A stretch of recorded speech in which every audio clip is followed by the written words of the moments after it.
Chapter 1. A New Beginning the Birth. Stop. Spare them, and I will go with you. A woman with flowing blue hair, tears streaming down her face, stepped forward to protect a young man and the infant cradled in his arms, facing a distant, elegantly clad blond man. No, Ian, the young man, holding the baby, was filled with resentment and regret, lamenting his inability to safeguard his beloved. Farewell, Hauge. As the woman's tears fell, a colossal domain unfurled around them, countless blue-silver grasses swaying within, though they appeared frantic. A crimson light surged from the woman. Observing this, the blond man in midair bellowed, "Quick! Stop her! She intends to make a sacrifice." With his command, the numerous skilled fighters, who had previously paused at the woman's consent, surged into action once more. Yet, under the influence of the domain's power, they ultimately failed to intervene in time. A blood-red ring enveloped the young man, and as the energy within was absorbed, an immense force erupted from him. Ian, despite gaining formidable power, the one he sought to protect was already gone, and a wave of profound grief and fury surged from him. The scene before us was the clash between Qian Xuanji, the Pope of the Spirit Hall, and Tang Hao, the future Hao Qianda. The blond man was indeed Qian Xuanji, while the young man, cradling the infant, was none other than Tang Hao. Tang Hao summoned his martial soul, wielding the Hao Qian hammer, infusing it with a torrent of soul power. Great Susumi hammer. As he hurled the Hao Qian hammer, an overwhelming force surged towards Qian Xuanji. 9th soul skill, Angel's Radiance. Qian Xuanji would not sit idly by, immediately launching a counterattack. The two immense energies collided in midair, erupting with tremendous force. A powerful shockwave bent the surrounding trees. Both combatants were pushed back, but it was evident that Tang Hao, who still had to protect the infant, was pushed back further. Seeing this, Qian Xuanji planned to press the advantage, furious that the 10th Ascendier spirit beast he had finally captured was to be given to another. He had intended to retrieve it to enhance his precious disciple and resolve the issues between them. Angel's Holy Sword. Qian Xuanji summoned his soul power, forming a massive holy sword, aiming to cleave down and eliminate this loathsome adversary. At that moment, a mysterious, incomprehensible pressure descended from the heavens, manifesting as a brilliantly patterned war spear. The spear, surrounded by radiant energy, plummeted to the battlefield's center, enveloping the infant in its aura. Witnessing this spectacle, everyone understood that the spear was a treasure. Qian Xuanji, not being foolish, rushed forward to seize it. In an instant, the energy surrounding the spear coalesced, forming an ethereal figure above a being with a finely crafted visage and flowing white hair, who glared at Qian Xuanji. That gaze seemed to possess immense power, severely injuring Qian Xuanji. The numerous attendants, witnessing this, rushed forward to retaliate, but with a mere wave of the ethereal figure's hand, they were all heavily injured. Faced with this dire situation, Qian Xuanji had no choice but to order a retreat, leaving in disgrace. The scene was left with the weakened Tang Hao, the infant in his arms, and the soul bone, alongside the slowly vanishing ethereal figure. As the figure faded, Tang Hao approached the infant. The child had a head of fiery red hair and a delicate face. The war spear had also transformed, its splendid patterns vanished, leaving behind a simple spear shaft, with the spear's end firmly pressed against Tang Hao's forehead. "Hey kid, I can sense your lack of hostility towards a young lady." The spear spoke, astonishing Tang Hao.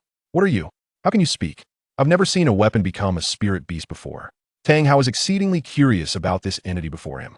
"I'm not a lowly spirit beast. Enough of that. Seeing you possess some strength and a suitable disposition, I shall entrust the young lady to you." With that, the spear closed its eyes, becoming lifeless, unresponsive to Tang Hao's calls. Ultimately, Tang Hao adopted the infant, naming her Tang Yu.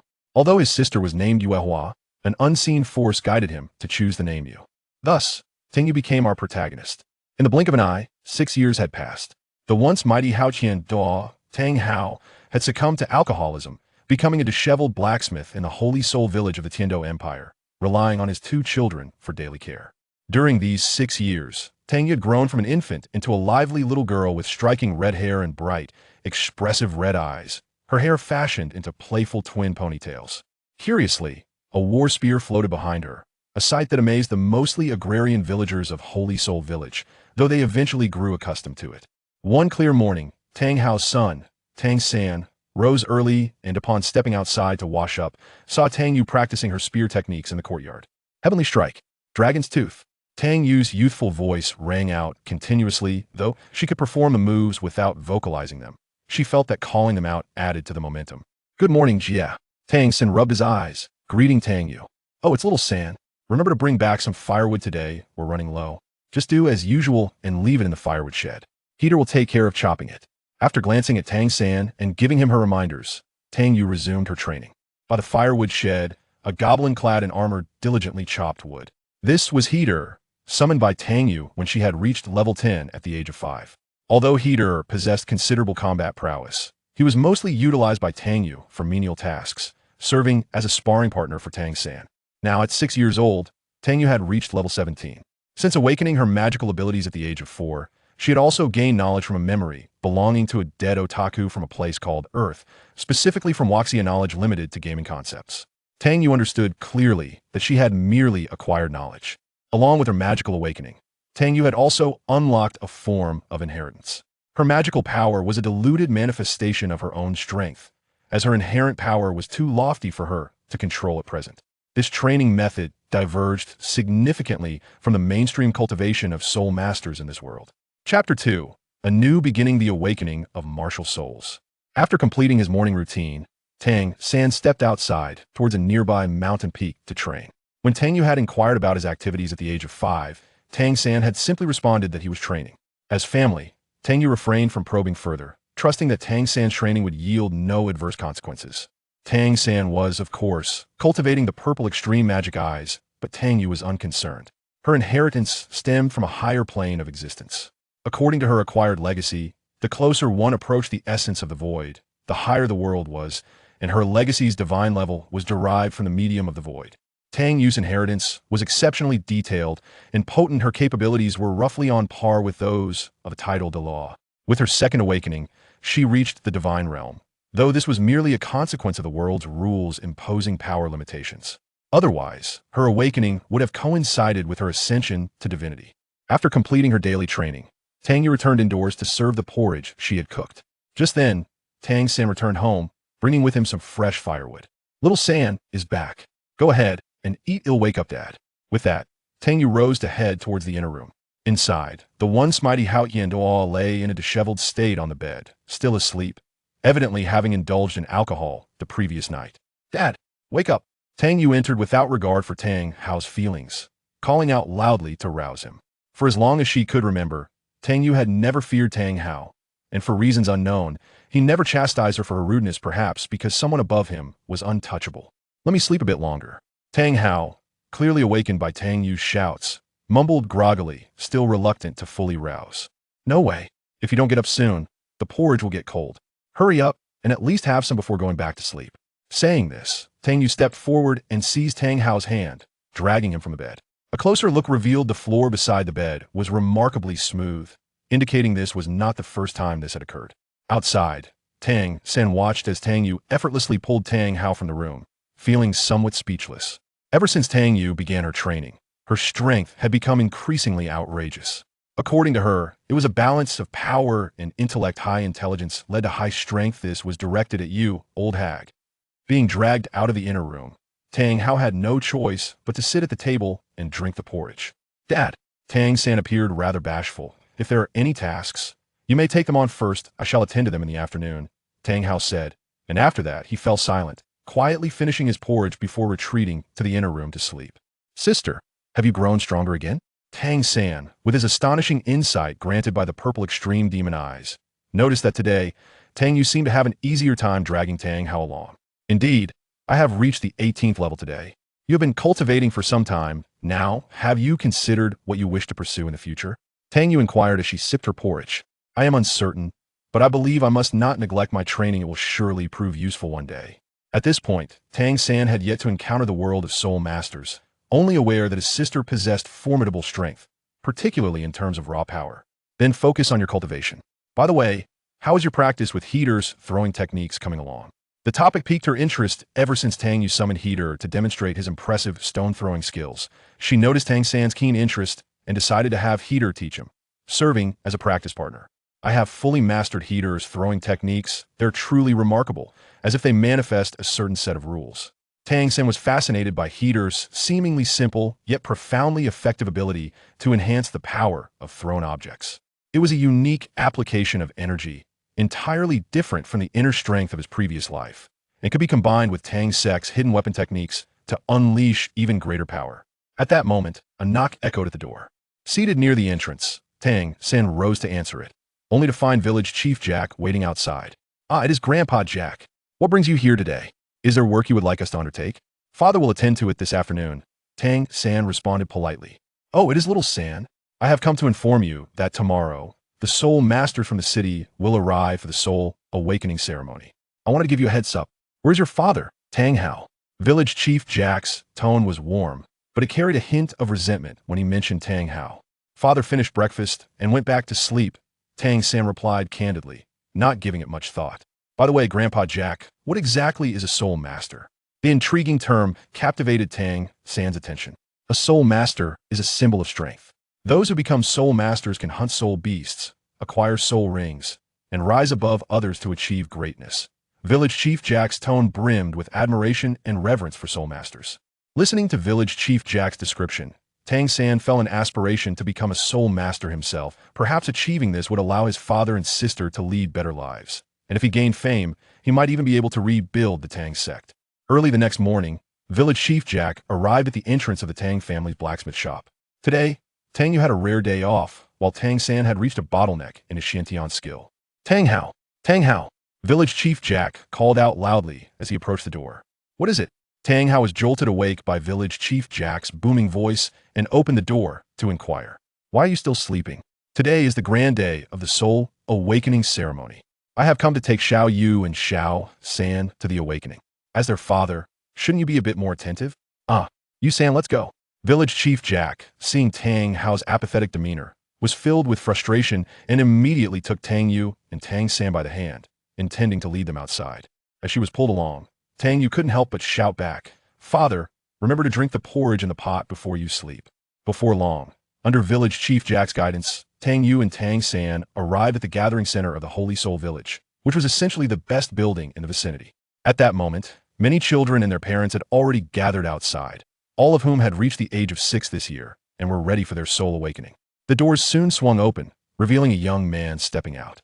He was Su Yuntao, the soul master in charge of the soul awakening at the Spear Hall, known as the Disaster Excavator, a genius creator, a super soul witness, and colloquially referred to as the blind fighting Douluo. Chapter 3. A new chapter, awakening completed. Children, this is Master Su Yuntao, the esteemed soul master from the Spear Hall. Village Chief Jack introduced him to the children. "Wow, is this what a soul master looks like? So handsome. I want to become a soul master too." Instantly, a chorus of excited chatter erupted among the children. "Silence now. I will begin your soul awakening. Each of you will take your turn. Everything that happens is completely normal, so do not be afraid."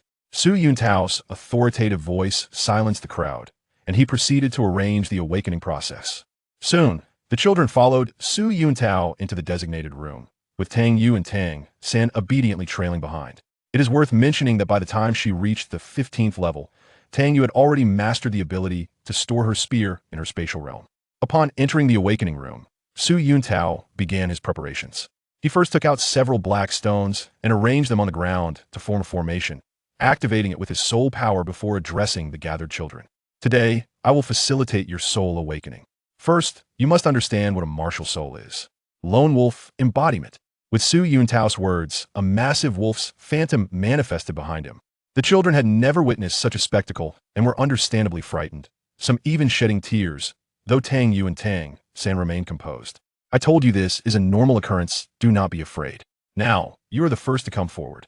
Su Yuntao, accustomed to these scenarios from years of experience, was unperturbed by the children's reactions, finding Tang Yu and Tang San's calm demeanor rather surprising. Before long, several children completed their soul awakenings, each manifesting common martial souls, though one child did exhibit a scythe, which possessed some combat potential, albeit lacking soul power. Finally, it was Tang San's turn. Step into the formation. Following Su Yuntao's instructions, Tang San entered the center of the formation. As a surge of soul power coursed through him, his martial soul was activated, revealing a sprig of blue silvergrass in his hand. Another blue silvergrass, a useless martial soul. Next, Su Yuntao expressed his disappointment at the sight of yet another blue silver grass and immediately skipped the soul power assessment. Wait, master. You haven't tested Xiao San's soul power yet. Tang Yu interjected, noticing Su Yuntao's intent to bypass Tang San's assessment. What purpose does it serve? In all my years of conducting soul awakenings, I have never encountered a blue silver grass with soul power, Su Yuntao retorted, having seen enough to be skeptical. Master, let us conduct a test. I wish to give it a try, Tang San implored. Observing this, Su Yuntao reluctantly produced the crystal ball for Tang San's assessment, as there was little to lose. However, upon receiving the crystal ball, it emitted a dazzling brilliance. Innate full soul power. Remarkably, he possessed innate full soul power. Yet it was regrettable that his martial soul was the seemingly useless blue-silver grass. Clearly, after years in this profession, Su Yuntao had never encountered anyone with innate full soul power. Wow, Xiao San, does this mean you can become a soul master? Tang Yu expressed her joy. Is that so? Master Su Yuntao? Tang San gazed at Su Yuntao with hopeful anticipation. In theory, yes. However, I have yet to witness any combat prowess from the blue-silver grass. Su Yuntao conceded that Tang San could indeed become a soul master. Next, it was Tang Yu's turn. She stepped into the center of the formation, pondering what martial soul she might possess. Soon, a power unlike magic entered Tang Yu's being, seemingly searching for something, but quickly drawn into her unique space by a force. Outside, as the formation shone brightly, a battle spear materialized before Tang Yu. I have awakened once more. A resonant and clear voice emanated from the spear.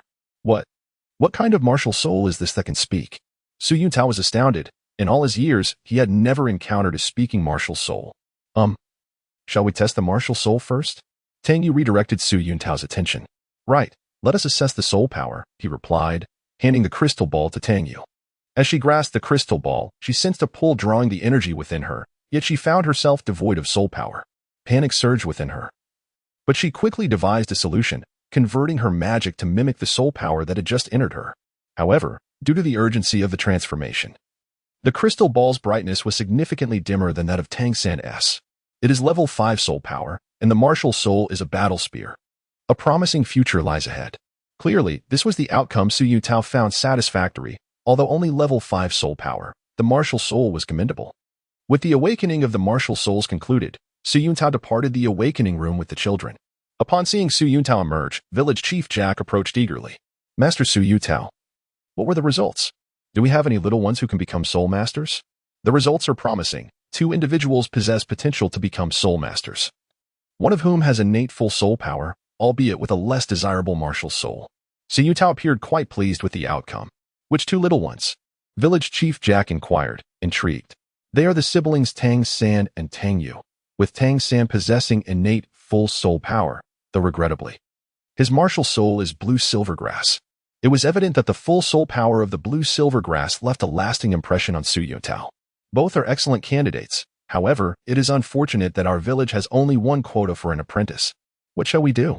Upon considering the quota issue, Village Chief Jack furrowed his brow.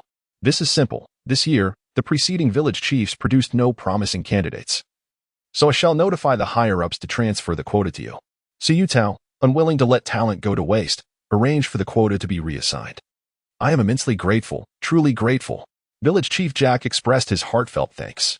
Soon, the children lacking talent were taken home by their parents, and ultimately, Village Chief Jack escorted Tang Yu and Tang San back to the blacksmith's shop. At that moment, Tang Hao had risen and was hauling firewood from the woodshed into the house. Tang Hao. Wonderful news, your family has produced 2 little geniuses. I have taken the liberty of allocating our village's recently requested apprentice quota to the 2 children. Village Chief Jack was evidently pleased that the village had 2 potential soul masters, and his demeanor towards Tang Hao had softened considerably. That won't do. If they go to the academy, who will cook for me? To Village Chief Jack's surprise, Tang Hao outright rejected the idea. This greatly vexed Village Chief Jack. Your life is already over, and yet you still drag your children down with you. There are 3 months until school starts. I am giving you the opportunity to think this over. I shall return in 3 months. Having said this, Village Chief Jack stormed off in a huff. Chapter 4. A new chapter, preparations for school. After Village Chief Jack departed, Tang Hao led Tang Yu and Tang San back into the house. Show me your martial souls, Tang Hao said, sitting on a stool, his tone heavy with despair. Tang San stepped forward to reveal his blue-silver grass martial soul. As Tang Hao gazed upon it, his eyes filled with disappointment, relief, and a profound sense of nostalgia. "Dad, I have another martial soul," Tang San suddenly spoke, uttering words that astonished Tang Hao. At the same time, Tang San extended another hand, and naturally, the Haotian hammer materialized. Tang Hao's gaze fell upon the petite hammer, igniting a glimmer of hope within him. However, Tang San's soul power was still unable to sustain it for long. "Little San, remember? You must use this hammer to protect the blue silver grass. And you must promise me, unless absolutely necessary, do not reveal this hammer martial soul." Tang Hao's eyes were sharp and resolute. Tang San sensed his father's seriousness and nodded earnestly. After examining Tang San's martial soul, it was Tang Yu's turn. Dad. Mine doesn't seem to be a martial soul," Tang Yu said hesitantly, struggling to articulate her thoughts. "I felt a surge of soul power being absorbed by my weapon. And then it appeared. Master Su Yuntao regarded it as my martial soul. But sister, didn't you detect your soul power?" Tang San questioned, a sentiment echoed by Tang Hao. Although Tang Hao was aware of her extraordinary and mysterious background, he had developed deep feelings for her over the years and cared greatly about Tang Yu's future. That was a temporary conversion using soul power. Otherwise, how could I possibly have only reached level 5? Tang Yu's resentment toward her level was palpable.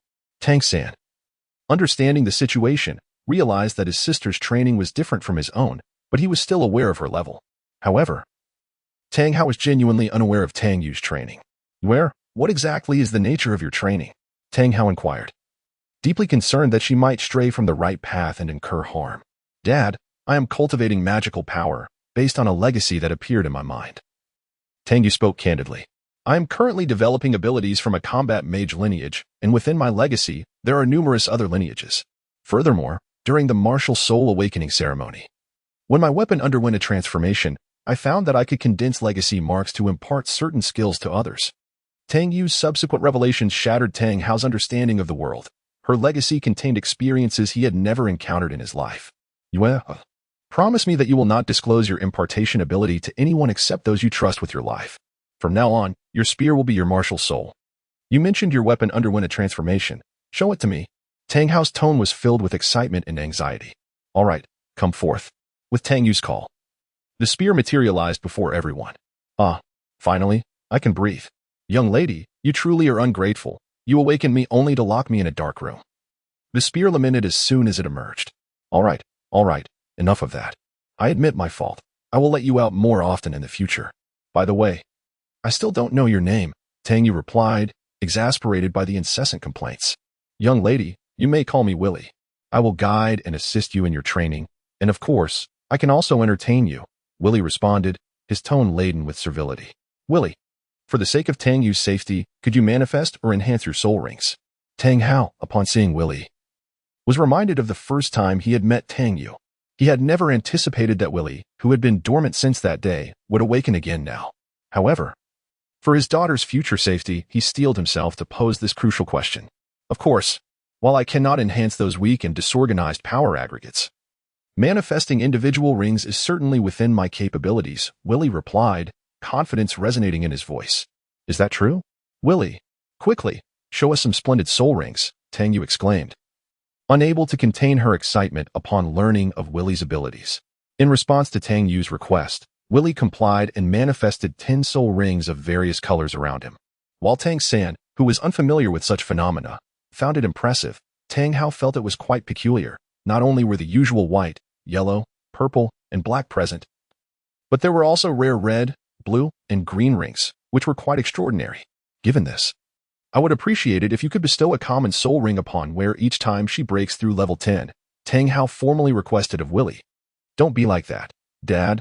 Willie will certainly help me regardless, right?" Tang Yu interjected, unable to bear her father's demeanor. "Indeed, I would do anything for the young lady." With matters concerning the martial soul settled, Tang Hao began contemplating how Tang Yu and Tang San would fare when they traveled to Nanning City, especially after witnessing Tang San's twin martial souls, which prompted him to resolve certain issues. Ultimately, Tang San began learning blacksmithing from Tang Hao, while Tang Yu, under Willie's guidance, started studying alchemy to create potions. Naturally, Tang Yu first handed over the blueprint of the low-level alchemical extractor that Willie had illustrated to Tang Hao for crafting. Aside from skills essential for their future livelihood, Tang Yu also imparted the mastery of the demon hunter's golem to Tang Hao through marks. Based on Tang Hao's performance that day, she felt certain that her father was a soul master, and his martial soul must be that hammer. As a blacksmith and hammer were indeed a perfect match. With the mastery of the golem in hand, Tang Hao found himself wielding the Haotian hammer with greater ease. And the speed of his soul power circulation increased by 1/10. Of course, Tang San also acquired the mastery of the golem. But its effects were only beneficial when he used the hammer. However, since he likely wouldn't need it often, Tang Yu also gifted Tang San another skill, throwing enhancement. This enhancement would significantly amplify the power of whatever Tang San threw in an extraordinarily unscientific and non-magical manner. With his throwing techniques combined with those he learned from Heat Earth, Tang San was astonished at the newfound power he could conjure. Chapter 5. A new chapter. Enrollment 3 months later, Village Chief Jack returned to the blacksmith store. Tang Hao was still inside sleeping, but Tang Yu and Tang San were ready with their belongings, waiting at the entrance. Grandpa Jack. The two little ones greeted Village Chief Jack warmly. Although Village Chief Jack had grievances about Tang Hao still sleeping, he recognized from Tang Yu and Tang San's preparations that Tang Hao had indeed allowed them to attend the Soul Master Academy. This realization brought him great joy. Children, it seems your father still possesses a shred of conscience, knowing he cannot delay your future. Let us go. Nodding City is not close to our Holy Soul Village. After speaking, Village Chief Jack led Tang Yu and Tang San towards Nodding City. After a long journey, they finally arrived at Nodding City, a bustling large village, which was essentially just a small county town. However, compared to the diminutive Saint Soul Village, it was certainly much better. As it was Tang San's first visit to a big city, he gazed in astonishment, while Tang Yu remained relatively indifferent. After all, her memories of knowledge contained images of many grand cities that were far more magnificent than this one. Village Chief Jack guided Tang Yu and Tang San, and after some inquiries, they arrived at the entrance of the Nodding City Primary Soul Master Academy. Hey, hold on. Who are you? This is the Soul Master Academy, not a place for trespassers. Just as Village Chief Jack intended to take Tang Yu and Tang San inside, the gatekeeper stopped them. Esteemed sir, we are this year's working students, here to report. This is our notification letter. Village Chief Jack respectfully handed over 2 notification letters to the gatekeeper. The gatekeeper glanced at the letters and exclaimed, "Oh, the blue-silver grass martial spirit and innate full soul power. This can't be real. And one has a level 5 spear. That does hold some weight. It's not fake. Little San possesses innate full soul power of blue-silver grass. If you doubt it, that's your problem." Tang Yu retorted directly at the gatekeeper's skepticism. The gatekeeper, feeling somewhat irked, seemed to believe that the spear's notification letter was also counterfeit. "Get out of here. Go back where you came from," he insisted, preparing to force them away. Upon hearing this, Village Chief Jack became anxious. "Esteemed sir, this proof is issued by the Spirit Hall. How could it be false? I say it's fake." "So it is. Now go, or I will have to remove you by force." The gatekeeper was ready to take action. At that moment, a voice called out from behind Tang Yu and the others. "What's going on?" "Master, these individuals claim to be here to report, but I suspect their proof is forged." The gatekeeper stammered. "That's not forged." Tang Yu's temper flared, and if not for Tang San holding her back, she would have confronted him. The master took the letters from the gatekeeper, examined them, and said, "Both of these documents are genuine." Handing the letters back to Village Chief Jack, he added gently, then turned coldly to the gatekeeper, stating, "This shall not happen again. Old sir, since the notifications are valid, I will escort them to report." The master suggested to Village Chief Jack, "Very well, I leave these 2 little ones in your care, esteemed sir. Little ones, study diligently. I shall return to fetch you at the end of the term." With that, Village Chief Jack reluctantly bid farewell to Tang Yu and Tang San and departed. Under the gatekeeper's timid gaze, the master led Tang Yu and Tang San into the academy. As they walked, Tang San expressed his gratitude to the master. "Thank you, teacher." "I'm not a teacher at the academy," the master immediately denied. "Weren't you just representing the academy?" Tang San asked, puzzled. "Haha, little San. Not being a teacher does not mean I cannot be a leader," Tang Yu interjected with her view. "Haha, these 2 little ones are quite clever, but you're mistaken. I am merely a guest here, enjoying the food and drink. You may call me master like everyone else." The master continued. "The Spirit Hall's proof states that Tang Yu and Tang San are your names, correct? Remember that master and teacher are worlds apart. Do not confuse them unless you truly wish for me to be your teacher." The master squatted down to look at Tang Yu and Tang San. "Do you want to cultivate your martial spirit?" Tang San inquired. "Do you wish to?" the master asked in return. After a moment's hesitation, Tang San nodded in agreement, while Tang Yu shook her head without hesitation. This puzzled the master. According to his observations, Tang Yu's talent might surpass that of Tang San, even though the document indicated level 5. Based on the master's experience, he judged that Tang Yu's strength far exceeded Tang San's. Little San is a clever child. It seems I must persist a while longer. But why does Tang Yu not wish to? The master was evidently curious. Master, there are many reasons. However, since Little San has chosen you as his teacher, you must be a trustworthy individual. The truth is, I do not cultivate a martial spirit, so you cannot teach me. Tang Yu replied, awkwardly scratching her head. You do not cultivate a martial spirit? On the entire Douluo continent, apart from soul beasts, only martial spirits are cultivated. This is truly unheard of. The master's shock at this new method of cultivation was immense. It was more astonishing than directly breaking through to title Douluo the following day. If that is the case, then I truly cannot teach you anything. However, since you are Little San's sister and I am his teacher, you may seek my assistance for any matters in the future. The master could only offer his blessings, his gaze filled with hope despite feeling somewhat embarrassed. Little San must also work hard.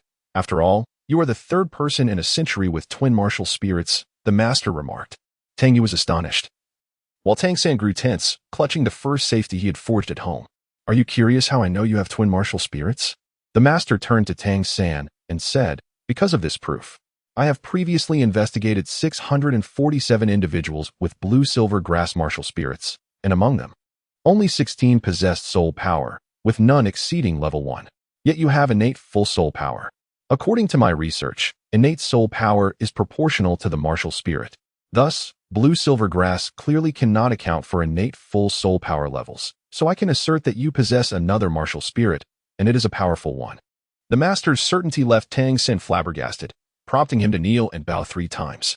Please accept me as your disciple. Chapter 6. A new chapter. Xiao Tang San's earnest understanding bewildered the master, but Tang Yu, who bore the legacy of another world, found her brother quite perceptive. Why do you need to kowtow to become a disciple? This is a gesture reserved for kings and parents. The master quickly helped Tang San back up. Once a teacher, always a father. You are worthy of it, Tang San replied, stirring the master's emotions. After completing the ceremony of discipleship, the master led Tang Yu and Tang San to the academic affairs office. Ah, master, what a rare guest. Upon opening the door, the staff at the academic affairs office greeted with feigned enthusiasm. The master handed the 2 proof documents to the staff. These teachers will assist you in your registration. I have matters to attend to, so I shall take my leave. With that, the master exited the academic affairs office. Goodbye, teacher. Goodbye, master. Young man, you call him master? He is not a teacher at our academy. The staff member expressed surprise at Tang San's address. But he is my teacher, Tang San replied. Huh? You have become a disciple of the master? The staff member appeared utterly astonished. What could possibly be amiss? Tang San was clearly perplexed. Indeed, what could be wrong? Tang Yu shared in the confusion.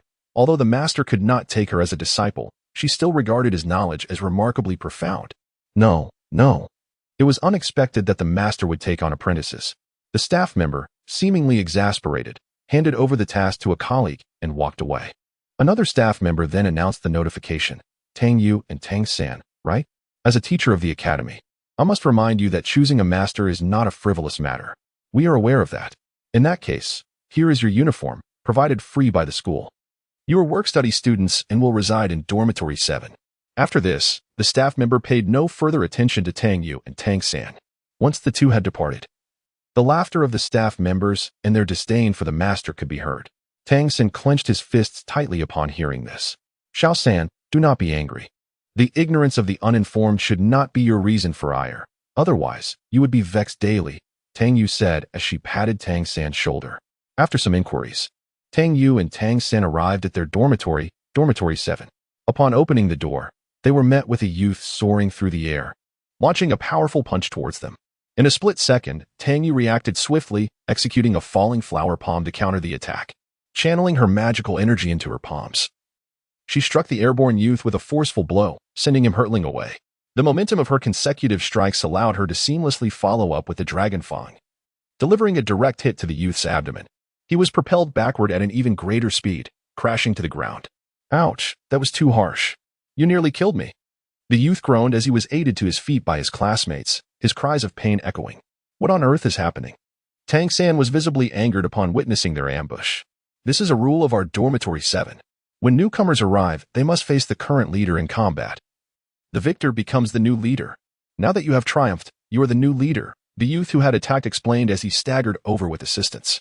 His name was Wang Sheng, and due to Dormitory 7 being a work-study residence, their influence within the school was limited, often leading to bullying. Thus, a rule was established to maintain order. With her victory over the former leader, Tang Yu now assumed the role of the new leader. Just then, the dormitory door swung open once more. Entering was a delicate young girl, adorned in pink attire, exuding a lively and charming aura. I am Xiao Wu. As in dance. Greetings to you all. She cheerfully introduced herself. Wang Xing gently nudged Tang Yu from behind and remarked about the leader, subtly indicating that she should show some color. Tang Yu felt a wave of exasperation. Hello, Xiao Wu. You see, there's a rule in the 7th dormitory. Newcomers must spar with the former leader to earn the title themselves and take on the responsibility of representing the dormitory. Nevertheless, Tang Yu steeled herself and stepped up. Leader, this sounds interesting. I want to give it a try. Xiao Wu exclaimed as she handed her bundle to a nearby student and assumed a fighting stance. Tang Yu mirrored her movements, and without hesitation, Xiao Wu charged forward, aiming to use grappling techniques on Tang Yu. However, having reached level 18, Tang Yu had long since mastered the Niwu martial arts. She activated the falling flower palm and struck at Xiao Wu, her body emanating a faint golden glow, indicating her berserk state. With the advantage of her berserk state, Tang Yu disregarded Xiao Wu's attempts to grapple and landed a falling flower palm on her opponent. At the moment of impact, a dazzling pattern erupted, and Tang Yu swiftly unleashed it. She continued her assault with seamless transitions into Heavenly Strike and Dragon Tooth.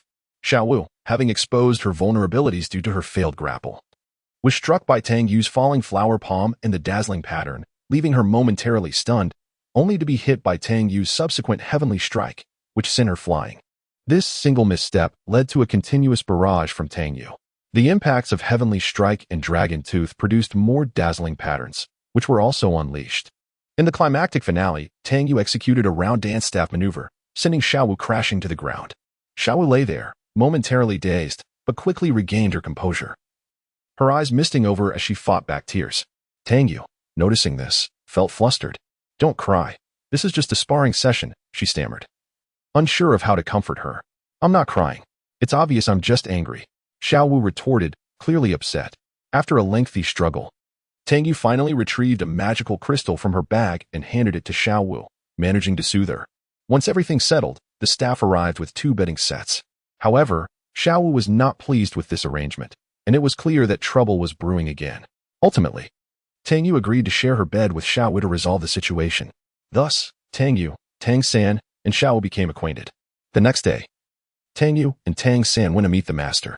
Xiao San, as you are innately full of soul power, you will need to hunt soul beasts and obtain soul rings to continue your training. Prepare today. Tomorrow, I will take you to hunt soul beasts.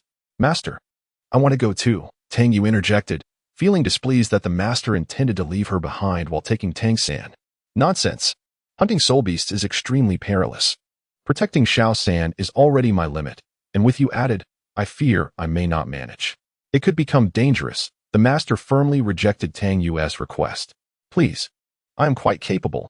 I am already level 18, with combat power approaching level 20. I can protect myself, Tang Yu insisted, trying to negotiate further. What? 18? How old are you this year? Xiao San, is this true? The master was astounded by Tang Yu's level. Indeed, my sister has reached level 18, Tang San confirmed, though he seemed unaware of the distinction between her level and that of an ordinary 18. The master was equally oblivious. Nevertheless, Tang Yu was granted the opportunity to join the hunt in the Soul Beast Forest the following day. Chapter 7. A new chapter. The Soul Beast Forest. Early the next morning, Tang Yu brought a lethargic Tang San to the master's office. Upon entering, the master noticed Tang San's tired demeanor and promptly asked, Xiao San, what's wrong? Why do you look like that? Master. After playing outside all night with Xiao Wu, they hadn't returned when I went to bed, so it's only natural he feels this way, Tang Yu replied, casting a disapproving glance at Tang San. Tang San was at a loss for words, recognizing it was indeed his own fault. Well, let us set off then. I'll share some precautions with you on the way, the master said, leading Tang Yu and Tang San to a carriage heading towards the Soul Beast Forest outside the city. For a soul master to break through their bottleneck, acquiring soul rings is essential. The soul rings produced by soul beasts vary based on their age, 10-year soul beasts yield white soul rings, 100-year ones produce yellow soul rings. 1,000-year ones yield purple soul rings, 10,000-year ones produce black soul rings, and the exceedingly rare 100,000-year soul beasts produce red soul rings. The master elaborated on this to Tang San. As for Tang Yu, who did not cultivate her martial soul, she had no need for this knowledge. However, all of this was for Willie, whom Tang Yu summoned to learn. Then, Master, please tell us what soul rings are best suited for each level, Willie inquired directly. As it was his task to help Tang Yu create superior soul ring disguises, the optimal configurations for soul rings, the master was interrupted mid-sentence. Realizing the voice came from Tang Yu's weapon, the spear. Goodness, I have never encountered a talking martial soul. Wait. This doesn't seem to be a martial soul at all. It's utterly extraordinary.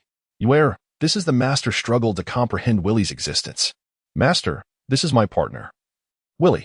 He functions like a martial soul, and I can grant others special skills through Willie, which you can understand as soul techniques, Tang Yu explained, clarifying that Willie could simulate the abilities of soul rings. This revelation caused the master to abandon his initial thoughts of concealing Tang Yu's unique inheritance. Now that Willie's capabilities were understood, the master continued his explanation. According to my research, the upper limit for a soul master's first soul ring is 423 years. Surpassing this age poses a significant threat to the soul master. The second soul ring's limit is 764 years. The third soul ring reaches the 1,000-year level, making the ideal configuration for soul rings yellow, yellow, purple, purple, black, black, black, black, red. Oh, I see. So, the first ring for the young lady should be yellow, Willie understood, realizing that he needed to create disguises for the soul rings following the established sequence. By the way, here is a soul guide device with 24 independent spaces, each measuring 1 cubic meter. This is for you, the master said, handing a belt to Tang San. He accepted it without hesitation. Excellent. Gifts from elders should not be refused. As for Tang Yu, it was clear the master could not provide her with anything of value at this moment. Don't worry, master. I have my own independent space that is quite ample. Willie usually resides within it. Tang Yu quickly reassured the master, sensing his awkwardness. Upon hearing this, the master ceased to press further, acknowledging that Tang Yu was not his disciple, and he truly had nothing of worth to offer her. Before long, the carriage came to a stop, and they arrived at the Soul Beast Forest. On the outskirts, a throng of people had gathered. Some were selling goods, others were calling for teams to form, and some were offering their services for a price. The scene was reminiscent of the past when they had formed teams in the offline city to farm for thunderstrikes. Master, do you think those soul masters would need potions to temporarily enhance their soul power or recover from injuries? Tang Yu pondered, recalling her current practice of alchemy. What? Potions for recovering soul power from injuries or temporarily boosting soul power? If such items existed, they would undoubtedly be immensely sought after here. The master expressed his astonishment at Tang Yu's suggestion. Here, these are the ones, Tang Yu declared, producing a bottle each of expert-level HP and MP potions. The master held them, sensing a significant surge of vitality and soul power emanating from the potions. What, pray tell, is this potion? The energy reactions within it seem capable of instantaneously healing all wounds and restoring the soul power of a soul master. This is truly a life-saving elixir. If you trust me, please hand over the potion. I shall assist you in managing it. Until you possess sufficient strength, do not attempt to sell these potions yourself. Their effects could entice certain individuals to take drastic measures. The master solemnly cautioned Tang Yu. Tang Yu felt utterly speechless. The potions she presented were merely the most basic ones, intended for her practice. She still had over 100 bottles stored in her backpack. Unlike the game, the pace of leveling up in reality is exceedingly slow. However, the good news is that anything with a modicum of soul power can be fed into the extraction machine. Thus, Tang Yu's reserves of life breath, dragon heart, and golden powder are exceedingly plentiful. It is worth mentioning that life breath is indeed a material imbued with the essence of life, while golden powder contains concentrated life essence, not gold. Similarly, dragon heart is a material rich in concentrated energy, not an actual dragon's heart.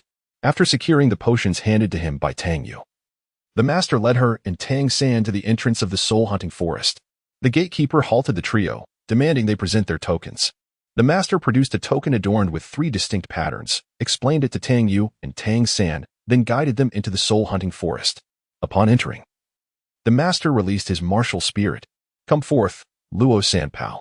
At his summons, a plump little creature resembling a small dog appeared before them. Is this truly your martial spirit? How adorable. Tang Yu expressed her curiosity regarding Luo Sanpao's appearance. This is my martial spirit, a product of martial spirit mutation. As I mentioned, such mutations often lean toward undesirable outcomes. My martial spirit is a testament to this, and my innate soul power is exceedingly low. I have yet to break through level 30. The master spoke with an air of resignation and sorrow, for it was his weakness that cost him dearly. Master, do not be disheartened. Since you cannot cultivate your martial spirit, why not pursue my legacy? Tang Yu offered a comforting suggestion to the master. Your legacy? I fear it may not resonate with me, and if I were to practice it without your consent, would you not hold me accountable? Perhaps it is best to forego it, the master pondered, deciding to decline. Rest assured, Willie has assured me that all my legacies are mine to wield as I please. Given your exceptional theoretical prowess, this legacy will undoubtedly suit you. With that, Tang Yu summoned Willie, conjuring an enigmatic mark in the void and infusing it into the master's being. As the mark entered the master's body, a torrent of knowledge surged through his consciousness, overwhelming him. Luo Sanpao, under the immense mental strain of the master, was compelled to dissipate. The flood of knowledge necessitated the master to sit cross-legged on the ground, concentrating to assimilate the incessant influx of information. After 3 long hours of contemplation, the master finally processed the information. Though mastering and fully integrating it would require years of dedication. Upon completion, a mark materialized in the master's mental realm, inscribed with mechanical principles. From this mark, he gained access to another world, another civilization's strength, one that harnesses the power of steel to forge unparalleled tactics. A multitude of machines would engulf adversaries, and through knowledge, one could attain greatness. For one constrained by the limitations of martial spirits, this was akin to a timely boon. I am at a loss for words. I can only express my gratitude. The master's voice trembled with emotion. Today, his disciple's sister had bestowed upon him a new path. A means to become formidable, a path uniquely suited to him. Perhaps, should he find success along the path of the mechanist, he would once again embrace her. Master, you are my brother's teacher, which makes us kin. There is no need for thanks when aiding family. If you truly wish to repay me, then please guide my foolish brother well. Tang Yu's words touched the master once more, reaffirming that taking Tang San as a disciple was the most prudent decision of his life. However, master, let us assist Xiao San in acquiring the soul ring first. If you wish to delve deeper into mechanist training, it will require time and patience. Once you have thoroughly grasped the knowledge contained within this mark, I shall impart further skills to you. Following Tang Yu's suggestion, the master refrained from pursuing the intricacies of mechanical principles, nodding in agreement as he continued forward with Tang Yu and Tang San. Sister, what exactly did you give the master? It caused him to meditate for 3 hours. Tang San inquired, clearly intrigued. Mechanical principles, akin to the crafting of soul guides or your intricate mechanisms. Mastering them to a profound degree could elevate one to a superlative power. Consider it a new avenue for the master, Tang Yu replied in a nonchalant tone. Though Tang San perceived it as an extraordinarily potent legacy, much like the skills Tang Yu had imparted to him. What are you two discussing? Hurry up. The master summoned Luo Sanpao once more to lead the way. As the trio ventured forth, they encountered numerous assorted soul beasts and soul plants. Behold, the mandala vine ahead, which can disguise itself as a mandala snake, a type of soul plant. The master gestured towards a vast expanse of snake-like vines clinging to a great tree. Master, it seems one of the vines is approaching us. Tang Yu pointed out a vine indistinguishable from the others in the distance. Not good. That is a mandala snake, and judging by its length, it has lived for 400 years. Run. The master exclaimed in alarm upon recognizing the creature Tang Yu had indicated, swiftly urging her and Tang San to flee. Tang Yu and Tang San obediently followed the master's lead, but the mandala snake, sensing its prey fleeing, abandoned its disguise and began to pursue. After running for a while, Tang Yu could no longer contain her curiosity and asked the master, "Why are we running?" I sensed its aura, and it does not seem particularly strong, just slightly more powerful than myself. With your and Xiao San's assistance, we should easily defeat it. Is it not my instinct to protect you both? If that is the case, let us confront it. However, beware, do not kill it. The mandala snake is the most suitable soul beast for Xiao San, as I have envisioned. The master chuckled awkwardly, reiterating his request for Tang Yu to show mercy. With the master's response, Tang Yu activated her magical shield and leapt into the air, executing a backflip to position herself above the mandala snake. She then unleashed her technique. Comet Fall, striking the creature precisely at its vital point, causing its heart to momentarily cease and sending it rolling upon the ground. Upon landing, Tang Yu summoned Willie. aiming a dragon tooth directly at the mandala snake's heart. In an instant, blood gushed forth. However, before Tang Yu could pierce its heart, the mandala snake, driven by a fierce instinct for survival, managed to push her away just in time. At that moment, Tang San and the master arrived on the scene. Tang San quickly leaped onto a nearby tree, launching a hidden arrow aimed at the mandala snake's eyes. Yet, the attack was thwarted by the creature's rapid blinking. Nevertheless, this provided Tang Yu with an opportunity to strike. Without hesitation, she advanced and executed a sweeping strike, sending the mandala snake into a sharp 180-degree turn, setting it up for a devastating slam. Before the mandrake serpent could react, Tang Yu once again unleashed a powerful strike, sending it soaring. She followed with a swift blossom palm aimed directly at the serpent's vulnerable spot, infusing it with formidable magical energy that threatened to dislodge its very heart. As the creature opened its mouth in a moment of vulnerability, Tang Yu seized a thick wooden stick from the ground and thrust it into the serpent's maw. Rising above the mandrake serpent once more, she used her immense strength to pin it to the ground. Quick, Xiao San, shoot inside its mouth. Upon hearing Tang Yu's call, Tang San seized the opportunity to fire 2 hidden darts directly into the serpent's heart. Tang Yu nimbly jumped aside, witnessing the serpent convulse violently before falling still. A yellow soul ring slowly ascending from its form. All right, Xiao San, quickly absorb the soul ring. You and I will provide you with protection. In this battle, Master could not intervene, for Tang Yu's exceptional combat skills had thoroughly subdued the mandrake serpent, while Tang San's supportive distractions were equally commendable. Thus, Tang San successfully absorbed the soul ring of the mandrake serpent, despite its demise being quite pathetic, filled with resentment. Nevertheless, with the strength of Tang San's 2 lives, he completed the process without issue. Xiao San, hurry and demonstrate the soul skill you acquired. Lacking a martial soul, Tang Yu was particularly intrigued by the concept of soul rings bestowing abilities. All right, my first soul skill, bind. As Tang San summoned the blue silver grass, it shimmered with purple patterns, exhibiting unmatched resilience. Excellent, just as I anticipated. The blue silver grass, being of the lowest quality martial soul, demonstrates remarkable compatibility with other soul rings. The mandrake serpent's soul ring has endowed it with unparalleled toughness and toxicity, ideal attributes for a control-type soul master. Master praised Tang San's blue silver grass profusely. Chapter 9. A new chapter, Brotherhood. Now that your martial soul possesses poisonous attributes, let me bestow upon you several seals. With that, Tang Yu summoned Willy, channeling several seals into Tang San's body. This is incredible. It's perfectly suited for me. Thank you, sister. Tang San exclaimed with uncontainable joy after feeling the new abilities granted to him by Tang Yu. The seals Tang Yu provided were Poison Mastery, Backup Pocket, and Automatic Reload. Poison Mastery significantly enhanced Tang San's toxic prowess, while Backup Pocket allowed his hidden weapons to randomly gain enhanced throwing effects with a high probability. Automatic Reload enabled all of Tang San's missed hidden weapons to be automatically retrieved into his pocket, a truly absurd benefit. With Tang San's soul ring successfully acquired, the trio decided to return to the Soul Master Academy.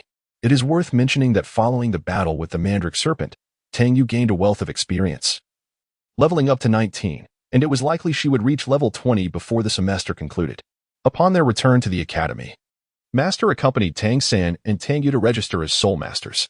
Unsurprisingly, the overseer of the Martial Soul Hall was astonished by Tang Yu's acquisition of a soul ring. Although it was noted that early-level cultivation progressed relatively quickly. After completing the registration and receiving their stipends, Tang Yu returned to the academy, presenting Master with a dozen expert-level potions, though she withheld the tribute potions, preferring a gradual approach. Meanwhile, Tang San sought work at a blacksmith shop, allowing him to earn money while practicing his hammer techniques, an opportunity too good to pass up.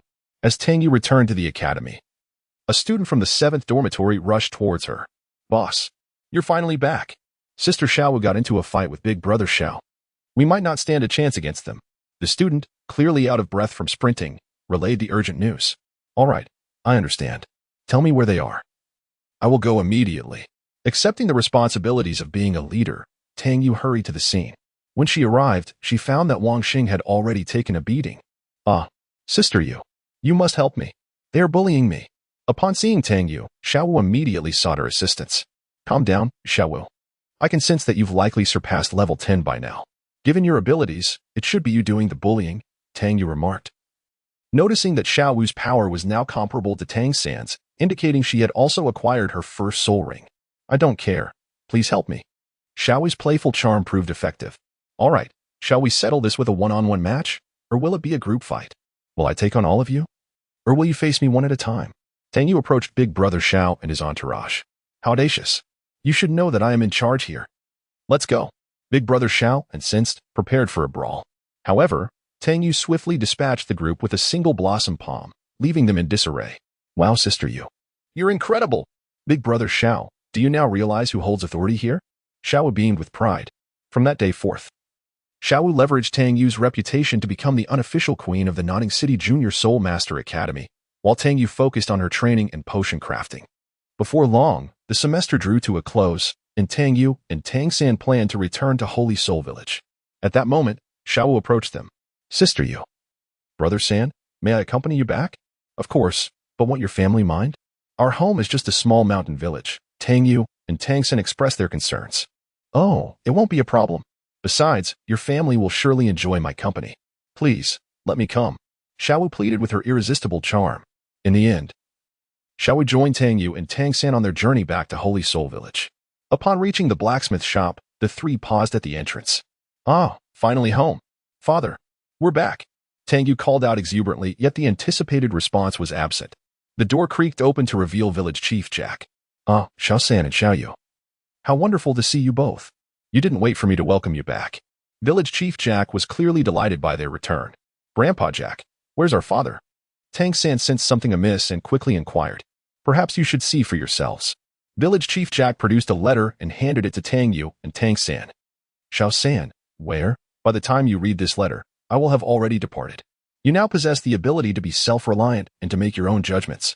I have matters to attend to, but I shall return once they are resolved. Focus on your training and strive to become strong, shaping your own destinies. Do not worry. Tang Hao. As Tang Yu read the letter, a sense of emptiness washed over her, though she felt assured that Tang Hao would return. All she needed to do was continue growing stronger. However, Tang San's emotional response was markedly more intense. That night, on the hillside where Tang San practiced the purple extreme magic eyes, he sat at the cliff's edge, with Tang Yu and Xiao Wu beside him. Xiao San, you still have us. Father mentioned he is merely handling some matters and will return. We must continue to grow stronger, Tang Yu reassured him. I understand, sister. It just felt so sudden. You are right. We must keep growing stronger. If we cannot protect ourselves, how can we help Father? Tang San responded, determined to follow his sister's advice. Tang San's mood had evidently improved considerably. Indeed, third brother, you still have us, Xiao Wu comforted him. By the way, Xiao Wu, how about you become our little sister? Then we would truly be a family, Tang Yu suddenly proposed to Xiao Wu. Ultimately, the three of them formed a brotherhood and became a small family. By the way, Xiao Wu, you practice soft techniques, right? Tang Yu suddenly asked. Yes, Sister Yu. What's the matter?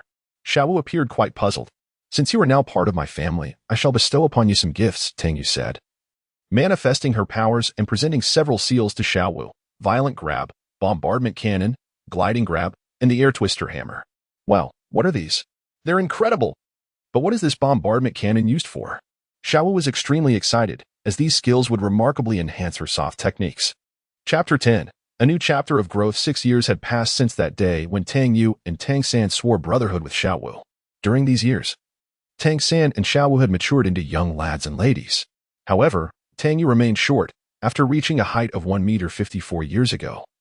She had not grown since. Now, Xiao Wu was a head taller than Tang Yu, and they were all still 12 years old, in age for growth.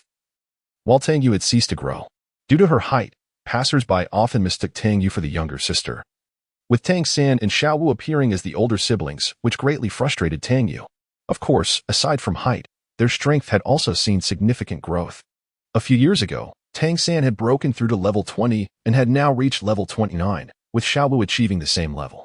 In contrast, Tang Yu had astonishingly reached level 36.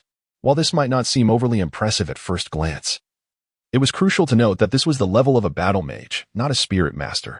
In terms of combat prowess, Tang Yu's capabilities could be equated to that of a level 62 Spirit Emperor, which was quite extraordinary.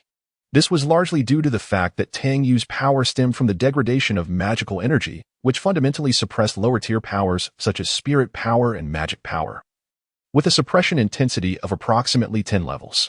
Thus, Tang Yu's raw strength was roughly at the Spirit King level. When fully unleashing her power, She could sustain this for 30 seconds, achieving combat power equivalent to that of a spirit emperor, which left Master and Tang San completely astonished.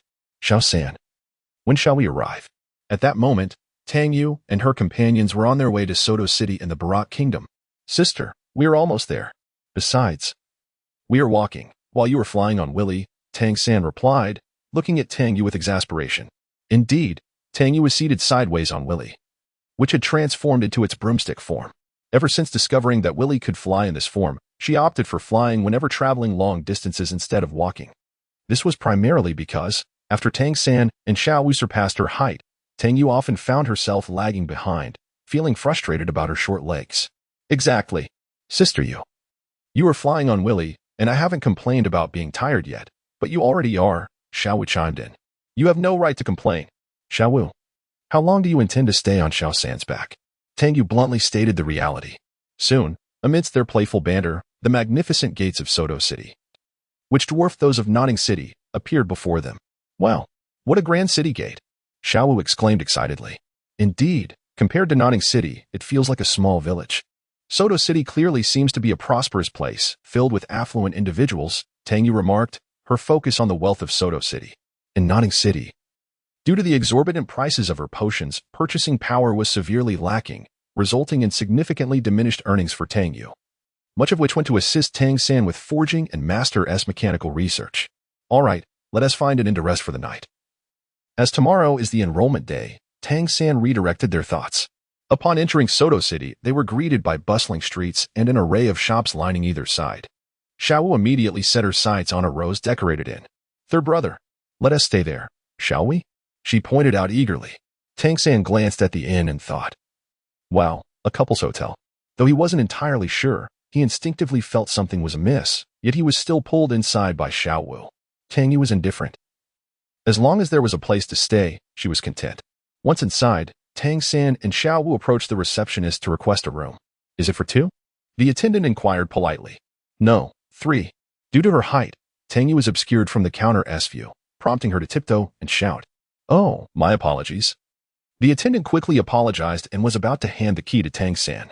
Wait, that was my reserved room. A tall, blonde man entered, embracing 2 young women as he approached the counter. Realizing the situation, Tang San interjected, excuse me, but we arrived first. What do you intend to do about it? The blonde youth, Daimubai, replied with a flippant tone. Xiao Wu's temper flared. How dare you speak like that? Get lost. Very well. You dare to speak to me like that? I see you must be spirit masters.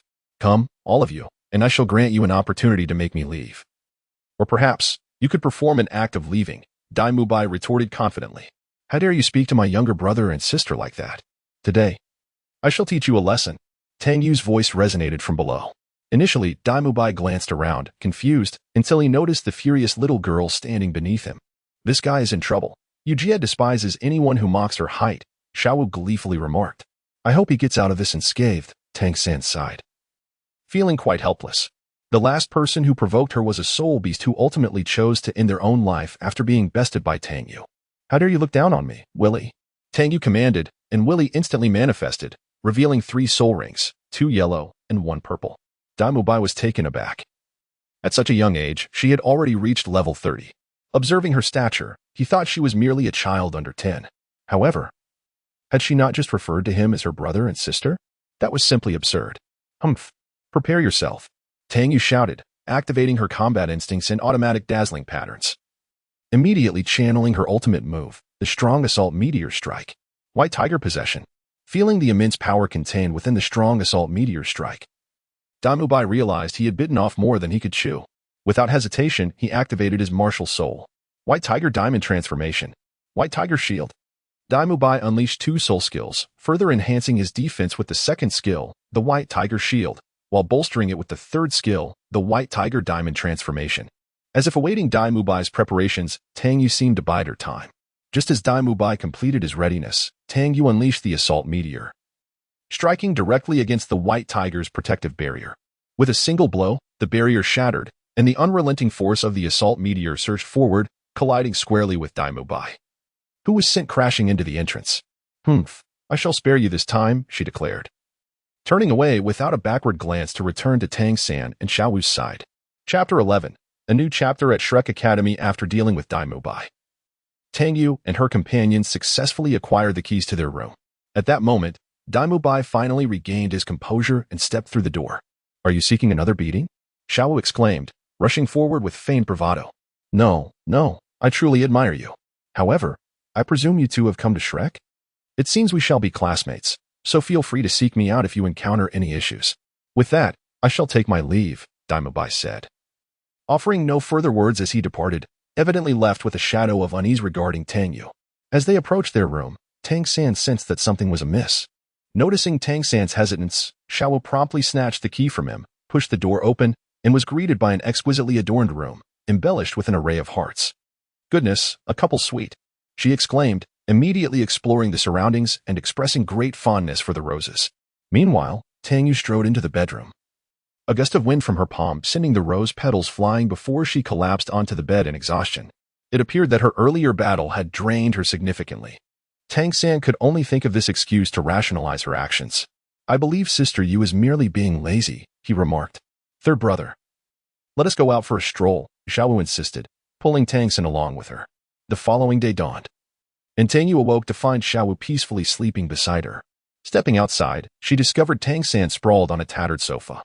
One could only wonder how the two had managed to render the sofa in such a state.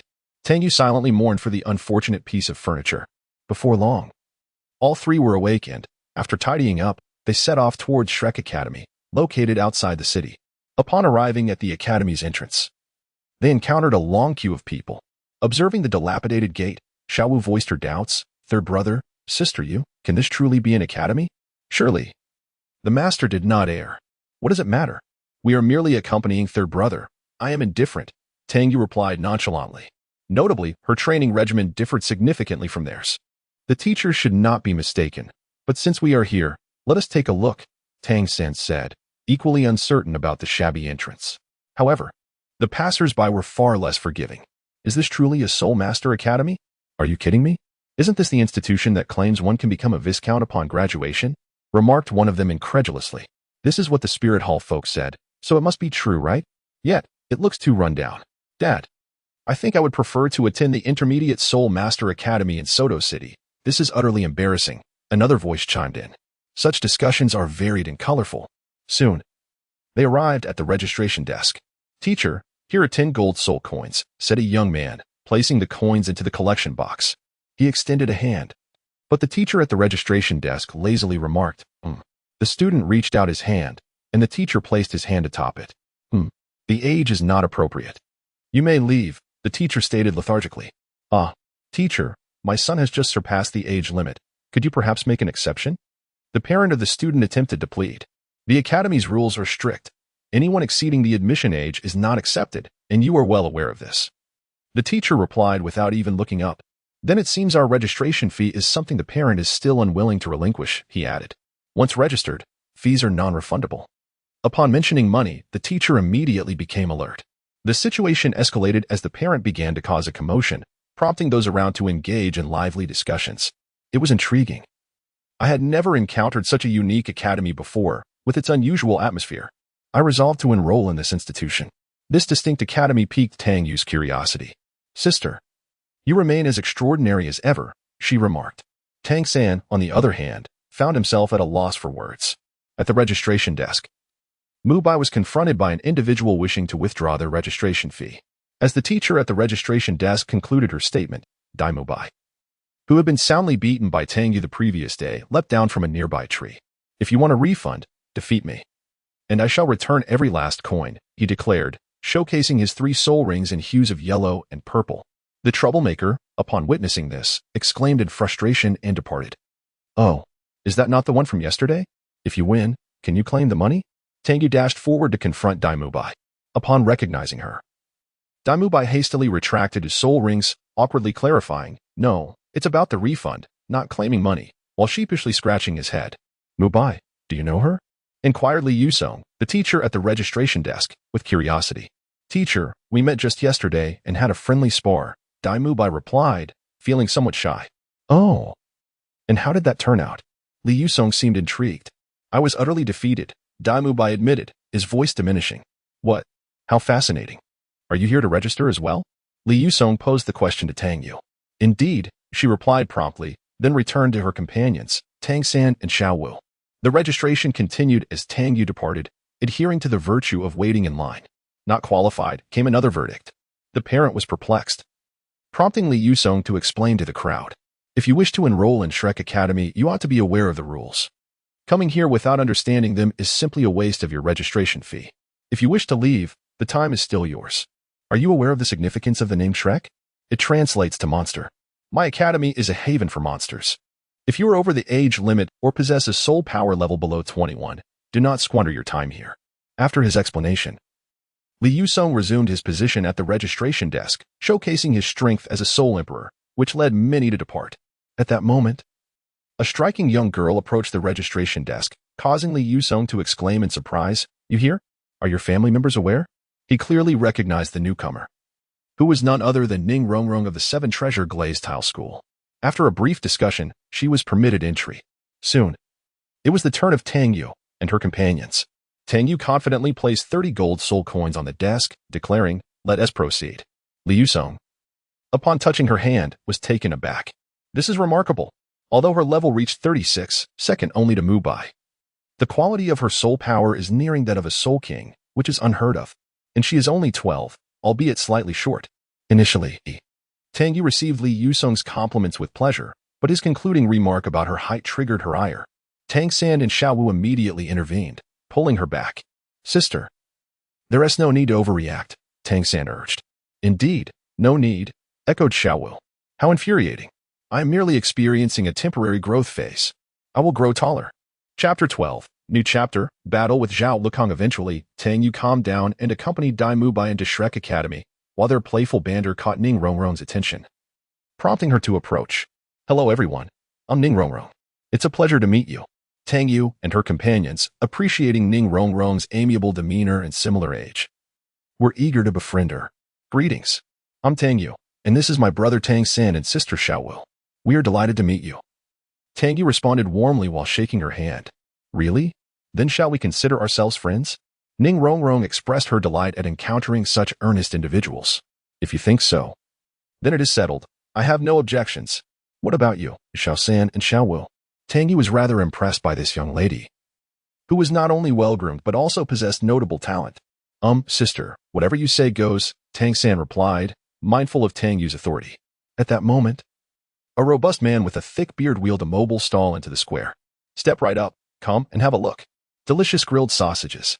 The man's youthful voice belied his appearance. "Look, they're selling sausages. To commemorate our newfound friendship, I'll treat you." Tang Yu exclaimed to Tang San and Xiao Wu. "That would be splendid," they agreed, feeling comfortable with their companion. "Sir, I would like 4 sausages, please," Tang Yu ordered as she approached Oscar's stall. "Sir? Little girl, I'm just 14. How can you call me uncle?" Oscar replied, surprised by the remark from the petite girl standing before his sausage stall. "How preposterous. I'm 12 this year. Do not mention my height," she retorted, slamming the coins on the table, snatching the sausages, and storming off. Oscar was startled by Tang Yu's sudden outburst and noticed the coins she had just placed, which had wedged firmly into the stall, making it impossible to retrieve. Yet again, Oscar found himself taken aback. At this moment, Dai Mubai, who had been temporarily called away to fetch someone, returned with the individual and immediately spotted Oscar selling sausages. "Oscar, didn't we agree that selling sausages on campus is prohibited? Quickly put them away." Dai Mubai approached sternly and then turned to Tang Yu and the others.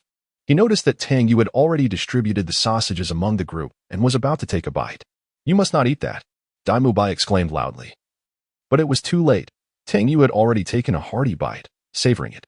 The others halted at Dai Mubai's shout. Seeing this, Dai Mubai grasped Oscar and brought him before everyone, declaring that the sausages were off limits. "Why not? Aren't they delicious?" Tang Yu replied, chewing as she spoke. "Oscar, make one right here." Dai Mubai immediately nudged Oscar, insisting he prepare a sausage on the spot. "Isn't that inappropriate, boss Dai?" Oscar hesitated, feeling awkward. "Hurry up," Dai Mubai pressed, leaving Oscar no room to protest. "I've got a giant sausage." Oscar finally relented, shouting exuberantly. The group frowned at this exclamation, except for Tang Yu, who remained unfazed. The others, including Tang San, Ning Rongrong, and Xiao Wu, returned their sausages to Oscar, who could only manage a bittersweet smile, clearly accustomed to the situation. Is there really a problem with this? I think it's quite good, Tang Yu remarked, puzzled by their reactions. Tang Yu, is there no issue with this? It's just two. Oh. Ning Rongrong was so agitated she could hardly articulate her thoughts. What is the big deal? Traditional sausages are usually stuffed in casings, while this one is made directly using soul power, much cleaner. Tang Yu argued her point. Finally, someone appreciates my sausages, Oscar exclaimed joyfully. Feeling a sense of validation, he leaped forward to hug Tang Yu's leg in gratitude. Hey, let go, Tang Yu scoffed, kicking him away effortlessly. Well, if that's the case. There seems to be no issue, Tang San conceded, agreeing with Tang Yu's viewpoint. Hey, you all can't seriously accept this peculiar thing, can you? Ning Rongrong protested. Unable to accept the situation. All right, let us move on. I'll take you to the fourth challenge now. With that, Daimu Bai prepared to lead the group into the academy. However, the examinees still struggling with the second challenge were displeased, wondering why Tang Yu and her companions could skip ahead while they remained stuck in their test. The group then revealed their soul rings and announced their levels, prompting the younger participants to quiet down. Although Tang San and his team had their second rings, Tang Yu's third ring, particularly due to her height, put immense pressure on those who had been boasting. Before long, they arrived at the fourth challenge, where a sturdy middle-aged man, approximately 165 meters tall, rested on a lounge chair. Teacher Zhao, I've brought the candidates, Daimu Bai reported upon seeing Zhao Wujing. Oh, how interesting. This time, 5 little ones have skipped ahead. This piques my interest. I'll give you a stick of incense as time to prepare. If you can withstand my challenge for that duration, you pass. Zhao Wujing's enthusiasm was evident upon seeing the 5 candidates.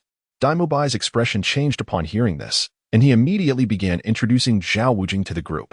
Originally, I was supposed to evaluate you in this fourth challenge, but for some reason, Teacher Zhao has decided to take the reins personally. Time is of the essence. So let me introduce you to Teacher Zhao Wujing. Zhao Wujing, could it be the unmovable King Zhao Wujing? Ning Rongrong, clearly knowledgeable, interjected. Indeed. Teacher Zhao Wujing is a level 76 beast martial soul battle spirit saint with an extraordinarily formidable defense, wielding the great strength diamond bear as his martial soul. You all should discuss your strategies quickly. With that, Daimu Bai fell silent, observing the group. Allow me to start. I am Tang Yu, a level 36 soul master, capable of taking on a soul king without issue. My martial soul is a battle spear, and I have developed numerous soul skills, most of which I created myself. Tang Yu introduced herself confidently. Next, I will go. I am Tang San, a level 29 control system soul master with the blue silver grass as my martial soul. I'm Xiao Wu, a level 29 assault system soul master with the rabbit as my martial soul. Zhu Zhiqing, a level 27 agility attack soul master with the nether cat as my martial soul. Ning Rongrong, a level 26 support system soul master with the 7 treasure glazed tower as my martial soul. The 7 treasure glazed tower. Are you from the 7 treasure glazed sect? Gasps of admiration erupted among those present. This is nothing to boast about. Tang Yu has already reached level 36, Ning Rongrong replied modestly, though pride was evident in her demeanor.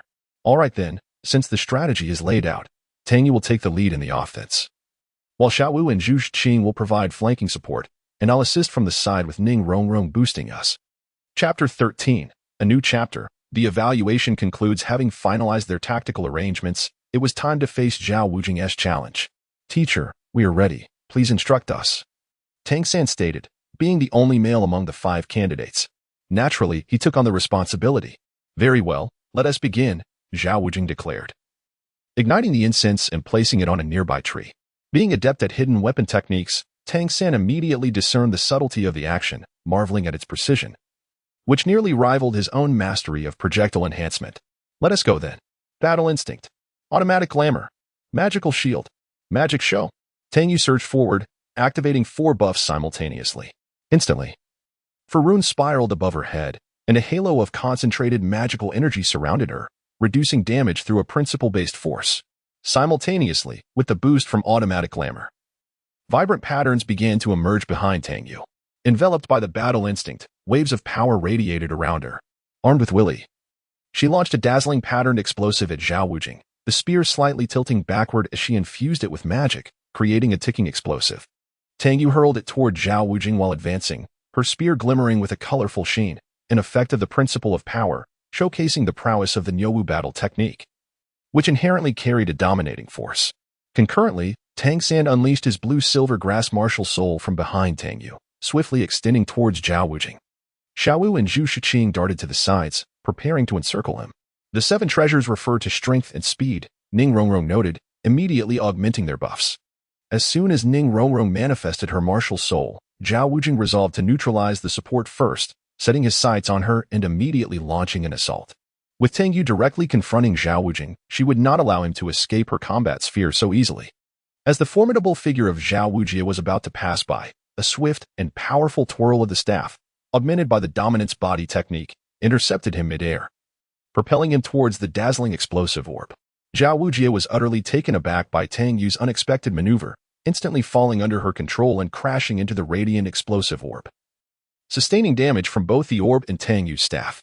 Meanwhile, under Ning Rongrong's acceleration, Tang San's blue-silver grass ensnared Zhao Wujie, while Xiao Wu and Zhu Shiqing seized the opportunity to swiftly close in and flank him. In a moment of urgency, Zhao Wujie unleashed his first soul skill, the unmoved King's body, shattering Tang San's blue-silver grass and repelling both Xiao Wu and Zhu Shiqing. Yet, driven by instinct, Tang Yu countered with a fierce strike, engaging Zhao Wujie head-on. In her state of dominance body, she remained unyielded. Seizing the moment, Tang Yu executed a blossom palm to initiate a relentless pursuit, seamlessly transitioning into a heavenly strike that sent Zhao Wujie soaring. Observing this, Tang San promptly activated his second soul skill, Parasite, ensnaring the airborne Zhao Wujie to further limit his movements. Tang Yu, not one to miss such an opportunity, leaped high to deliver a dragon tooth strike, following it up with a double hammer blow, sending Zhao Wujie crashing to the ground. As he landed, Tang Yu began to gather her radiant energy, preparing to unleash her powerful technique. Zhao Wujie, sensing the overwhelming force converging at Tang Yu's fingertips, felt a wave of unease wash over him. The potency rivaled that of a peak Soul King's attack. Thoughts raced through his mind, contemplating the extraordinary ability of this young girl, realizing that her effortless display of such power was indeed formidable. However, as Zhao Wujie was lost in his thoughts, Tang Yu completed her gathering of energy and unleashed her radiant pressure. It was the first time Tang San and the others had witnessed this formidable technique since Tang Yu reached the 35th level. With a thunderous roar, the ground was obliterated, creating a massive crater in the arena, with Zhao Wujie lying at its center, clearly stunned by the attack. The spectators were left in awe, their eyes wide as they witnessed a 36th level soul master overpower a 76th level soul saint, staring at the enormous crater. They wondered if such a feat was indeed achievable by a soul master of that level. Soon, Zhao Wujie regained consciousness, the reality of his defeat settling in. Feeling utterly humiliated to have been knocked unconscious by a group of youngsters, he suddenly recalled the incense, only to find it had long since burned out. Turning his gaze towards Tang Yu, he noticed her leisurely enjoying a sausage, while Ning Rongrong and Zhu Shiqing gathered around Tang San, listening intently as he explained the intricacies of hidden weapons, with Oscar perched on Dai Mubai's back, peering forward. "Oscar," Zhao Wujie exclaimed, spotting him in the crowd. "Yes," Oscar replied, standing upright and hastily approaching Zhao Wujie. "Bring me 2 sausages," Zhao Wujie commanded, attempting to maintain an air of authority. Without a word, Oscar dutifully handed him 2 sausages. After consuming the sausages to regain his strength, Zhao Wujie instructed Dai Mubai to escort Tang Yu and the others to their dormitory. Once they departed, he took a moment to glance back at the crater, reflecting on the remarkable prowess of the students. Meanwhile, under Dai Mubai's guidance, Tang Yu and her companions found their respective dormitories. Tang San and Oscar shared a room, while Xiao Wu and Zhu Shiqing occupied another, leaving Tang Yu to room with Ning Rongrong. After settling in, Tang Yu organized her minimal belongings, contrasting sharply with Ning Rongrong, who busily unpacked a considerable amount of luggage from her spatial soul guide. "Let me help you. We are friends and now roommates," Tang Yu offered, prompting a delighted response from Ning Rongrong, likely due to the fact that Tang Yu was her first friend, tempering any potential tantrums. After organizing their belongings, the group headed to the academy's cafeteria for a meal, followed by a return to their dormitories for much-needed rest. They were exhausted, as the new academic journey awaited them the next day. Chapter 14. A new chapter. Opening ceremony. Early the next morning, Tang Yu awoke and, noticing Ning Rongrong still asleep, quietly left the dormitory. Arriving at the training ground, essentially the village square, she commenced her training, recognizing it as a vital source of experience. Not long after she began, Tang San emerged from his room. "Sister, you are up so early," he greeted her. "Oh, it's you, little San. Is Xiao still asleep?" Tang Yu inquired, continuing her practice without missing a beat. Yes, but she should be waking up soon, although she often sleeps in. She eventually rises early, Tang San replied, accustomed to this routine. As expected, Xiaowu soon joined them, and upon seeing Tang Yu and Tang San, she rushed over. Once the trio reunited, Tang Yu paused her training. Since we are all awake, let us go have breakfast. Today marks the beginning of our first class, she declared, leading the way to the cafeteria. After their meal, Tang Yu returned to the training ground while Xiaowu and Tang San set out to explore the campus, encountering Ma Hongjun and engaging in a sparring match. Soon, it was time to gather, and everyone assembled at the training ground. It was here that Tang Yu first laid eyes on Ma Hongjun, the last student of Shrek Academy. Before long, Dean Flender arrived to commence the opening lesson. This year is promising. We have welcomed 5 more prodigies. I, Flender, the Dean of Shrek Academy, extend a warm welcome to you all. Shortly, each of you will contribute 100 gold coins to Teacher Lee, who oversees the finances. As support-type soul masters, you are vulnerable on the battlefield without protection. Thus, evasion is an essential skill for you. Oscar and Ning Rongrong, 20 laps. If you don't complete them before lunch, you shall go hungry. Flender's insight into support soul masters was unique. After addressing Oscar and Ning Rongrong, Flender shifted his focus to the combat soul masters. Daimubai, please explain the Academy's rules to them, and then you may disperse. Little San, come with me, he instructed, taking Tang San aside. Meanwhile, Oscar and Ning Rongrong continued their laps. Although Ning Rongrong had become friends with Tang Yu, her temper remained unchanged, and she soon abandoned Oscar to venture into Soto City for leisure. At noon, the students regrouped, and Flender inquired about the results of Oscar and Ning Rongrong's running. Oscar, have you completed your 20 laps? He asked. Yes, Dean, Oscar replied confidently. I asked about both of you, Flender clarified, eyeing them sternly. Oscar hesitated before responding. We finished our laps. Upon hearing this, Flender imposed a punishment on Oscar and began to lecture Ning Rongrong, who immediately displayed her spoiled demeanor. Unfazed, Flender retorted. In this place, every academy surpasses you. You speak nonsense. I have surpassed level 25 and am a renowned genius of the sect. Our 7-treasure glazed tile school possesses a martial soul that is unrivaled in the world, Ning Rongrong retorted immediately. Humph. Mubai has reached the soul master level. And Tang Yu, at the same age as you, has achieved the unprecedented 36th level. Tang San and Xiaowu have both reached the 29th level and can break through at any moment. In terms of talent, they all surpass you. Although Ma Hongjuan's martial soul has defects, it is an exceptional top-tier beast martial soul. Zhu Zhuqing's soul power is comparable to yours. Yet she possesses the determination to grow stronger. Ning Rongrong countered, I am an auxiliary soul master. Naturally, I cannot compare in combat. But my role on the battlefield is greater than theirs. Role? With such a lack of will and constitution, you would be the first to perish on the battlefield. With your impetuous arrogance, you surely do not believe you can find comrades you can trust with your back. Enough. What about Oscar? I am surely stronger than him. Ning Rongrong shouted angrily. Have you ever seen a food-type martial soul with innate full soul power? Among all the students, you are the weakest. Eventually, Ning Rongrong left in tears, and Flander instructed Oscar to stop and comfort her. That evening, Flander took Tang Yu and the others to the Soto City Great Spirit Arena. Upon returning to Soto City, Tang Yu regretted not being able to enjoy herself last time. This time, under Fried's guidance, they were headed to the Great Spirit Arena, which was good news for Tang Yu. As is well known, fighting can yield experience, and gaining experience leads to leveling up. There's no fault in that. Upon arriving at the arena, no one inquired, which puzzled Flander. Aren't you curious about what the Great Spirit Arena is? Hiki, we were just waiting for you to speak. Ma Hongjun chimed in, flattering him. Enough with the chatter. Let me explain the situation. Each participant will receive an Iron Spirit badge upon registration. Winning a match earns you a point, while losing deducts a point. Accumulate 100 points to upgrade to a Copper Spirit badge. Before graduation, you are required to obtain at least a Silver Spirit badge. Mubai was tasked with leading them to register. Flander elaborated on the details, and then arranged for Mubai to take them to register, while he himself planned to take it easy. Mubai, what level is the Silver Spirit badge? Tang San inquired. The Silver Spirit badge is at the 3rd level. It starts with the Iron Spirit badge, followed by the Copper Spirit badge, then the Silver. And after that, Gold, Purple Gold, Sapphire, Ruby, and Diamond. Mubai explained the specifics of the Spirit Arena to everyone. The Silver Spirit badge is only at the 3rd level? That's not difficult, Xiaowu remarked. It's not that simple. I started participating in the Great Spirit Arena when I was at level 29, and my current record is 29 wins and 27 losses, only 2 points accumulated, Mu Bai replied, dousing her enthusiasm. Mu Bai, how could that be possible with your strength? Tang San expressed his confusion.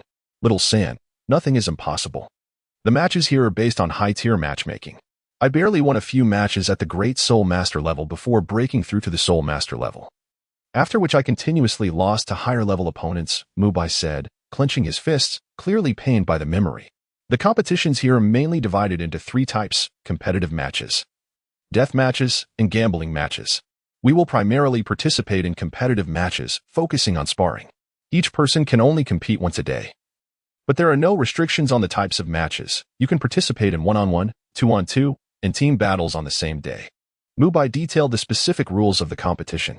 Alright, let's go register. I can't wait to knock down those poor opponents. With that, Tang Yu led Tang San and the others to sign up. Having witnessed Tang Yu's relentless combos against Zhao Wujie, the images flashed vividly in Mu Bai and Tang San's minds. Tang Yu could even overpower a soul sage like Zhao Wujie, while it's possible Zhao Wujie was holding back. It was still astonishing. This was undoubtedly a demonstration of her ability to battle above her level. I suspect Little San and Xiao will team up. So I will pair with Zhu Zhiqing. Come on, Zhiqing, let's soar. With that, she took Zhu Zhiqing to form a team. Arriving at the registration desk, Tang Yu and Zhu Zhiqing quickly completed their registration and received their Iron Spirit badges.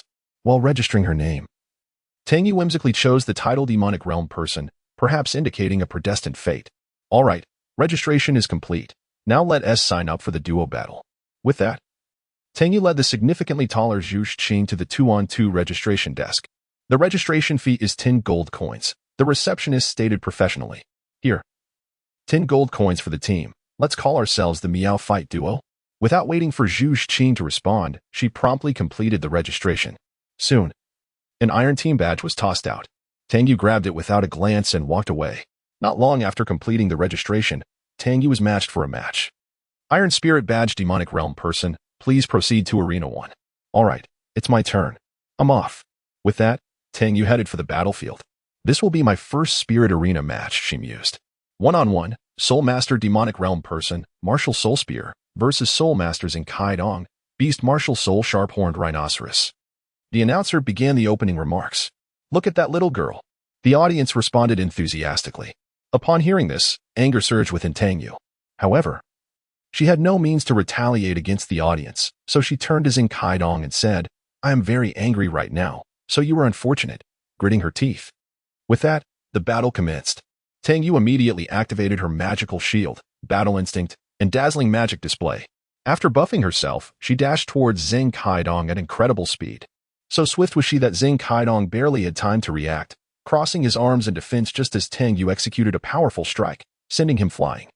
With a rising palm strike, she propelled Xing Kaidong even higher, followed by an upward dragonfang strike, all while continuously unleashing dazzling magic. Before Xing Kaidong could descend, Tang Yu leaped up again, delivering yet another strike that kept him airborne. She swiftly used her rondo staff to pull him down from the sky, crashing him to the ground, and then followed up with a crushing blow.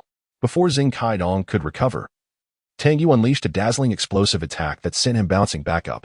Tang Yu immediately executed a dazzling fusion chase, then followed it with a double hammer strike, simultaneously unleashing a flurry of dazzling magic. Finally, Xing Kaidong, having regained his composure, attempted to counterattack, but Tang Yu struck him again, lifting him up, and quickly gathered the myriad dazzling patterns behind her, delivering a powerful blow that concluded the fight. Seeing this, the announcer quickly declared the battle over. Surprised at how swiftly it had ended, the Demonic Realm contestant wins with a dazzling display of attacks, securing 1 point. After leaving the arena, Tang Yu felt considerably lighter after venting her emotions, and the outcome of the battle had elevated her soul power to the 37th level. Chapter 15. A new chapter. Ning Rorong's transformation. Miss Demonic Realm Person, please proceed to the front desk to register your points. We will begin the next match shortly. After Tang Yu's battle concluded, the announcer promptly notified her, before continuing with the event. Naturally, Tang Yu went to the front desk to register her points. Subsequently, they began to wait in the lounge for Zhu Zhiqing to emerge so they could engage in a 2-on-2 match. It wasn't long before Zhu Zhiqing and Tang Xin arrived at the front desk simultaneously. Observing this, Tang Yu quickly approached them. Why did you both come out together? How did it go? Since Tang Yu had started battling early, she was unaware of the subsequent matchups. Well, it turns out we were both assigned to the same match. Zhu Zhiqing explained. Tang San, upon being questioned, awkwardly scratched his head. Oh, I see. So what was the outcome? Who won? Let me guess, it must be you. Little San. After all, the control system holds a significant disadvantage against agile types. At this moment, Tang Yu finally grasped the details of the situation. Indeed, I emerged victorious. But this means Zhu Zhiqing's score is now -1, Tang San bluntly stated, revealing the result to Tang Yu. That's all right. Next. I'll ensure Zhu Zhiqing wins a match, Tang Yu declared confidently. Come on, Zhiqing. I'll take you to victory. With that, she pulled Zhu Zhiqing towards the waiting room. Shortly thereafter, it was time for Tang Yu and Zhu Zhiqing to battle. Next up was the Miao fighting duo against the Mu duo. The host's enthusiasm remained high. Standing opposite Tang Yu were the Muyu brothers, whose martial souls manifested as wooden rods. The brothers bore an almost identical appearance, suggesting they were twins. Zhiqing, just watch closely. If I miss anything, I'll rely on you, Tang Yu announced before charging forward. As she sprinted, she activated 4 buffs, closing the distance to the Mu brothers in no time. The Mu brothers, undeterred, summoned their martial souls and assumed their stances. Seeing this, Tang Yu grinned and shouted, Heavenly Strike. She executed a powerful upward slash from a diagonal angle, lifting both brothers off their feet. Without granting the Mu brothers a moment to retaliate, she unleashed a dazzling explosion of energy from below, crouched slightly, and then leaped high into the air. In mid-flight, she used her staff to gather the brothers together before sending them crashing down with tremendous force. Immediately, Tang Yu harnessed her energy, unleashing a powerful strike that descended with the force of gravity. This unfamiliar display of force proved insufficient for a decisive victory, prompting Tang Yu to follow up with a double hammer strike. She then swiftly completed a meteor flash attack, sending the Mu brothers soaring out of the arena. The entire sequence unfolded in an instant. Zhu Zhiqing stood poised, ready to support Tang Yu, only to witness the latter execute a flawless combination that concluded the match. Congratulations to the Miao fighting duo for winning this soul battle. Please proceed to the front desk to register, the host exclaimed, momentarily taken aback before hastily announcing the result. Upon returning to the front desk, Zhu Zhiqing appeared somewhat dissatisfied, feeling as though she had contributed little to the fight, despite the reality of her minimal involvement. Come on, Zhiqing, don't be like that. I had no idea they would be so weak that they couldn't withstand even a single combo from me, Tang Yu argued defensively. Didn't teacher Zhao Wujie also struggle to withstand your combo? Zhu Zhiqing retorted, promptly elevating Tang Yu's platform and dismantling the stairs. At this moment, Tang San and Xiao Wu concluded their battle and approached the stage, coincidentally spotting Tang Yu and Zhu Zhiqing. Meanwhile, Ma Hongjun and Dai Mubai, who had been observing Tang San and Xiao Wu, also approached. Sister, you're done too. How did it go? Tang San inquired eagerly upon seeing Tang Yu. Indeed. The battle between you and Xiao Wu was quite spectacular, Ma Hongjun remarked, expressing his admiration for their seamless teamwork. There is not much to say.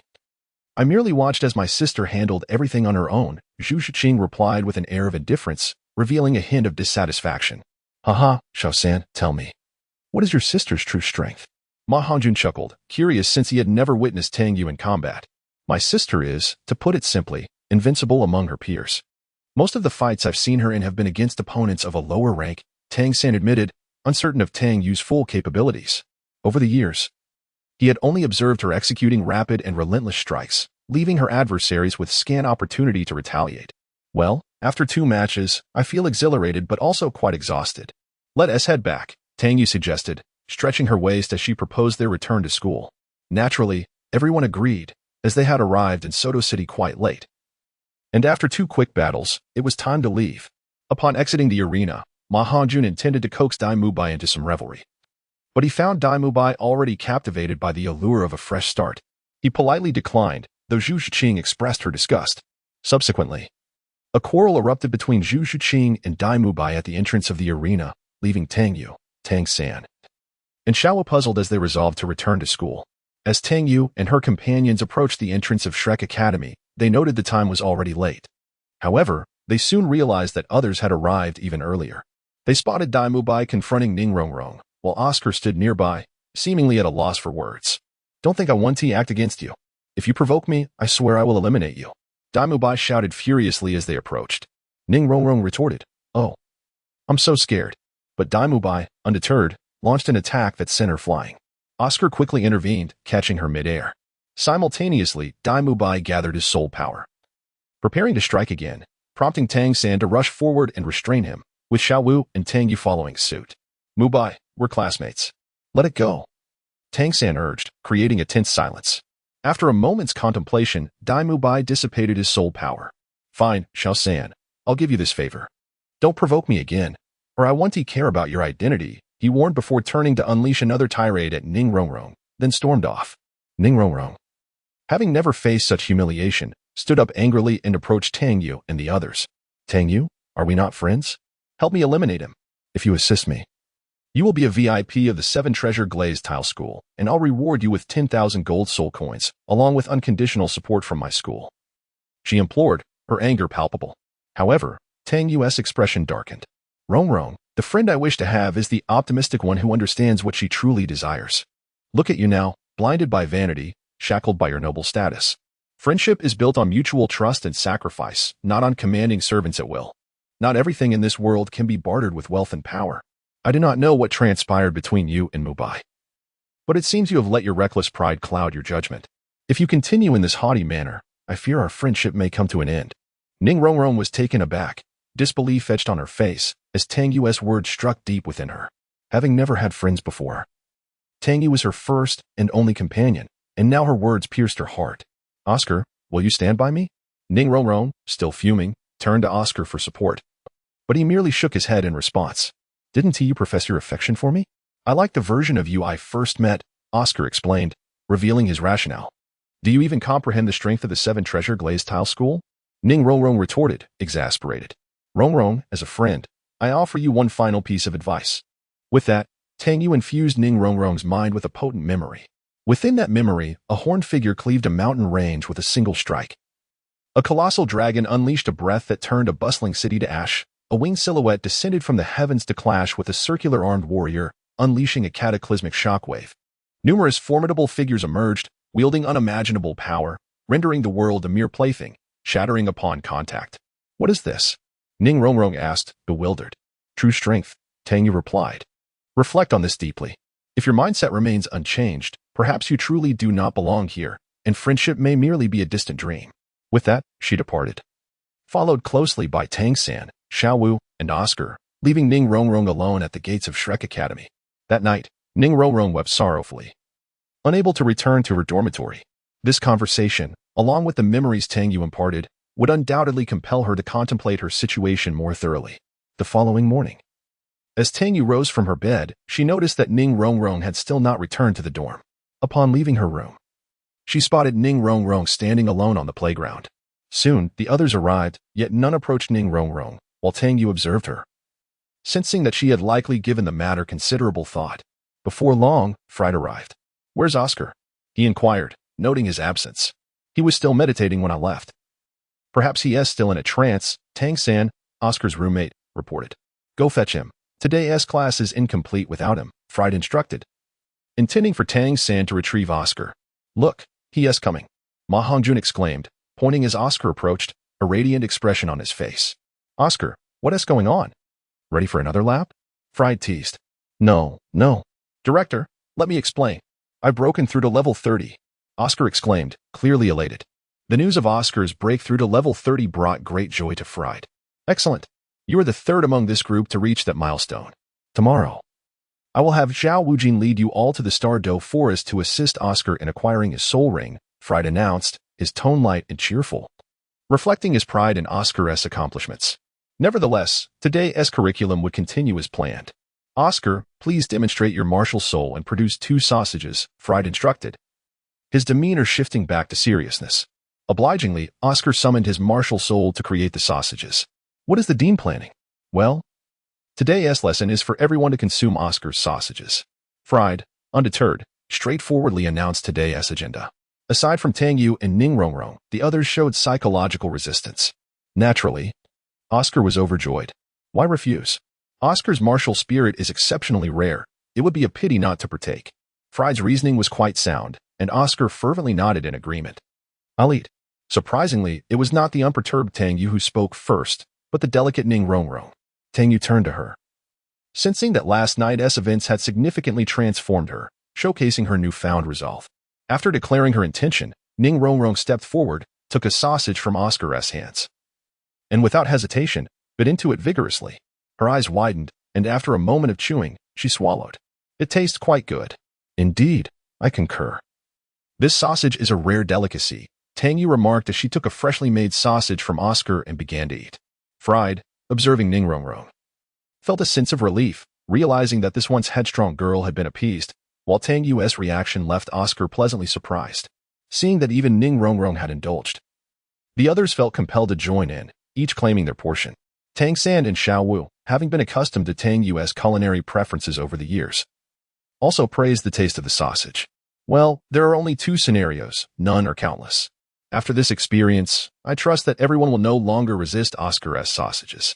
Thus, today's lesson concludes. Return and prepare well for our departure tomorrow. Dismissed. Fried was quite satisfied with the day's lesson and promptly let everyone go. Soon, the following day arrived, and early in the morning, the 8 gathered at the entrance of Shrek Academy. Not long after, Zhao Wujin appeared, though he bore the faint marks of recent misfortune. After being mercilessly beaten by Tang Yu on the first day of school and subsequently confronted by Tang Hao, who came to defend his sister, he had certainly endured a rough patch. Since everyone is here, we shall set forth. Let me clarify, during this operation, I will only intervene in moments of peril. The hunting process relies upon your own capabilities. With that, Zhao Wujin took the lead, and the 8 promptly followed. After traversing mountains and rivers, they arrived at an inn to rest. As the teacher, Zhao Wujin would manage the meals, while Tang Yu and the others gathered at a table to dine. Tang Yu was engrossed in her meal, and just as she finished, she noticed the other 7 standing up, prepared to leave. Tang San, what is going on? Tang Yu inquired, her curiosity piqued. Sister, you were so absorbed in your meal. We just had a skirmish with the Tsanghui Academy, and now we're set to spar with their leading teacher, Tang San explained succinctly. That is fantastic. I've just finished eating, so it's the perfect time to burn off some calories. Step aside, let me take the lead, Tang Yu exclaimed with enthusiasm. Her spirits lifted upon learning the situation. Tang San, is your sister all right? Ma Hongjun asked, clearly concerned about Tang Yu facing off against Yu Jiqiu. Fear not. The leading teacher is likely at the Soul King level. My sister can handle it, Tang San reassured him confidently. Meanwhile, the battle between Tang Yu and Yu Jiqiu had commenced. Tang Yu initiated the confrontation with a swift blossom palm aimed at Yu Jiqiu, instantly activating her combat instincts. Upon contact, a dazzling pattern emerged, and Tang Yu seamlessly transitioned into her automatic dazzling technique, following up with a series of controlled strikes.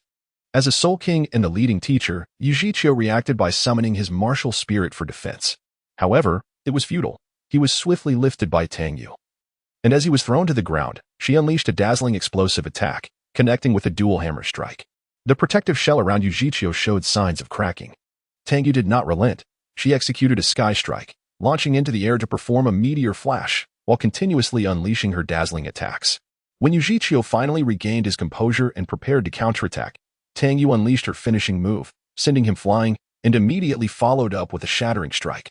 In quick succession, she performed a dazzling fusion, which detonated the previous dazzling explosive on Yu Jiqiu, resulting in a triple explosion that left him dazed. Witnessing this, Tang Yu concluded the battle with a powerful dazzling strike, sending Yu Jiqiu soaring through the air, landing atop a well. Ah, how refreshing. A post-meal workout is splendid, Tang Yu remarked, stretching as she walked back into the inn. The others followed suit, their meals still awaiting them, while the students from Tsanghui Academy stood stunned, bewildered by the sight of someone seemingly younger than them overpowering their teacher, Yu Jiqiu. Upon entering the inn, they encountered Zhao Wujin.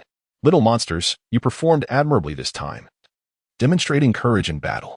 Especially Tang Yu, your combat flow was exceptional. However, remember that unity is paramount. This is an area where you still have room for improvement. Reflect on this. After his admonition, they returned to their meal. The following morning, the group cast aside the previous night's events and set off for the Douluo Forest. The Douluo Forest is a notably perilous location, its depths housing formidable beings that even titled Douluos dare not provoke. However, this was of little concern to Tang Yu and the others, as they were merely there to hunt at the periphery. Finding a suitable soul beast in the vast expanse of the Douluo Forest can be both simple and challenging, largely depending on luck. And luck was on their side when they discovered a phoenix-tailed coxcomb snake.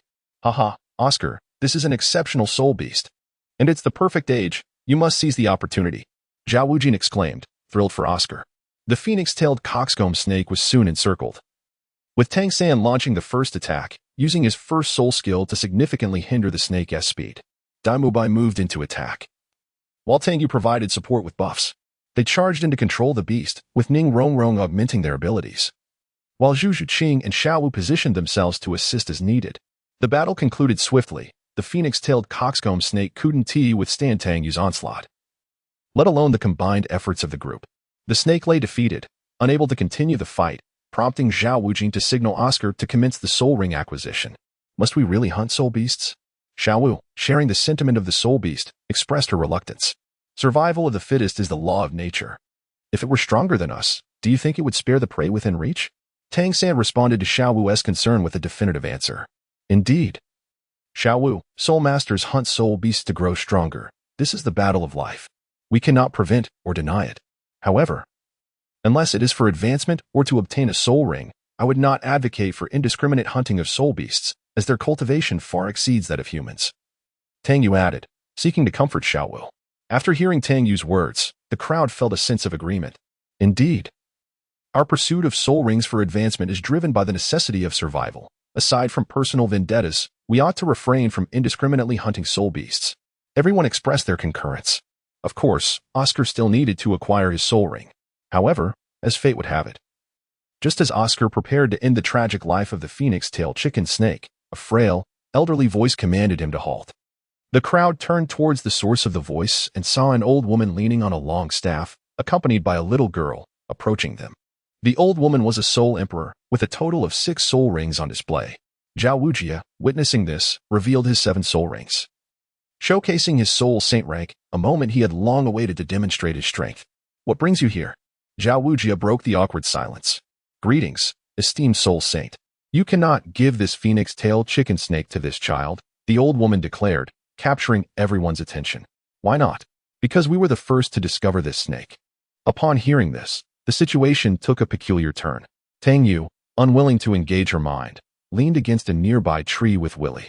After much discussion, they ultimately decided to adhere to the customary rules of the Soul Master community, combat. However, since Oscar was an auxiliary without combat capability, at least not yet, Tang San was designated to fight.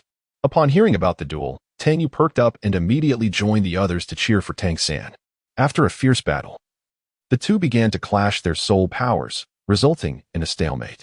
Observing this, the old woman contemplated conceding. Let us call it a loss this time. How about we join forces to disrupt this standoff? She suggested. No need. Tang Yu interjected, stepping between them and casting a dispelling spell, instantly dissipating the conflicting soul powers. This left the old woman greatly astonished. Ultimately, Oscar succeeded in absorbing the soul ring. Chapter 17, a new chapter. The Douluo incident. Upon completing the absorption of the soul ring, Oscar naturally acquired a new soul skill. Xiao quickly. Let us see your new soul skill. Dai Mubai was the first to inquire. Just so you know, you must not laugh at me, Oscar insisted, ensuring the crowd was aware before he began to chant, mushroom sausage. Accompanied by his incantation was a chorus of laughter, rendering their prior agreement meaningless. You still laugh? Oscar exclaimed, visibly irate. All right, Oscar, tell us what effects this mushroom sausage has, Ma Hongjun queried curiously. Oscar struck a pose and then swallowed the sausage, unfolding a pair of wings composed of energy. He took flight. Not bad. You can fly, Tang Yu exclaimed joyfully. With flying ability, we could dominate aerial battles. How long can you fly? Ma Hongjun eagerly pressed for details. 1 minute, Oscar replied, raising a finger. Only 1 minute? Ma Hongjun's interest waned at this revelation. But what if I told you it flies at the speed of the phoenix-tailed chicken snake? Upon uttering this, all eyes turned to Oscar. Really? The intensity of the speed compensated for the time limitation. All right, young ones. The Douluo forest is fraught with dangers. Since Oscar has completed his soul ring absorption, we should return promptly, Zhao Wujia declared, intending to lead everyone back. I fear we cannot return just yet, Tang San interjected, having just completed his meditation. Why? Zhao Wujia did not reprimand him directly. Because I also need a soul ring, Tang San stated calmly. Zhao Wujia and the others nodded, preparing to move on, only to snap back to attention. What? You've also broken through to level 30? Zhao Wujia's expression brightened, This truly was the best group he had ever guided. In that case, let's hurry. Get out of the way, Zhao Wujie commanded, only to be met with swift reactions from the crowd. However, Tang Yu's direction was slightly off, and she and Xiao Wu were seized by a large hand. Only then did they see their captor, 100,000-year soul beast, the Titan giant ape, residing in the core area. Zhao Wujie, witnessing Tang Yu and Xiao Wu being captured, immediately channeled his soul power to rescue them. After a fierce struggle, Zhao Wujie was injured, and Tang Yu and Xiao Wu were taken away, leaving the rest in disarray. The atmosphere among the group grew exceedingly tense. Ultimately, Tang San resolved to procure a sausage from Oscar before setting out to rescue Tang Yu and Xiao Wu. Meanwhile, having taken Tang Yu and Xiao Wu, Di Ming soon realized he had captured an extra. He discarded Tang Yu midway. Had she not activated her magical shield in time, she would have suffered a grievous fall. Though Tang Yu was unscathed, she felt a bit dizzy after rolling on the ground. Once she regained her composure, she resolved to follow the trail left by Di Ming in hopes of rescue. However, she soon encountered numerous soul beasts attracted by the commotion, all of which were low level. The strongest merely 2,000 years old. Unfazed, Tang Yu charged forward. On the other hand, after obtaining the sausage, Tang San set off immediately. Following the trail, he discovered the aftermath of Tang Yu's passage, with numerous unconscious soul beasts scattered about, including quite a few over 1,000 years old. Realizing that his sister must have led them away from danger to pursue Xiao Wu, he felt a pang of guilt. If only I were stronger, Tang San lamented, just as he sensed a malicious intent. Without hesitation, he dodged, narrowly avoiding an attack that struck where he had just stood. As he looked back, he recognized the attacker, the faced demon spider. In response, Tang San unleashed his full prowess. After an intense battle, he seized the opportunity to use the Zhuge Divine crossbow to deliver a lethal blow. Meanwhile, Tang Yu, after a frenzied series of battles, finally approached Xiao Wu's location. Throughout this ordeal, Tang Yu's combat intensity had surpassed that of the past 6 years, allowing her to ascend 3 levels, reaching level 40, and unlocking a new skill, Meteor Strike. At this moment, the striving Xiao Wu noticed the commotion in the distance. However, it was indeed a pivotal moment for her breakthrough, leaving her feeling powerless. Meanwhile, Ming, who was safeguarding Xiao Wu, had already reacted and rushed towards Tang Yu. Willie, is there a temporary method to enhance my strength? Although I have just broken through to level 40 in the recent battle, it is still insufficient to confront such an existence. Aware of her inability to contend with the formidable 10,000-year beings, Tang Yu sought assistance from the invincible Willie. Since the young lady has now reached level 40, she can momentarily endure a certain amount of pressure. I shall share the method with you. I still possess 3 fragments of apostle power that can temporarily elevate the young lady's strength, but since you have yet to complete your first awakening, this time will only allow for a temporary increase of 20 levels, lasting merely 10 minutes. Concerned for Tang Yu's safety, Willie ultimately provided a solution. 10 minutes? That will suffice. With a trump card in hand, Tang Yu accelerated forward. At that moment, due to Ming's earlier might, the obstructing soul beast had vanished. Before long, Tang Yu encountered Ming. Finally caught up. Return Xiao Wu to me. Tang Yu activated an apostle power, enveloped by a cascade of golden light. I wield the apostle power. I shall confront this 10,000-year adversary. The will of the battle god is upon me. Beiana, transform. In a burst of golden radiance, Tang Yu's appearance underwent a complete metamorphosis. Her height surged to 2 meters, radiating a resplendent golden glow, while golden dragon patterns began to materialize behind her. As Ming approached, Tang Yu unleashed a powerful meteor strike. Sensing the immense strength within her, Ming refrained from underestimating her and raised his hand in defense. At the moment of impact, a halo circled around Tang Yu, a manifestation of the accumulating battle goddess will. Radiant Dragon Dance. Observing the meteor strike's minimal effect, Tang Yu executed the Radiant Dragon Dance. Willie instantly transformed into a colossal dragon spear, unleashing a barrage of strikes upon Ming. While the patterns behind her launched a frenzied assault, the number of consecutive strikes surged, and soon the battle goddess will reach its second stage, inflicting pain upon Ming. Shatter Dominance. Flash Strike, Shatter Dominance. Tang Yu, witnessing the effectiveness of her attacks, unleashed a dual sweep of Shatter Dominance. Naturally, Ming would not allow himself to be struck without retaliation. He unleashed a powerful wave of soul energy intending to repel Tang Yu. However, seasoned in such confrontations, Tang Yu promptly activated the pattern pressure, enduring the shockwave through her formidable body, while simultaneously inflicting significant damage on Ming greater than mere abrasions. With his formidable strength, Ming engaged Tang Yu in combat, and as Tang Yu continued her relentless barrage, the battle goddess will accumulated rapidly, soon reaching its zenith. A powerful domain unfolded, suppressing Erming's strength. Observing this, Erming invoked his own domain to counteract Tang Yu's influence, yet the battle goddess domain held the utmost priority. Entirely disregarding Erming's domain. Realizing the urgency of the situation, Tang Yu swiftly initiated her ultimate move. This final strike will determine everything. I shall rescue Xiaowu. Star pattern explosive. Drawing upon the vast dragon patterns behind her, an immense amount of energy coalesced above Tang Yu, forming a colossal star pattern. Upon hearing Tang Yu's final declaration, Erming recognized that this individual might indeed be a friend of Xiaowu, prompting him to cease his offensive and wholly focus on defense. In a dazzling explosion of light, Tang Yu collapsed to the ground, utterly drained. While Erming lay on the ground, his body marked with burn scars.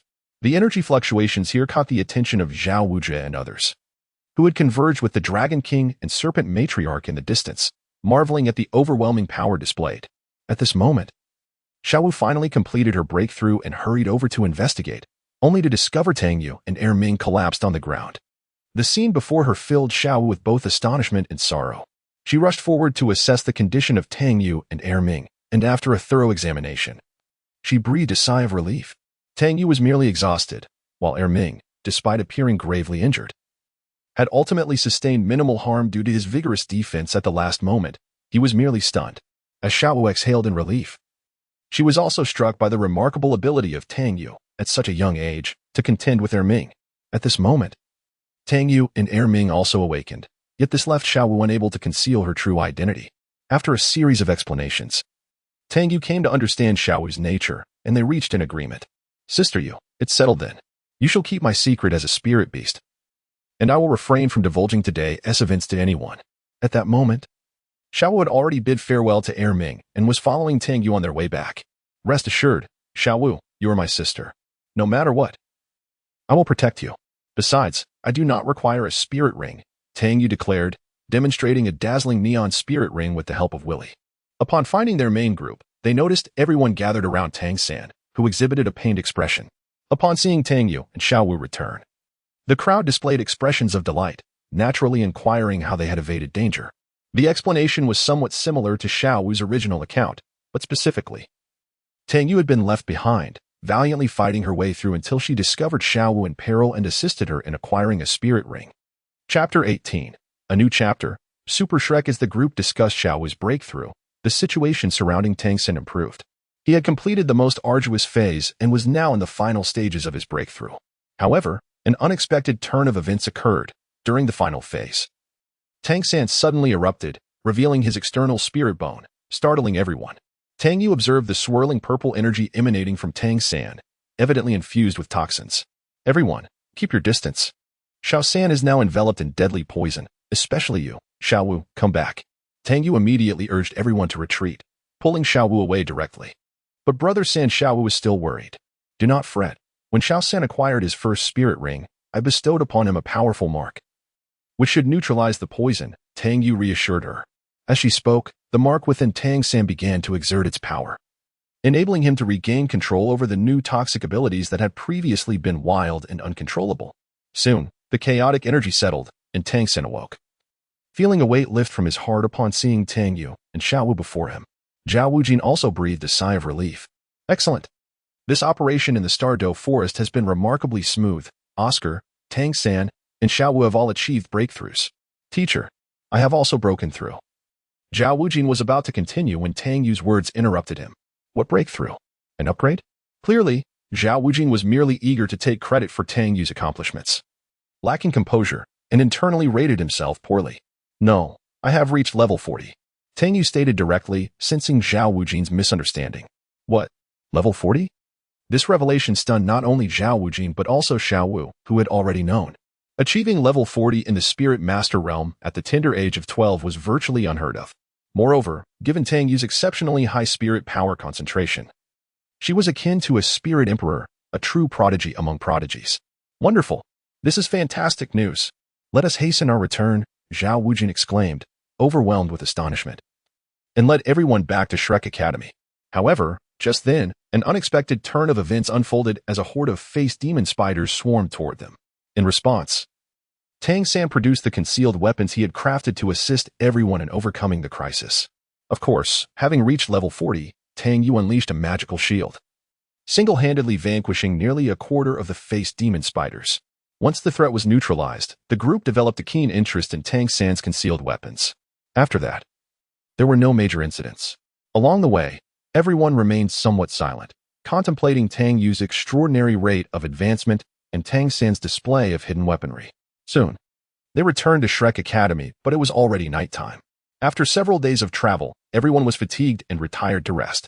Meanwhile, Zhao Wujin reported to Fried and encountered the master. Upon hearing Zhao Wujin's account, Fried was utterly astonished, particularly by Tang Yu's achievement of level 40. However, after having been exposed to Tang Yu's astonishing legacy, he was somewhat desensitized to her rapid progression.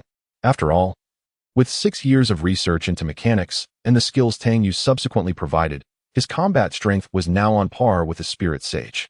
Early the next morning, when everyone arrived at the dining hall, they were taken aback by the opulence of the breakfast laid before them.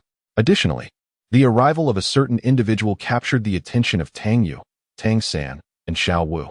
It was the master who had come to Shrek Academy, evidently having completed his procurement in the imperial capital.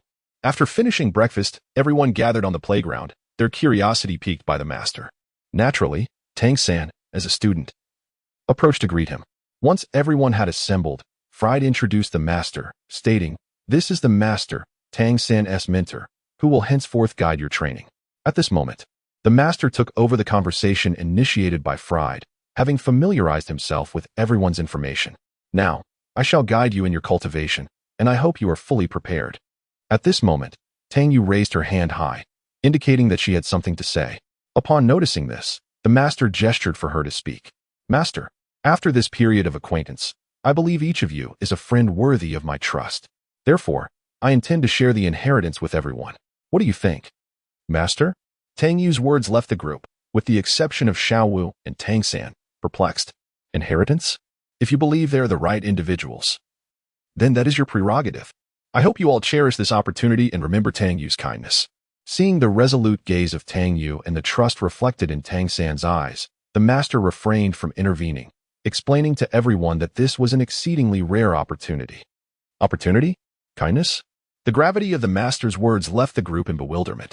The master felt compelled to elucidate, "You may not take this seriously, but you must understand that what Tang Yu intends to bestow upon you is a powerful inheritance capable of elevating an ordinary person to the rank of a titled Douluo. Initially, my strength was only that of a rank 29 soul master, perhaps even weaker than any of you, but with the assistance of the inheritance bestowed by Tang Yu, my combat prowess has likely reached the level of a soul emperor." The master's revelation astonished the remaining 5 of Shrek Academy, as well as Zhao Wujie and Fried, who stood nearby, equally astounded. "What? Xiao Gang, your strength has now reached the level of a soul sage. How is that possible?" "I am not skeptical, merely astonished," Fried remarked, feeling as though he were in a dream. "Then, Fried, would you like to give it a try? It would also serve to broaden the horizons of the younger ones." Little did Fried expect that Yu Xiaojiang, once humble due to his strength, would propose a spar to him. Tang San, standing to the side, was equally surprised by his master's current combat capabilities. After years of study and cultivation, he was not fully aware of the master's situation and turned to Tang Yu, asking, "Sister, what abilities have you granted to the master that allow for such rapid growth and strength?" "Oh, that is nothing much," Tang Yu replied. "It's primarily because the profession of mechanic aligns perfectly with the master's inclination for research. I provided the master with the imprint of mechanical fundamentals, and after he fully grasped the principles of mechanics, I bestowed upon him mechanical improvement, HS, 1 mechanical assistant, war pursuer, arc reactor, light reaction energy module, song of will, and flame voltage. These are all theoretical imprints of knowledge, along with the master's own research which has been formalized into imprints. G-Series, RX robots, Easy-Series self-destructing robots, mechanical commands, mechanical detonation, EXS Viper cannon, airdrop support, and interceptor factory, among others. Of course, the most crucial aspect of the master's enhanced combat capability lies in the transmission command I provided him from Geiboga, which is capable of inflicting significant harm on a soul sage. Tang San found himself utterly confused by Tang Yu's stream of technical terminology, regretting his inquiry. Setting aside Tang San, The battle between the Master and Fried commenced. The Master, having acquired preliminary spatial transfer capabilities, summoned his mechanical assistants, subsequently activating G1 to launch an assault on Fried. He began to move continuously while summoning a multitude of robots, and the aerial mechanical storm was also unleashed to commence the attack. Faced with the barrage of attacks, Fried immediately activated his martial spirit and soared into the air, intending to evade the strikes. Observing this, the Master promptly deployed airdrop support, and a massive aircraft emerged from a higher altitude, initiating a rapid bombardment on Fried. Simultaneously, the Master activated the interceptor factory, deploying numerous interceptors that forced Fried back to the ground. Just as Fried was overwhelmed, the Master executed mechanical detonation, causing the small robots scattered across the field and those left by the airdrop support to rush towards Fried and self-destruct in an instant. Amidst the ensuing cloud of dust, Fried emerged in disarray. Cough, cough. Shao Gang, your techniques are truly formidable. However, it seems you have not yet reached the Soul Sage realm. Nonetheless, they are certainly sufficient to contend with an average Soul Emperor. Clearly, Fried held a favorable view of the Master's current combat capabilities, feeling genuine delight. Naturally, after all, techniques capable of directly injuring a Soul Sage cannot be used against you. However, given the current situation, it should suffice to prove my point. With that, the Master turned to observe the reactions of his students. Aside from Tang Yu, the others were left utterly speechless, having never witnessed such attacks before. At that moment, they began to wholeheartedly believe in the Master's assertion that this was an extraordinary opportunity. The first to recover was Xiao Wu, who hurried to Tang Yu's side, exclaiming, "Sister Yu, look at how many skills you've given to the Master, while I only received 3 from you back in the day. Can you give me a little more?" She immediately began to act charmingly. Tang Yu found herself at a loss and could only push Xiao Wu's head aside, saying, All right, this time I will give you new skills." Receiving Tang Yu's affirmative response, Xiao Wu exclaimed in joy. The more mature Dai Mubai and Ning Rongrong, hailing from prominent sects, recognized that with the new combat strength demonstrated by the Master, they could easily establish a burgeoning power. The fact that Tang Yu intended to gift this directly to them was undeniably a profound kindness. Seeing that Dai Mubai was about to speak, Tang Yu interrupted. "Let us not discuss anything. Aren't we family, bound by life and death? Accept my gift, or we shall sever our ties." Faced with Tang Yu's irrefutable words, Dai Mubai and the others had no choice but to cherish this kindness while further solidifying their mutual bond. At this moment, the Master also retracted his machinery and approached the group. "All right, Tang Yu intends to impart the inheritance to each of you in due time. For now, you may disperse and commence your training." Subsequently, the group returned to their dormitory with hearts brimming with excitement, eagerly awaiting Tang Yu's arrival. Chapter 19. New Chapter. A magnificent transformation. Now that the news had been disseminated, it was time for Tang Yu to seek out each individual for the inheritance. First on her list was, of course, Ning Rongrong from the same dormitory. "Rongrong, are you ready? This time, I plan to grant you a magnificent inheritance. The power of the Seraph." Before commencing, Tang Yu intended to introduce the concept to Ning Rongrong. "What? The Seraph? I recall my father mentioning that angel martial spirits only appear within the spirit hall. This is incredible. Wait, Tang Yu, are you referring to the seraphic power from that war in the memory you once bestowed upon me?" Ning Rongrong exclaimed, initially taken aback by Tang Yu's possession of the spirit hall's monopolized angel inheritance, only to suddenly recall the earlier imagery. "Indeed, it is the power derived from one of the 13 apostles. This is far superior to any so-called angel martial spirit. Now, I shall begin. Prepare yourself." With that, Tang Yu concentrated and gathered several golden imprints. The exchange of inheritance cannot be rushed. It must be approached step by step. I will first provide you with some foundational imprints, and once you are proficient, I will grant you higher level ones. Tang Yu explained as she began to integrate the imprints into Ning Rongrong's body. "I understand. Thank you," Ning Rongrong replied, displaying the demeanor of an ordinary young girl, evidently having fully integrated with the group. "Ah, I can feel it." Under the influence of the imprint, Ning Rongrong radiated a faint golden glow. The skills bestowed upon her by Tang Yu included Holy Light Infusion, which endowed Ning Rongrong with the power of light attributes, simultaneously reducing the enemy's resistance upon attack. Revelation, Punishment, enabling Ning Rongrong's soul power to transform into intelligence, thereby enhancing her combat capabilities. Revelation, Sacred Song, which increased her intelligence while amplifying her singing talent, allowing her to master the technique of infusing her soul power into song. Mastery of the Cross, granting her the ability to deftly wield the cross. Buff skills included Healing Prayer, which slightly, or significantly, restored the wounds of all nearby allies, Purification, which removed all abnormal states from allies within range, Guardian Blessing, which greatly enhanced allies' defensive capabilities and resistances, and Courage Blessing, which substantially increased all damage and reaction speed of allies. Combat skills comprised Holy Light, casting a small orb of holy light to inflict damage, Spear of Victory, condensing a spear of holy light to pierce the enemy while exerting control over them. After experiencing the power brought by Tang Yu, Ning Rongrong was deeply moved. All right, no need to say more. We are friends, after all. You should take your time to adapt. I'll head to the next room. With that, Tang Yu departed, leaving Ning Rongrong to familiarize herself with her new abilities. The next room was naturally that of Xiaowu and Zhu Zhuqing. Upon opening the door, Xiaowu excitedly rushed over. Wonderful! Sister Yu, you finally arrived. I've been waiting so long that the flowers have wilted. Tang Yu quickly caught her, relieved that she possessed great strength. Now that I'm here, settle down. At Tang Yu's words, Xiaowu obediently returned to her bed, awaiting the transmission of skills, while Zhu Zhuqing maintained her graceful composure, saying little. Since you both are ready, I want to keep you in suspense any longer. Let us begin. As she spoke, two distinct imprints formed in Tang Yu's hands. One bright silver and the other silver with a hint of gold, which she infused into the two girls' bodies. Xiaowu received the passive skills, Throw Enhancement, fundamentally increasing her soft skill damage, Powerful Grapple, boosting the damage of grappling moves, and Combat Specialization, allowing non-throw skills to also benefit from her soft skill enhancements. Her active skills included Gale Pursuit, Back Throw, Toss, Neck Snap, Savage Charge, Thunder Elbow Strike, and Thunder Strike. How is that, Xiaowu? You should be satisfied now. Practice these skills. They'll keep you busy for quite a while, Tang Yu reminded her after the transmission. Zhu Zhuqing's inheritance was that of an assassin.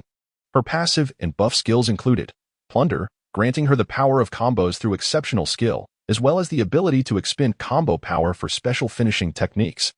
Arc Flash, which increased the number of combos in Arc Flash and unlocked Aerial Arc Flash, and Shadow Essence, allowing her active skills to gain combo power upon hitting, while significantly enhancing her agility. Her active skills comprised Arc Flash, Finishing Pursuit, a skill that consumes combo power, Spinning Slash, Aerial Leap, a double jump, dash, and Whirlwind Blade. How does it feel, Zhu Zhuqing? Tang Yu inquired after completing Zhu Zhuqing's inheritance. It feels excellent. It's an incredibly powerful ability. Perfectly suited for an agile attacking soul master, Zhu Zhuqing expressed her gratitude. Since that's the case, familiarize yourselves with your new powers. I shall move on to the next room, Tang Yu declared before heading to the boys' dormitory. The first stop was the room of Dai Mubai and Ma Hongjun. Upon entering, Ma Hongjun greeted her with exuberance. All right, Ma Hongjun, if you keep this up, I shall withdraw your inheritance, Tang Yu threatened, overwhelmed by Ma Hongjun's exuberance. Please don't, Sister Yu. Can I still call you sister? Ma Hongjun immediately relented. All right, Tang Yu, stop scaring Hongjun. Tell us what inheritance you've prepared for us. Dai Mubai interjected, trying to soothe Ma Hongjun's fragile ego. Well, Dai Mubai was easy to resolve. I already have a plan. As for Ma Hongjun, I think it's best you choose for yourself. Would you prefer something imposing and majestic or something elegant and suave? Tang Yu left the difficult decision to Ma Hongjun. Of course, the elegant and suave choice is the only one worthy of my handsomeness, Ma Hongjun proclaimed, striking a pose he believed to be charming, albeit somewhat nauseating. All right. Since you're both boys, I'll proceed directly. With that, a white imprint and a red imprint entered the bodies of Dai Mubai and Ma Hongjun. Dai Mubai experienced a serene aura enveloping him, while his muscles began to change, aligning in a more scientific manner. In contrast, Ma Hongjun underwent a dramatic transformation, igniting in flames. Interestingly, though these flames were the troublesome evil fire that had long plagued him, they did not spiral out of control this time, but instead danced gently around him. Tang Yu began with Dai Mubai's inheritance. His passive and buff skills included Strong Fist, which significantly enhanced his fist and foot attack power, Titan Armor, allowing him to temporarily acquire a mighty armor that ignored typical crowd control when level differences were substantial and mitigated a certain amount of damage, Muscle Softening, rendering his muscles extremely flexible, enabling him to forcibly interrupt any current technique and weak point sensation, allowing him to vaguely sense the flow of his opponent's soul power and weak points. His active skills included Bone Crusher, Iron Mountain Lean, Crushing Fist, Inch Punch, Rising Dragon Fist, all classic techniques, and Dance of Lightning. Though these techniques may appear ordinary, the legacy inherited by Tang Yu possesses a unique enhancement. The same strike can yield a significant percentage increase in damage, akin to receiving a boon without cost. After experiencing this firsthand, Daimu Bai expressed his admiration. Meanwhile, Ma Hongjuan's legacy is that of a ninja, indeed a ninja, while the other is the captain, the heretic inquisitor. Buffs and passives, Flame Mark, it condenses Ma Hongjuan's inner fire, allowing him to completely control it, thus liberating him from the adverse effects of malevolent flames. While greatly purifying his flames, raising their temperature and power, Fire Escape consumes soul power to condense 5 flame marks, which will enhance the power of other skills when released. Mastery of Ninjutsu grants Ma Hongjun the ability to enhance skill power through hand seals. Active skills, Ninjutsu, Shadow Clone, summons a shadow clone that explodes, causing minor fire damage upon disappearance. Fire Escape, Great Fireball Technique, a technique to seal movement. Fire Escape, Phantom Shuriken, summons numerous clones to simultaneously throw shuriken forged from fire. Fire Escape, Body Replacement Technique. Fire Escape, Hurricane Slash. Upon sensing the malevolent fire within him condensing into a flame mark, completely freeing him from its torment, Ma Hongjun excitedly leaped up, gazing deeply at Tang Yu. This intense gaze sent shivers down Tang Yu's spine, prompting her to execute a swift spinning kick before quickly retreating. Upon arriving at the room of Tang San and Oscar, she encountered the calm Tang San and the exuberant Oscar. Little San, just to clarify, I currently have no inheritance to offer you. Compared to the strange throwing objects in the legacy, referring to throwing goblin, your own hidden weapons would be preferable. When the opportunity arises, I will pass on a few poison-related marks to you. Tang Yu, unsure of what skill to impart to Tang San, had to postpone the matter. All right, Oscar, you are next. What do you wish for? Tang Yu turned to Oscar. Can I still choose? Although I most desire combat capabilities, I suppose I should focus on being a support for now, to assist you all in the future. Oscar initially brimmed with determination, only to become hesitant moments later. Oscar, you must muster your spirit. Don't you like Rong? You both are support soul masters. If you lack combat ability, how will you protect her in the future? Tang Yu's words only deepened Oscar's self-doubt. Moreover, I happen to possess a legacy that encompasses both combat and support, and it pairs perfectly with Rong. Hearing this, Oscar instantly perked up. The legacy bestowed upon him was, of course, that of the paladin, healer, and Tang Yu thoughtfully provided him with both support and apocalypse skill sets. Buffs and passives, Hammer of the Holy Spirit, compresses all of one's supportive abilities, significantly enhancing personal combat power. Vengeance of Light, Firm Belief, greatly strengthens Oscar's soul power, vitality, which in turn greatly enhances his physical strength. Guardian's Blessing substantially fortifies Oscar's physique, with physical enhancement reflecting soul power growth. Gift of Courage enhances attacks with soul power, significantly boosting offensive capabilities. Celestial Melody summons the voice of angels, greatly increasing the physical strength and soul power of surrounding allies. Holy Light Guardian. Guardian's Blessing reinforces teammates' defense and resistance based on one's soul power and physical strength. Honor's Blessing enhances corresponding attack power based on one's soul power and physical strength. Attack skills: Holy Light Cross, Spear of Victory, Holy Shield, Holy Sphere, Holy Convergence, Pure White Blade. As Oscar absorbed the information from the legacy, tears of excitement streamed down his face. Thus, the transformation of Shrek was complete.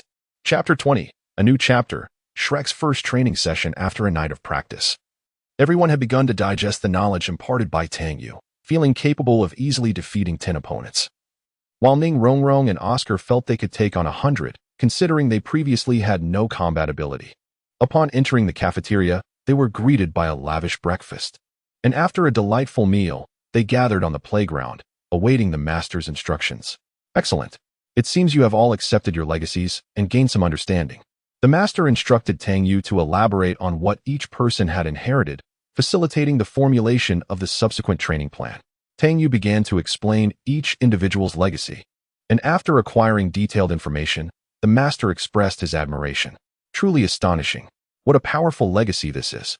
Now that I have a thorough understanding, I will devise a training plan. For today, I have prepared some weights for each of you.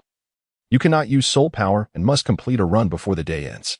While your marks have yet to take effect, the current weights are still useful. Once the power of the marks fully integrates, you will likely find yourselves unable to match Rong's strength. The master broached a harsh topic. It is well known that healers possess the greatest strength. By the way, Rong cannot yet convert intelligence attributes into strength. She must reach the Soul King level to do so. However, at that time, I doubt anyone will rival her strength. Hearing this, everyone broke into an awkward sweat. As for the legacy of the Seraph, the balance of strength and intelligence is rather absurd. Oh, I just remembered. I forgot to give Little San the mark. His set can also balance intelligence and strength, which should greatly enhance his throwing ability and the potency of his poison. Tang Yu suddenly recalled that the Poison King also possesses a balance of strength and intelligence. Indeed, the power of this legacy is remarkable, and the fact that the intelligence attribute can enhance soul techniques and even the potency of toxins is fascinating. Even energy attacks from machinery can be amplified, truly peculiar. The master, whose profession emphasizes intelligence, had some interest in this unique attribute that does not correlate with IQ. All right, let's begin. I will be waiting for you at the supply point ahead. With that, the master jumped onto the summoned transport vehicle and departed. How convenient, Ma Hongjun remarked as he watched the master leave on the transport. Stop marveling. When you grow stronger, you can also travel with skills, like Zhu Qing, who can shimmer to her destination. As soon as Tang Yu spoke, everyone turned to Zhu Qing, who bore an embarrassed expression. Soon, they adjusted their states and arrived at the academy entrance, where they found 8 baskets, each bearing a label. Upon closer inspection, Tang San and Dai Mubai had the most, followed by Tang Yu and Ma Hongjun, then Xiao Wu and Zhu Qing, with Oscar and Ning Rongrong at the end. However, before anyone could ponder why Tang Yu's amount seemed so minimal, Tang San attempted to lift one and found it too heavy. It became apparent that the materials differed. Although the quantity appeared lesser, the quality was the highest. Subsequently, to everyone's astonishment, Tang Yu lifted the basket that even Tang San could not manage. With Tang Yu's increasing level, the concentration of her magical power also continued to rise. It was once said by Willie that Tang Yu's magical power was a product of higher-tier energy diluted, and as her physical qualities, level, improved, her essence gradually returned to its original state. This is also the reason why Tang Yu, despite having reached level 40, can still contend with Soul Emperors 20 levels higher. The continuously increasing concentration compensates for the disparity between higher levels. Furthermore, the elevated magical potency significantly enhances Tang Yu's physical attributes, leading to a remarkable increase in fundamental qualities. Consequently, Tang Yu's profile can be described as one that, bolstered by an array of passive abilities and equipment, accumulates an extraordinary amount of intelligence. Complemented by a healer's power panel that completes the formidable transformation of intelligence through a single passive ability, making it truly terrifying. All right, let us set forth. Time waits for no one, and I intend to conclude our training before dinner. With that, Tang Yu prepared to depart, while the others hurriedly retrieved their backpacks and began to run.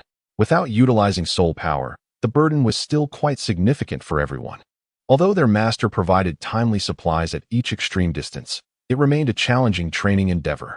After covering approximately 1/3 of the distance, Ning Rongrong and Oscar, as the original support soul masters, evidently struggled to keep pace. Oscar, Rongrong, come here, place a hand on my shoulder, and I shall help alleviate some of your burden. Let us strive to maintain a synchronized pace to conserve our strength, Tang Yu suggested, aiming to share their load. Tang San and Dai Mubai also intended to assist Xiao Wu and Zhu Qing, but both declined the offer. We will adhere to what Sister Yu suggested, maintaining a uniform pace so that we can preserve our formation and advance together, Zhu Qing asserted, her strong-willed nature shining through. After a brief adjustment, the team's morale soared, and their trust in one another solidified. Of course, not everything would proceed smoothly. Their back-and-forth journey between Shrek and Soto City attracted the attention of Tsanghui Academy, who sought revenge. However, this time they were met with an unyielding steel wall. They were unaware that Tang Yu had a hidden ace up her sleeve, her summoning companion, Heater. Indeed, even that goblin summoning beast, forgotten in the corners of memory and once tasked with chopping wood in her childhood, had now reached level 40, in alignment with its summoner. While Heater may not possess the prowess to combat foes at level 60 like Tang Yu, dealing with a few ordinary students from advanced Soul Master Academies posed no challenge. With the enhancements of higher levels, Heater's throwing skills had reached an extraordinary level of finesse, exhibiting a diverse array of techniques. The relentless barrage of stones left the scheming students in a state of despair, had it not been for Tang Yu's orders. It would have been far more than mere stones. Heater was capable of launching bombs, augmented with magical power, which could even threaten titled soul masters in the future. This event has indeed opened the eyes of many. Had it not been for this incident, they would remain oblivious to the fact that Tang Yu possesses such a formidable partner as Heater. However, after witnessing Tang Yu's extraordinary legacies, their astonishment towards Heater has somewhat diminished. As training progressed day by day, the burden also increased incrementally, with Oscar's weight training exhibiting a geometric rise. Although the augmentation of his physique did not translate into a significant increase in strength, it did greatly enhance his endurance, allowing him to match the training effects of his peers, even while bearing a considerable load, relying solely on willpower and stamina. The most apparent outcome of this rigorous training was that everyone swiftly adapted to the physical changes brought about by the mark. This also prepared the master for the second phase of training. Now, this period of training has allowed you to acclimatize to your new bodies, and the next step involves advanced training. First, Dai Mubai, your forthcoming task is to master all martial skills, proficiently wielding techniques along with the augmentation of energy. Most crucially, you must learn to employ softening at any moment, as this can disrupt your opponent's formation unexpectedly. Lastly, engage in sparring with others to hone your combat skills and reflexes. This is a requirement for everyone. Next is Mahonjun, where you will focus on refining your seal techniques, emphasizing speed, and simultaneously practicing positioning skills to ensure optimal release of your soul abilities. Of course, practical combat training is essential as well. Following this is Xiao Wu. Your objective is to master the art of soft techniques and adapt to the grab cannon, a true marvel for someone of your proficiency in soft techniques. It is worth noting that many defensive soul masters opt for stable self-generating soul abilities, much like Zhao Wuji's Unmoving King, encountering such opponents. The grab cannon will allow your skills to manifest their true potency. Then we have Zhu Zhuqing, who must similarly refine her techniques for interrupting moves, integrating finishing attacks into simpler skills, and training her reflexes. I have gleaned from Yuer about the legacy you acquired. You are destined to become a high-speed agility-type soul master, where extraordinary speed necessitates matching reflexes. Finally, Ning Rongrong and Oscar, your initial focus will be on skillfully wielding the specialized cross-shaped weapons, followed by learning how to release attack skills and simultaneously bestow all auxiliary skills upon your teammates in an instant. As for Xiao San and Yuer, you may continue with your usual training regimen. Xiao San has not obtained any new marks, and I cannot impart any knowledge from Yuer. Master, I have a question. What if we sustain injuries from such intense sparring? Dai Mubai expressed concern regarding their almost frenzied practice. You need not fret. Yuer possesses a unique potion that can instantly heal injuries of your caliber. A single vial will restore you to full vitality after sparring. At this moment, the master produced the potions that Tang Yu had entrusted him to auction. I have seen this before. My father once spent a fortune to acquire several vials from the auction house. Although their potency is limited, their effects are astonishing, and they have recently skyrocketed in price. Did Sister Yu create this? Upon seeing the potion, Ning Rongrong was utterly astonished. I nearly forgot. Come, everyone take some. I used to produce a multitude daily, but the master only allowed me to sell a few vials, and now my storage space is nearly overflowing. Everyone, come and share. With that, Tang Yu produced a large quantity of potions, including several of the heavenly grade. Sister Yu, what are these particularly exquisite vials? Xiao Wu inquired while holding a few heavenly series potions. Oh, those should be potions that even a titled Douluo can consume to instantly restore their state. These are the ones I have made the most of, but you might not need them just yet, so I'll limit the quantity.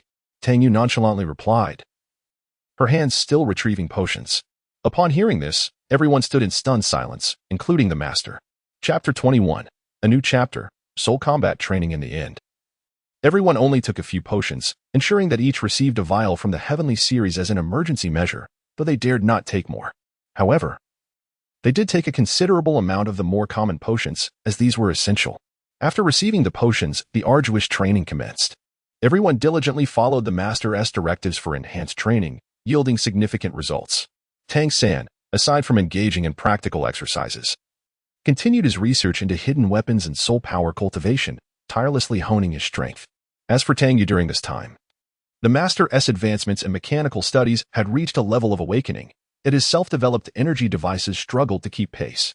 Consequently, although he could utilize the second awakening, Mechanical Overlord, he was unable to manifest it due to the high concentration of energy required. This was also related to Tang Yu's incomplete transfer of the chronospatial protocol to the master. Currently, Tang Yu is engrossed in resolving energy-related issues. Building upon the Master's research foundation, she began to explore the development of a disassembly machine. Having spent 6 years elevating her alchemist rank to that of a divine alchemist, she now embarked on the study of a second profession, that of a disassembler. However, this profession is both the simplest and the most challenging. The simplicity lies in merely improving the disassembly machine, while the difficulty is precisely in that endeavor. Nevertheless, the Master's years of mechanical research had yielded substantial advancements, and with these conveniences, Tang Yu swiftly created the first disassembly machine. However, it appeared that the disassembly machine she crafted was somewhat overly powerful. Anything that could fit within could be disassembled, provided it contained energy and the energy's intensity was not excessive. Should it reach the pinnacle, a divine-level disassembly machine would be capable of disassembling the martial souls of tidal Douluo. Everyone was greatly intrigued by this new contraption and began to experiment by tossing in various items, swords, spears, and halberds. After a symphony of grinding noises, several colorless, transparent crystal shards emerged, and items with attributes would yield corresponding crystalline shards upon disassembly. The pure energy contained within was astonishing. The master concluded that these small crystal shards served as high-quality soul power replenishment items. Crushing or ingesting them would restore substantial pure energy, provided they were either colorless or attribute-based. With the emergence of these crystal shards, the Master's journey as a mechanist could advance further. Master, are you prepared? With your current understanding, although you have yet to gain recognition from the chronospatial protocol, you should be able to grasp other mechanical knowledge. I shall now bestow the mark upon you. With that, Tang Yu once again gathered several marks in her hands. In a burst of radiance, the master acquired the final skills, excluding the second awakening, TX, 45 Special Forces, and TN, 80 Terminator. Very well, master. Your next task is to establish an energy network through machinery, utilizing energy to enhance physical attributes. Once you reach the level of Soul Douluo, I will transfer the chronospatial protocol to you, and thereafter, you must explore on your own. Should you attain a moment of enlightenment, you may step into the realm of tidal-level combat prowess, potentially reaching the ultimate domain of the skies. After uttering these words, Tang Yu departed from the master's chamber, leaving the master to sink into contemplation. Now endowed with power, he too could shoulder the responsibilities he had once cast aside. Yet, it was still early days. Having completed the second phase of training, the group was to prepare for the third stage. At long last, Flander had shed all his tears and exhausted the treasury. All right, children, he began, your training during this period has been commendable. The next phase involves true combat training, a rigorous test of your abilities. You may have felt somewhat ordinary during your training, perhaps even powerless against you, but do remember that you are all prodigies, exceptional beings. Your talents are indisputable. The upcoming training will take you to the Soul Arena in Soto City for combat battles. Each day, you are to engage in 3 battles of various types, a solo match, a doubles match, and finally, a team battle. This is not only to build your confidence, but also to familiarize you with the harsh realities of the world, while alleviating the Academy's financial burdens. The master's words resonated with the group, instilling them with renewed faith in their own abilities. Indeed, throughout their practice sessions, they had come to realize the sheer magnitude of Tang Yu's combat prowess.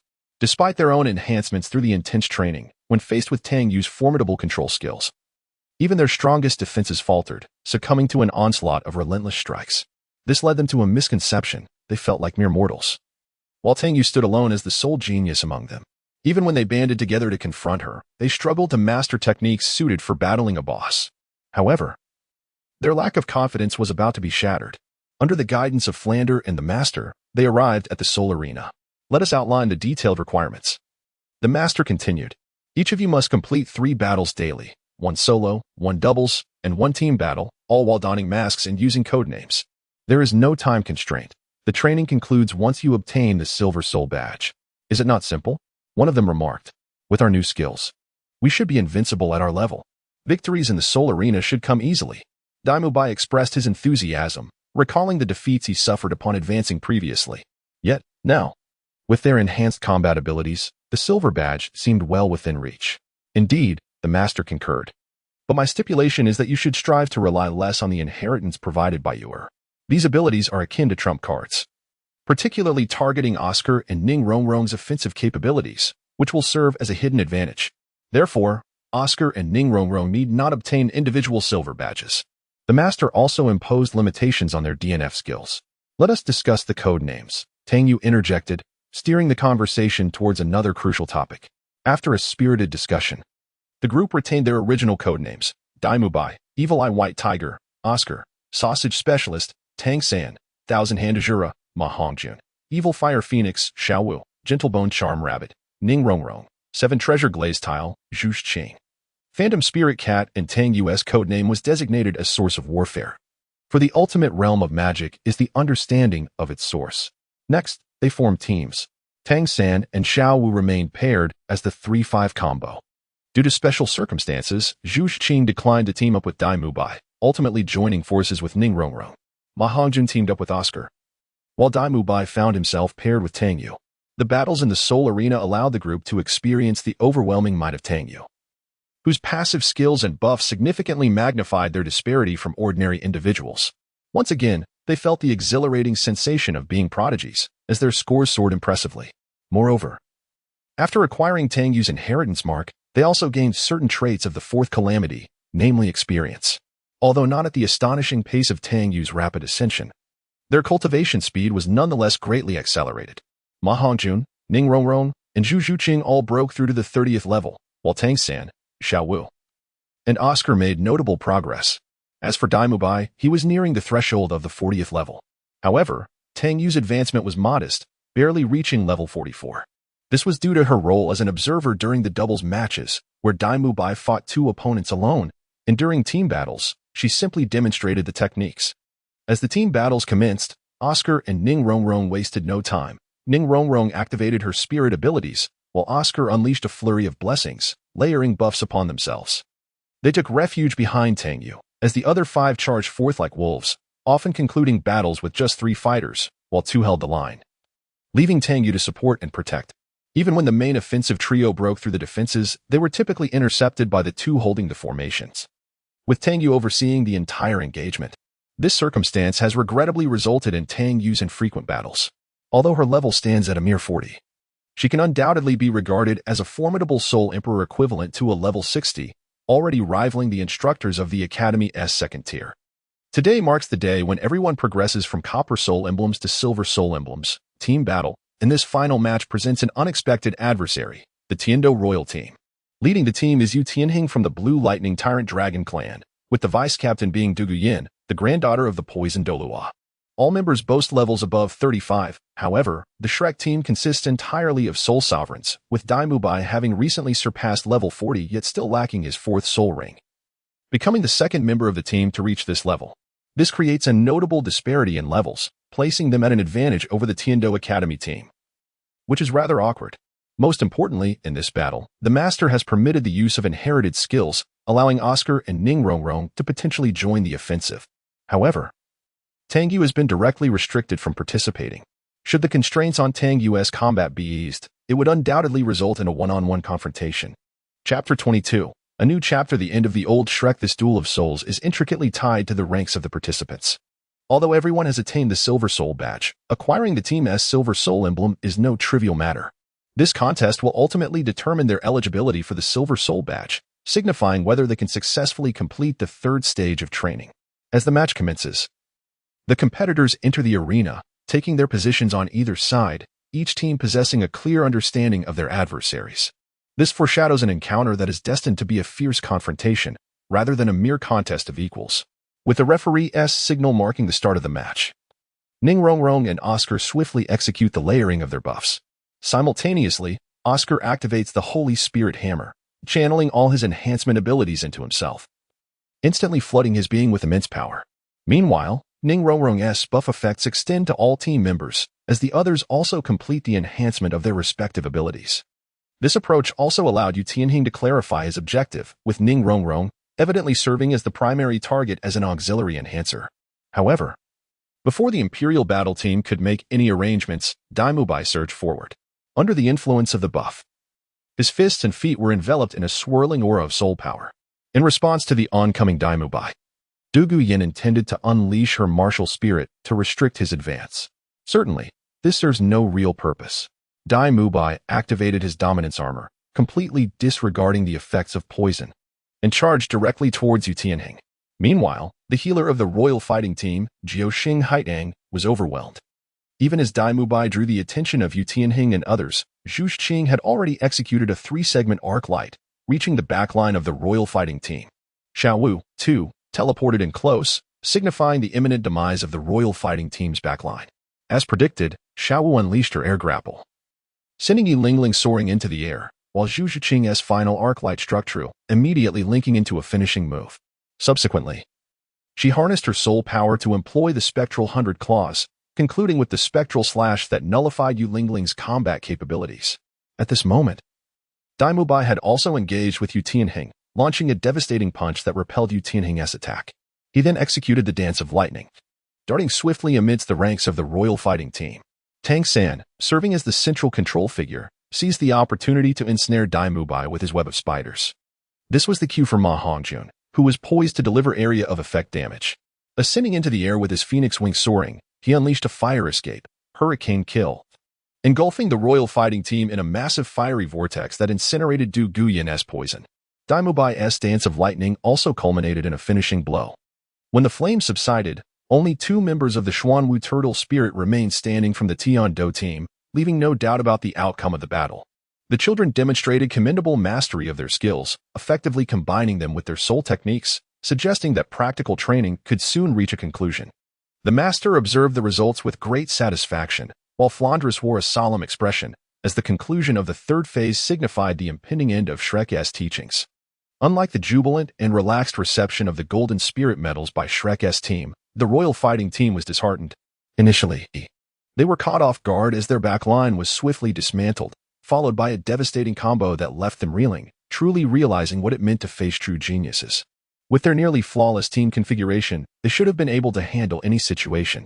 However, their opponents, with their extraordinary mobility, had cut through their back line, an unprecedented occurrence.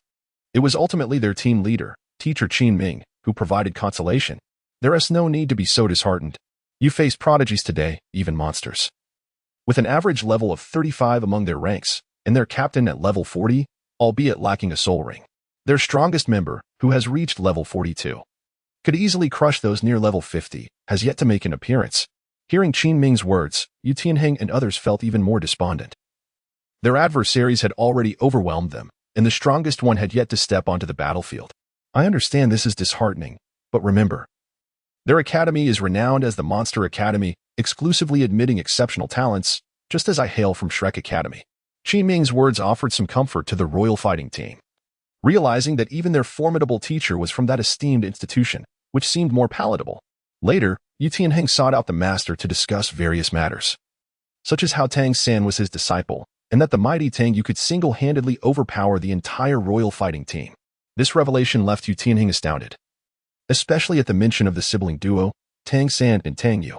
However, their meeting with the master was less fraught than before, as he now possessed the strength of a soul sage, allowing him to speak with newfound confidence. Furthermore, Tang San's flourishing growth validated his years of research, marking a dual triumph in both career and strength. Once his physical enhancements were complete, he could attain title-level power. After concluding the 3rd phase of training, the group was granted a half-month respite. Tang San continued to tinker with his hidden weapons, while Tang Yu focused on improving the disassembly machine. Each member engaged in their respective pursuits, while Flandris resolved to take the entire Shrek family to the Tian-Do Royal Academy. Naturally, Tang San distributed the sky-soaring claw, a magnificent toy, to everyone. After a grueling journey, they finally approached Tian-Do City. Along the way, the group had made quite a name for themselves at Sylvis's arena, leaving them feeling quite unsettled, except for Tang Yu. A profound sense of detachment allowed her to perceive death as an equalizing force in nature. In her view, the demise of all beings held the same significance. The master and others provided psychological support to Tang San and his companions, who were understandably curious about Tang Yu's aloof reaction. Sister Yu, didn't today's events evoke any feelings for you? Xiao inquired, intrigued by Tang Yu's demeanor. Indeed. Sister, I feel quite uneasy, Tang San admitted, discomfort etched on his face. Well, death is a reality all beings must confront. To me, the death of any creature is fundamentally the same, let alone those in the so-called evil god team. In my eyes, they are no better than soul beasts that kill merely for survival. Tang Yu's words brought some comfort to her companions, though they still felt a tinge of discomfort. After a further arduous journey, they finally arrived at Tiando City. Upon reaching the Tiando Royal Academy, one could not help but be astonished by its opulence. However, at the entrance, they faced difficulties from Prince Shiwebing, who, after receiving a series of slaps from Dai Mubai, retreated in disgrace, though not without attempting to save face. Ultimately, it was Qin Ming who directed him to go for a run. Under Qin Ming's guidance, they proceeded to meet 3 Soul Douluo from the Education Committee. Of course, under the suppression of Tang Yu's mark, Xiao Wu's soul beast aura remained undetectable unless she reached level 95 or higher, ensuring their safety. During a conversation among the Dream Machine trio, they conducted tests on Tang San, though Tang Yu's absence in the final battle spared her from scrutiny. As everyone engaged in amicable discussions, preparing to conclude their visit, Prince Xuesheng arrived with Du Gubo, seeking to disrupt the proceedings. In the end, they were ushered out, and Qin Ming followed suit. Naturally, they sought a place to rest. Shortly after arriving in Tiando City, they encountered a recruitment advertisement from Lambo Academy. Without hesitation, they decided to check it out. Upon arriving at Lambo Academy, the staff requested Flandris and the others to demonstrate their soul rings. Tang Yu had initially intended to showcase her prowess, given her level above 40, but the master promptly restrained her, reminding her that she was there as a student, not as an instructor. Thus, Tang Yu had to let it go. Certainly, the soul ring show held by Flinder was quite spectacular. Qin Ming, a soul emperor of level 62, wielded the fierce fire wolf spirit. Li Yusong, a soul emperor of level 63, brandished the dragon pattern staff. Xiao Xian, a soul saint of level 71, possessed the candy bean spirit. Lu Qibin, a soul emperor of level 66, commanded the star chess spirit. Zhao Wujia, a soul saint of level 76, manifested the mighty diamond bear spirit. Flinder, a soul saint of level 78, showcased the owl spirit. The master remarked that strength is not confined to a singular system. Although his physical attributes had been enhanced to the level of a soul zone, he was still far from adequate, as his soul power level remained unchanged. Consequently, the staff at the recruitment office found themselves at an impasse and decided to escort everyone to the dean. Upon arrival at the dean's residence, they encountered the final member of the Golden Iron Triangle, Lu Erlong, who immediately rushed towards the master upon seeing him. Flinder took the opportunity to introduce Lu Erlong to the group. Although the master appeared somewhat awkward, it was not due to a reluctance to see Lu Erlong, but rather a lack of words for an apology.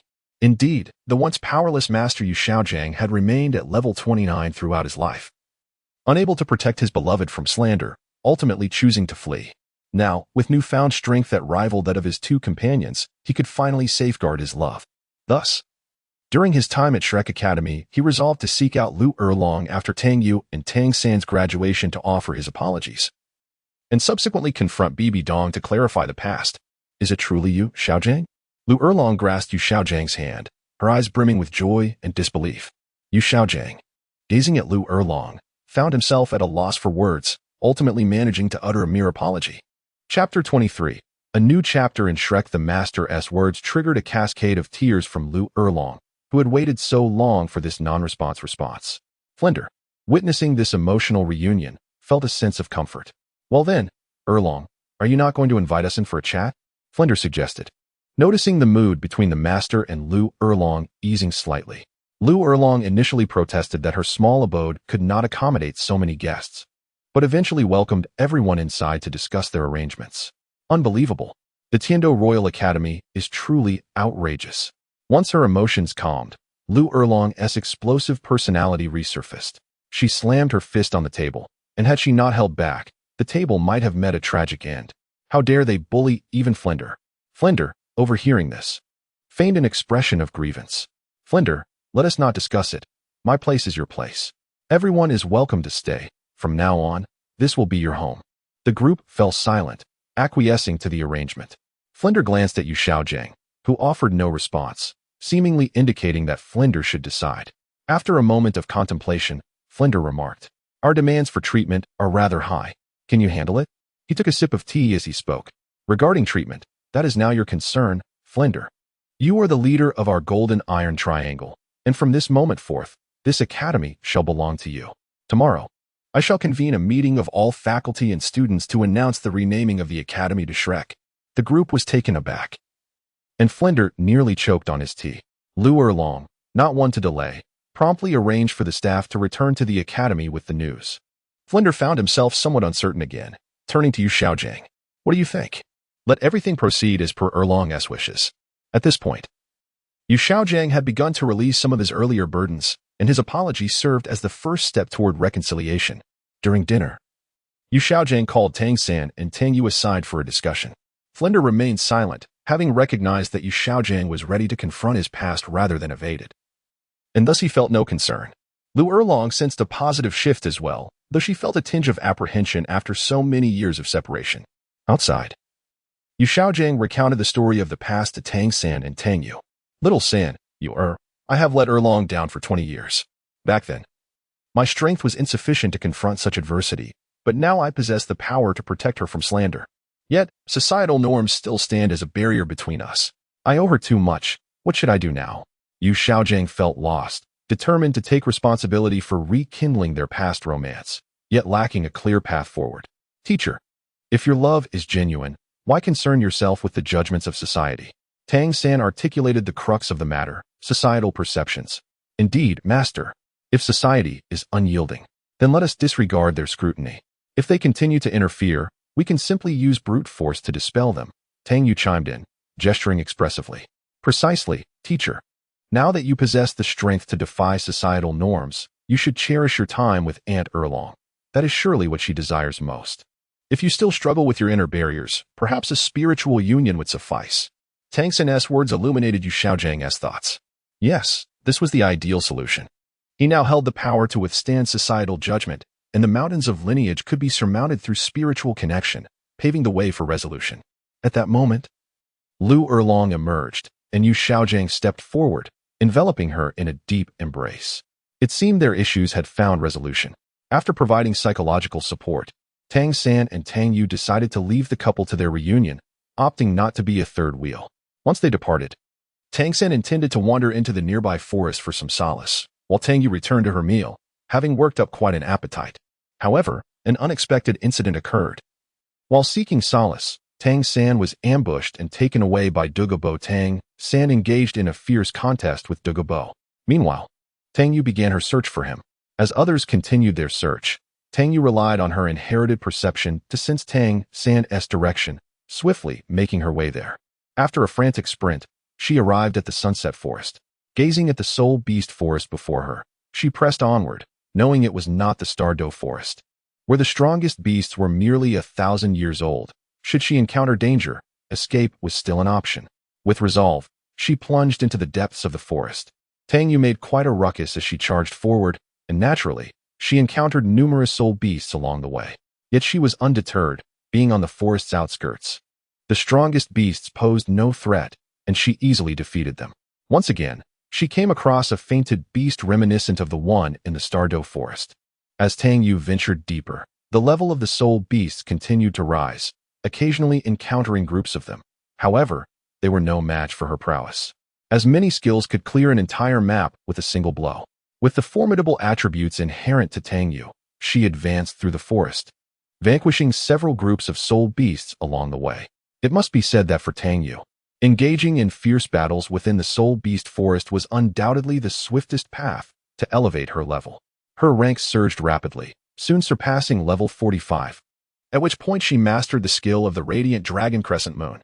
This newfound ability significantly enhanced her capacity to progress through the game, bringing her closer to the toxic array laid by Douluo. Too, noticed Tang Yu, taken aback by the sight of a young individual in her 40s who had traversed from the outskirts to the depths of the forest. As Tang Yu gazed at the poisonous mist before her, she remained unfazed, charging directly into it.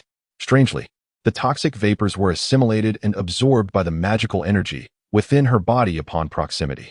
This spectacle astonished Douluo, for even the soul beasts within the forest were rendered powerless against the poison, yet Tang Yu disregarded it entirely, which piqued Douluo's interest in her significantly.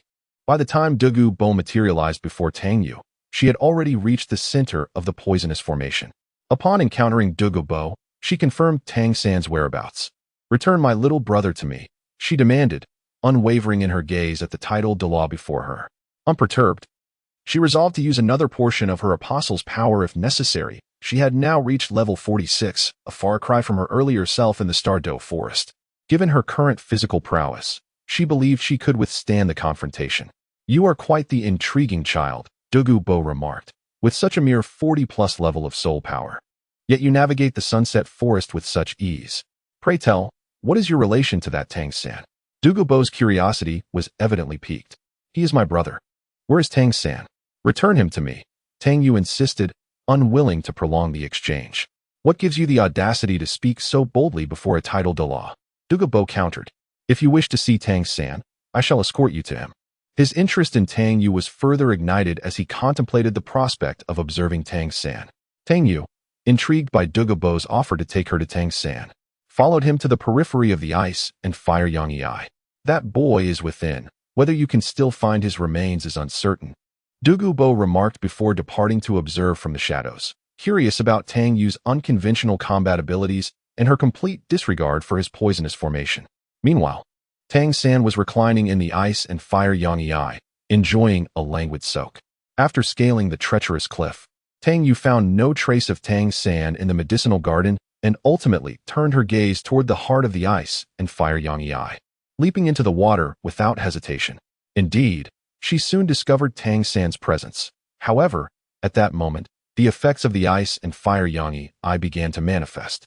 Although Tang Yu's resilient physique could withstand the extreme temperatures, the sheer potency of the ice and fire Yang was overwhelming. As she plunged in, she instinctively began to absorb the abundant energy, succumbing to a profound sense of comfort that led her to drift into slumber. Outside, Flinder and the others noticed Tang Yu's absence and hurried to inquire about Douluo from the 3 committee members of the Tiando Royal Academy.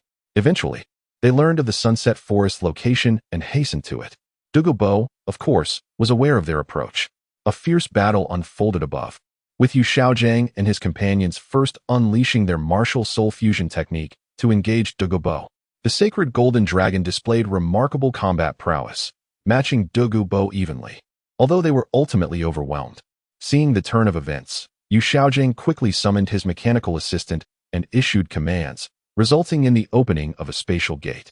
An expanse of boundless void lay beyond, filled with an ancient aura attempting to escape but thwarted by the world's barriers. Douluo, intrigued, observed as a colossal arm emerged from the void. He swiftly defended against the attack, expending considerable soul power to barely withstand the blow, which nonetheless sent him reeling back. Yet, Douluo could not fully showcase his might. Yu Xiaojang had yet to liberate the full potential of the Gaibuojia. Just as he intended to subdue Yu Xiaojang and his companions, he had absorbed the 8-angled profound ice grass and the fiery apricot charred vegetable. After some dialogue, a temporary truce was established, while Tang-san remained preoccupied with concern for Tang Yu. Upon his emergence, he found Tang Yu still floating atop the waters of the ice and fire Yang, peacefully asleep. Chapter 24, A New Chapter. Individual growth. After Flinder and the others departed from the Sunset Forest, Tang-san returned to the ice and fire Yang with Douluo, both deeply worried about Tang Yu. One out of familial concern, and the other due to the implications of their alliance. Should anything happen to Tang Yu, it would attract trouble from the Haoyan Douluo, a scenario they wished to avoid. Upon reaching the ice and fire Yang, they found Tang Yu still suspended in the water, gracefully swirling within the currents of differing temperatures, seemingly untroubled. Both Tang-san and Douluo sighed in relief. "What manner of person is your sister, to remain unscathed in these waters?" Douluo marveled at the sight, for even he, a titled Douluo, dared not enter the ice and fire Yang directly. "I cannot say. My sister has always been enigmatic, a true anomaly, her strength far surpassing my own," Tang-san replied. "Now, old monster, were you not eager to test my understanding of poison? Let us commence." Douluo was taken aback by Tang-san's response. In his eyes, Tang-san's talent was already extraordinary, yet Tang Yu's capabilities were on an entirely different level, bordering on absurdity. Nevertheless, Douluo found himself captivated by Tang-san's determination to engage in a wager. "Very well, the first trial will be my poison," Douluo declared, though he knew that his 3 tests would pose no challenge to Tang-san. After all, armed with the peerless skills of the Tang sect from his previous life, and having fortified his body within the ice and fire yang. Coupled with the imprint of Tang Yu's mastery over toxins, immunity to all poisons was certainly within reach. Tang San's performance greatly bolstered Douluo's confidence in him. And the two brothers, Tang San and Tang Yu, found a semblance of peace within the ice and fire yang. After 3 full days, Tang Yu finally awakened from her slumber, having ascended to level 48, a remarkable achievement that set her apart from her peers. Douluo, who had come to investigate, was left in awe, while Tang San felt a wave of relief wash over him. However, Tang Yu soon shifted her concern toward Tang San. Little San, I am so relieved to see you unharmed. Had I not hurried home for dinner, you would not have been captured here. Do you have any thoughts on our situation? Should we attempt to escape?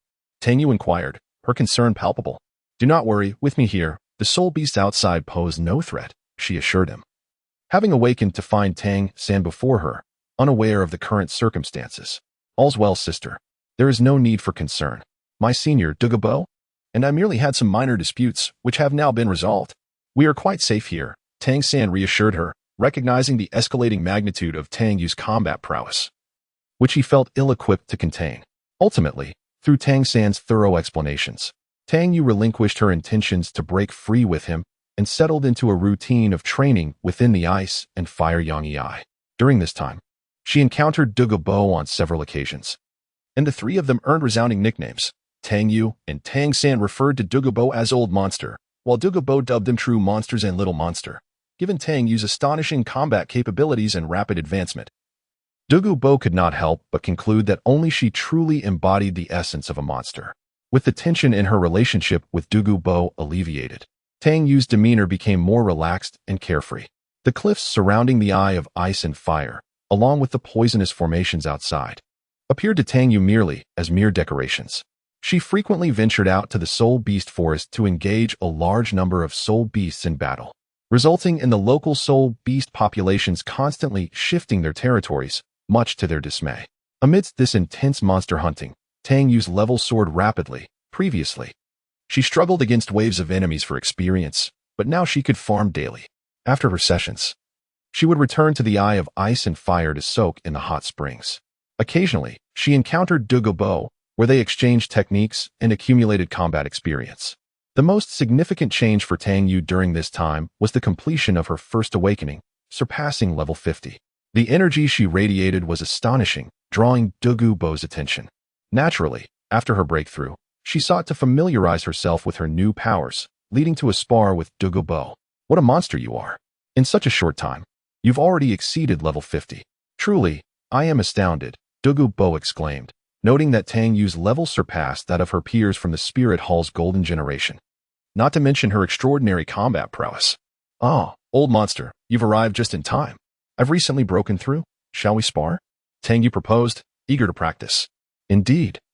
But as a titled Douluo, my appearance fee is quite substantial. Why should I engage in a spar with you? Douluo retorted. Previously, when Tang Yu sought a spar, she had showcased potions capable of instantaneous healing, which, while not particularly useful to a titled Douluo, were perfect for Douluo Yin. Having heard of these potions, Douluo was now keen to ascertain if Tang Yu possessed any more valuable items. Here, take this, Tang Yu said, tossing a vial of purple potion to Douluo, who quickly caught it. What is this? He inquired. A mental stimulation potion.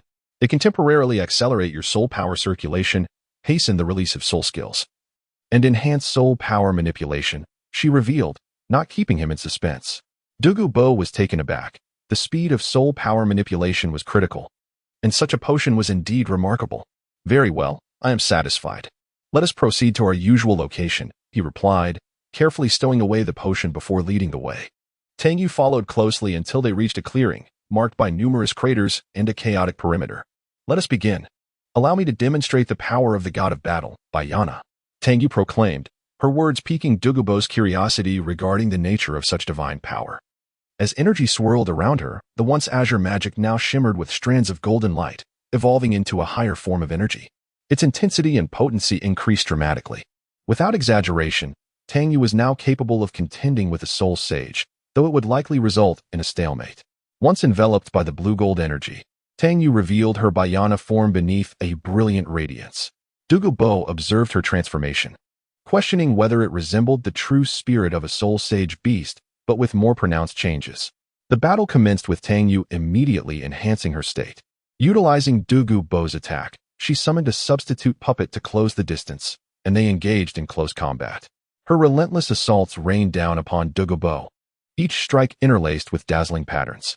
In Douluo's perception, he was not fighting a mere 50-level Soul King, but rather a formidable 70-level Soul Sage, prompting him to unveil the true form of his soul, the Emerald Scale Serpent Emperor.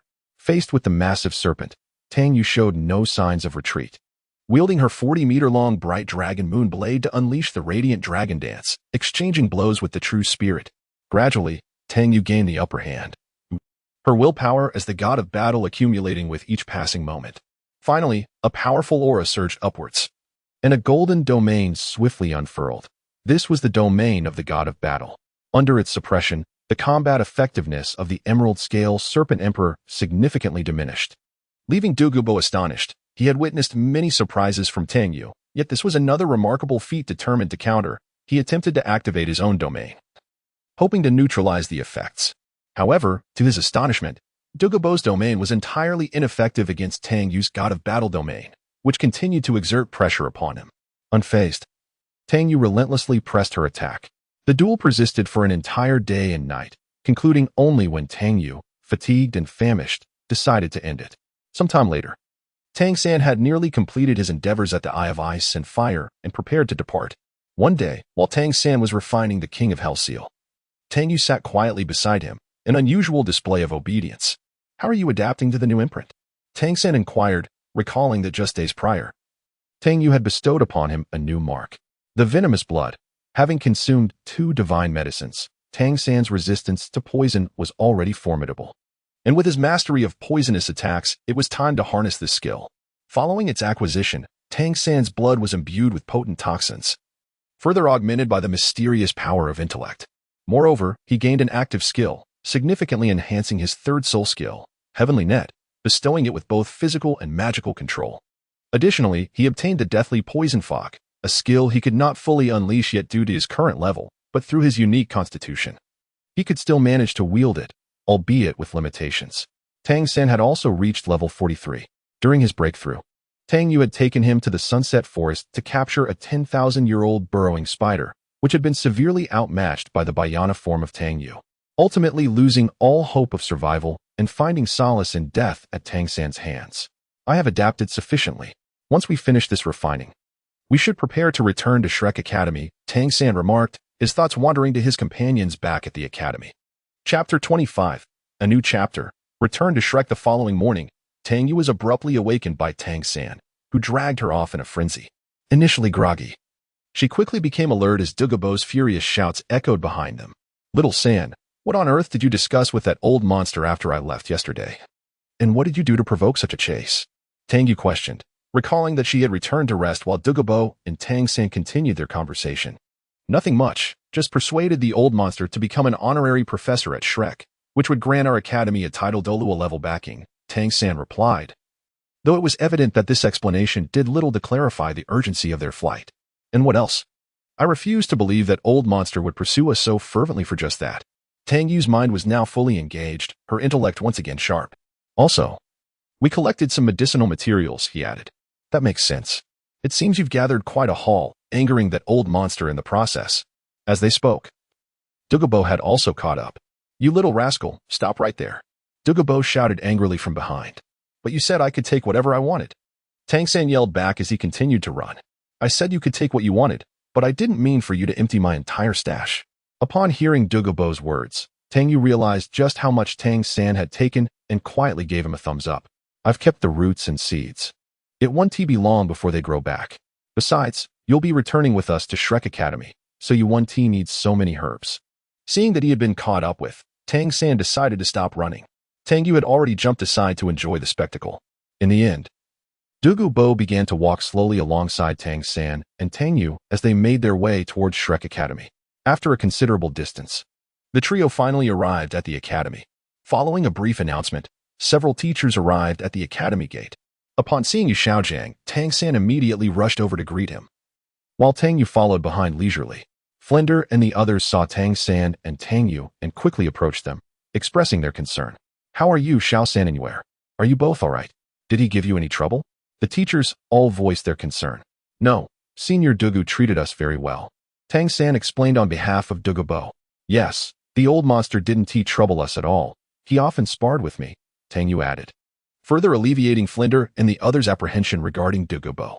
By the way, Dean Flinder, Senior Douluo is here to become an honorary professor at our academy. This revelation left the teachers astounded. After Tang San elaborated on the details, Flinder enthusiastically welcomed Douluo and took him to find a place to settle in. Xiao San, how did you manage to persuade this old monster to come to our academy? It's simply unbelievable. Lu Erlong expressed her disbelief at Douluo's willingness to join Shrek. Glancing at Tang San and Tang Yu. Don't ask me, ask Xiao San. He is the one who is close to the old monster. I just frequently spar with him. Tang Yu quickly deflected the attention back to Tang San as she noticed Lu Erlong's gaze upon her. I suppose we just hit it off, Tang San explained sheepishly. With the title Douluo in our ranks, it's certainly a boon for our academy, the master concurred. Don't say that, master. I just took a look, and you should have almost fused your energy by now. In some time, I'll be able to present you with the super temporal agreement, and you should then be able to contend with title Douluo level experts. Our academy will thus possess title Douluo level combat strength. Tang Yu's words astonished Lu Erlong, who was unaware of the situation. While Tang San felt a sense of joy for Yu Xiaojiang. Let us not rush. You've just returned, and others have been eagerly waiting. I'll take you to see them, and on the way, I'll tell you about their progress. Yu Xiaojiang said as he led Tang Yu and Tang San to the gathering place. They've all made significant progress over the past 6 months. Daimobai has reached level 48 and might soon challenge level 50. The others are also pushing against the level 40 bottleneck. How has your training been? You mustn't fall behind. The master spoke with happiness, noting that after receiving the mark from Tang Yu, everyone's training speed had significantly increased. Oscar and Xiao Wu had already broken through to level 40, while Ning Rongrong, Ma Hongjun, and Zhu Shiqing were all striving to break through, planning to hunt soul beasts together for soul rings. Oscar and Xiao Wu were currently practicing the mark's abilities to prepare for their breakthroughs. Rest assured, teacher. I've already reached level 33. My sister broke through level 50 some time ago and is now around level 54. She helped me obtain my soul ring, which is from a 10,000-year-old cave spider. Upon hearing Tang San's introduction, Yu Xiaojiang was astonished, especially considering that the 4th soul ring was of 10,000-year caliber. And he was particularly surprised by Tang San, as Tang Yu had already surpassed his understanding. Please elaborate on the 10,000-year soul ring, Yu Xiaojiang inquired, clearly intrigued. It's quite an interesting tale. The soul beast lost its will to survive after being defeated by my sister, and when I killed it, it was filled with gratitude and did not produce a soul shock, making the process remarkably smooth, Tang San explained, placing Yu Xiaojiang deep in thought. Interesting. You must have been fortunate. All right, we've arrived. They're waiting for you inside. With that, Yu Xiaojiang opened the door, revealing Xiao Wu and the others seated inside. As soon as the door opened, Xiao Wu saw Tang San and rushed towards him, embracing him. Xiao San, you've finally returned. Oscar also noticed Xiao Wu's actions and called out when he saw Tang Yu and Tang San at the door, causing everyone to gather around them, expressing their relief. Xiao San, if you had tea returned soon, Xiao Wu would have been worried sick. Daimobai teased. Sorry for making everyone worry, Tang San apologized. While Tang Yu casually found a spot to sit down. Third brother, didn't you say you brought gifts? Let us see. Ma Hongjun, as straightforward as ever, prompted Tang San. Not wanting to delay any further, Tang San brought out the celestial herbs he had gathered and began distributing them. For Daimobai, this is the celestial mushroom. For Xiao Ao, this is the 8-petal immortal orchid. For Fatty, this is the coxcomb phoenix flower. And for Rongrong, this is the Qilua tulip. Tang San first distributed the celestial herbs to the 4. Upon seeing this, Yu Xiaojiang expressed his concern. Xiao San, the herbs you brought are from Douluo. And given your talents, you shouldn't need to take such shortcuts, especially with Tang Yu's heritage. Teacher, rest assured. These celestial herbs are selected based on everyone's characteristics, primarily aimed at strengthening their foundations and eliminating impurities. They won't be harmful, Tang San reassured Yu Xiaojiang, who then decided not to pursue the matter further. Zhuqing, the herb I chose for you is a treasure among celestial herbs. It has the ability to revive the dead and harness the forces of nature. However, consuming it requires a certain price, so I hope you're mentally prepared. Tang San's words captured everyone's attention, causing Zhuqing to feel a sense of gravity. I understand. Thank you, third brother. Seeing Zhu Zhuqing ready, Tang San presented the heartbreak red. He then recounted the story of the flower. This flower is extraordinary. It chooses its master. When picking it, one must think of their beloved and let a drop of blood fall onto its petals. If there is even a hint of distraction, even if you bleed to death, you cannot pluck it. Once harvested, as long as it is near its master, it will never wither. After explaining, he handed the flower, still attached to its stone, to Zhu Zhuqing. However, when Zhu Zhuqing attempted to drop her blood, her thoughts wandered to Dai Mubai, resulting in an inevitable failure. I'm sorry, third brother. My heart is elsewhere. I'm not fated with this flower. This occurrence brought embarrassment to Dai Mubai. Tang San then turned to suggest Yu Xiaojiang give it a try. But he too failed. Even though Yu Xiaojiang had resolved Lu Erlong's emotional issues, there still remained the matter of Bibi Dong. In the end, it was Xiao Wu. Filled with affection for Tang San, who successfully plucked the heartbreak red. Ultimately, Xiao Wu chose not to consume it, which turned out to be an unexpected stroke of fortune. The heartbroken red, combined with the enhancement of the inheritance mark, effectively concealed Xiao Wu's spirit beast aura. As long as she did not make any mistakes, there would be no issues. Zhu Zhuqing, in the end, obtained the water nymph jade skin bone as a substitute, while Yu Xiaojiang acquired the 9th rank purple ginseng. As for Tang Yu, Tang San found it challenging to identify any miraculous herb that would be effective for her. Back during the ice and fire Yin Yang Eyes incident, Tang San had attempted this, regardless of whether it was toxic or miraculous herbs. Anything Tang Yu ingested was directly absorbed as energy, rendering the other effects moot. It would be more beneficial for Tang Yu to soak in spring water than to consume miraculous herbs. Nevertheless, those herbs were not entirely in vain, as Tang Yu's physical constitution had significantly improved. However, the cost-effectiveness remained unsatisfactory. As the group consumed the herbs and began their refinement, Tang Yu called out, Xiao Wu, come here for a moment. With some free time, Tang Yu led Xiao Wu away from the refining courtyard. Noticing this, Xiao Wu followed suit. Being the only one aware of her true identity, presumably to discuss this matter. Xiao Wu, the old monster has arrived at the academy. I know you are worried. Yes. I don't know if I should leave you all. Staying with you may only bring harm to both you and myself, but I can't bear to part with you.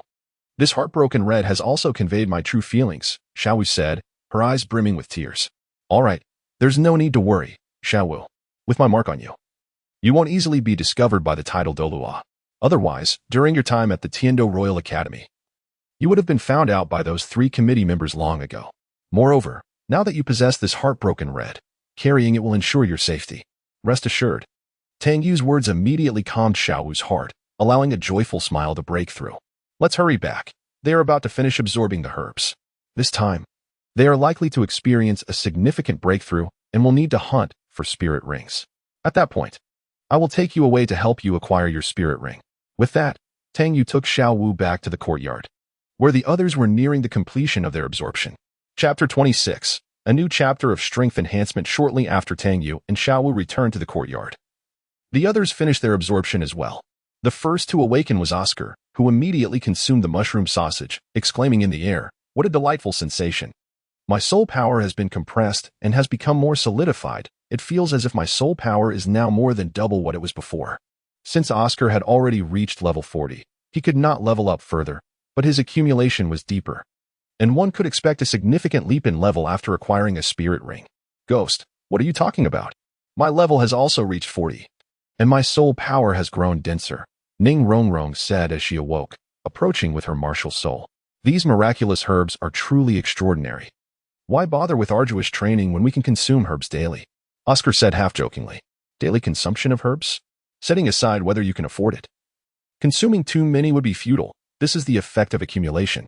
The herbs merely serve an auxiliary role. Tang Yu's words swiftly extinguished Oscar's immature notions.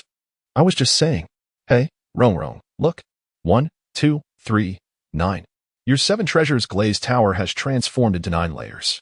Oscar's words astonished Ning Rongrong, even bringing tears to her eyes. It is well known that the 7 treasures glazed sect had been limited to soul sage rank due to the tower's 7 layers. But now her martial soul had reached 9 layers, granting her the potential to attain the title Douluo rank and surpass the sect's cultivation limits. At that moment, Tang San had completed his absorption and was approached by Ning Rongrong, who enveloped him in a heartfelt embrace. Brother San, thank you so much. I truly do not know how to express my gratitude for your kindness. Tang San, in turn, reassured her that there was no need for such formality. Meanwhile, his purple extreme magic was inadvertently activated, casting an eerie radiance around him that revealed Xiaowu's unusual aura. Upon encountering Tang Yu, he also discerned the immense magical energy that surged around her, a potent blend of azure and gold that dazzled his senses.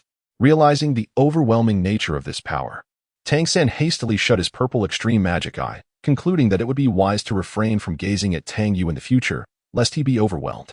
At this moment, Zhu Zhuqing and Ma Hongjun had both completed their absorption, reaching the 40th level. Among them, Ma Hongjuan's flames became increasingly pure, as the original characteristics of his malevolent fire were entirely absorbed by the flame mark, endowing all his soul skills with attachment effects. After expressing concern for the two, Dai Mubai also completed his absorption, successfully breaking through the milestone of 50 levels. The final to complete the absorption was Yu Xiaojiang, whose soul power had successfully surpassed 30 levels under the influence of the 9th-rank purple ginseng. Simultaneously, his body fully utilized the transcendent energy brought by the mechanist mark, equipping him with the potential to receive the ultimate inheritance. I never expected that the bottleneck that plagued me for 30 years would be broken today. It seems that my cultivation of soul power is no longer restricted, Yu Xiaojiang couldn't help but exclaim. That's wonderful, Master. It appears your body is also ready. Tomorrow, I shall begin your ultimate inheritance along with the secondary inheritance for others. Tang Yu sincerely expressed her happiness for Yu Xiaojiang. All right, then everyone should return and rest. Prepare to receive Ware's inheritance tomorrow, and in 7 days, we shall head to the Sunset Forest to obtain your soul rings, said Yu Xiaojiang, dispersing the group. That evening, Zhao Wujie also decided to test the strength of the group. Naturally, he was met with a thorough beating from Tang San and the others, primarily because Zhao Wujie did not use his full strength. However, if he had, Tang Yu would have intervened, as she was now capable of directly contending with the Soul Saint. The following day, everyone, along with Flinder and Lu Erlong, arrived at a safe and secluded location. Master, please prepare yourself. This will be the first time this world encounters transcendent power. As Tang Yu's words fell, 2 profound marks coalesced within Yu Xiaojiang's body.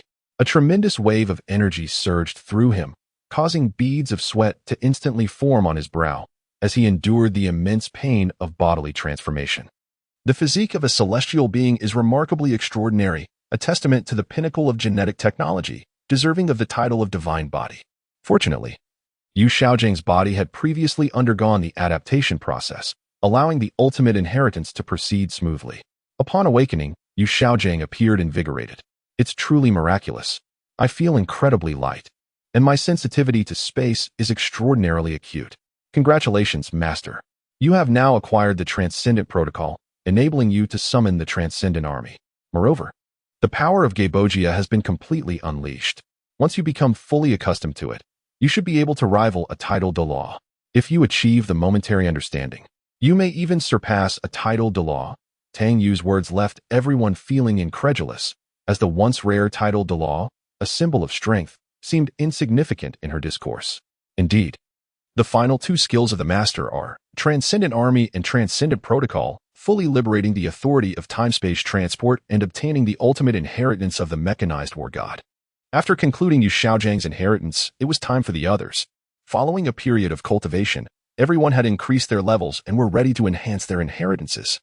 First was Dai Mubai, who reached the 50th level and was prepared to acquire the power of his first awakening. Passive skill, Martial God Step, continuously amplifies strength during movement, significantly enhancing damage and speed. Active skills, Shadowy Kick and Martial God Strong Kick, both powerful skills capable of determining the outcome of battles, greatly enhancing close combat capabilities, with the Martial God Step providing a substantial boost. Next was Oscar, who, while still at the 40th level, had reached an acceptable level of 45. Duff, Source of Life, which restores a significant amount of health upon receiving massive damage. Active skills, Hammer of Repentance, Wind of Holy Healing, Judgment of Justice, which not only enhances support capabilities but also significantly boosts combat prowess. Following him was Xiao Wu, whose situation mirrored Oscar's. Active skills, Thunder Impact, Spiral Comet Fall, Hell's Cradle, Shattering Stone, all powerful grappling or agile techniques perfectly suited for her. Next were Ning Rongrong, Zhu Zhuqing, and Ma Hongjun, all having just reached the 40th level. Ning Rongrong, Divine Instruction, greatly enhances the effect of the first soul skill while reducing its consumption. Light of Revival creates a field where allies, upon receiving fatal injuries, enter a brief state of near death, during which they can be restored to full health by the Light of Revival, usable only once a week thereafter. New Life Holy Song. Light of Baptism. Holy Light as Shield. Courageous Holy Song. Thunder of Repentance, which not only grants Ning Rongrong a field skill ahead of time, but also significantly enhances her support and combat abilities. Juju Qing. Storm of Death continually hurls energy daggers outward while unleashing the Blade Storm. Blade Storm. Lightning Blade Shadow. Gale Dance. Mastering these skills, Zhu Zhuqing boasts an impressive array of combos. Ma Hongjun. Fire Escape. Spiral Shuriken. Fire Escape. Substitution Technique. Fire Escape. Heavenly Path of Flames. Ninja Technique. Shadow Clone Technique.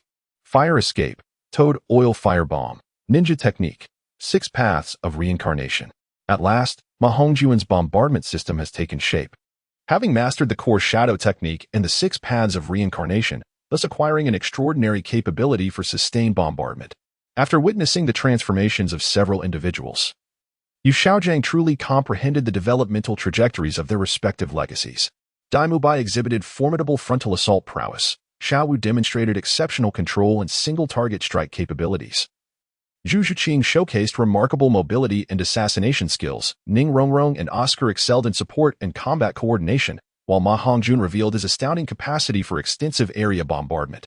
Tang San possessed exceptional poison abilities along with adeptness in throwing hidden weapons, complemented by the strength of his own martial soul. Finally, there was Tang Yu, whose unparalleled combat prowess, though also a display of direct assault, became increasingly fluid against numerous adversaries. Their next endeavor took them to the Soul Beast Forest to capture soul beasts. This time, the entire group mobilized for the hunt. Shortly after entering the forest, Tang Yu led Xiao Wu to hunt soul beasts. Given Tang Yu's strength and having previously tested it with Zhao Wujie against a student who could crush a soul sage, the teachers had no choice but to allow Tang Yu and Xiao Wu to hunt independently. With everyone's strength significantly enhanced, they continued to pursue soul rings through individual hunting, while the teachers remained to handle emergencies. Ma Hongjun was the first to encounter a target. The battle was fiercely intense. After a brief moment of levitation, an unending barrage of fire techniques ensued. An overwhelming rain of toad oil flame bombs, hurricane deaths, and spiral shurikens relentlessly fell upon the target below, decimating a vast expanse of forest. After incinerating the surrounding area, a purple soul ring emerged. The teachers expressed their satisfaction with the scorched earth before them. Ma Hongjuan's 4th soul skill was the Phoenix Cry Sky Strike. Subsequently, Oscar and Ning Rongrong, having left behind a glimmering field of ruins, obtained their 4th soul rings as well, with Ning Rongrong acquiring a defensive enhancement and Oscar receiving the Ecstasy Pink Sausage. When they encountered the Pink Lady, Ning Rongrong effortlessly purified the toxins, and Oscar activated Judgment Mode, unleashing a flurry of attacks. The radiant debris scattered across the ground was a result of this. Through prior accumulation, Oscar's level surged to 45, reaching the 3rd tier. Zhu Zhuqing's battle left countless scratches, reminiscent of a cat wreaking havoc. She too gained her 4th soul skill, the Nether Shadow Clone. Under Tang Yu's protection, Xiao Wu successfully condensed her 4th soul ring, elevating her level to 44, surpassing Tang San by 1 level. Thus, the Shrek 7 monsters achieved a significant leap forward once again. Chapter 27. A new chapter. A disparate school life. Having successfully obtained their soul rings, the group's strengths were markedly elevated. Naturally, it was time to further integrate and familiarize themselves. Upon returning to the academy, Yu Xiaojiang instructed everyone to head to the classroom to acclimate. After all, they could not solely rely on themselves for the upcoming Soul Master Academy competition. Substitutes were essential, and these could only be selected from the original students of the Blue Tyrant Academy.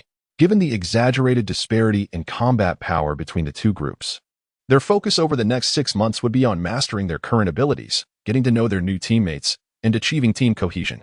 Consequently, it was time for Tang Yu and Tang San to attend the academy's classes together. Having spent the previous 6 months training in the Sunset Forest, they were unfamiliar with the school environment, thus being guided by Ma Hongjun and others to the classroom.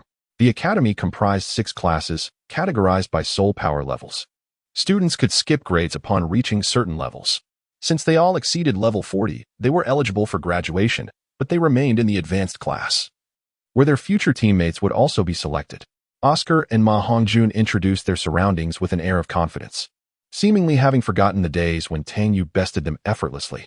The power of time is indeed remarkable, Tang Yu mused. What's wrong with you, sister? Tang Xin inquired, intrigued. Xiao Wu and Oscar leaned in, curious as well. Reflecting on the past, he remarked, you were once humbled under my tutelage, and now, under the influence of time, you sir once again. With that, Tang Yu strode forward, leaving behind the unpleasant memories. Upon entering the classroom, Tang Yu chose a prime spot towards the back, nestled comfortably, and began jotting down notes. Although her adorable demeanor garnered attention, it was Tang San, holding hands with Xiao Wu, that caught everyone's gaze, including that of Tai Long. Observing Tang San and Xiao Wu engaged in intimate conversation, Tai Long's anger erupted. He stood abruptly and approached Tang San. Is there something you want? Tang San inquired, noticing the shadow looming over him. Hey, are you new? Don't you know the rules of our advanced class? You can't sit next to Xiao Wu. Upon hearing this, Tang San appeared utterly perplexed. Who granted you permission to sit here? Tai Long pressed closer, but Xiao Wu interjected fiercely. What are you all doing? Get lost. Or else, don't blame me for being rude. Her assertiveness carried a weight of significance. This is a matter between men. You shouldn't interfere, Tai Long stammered, momentarily losing his bravado. Just as Xiao Wu was about to respond, Tang Sen pulled her back. I'm not afraid of you. Do you think my position as the Academy's top student is merely for show? Tai Long, seeing Xiao Wu restrained, attempted to regain his assertiveness. The Academy's top student? A bewildered Tang San had no idea what that entailed, but a helpful classmate clarified, the Academy's top student is the strongest among all students. Before he could finish, Xiao Wu delivered a swift kick, sending him flying. However, the information sparked a sense of caution in Tang San. The strongest student? Could they possibly be even more formidable than Dai Mubai? This was Tang San's inner monologue, casting a questioning glance towards Dai Mubai, who merely shrugged, indicating he was unaware. You have two choices. 1. Challenge me in a duel. If you win, I will acknowledge your right to sit here. 2. Leave immediately and find another spot. Tai Long, brimming with arrogance, remained oblivious to the danger he faced. Naturally, he accepted the provocation. A duel? Right now? Although his words were flippant, Tang Sen steeled himself for a fierce battle, knowing he was up against an opponent of at least level 49. Haha. Do you think I need to choose the venue for a child like you? Tai Long exuded confidence. At that moment, Tang Yu was drawn to the commotion, glancing up to see the proud rooster-like figure in the classroom, merely a weakling, far from Tang San's level. Finding it uninteresting, she returned her focus to her notes. As the others beside him overheard Talon's remarkably confident words, they couldn't help but chuckle, fortunately muffled by the surrounding noise. Tang San, noticing Talon had assumed a stance, stepped into the center of the arena. Tang San, Wuhuan Blue Silvergrass, Level 43 Control System Battle Soul Sect, I seek your guidance. As Tang San displayed his 4 soul rings in shades of yellow, purple, and black, Talon realized something was amiss. How could this be a mere level 40-something soul master? A monster indeed. With no choice left, Talon steeled himself and revealed his 3 soul rings, appearing decidedly inferior. Talon, Wuhuan Mighty Gorilla, Level 37 Assault System Battle Soul Sovereign, I seek your guidance. The firmness in his voice waned. Despite the overwhelming disadvantage, a battle was inevitable. Tang Sen recognized his earlier miscalculation, having been intimidated by a mere title. As the battle commenced, Talon intended to strike first, yet within moments, he found himself ensnared by Tang San's blue silvergrass, rendered immobile at the center of the arena. Tang San returned to his seat, leaving the onlookers bewildered and murmuring, "What is all this noise? We're in class." At that moment, Teacher Xiao Xin entered and was taken aback to find Talon securely bound on the ground. "Xiao San, why are you bullying your classmates on your first day?"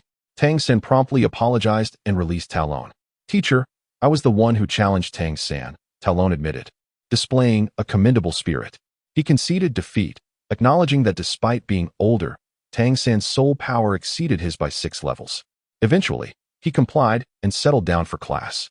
The lesson proceeded smoothly, albeit Talon, seated behind, was persistently fed dog food by Tang San and Xiao Wu. This incessant teasing infuriated Talon, who resolved to confront Tang San after class for a physical tussle. The outcome was predictable. He was thoroughly beaten by Tang San. Following the scuffle, Tang San and Xiao Wu went out for a meal. However, the matter was far from over.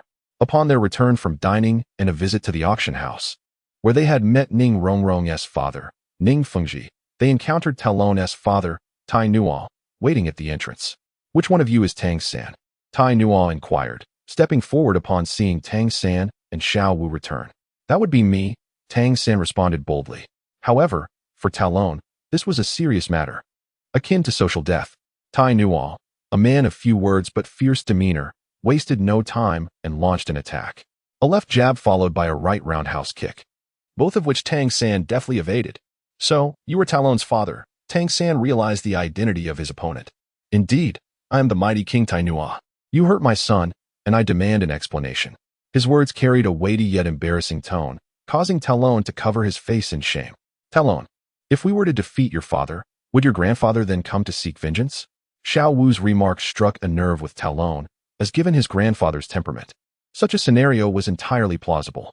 After an exchange of blows, Tai Nuo unveiled his 5 soul rings, revealing his status as a soul king. At this moment, Tang-san recognized the true combat prowess of a soul king. With his unique agility and martial arts, he believed he could defeat Tai Nuo. Simultaneously, he discerned that Tang Yu, another soul king, was indeed not to be trifled with. In the end, after ensnaring Tai Nuo in the heavenly net, Tang-san incapacitated him with the poison of the 8 spider lances. Upon witnessing his father collapse, Talon was incensed and prepared to retaliate against Tang-san. However, he too was ensnared in the heavenly net. Ultimately, Tang-san neutralized the poison from Tai Nuo, although a period of weakness was unavoidable. Yet, this was not the conclusion of the ordeal. After dealing with the son, the father appeared, and after the father, the grandfather was bound to show up. The following day, Talon faced true social death as both he and his father were escorted into the academy. If this continued, the entire academy would soon be aware of the events. When Tang-san received the notice and arrived, he found the entrance in disarray. There, a robust figure clashed with a radiant golden silhouette, Talon's grandfather, Titan, engaged in battle with Tang Yu. The altercation began when Tang Yu intended to procure materials for upgrading decomposition machines and encountered the 3 blocking her path. Although she did not recognize Tai Nuo and Titan, Talon did. "You are Talon. What is the situation here today?" Tang Yu inquired. You seem to have arrived on the same day as Tang-san."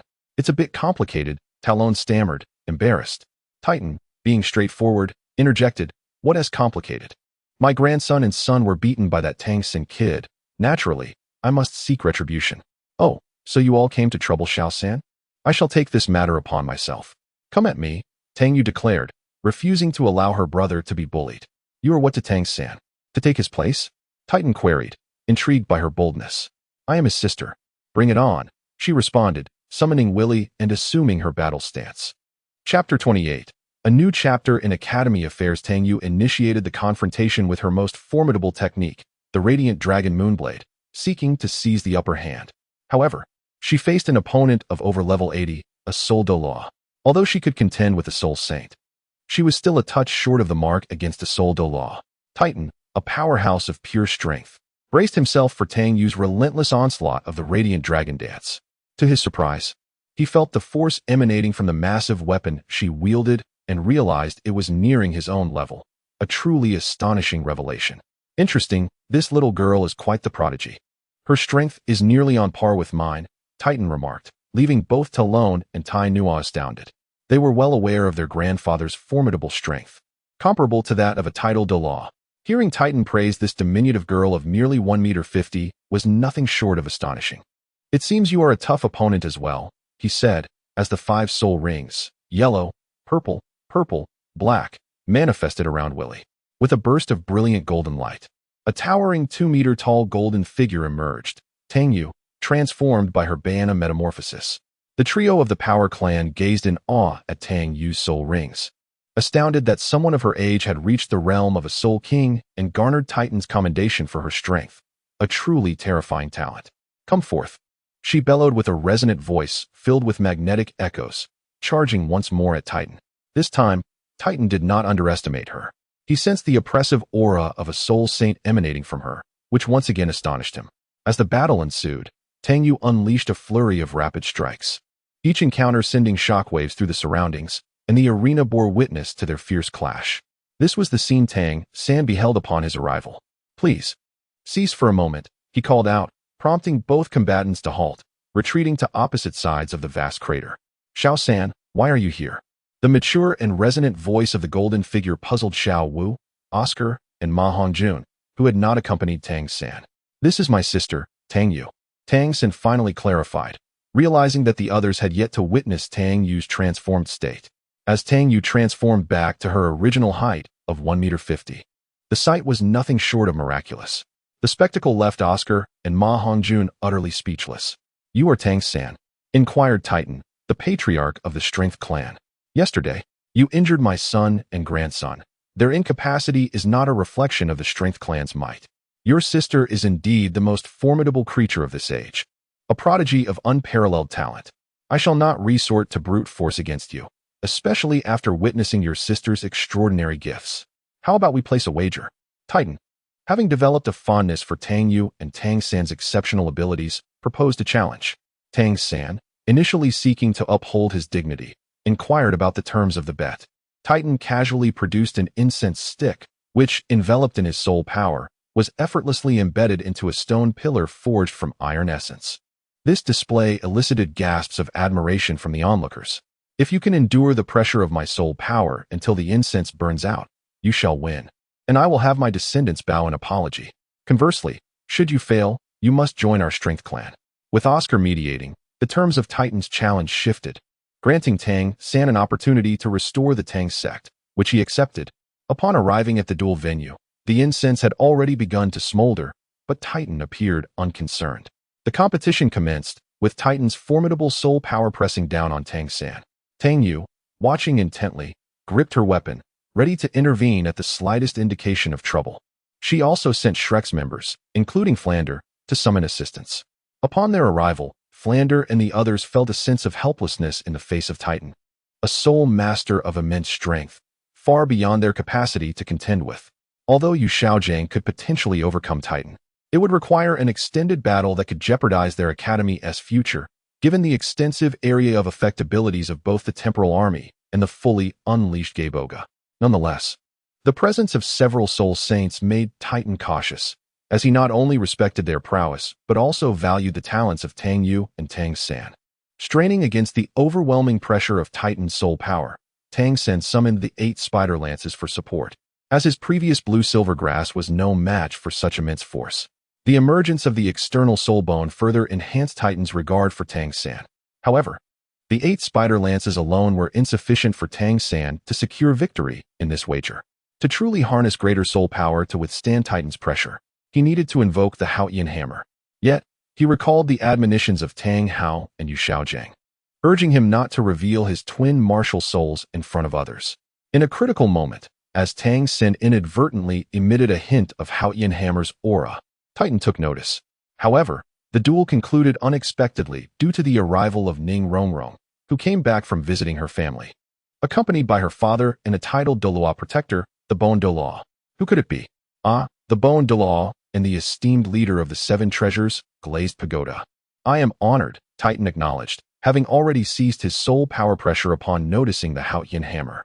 Tang Yu immediately rushed forward to administer an entire vial of heavenly healing potion to Tang San.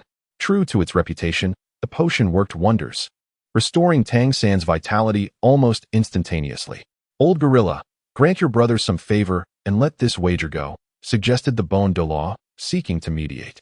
To everyone's surprise, the stubborn Titan acquiesced to the Bon Douluo's request. What a concession.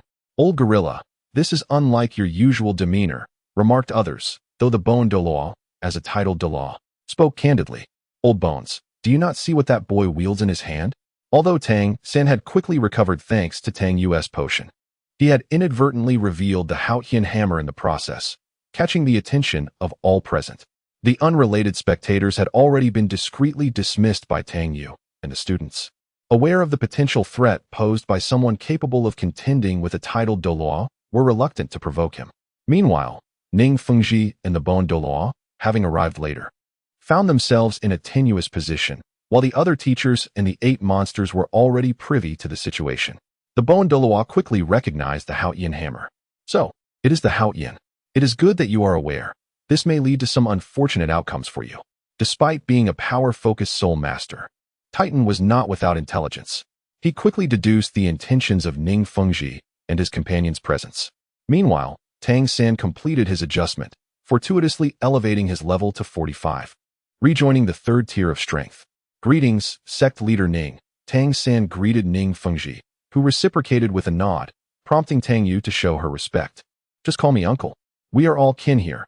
Feel free to be more familiar. You are Tang San and Tang Yu, and your father bears the name Tang Hao. Titan interjected, rushing over to inquire about Tang Yu and Tang San. The siblings exchanged puzzled glances, unsure of how Titan had knowledge of their lineage. Finally, Tang San spoke up. How do you know?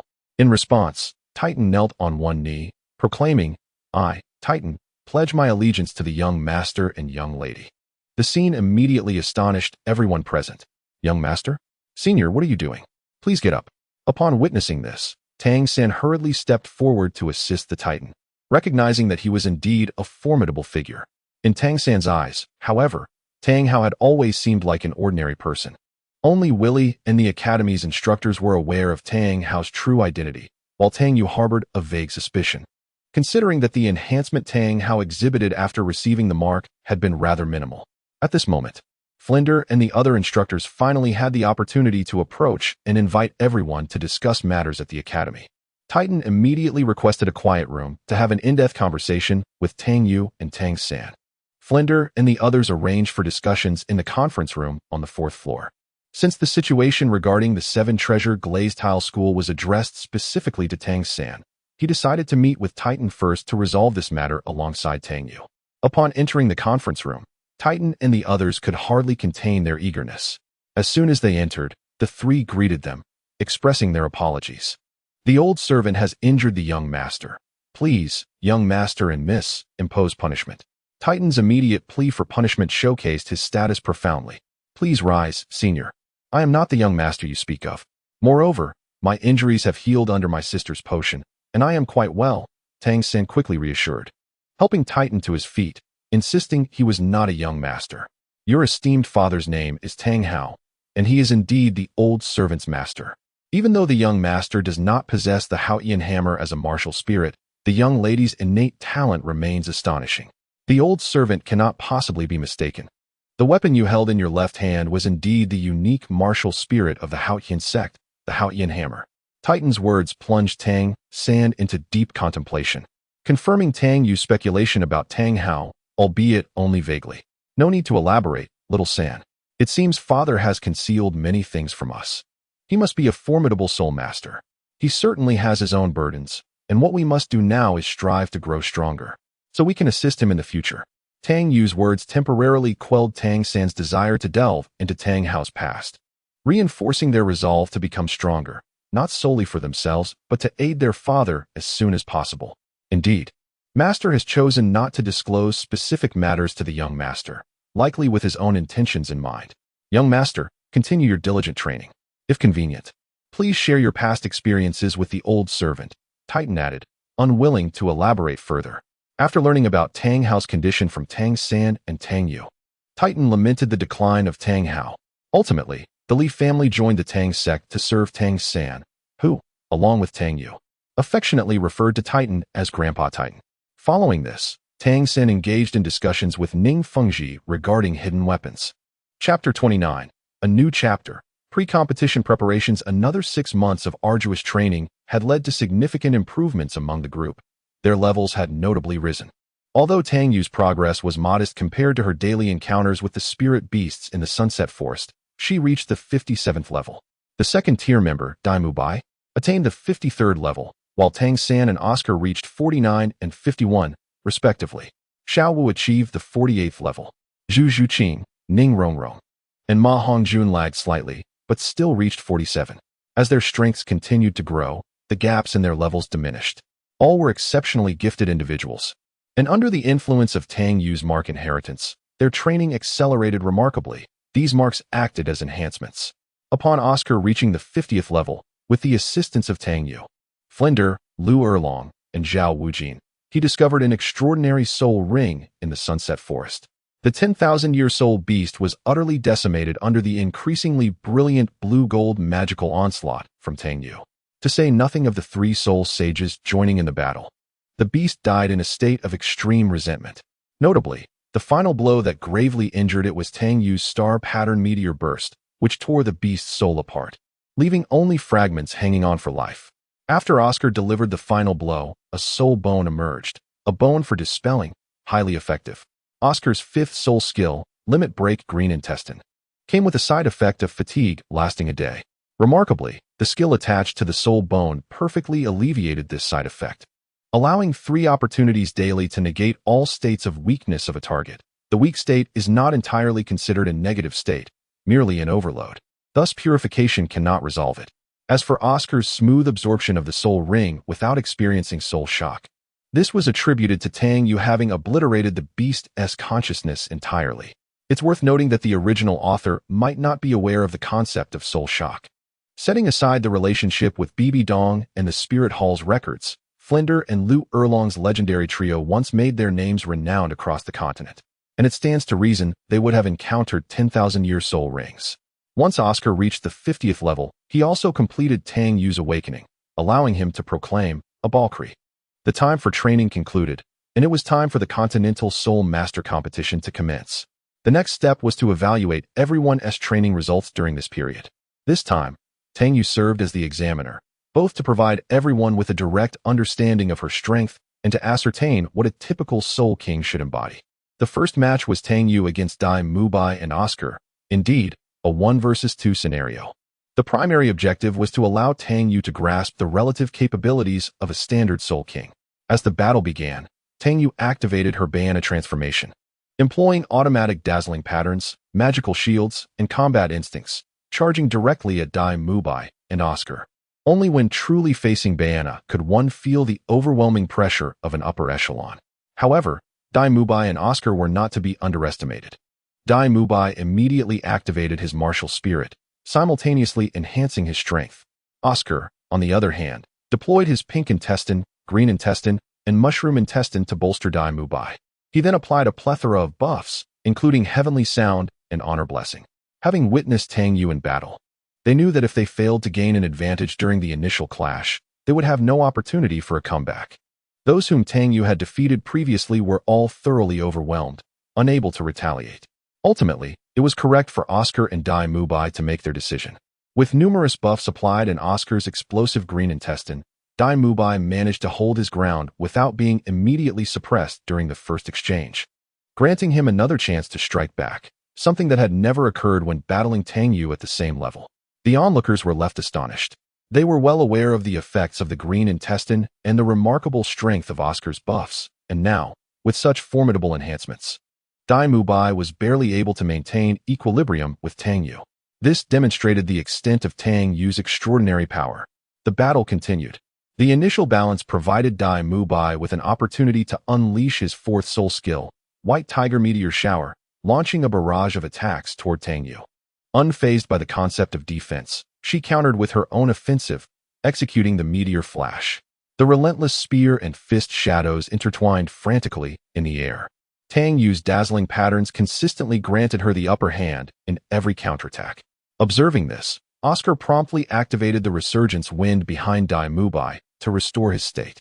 Despite this, Dai Mubai was ultimately swept away by Tang Yu's Meteor Flash, soaring through the air.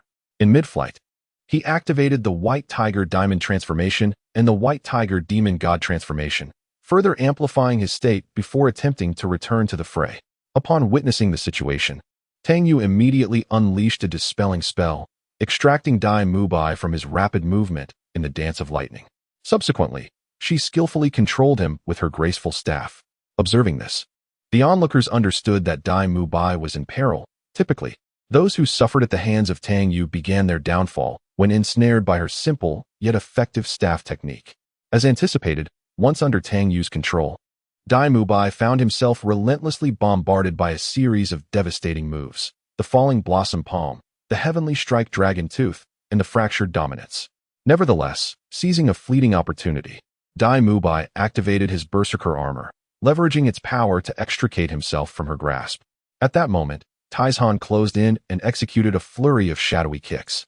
Oscar, seizing the chance, struck from the side with a confession hammer directed at Tang Yu. Realizing that her control had been disrupted and faced with a dual assault, Tang Yu decisively unleashed the Radiant Dragon's Dance. With its expansive attack radius, she ensnared both Oscar and Dai Mubai within her assault. Following this exchange, both sides accumulated formidable momentum. During this period of confrontation, Dai Mubai's God of War steps and Tang Yu's fighting god will reach their zenith, causing the golden domain of the fighting god to unfold. Simultaneously, a brilliant platinum aura enveloped Dai Mubai, symbolizing the true manifestation of his god of war domain. Oscar, recognizing the critical moment had arrived, noted that the effects of the dark green sausage were nearing their end, leaving him with no choice but to go all out. A vocal. With Oscar's thunderous cry, a golden sphere of holy light ascended into the air. Beneath the radiance of this luminous orb, Dai Mubai experienced a substantial enhancement across all attributes. Both Tang Yu and Dai Mubai appeared poised for the impending clash. Star Pattern Meteor Explosion. God of War's mighty kick. The two extraordinary attacks collided, erupting into an intensely radiant explosion on the field. As the brilliance and smoke dissipated, Tang Yu remained steadfast, while a fatigued Dai Mubai and Oscar were left reeling. This battle served to reveal to everyone the astonishing strength they currently possessed, as well as the sheer absurdity of Tang Yu's capabilities. Judging by the recent aftermath of the skirmish, it was evident that under Oscar's full support, Dai Mubai's final strike could have decisively vanquished the Soul Emperor should it have been executed head-on. However, such a formidable attack failed to defeat Tang Yu. She merely shrugged it off, recovering completely after consuming a single potion. This illustrates that Tang Yu's ability to transcend 20 levels is comprehensive, rather than one-dimensional. Subsequently, Tang Yu engaged in one-on-one duels with Tang San, faced off against agile soul masters Xiao Wu and Zhu Zhuqing, and contended with the formidable duo of Ma Hongjun and Ning Rongrong, who were enhanced by their respective abilities. Although Tang San's control, Zhu Zhuqing and Xiao Wu's extraordinary mobility and close-range combat skills, and Ma Hongjun's extensive area bombardment each posed distinct challenges, Tang Yu adeptly neutralized them all. This left everyone with the impression that Tang Yu was akin to an insurmountable mountain, undeniably the foremost talent of her era. Consequently, the pressure of genius dissipated, for there were even more exaggerated figures to behold. Ultimately, after witnessing the overwhelming combat prowess of Dai Mubai, Oscar, and others, Tang Yu still could not grasp the true nature of a typical Soul King. Therefore, they sought out Tai Long's father, Tai Nuo, to demonstrate the capabilities of a Soul King, which was rather amusing. The primary objective of their pre-competition preparations, to understand each other's strengths, was achieved smoothly, at least for the 4 substitute team members who had their eyes opened. The dazzling, swift, and immensely powerful skills they witnessed left them in awe, leading to a newfound appreciation for these 8 students, who were beyond comparison. The 4 substitute members were Huan Yuan, a 35-level assault system soul master with the martial soul of a wild wolf; Jing Ling, a 35-level agility system soul master with the martial soul of a skeleton; Jiang Zhu, a 35-level healing system tool soul master with the martial soul of a healing staff; and Tai Long, a 37-level assault system soul master with the martial soul of a mighty gorilla. In the days leading up to the competition, Yu Xiaojiang explained the rules of the grand event. The Continental Senior Soul Master Academy competition, jointly hosted by the Tiando and Xingla royal families and co-organized by the Spirit Hall, is the most prestigious martial soul competition in the Soul Master community. The strength of participants ranks just below that of the elite selection contest held by the Spirit Hall. The regulations stipulate that contestants from participating academies must be under the age of 25, and each match consists of 7 participants. During the competition, instances of death are strictly prohibited. As Yu Xiaojiang elaborated on the prohibition against fatalities, questions arose regarding how this would apply, given that their combat abilities were significantly above the norm, especially Tang Yu, who could inadvertently eliminate her opponents. This was precisely the reason I aimed to familiarize Tang Yu with the standards of a typical Soul King. Furthermore, in any event Tang Yu participates in, at least Oscar, Ning Rongrong or Jiang Zhu will be present, with the primary responsibility of providing healing for any unforeseen circumstances. This statement encapsulated the helplessness of being excessively powerful.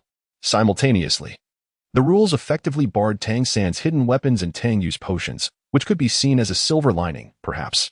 The preliminary rounds would be team battles, while the advancement matches would take the form of a wheel battle, which suited Tang Yu's ability to take out 7 opponents in succession.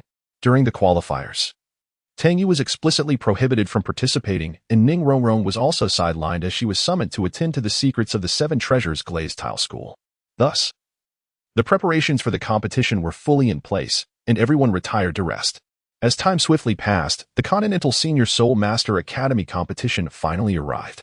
However, Tang Yu's foremost challenge was not a powerful adversary but rather the betrayal of allies, manifested in the peculiar dark green uniforms crafted under the inscrutable aesthetic of Flinder, complete with glaring advertising space for rent. The others expressed considerable dissatisfaction with the advertising, even more so than with the color scheme.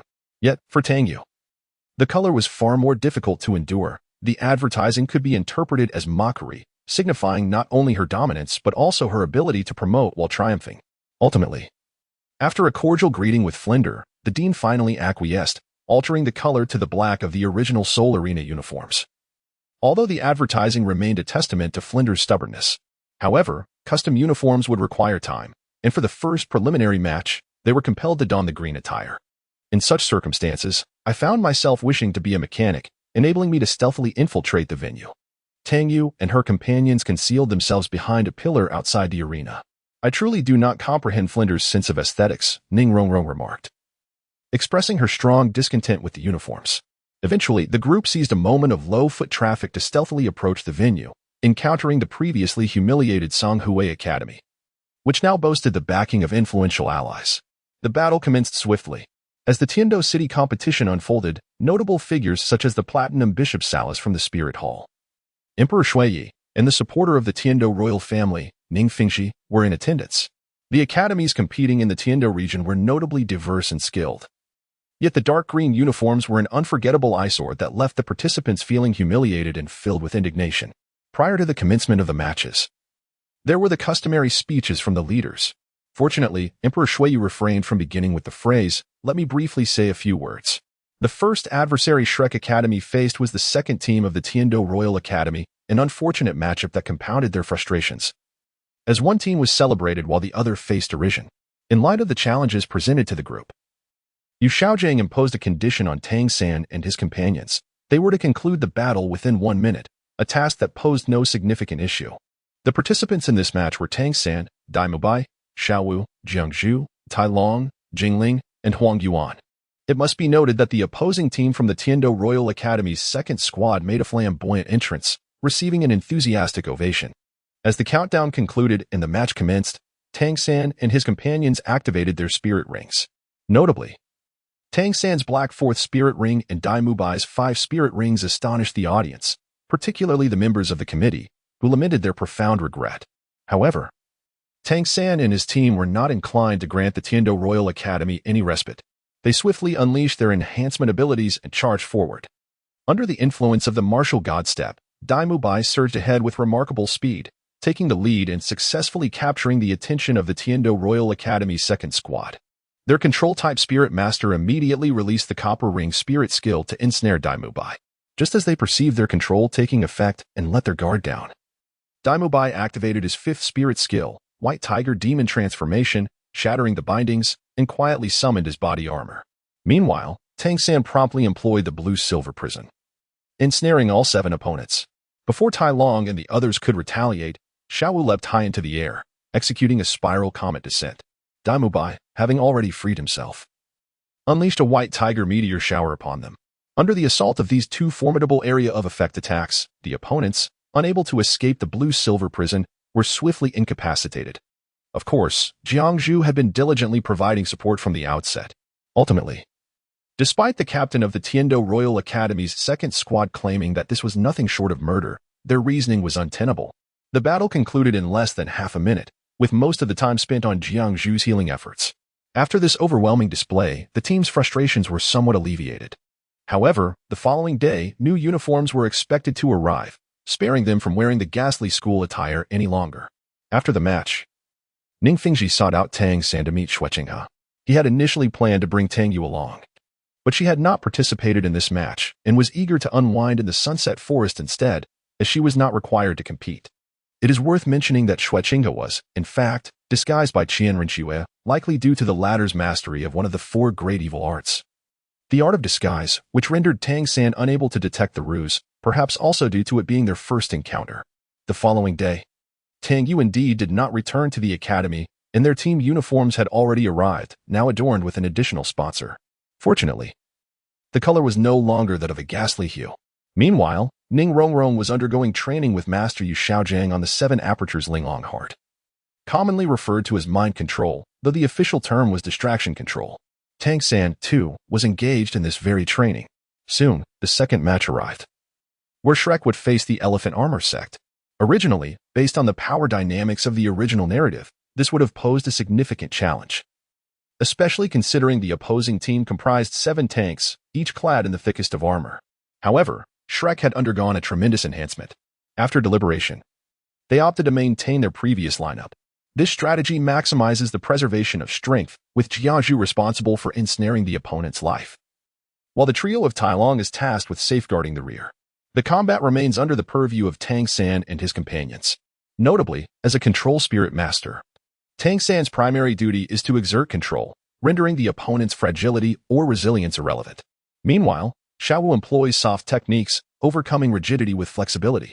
Daimubai, with a powerful punch and reinforcement, shatters defenses with ease. Thus, Yu Xiaojiang's pre-match advice emphasized a slight relaxation of restraint, acknowledging their defensive reputation that allows them to endure strikes. As the match commenced, the all-defensive formation of the Elephant Armor Academy proved to be formidable. Both sides activated their spirit rings, and the uniformity of the mammoth spirits brought a sense of satisfaction to the obsessive-compulsive. Their strategy was straightforward. At the onset of battle, they collectively erected a shield wall, forming an imposing diamond barrier that advanced forward with great momentum. However, they were to face an unusually enhanced team, bolstered by Tang Yu. Daimubai initiated the White Tiger transformation and the White Tiger Divine transformation, followed by unleashing a powerful strike towards the shield wall. Contrary to expectations, the seemingly indestructible barrier was utterly obliterated. Xiaowu swiftly closed in with an Iron Mountain technique, capturing a target and unleashing the Hell's Cradle, dispersing energy that enveloped her and the unfortunate individual as they tumbled amidst the throng of Elephant Armor Academy members. Tang San revealed the heavenly net, drawing all members of Elephant Armor Academy together. With a flurry of strikes, Phantom Shadow series kicks and cracking stone breaking heaven, Daimubai and Xiaowu unleashed 2 formidable skills, intertwining with the heavenly net's web of binding. The resilience of the opponents proved inadequate, as they could only absorb the brunt of Daimubai and Xiaowu's powerful techniques. After the dust settled, the battlefield was left in disarray, with a significant portion of the arena transformed into dust by Xiaowu's cracking stone breaking heaven. As the haze lifted, the fallen forms of the other 6 members of Elephant Armor Academy and the revealed spirit bone of the opponent appeared before the spectators. In light of this situation, Daimubai swiftly delivered a finishing blow, solidifying Shrek Academy's decisive victory in the second match. The subsequent battles posed little challenge, as Jiazhu, Tai Long, and others could easily manage, with some academies even opting to forfeit. On this day, Tang San, after acquiring knowledge about the various factions within the academy from Yu Xiaojiang, intended to return to the academy to practice mind control. However, on his way back, he encountered the leader of Tsonghui Academy, Shernyan, and was drawn into a nightmarish illusion. All of this was the result of a series of fortuitous coincidences. At the moment when Xiaowu sensed that Tang San was in peril and led others to investigate, Tang Yu, who had been missing for several days and was joyfully relaxing in the Sunset Forest, decided to check on the competition. Coincidentally, she detected Tang San's presence as he returned to the academy and went to see what was happening. To her astonishment, she found Shernyan engaged in some unspeakable acts against Tang San. "Stop! What are you doing to Xiao San?" Tang Yu shouted, immediately capturing Shernyan's attention. "Oh, another little genius.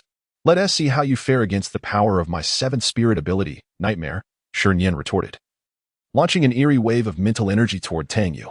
However, something unexpected occurred. The moment his soul power intertwined with his mental energy touched Tang Yu, an overwhelming torrent of consciousness surged back into Shernyan's mind. His eyes went blank as he fell deep into a profound illusion, while Tang San seized the opportunity to unleash a powerful attack. In that unknown realm of illusion, Shernyan was forcibly merged with nature by Tang San's attack. Moreover, Shernyan's soul bone was successfully extracted by Tang San. That SA soul bone, Tang Sen exclaimed, astonished. Wow, Xiao San, what is this thing? It's incredibly powerful. Tang Yu, however, was far more interested in the attack than the soul bone. There's no point in discussing this. You are completely immune to all toxins, so while this might have the potential to defeat a titled Douluo, it poses no threat to you, Tang San lamented, as toxins, in Tang Yu's unique constitution, were merely a form of energy that could be directly decomposed and absorbed. Chapter 31, a new chapter, the Advanced Soul Master Academy Competition 2. After the battle against the Xiangjia sect, the preliminary rounds were uneventful, as they were easily overwhelmed. It wasn't until they faced the Blaze Academy, a school entirely focused on fire attributes, that things changed.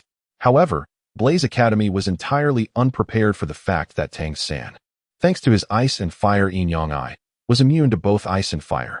The intricate strategies they had devised were rendered futile as Tang San skillfully evaded their attacks. One could only say it was a matter of misfortune. Meanwhile, Tang Yu, while spectating, was almost dozing off. She might as well have sought out some cute soul beast to entertain herself. The subsequent battles were indeed noteworthy, as they were to face Songhui Academy, a school with which they had a complicated history. Tang Yu fervently requested Yu Xiaojiang to allow her to compete. Ultimately, she was granted permission to participate under the condition that she would not exceed the power of a Soul King and would rely solely on basic skills against her opponents. Welcome to the 12th round of the preliminary competition, featuring Songhui Academy and Shrek Academy. It is evident that Shrek Academy has substituted Xiao Wu with a new player. Tang Yu, what could be the intention behind this decision? As the host introduced the match, it commenced. Songhui Academy immediately set up a unique formation, while Shrek Academy surprised all spectators and judges by clustering all team members around the support Soul Master, Jiang Zhu, ensuring she could provide healing safely. Dear viewers, it is apparent that Shrek Academy has adopted a peculiar stance. Apart from the newly introduced Tang Yu, the other members are shielding the support Soul Master Jiang Zhu. What could be the purpose of this strategy? The host noted, drawing the attention of the judges. Master Ning, is there something special about this new Shrek Academy member? How could they devise such a tactical arrangement? Emperor Shuya inquired, clearly intrigued. To my knowledge, Tang Yu is the strongest member of Shrek Academy. Though I am not fully aware of her specific abilities, Ning Fengji replied, glancing toward the arena just as Tang Yu launched her offensive. Tang Yu activated her combat instincts. Automatic dazzling patterns and magical shield, charging directly toward Songhui Academy's formation. The captain of Songhui Academy burst into laughter, completely underestimating this newcomer. Songhui Academy quickly executed their fusion skill, 7 Azura's illusion, yet Tang Yu remained entirely immune, disregarding the effects of the soul skill as she charged straight toward the most flamboyant member, delivering a powerful strike that sent him soaring. Following that, she unleashed a flurry of attacks, Dragon Tooth, Falling Flower Palm, and Round Dance Staff, rendering him incapacitated. Tang Yu then turned her attention to the surrounding opponents, sending them flying one by one, skillfully controlling her strikes to match Jiang Zhu's healing effects. Thus, Tang Yu continued her relentless assault on the arena until the countdown approached its end, infusing each blow with a hint of magical energy. In the days to follow, her opponents would feel a rapid enhancement in their strength, only to have their soul power circuits entirely dismantled once the magical energy dissipated, leaving them as mere mortals. When the members of Songhui Academy lost consciousness and the mist lifted, the audience and judges beheld Tang Yu executing a final move, shattering dominance, sending Songhui Academy's competitors flying like petals scattered by the wind. With Tang Yu and Jiang Zhu's cooperation, the Songhui team still managed to vocalize their pain.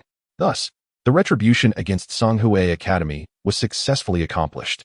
However, due to the obscured battle scenes, others, including Flander and Yu Xiaojiang, were left curious about the events that transpired within. What is there to say? You were kept those 7 fellows airborne without letting them descend until the time ran out, Dai Mubai remarked, causing everyone to shudder as they envisioned the scene. Unbeknownst to them, I had also tampered with their state. I infused them with a portion of specially tailored magical energy. They would notice a significant increase in their strength in the coming days. However, as time passes, my magic would entirely disrupt their soul power circuits. And once that energy faded, they would revert to being ordinary individuals. Upon hearing Tang Yu's words, everyone felt a chill of fear. They had never anticipated that her magical energy held such effects. Oh, what is there to be afraid of? That is special magic. You must understand that the reason I kept them aloft for so long was to refine it, Tang Yu explained, yet everyone merely jested, approving of her actions. As the members of Songhui Academy clearly harbored lethal intentions, with Shrek Academy emerging unscathed from this round, they naturally advanced to the final round of the preliminaries against the Heavenly Water Academy. The battle continued with the same formation as before, undoubtedly taxing the 7 participants who had consistently taken the field. As the icy barrier unleashed by Shui Bingo took effect, it ensnared 4 members of the Shrek team, including Dai Mubai. However, this time, Dai Mubai, intent on launching a direct assault, activated his body enhancement armor at the onset, rendering him impervious to the encroaching ice control and propelling himself forward into the ranks of the Tian Shui Academy. Shui Bingo had never encountered such a scenario, prompting her to ponder whether this was the true power of a Soul King, a conclusion she reached rather swiftly. Yet, before she could fully comprehend the situation, Dai Mubai unleashed the Dance of Lightning. Simultaneously, the agile Xiaowu, having freed herself from restraint, darted into the backline of Tian Shui Academy, seizing an opponent to initiate her Hell-S Cradle. This wave of assault directly sent the other members of the Water Academy flying out of the arena. Faced with this situation, Shui Bingo chose to execute a martial soul fusion technique with Shuewu.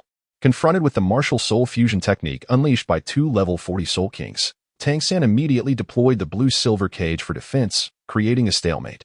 Seeing this, Shui Bingo and Shuewu had no choice but to use their final trump card, their martial soul fusion, which manifested as the Ice Phoenix. Despite the blue-silver cage holding up under this significantly enhanced attack, it was evident that this would not be a sustainable solution. Jiangzhu, give your utmost to heal the opponent, Dai Mubai declared. At this, Tang San and Xiaowu understood what Dai Mubai intended to do. As Dai Mubai prepared to execute his plan, Tang San released the blue-silver cage. Martial God Strong Kick. Although this strike was not bolstered by the formidable Martial God domain, it remained astonishingly powerful, a blow destined to be remembered. This Martial God Strong Kick shattered the Ice Phoenix martial soul along with the fusion technique entirely.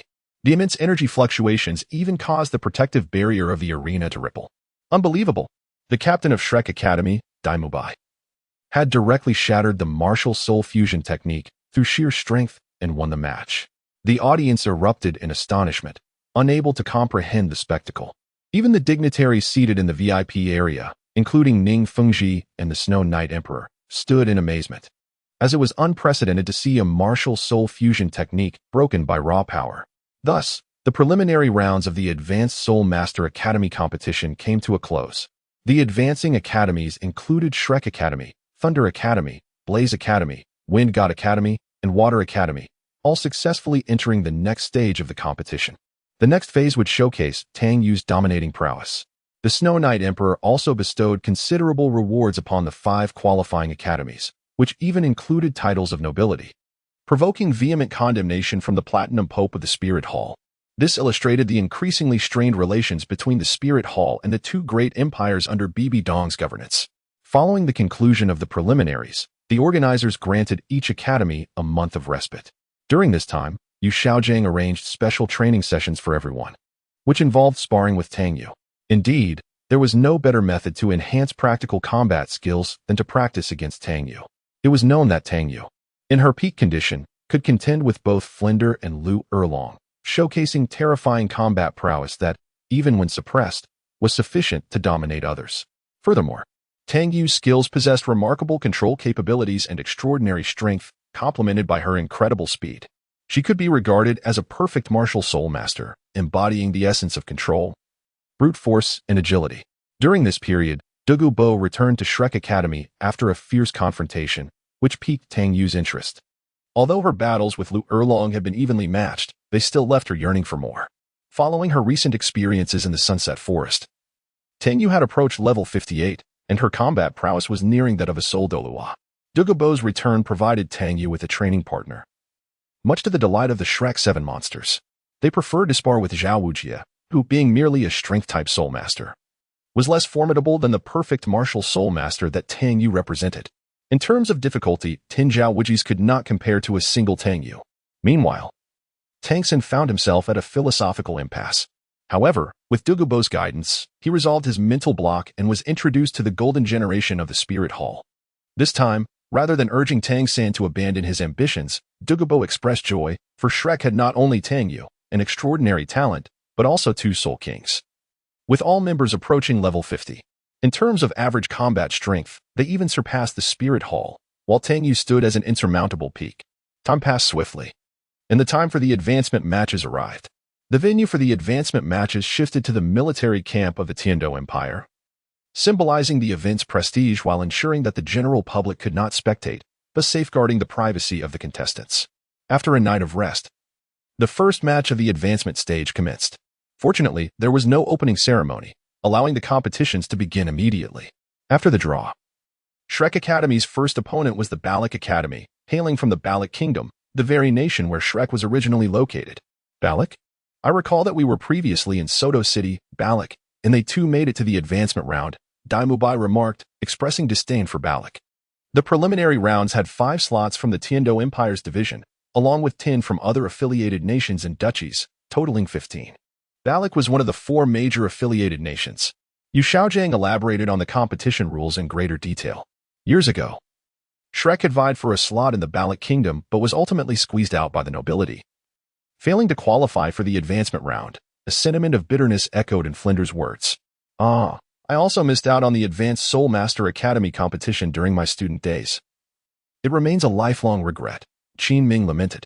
Teacher Qin, since the Balak Kingdom has grievances with us, let me teach them a lesson in this first match. Watch me take down a string of 7, Tang Yu declared, resolute in her intent to resolve past grievances. If they had been marginalized before, she would ensure that the nobles of Balak understood the harsh realities of society this time.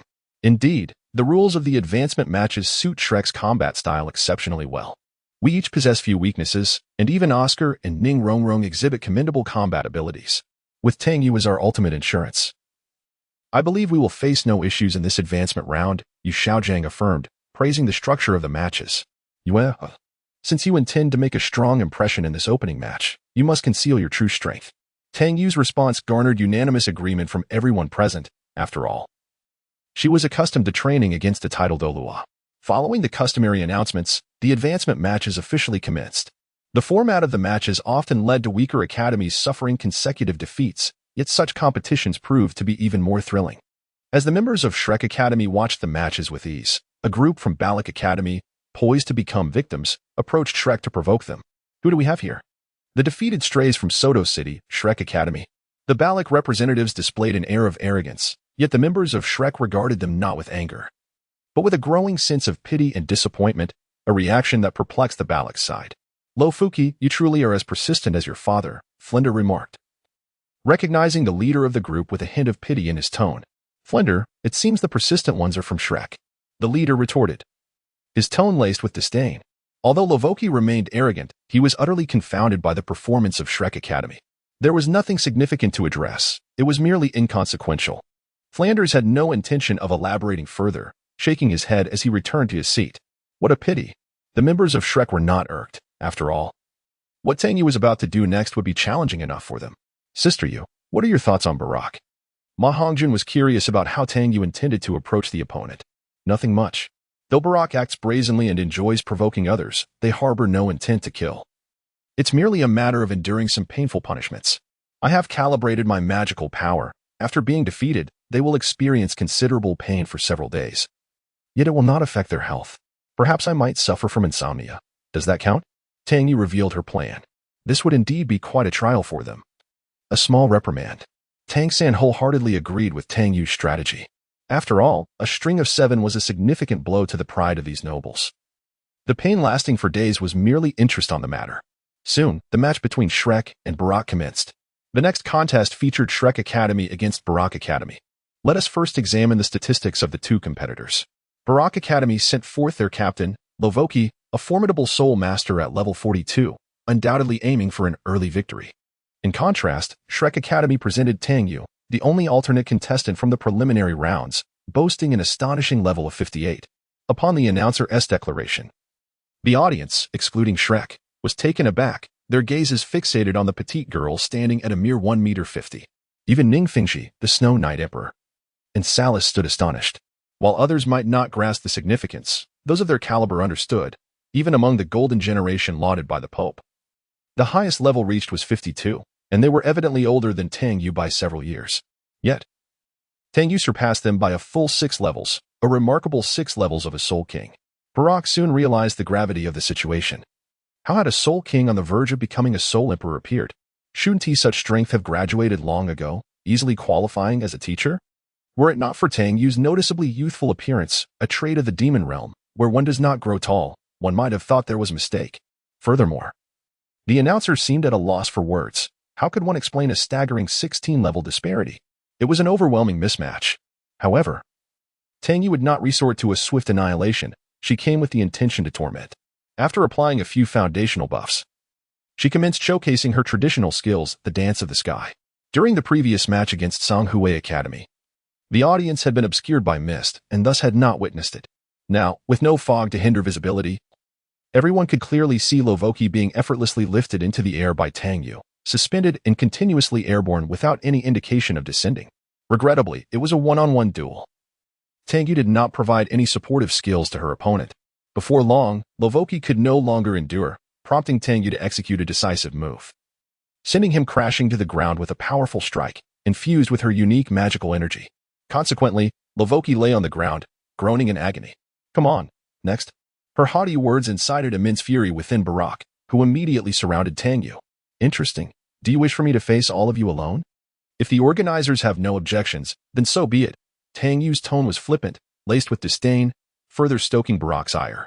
Naturally, this was unacceptable, and ultimately, Salas had to reprimand Barak back into order. Since there was no way to increase the challenge slightly, Tang Yu resolved to amuse herself instead. Much to the dismay of Barak's members, she limited the power of her skills, allowing the subsequent Barak contestants to endure longer in their aerial positions. Ultimately, Barak fell victim to Tang Yu's string of 7, suffering an undeniable defeat. This left Barak utterly humiliated, with the 7 down participants moaning in the audience. Yet the medical team's examination revealed no serious issues, leaving Tang Yu unscathed. Everyone also began to understand a fraction of Tang Yu's strength, the universe at her fingertips. After successfully completing the first battle of the advancement rounds, the next match would pit them against the Blaze Academy. Ma Hongjun was eager to take the stage, but ultimately, due to tactical considerations, Tang San was chosen to lead, with Ma Hongjun following afterward, granting them a slight opportunity. The following day, the competition commenced. The first battle featured Tang San against Huo Wushuang. Having previously faced Blaze Academy, Tang San's fire immunity had been exposed, prompting Huo Wushuang to devise a strategy, explosion. This maneuver initially placed Tang San at a disadvantage, yet it was not the cause of his downfall. Tang San swiftly unleashed the web binding of Tianluo Dihua, capturing Huo Wushuang before executing a powerful takedown with the Tiger King Overlord Fist. Indeed, it was the Tiger King Overlord Fist. Tang Yu had felt an obsession with mastering the Tianluo Dihua but had failed to learn the Tiger King Overlord Fist. Thus, in the month preceding the advancement rounds, she had taught it to Tang San, and the results were quite promising, albeit the display was somewhat unrefined. In the end, Huo Wushuang succumbed to the formidable Tang sect techniques wielded by Tang San. Frankly, had it not been for the poison attacks, the efficacy of the Tiger King Overlord Fist would have been significantly diminished. Ultimately, Tang San achieved a string of 6 victories against Blaze Academy, leaving only Huo Wu remaining. Tang San's impressive feat of 6, albeit overshadowed by Tang Yu's earlier string of 7, did not elicit much shock. However, given that this was against the 5-element academy, it drew scrutiny from other academies. Consequently, Huo Wu, the last to enter, resolved to give her utmost effort. Unlike Tang Yu, Tang San could not restore his energy while fighting. After enduring 6 matches, he had expended considerable stamina. Under Huo Wu's fierce offensive, he was forced into the air. Confronting the culmination of her strategy, Huo Wu unleashed her ultimate move, the melting circle. In the end, Huo Wu, employing a technique aimed at mutual destruction, succeeded in forcing Tang San to exit the arena. However, once Tang San was taken back, Tang Yu administered a vial of Heaven's elixir, restoring him to full health. Huo Wu's final remark, expressing her desire for Tang San to experience the taste of defeat, was met with a response from those lacking emotional intelligence, who would bluntly state that he had faced many defeats already, referring to Tang Yu's rigorous training. Conversely, those with higher emotional intelligence would remain silent. Chapter 33, A New Chapter, Advanced Soul Master Academy Tournament 4. Following the confrontation with Blaze Academy, the next unfortunate opponent would be the Plan Academy, another member of the 5-element academies. In this battle, Yu Xiaojiang opted to have Jing Ling, Huang Yuan, and others take the field first. allowing Ma Hongjun to discern the combat strategy of the planned academy. Indeed, it was the moment for Ma Hongjun to shine. After all, when it comes to confronting the planned academy, it was most fitting to send forth Ma Hongjun, who wields fire attributes. Following the defeat of Huang Yuan, Jingling, and Talon by the opposing team, Ma Hongjun finally stepped into the arena. However, the earlier losses left other academies perplexed, leading them to believe that Shrek Academy would struggle against the planned academy. Upon witnessing the slightly plump figure of Ma Hongjun enter the fray, they viewed him with disdain. Yet, when Ma Hongjun's profile appeared on the screen, revealing his martial spirit as the Fire Phoenix, the gravity of the situation dawned on the crowd. His level above 40 also did not disappoint. As expected, Ma Hongjun swiftly executed his techniques upon entering the battlefield, conjuring 5 fiery blossoms around him. With the Phoenix Fire line, he effortlessly vanquished 5 soul masters from the planned academy, exemplifying the principle of elemental countering. This forced the captain of the planned academy to step up and engage. Her Blaze Thorn, possessing fire resistance, presented a challenge for Ma Hongjun's soul skills. Regrettably, my Blaze Thorn is resistant to fire. This statement elicited a wave of discomfort among the audience. However, with determination, Ma Hongjun declared that he would unveil his true power. Sister Yu had once remarked that unless one is immune, resistance is ultimately futile. With that, Ma Hongjun activated the 6 paths of reincarnation, proclaiming, "Let me show you what firepower suppression truly means." As he spoke, his hands moved at an astonishing speed, creating afterimages as he executed a series of hand seals. Only those with a minimum strength of Soul Sage, aside from Tang Yu and Tang San, could comprehend the rapidity of Ma Hongjun's movements. Fire Release, Hurricane Kill. Fire Release, Great Fireball Technique. Fire Release, Toad Oil Flame Bullet. Fire Release, Heavenly Flame Path. Fire Release, Spiral Shuriken. Ma Hongjun unleashed a barrage of fire techniques in rapid succession, with each subsequent skill being cast before the previous one had concluded. This fluidity created a mesmerizing display of fire swirling around him. Seeing this, the captain of the planned academy immediately employed her 3rd soul skill, Thorn Barrier. However, the barrier swiftly exhibited signs of faltering, leaving her astounded that fire could forcefully breach her flame-resistant thorns. The spectators were equally astonished by the overwhelming firepower displayed, which could produce such dominance even against a fire-resistant martial spirit. Indeed, such an intensity of attack could not be sustained for long. Or so one observer remarked, just as Ma Hongjun activated the 6 paths of reincarnation again. An afterimage reappeared beside him, replicating his previous skills, effectively doubling the firepower. The thorn barrier was shattered. In this critical moment, Tang San and Dai Mubai urgently called for Ma Hongjun to hold back. He complied and withdrew his flames in time.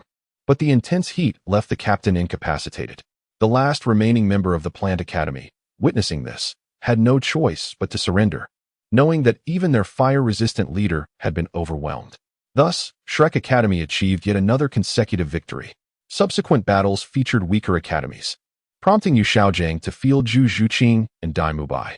Whether it was Dai Mubai's formidable transformation with enhanced armor and powerful strikes, or Zhu Zhuqing's lightning-fast tactics, they effortlessly completed another string of victories. Dai Mubai and Zhu Zhuqing each secured 2 consecutive wins. Consequently, Shrek Academy celebrated an 11-match winning streak, 6 of which were flawless victories. However, it was evident that Tang San's match and the remaining 3 could have achieved similar results. Yet Shrek opted for rest rather than risk further strain. This remarkable record showcased the terrifying combat prowess of Shrek Academy. With only Ning Rongrong and Oscar yet to take the stage, it was noted that even if Ning Rongrong had combat abilities, they would primarily serve for self-defense. In the next match against the Thunder Academy, Yu Xiaojing chose to feature Oscar, marking the moment to demonstrate his combat capabilities. Oscar, eager for this opportunity, had recently learned the rules of the 7 Treasure Glazed Tile School from Ning Rongrong. As Oscar entered the arena, Ning Fengji, seated at the judges' table, was noticeably taken aback. "Lord Ning, is something amiss?" inquired the Snow Knight Emperor, perplexed by Ning Fengji's reaction. "Your Majesty, I am unsure of Shrek Academy's intentions in sending Oscar, a food-type soul master, into battle," he replied, causing the Snow Knight Emperor to be astonished at the absurdity of pitting a food-type soul master against opponents. However, the reality was that Oscar's martial spirit was indeed a sausage, which left the representatives of other academies in shock. What further astonished them was the enormous cross that Oscar dragged into the arena. "This will be my moment to prove my combat abilities," he declared, facing his adversaries from the Thunder Academy with unwavering resolve. With the invocation of Honor Blessing, Guardian Medallion, Source of Life, Vengeance of Light, and Holy Spirit Hammer, a radiant aura coalesced into a magnificent hammer in Oscar's hands. He did not hesitate to consume a mushroom sausage and a pink sausage, further augmenting his combat prowess. He charged towards the Thunder Academy's team member, who, recovering from their initial astonishment, retaliated with an attack. Yet, at the moment their lightning struck Oscar, a golden bolt of lightning materialized from the void, striking the Thunder Academy member. This was the Vengeance of Light. This fortunate strike triggered an electric shock, causing a brief pause, which Oscar seized to unleash his Holy Spirit Hammer, sending the opponent flying. He then channeled the holy light, gathering a vast golden radiance around him, drawing the airborne opponent back down. Awaiting them was a powerful strike that sent them crashing out of the arena, securing a decisive victory. The scene left the audience in awe, as a food-type Soul Master effortlessly bested a Battle Soul Master. Oscar continued to dominate the following matches with ease, facing his toughest challenge against a Thunder Eagle Soul Master, ultimately prevailing under the duality of his might. Next, the Vice-Captain of the Thunder Academy, a Control-type Soul Master with the martial spirit of a Thunder Spider, prepared to take the stage. This situation has indeed posed a challenge for Oscar, as he is currently considered a formidable Soul Master of the attack type, yet finds himself suppressed by a Control-type opponent. However, having inherited the legacy of the Paladin, Oscar possesses a formidable resistance to the light attribute, conferring him a notable resilience against the lightning element. Ultimately, Oscar, utilizing his protective barrier, closed the distance and unleashed the Hammer of Atonement. The enormous golden hammer crashed down upon his adversary with such overwhelming force that even those seated at the judges' table were left in awe. With this decisive blow, Oscar secured an unequivocal victory in the match, inflicting significant damage upon his opponent. Next, Oscar was set to face Yu Tianxin, the captain of the Thunder Academy. This food-type Soul Master from Shrek exhibited astonishing combat prowess, achieving a remarkable streak against Thunder Academy. Should Yu Tianxin falter in the next round, Shrek Academy would witness yet another member achieve a streak of 7. The excitement was palpable among the audience. The clash between Yu Tianxin's Thunder Dragon and Oscar's Holy Spirit Hammer raged fiercely on the arena.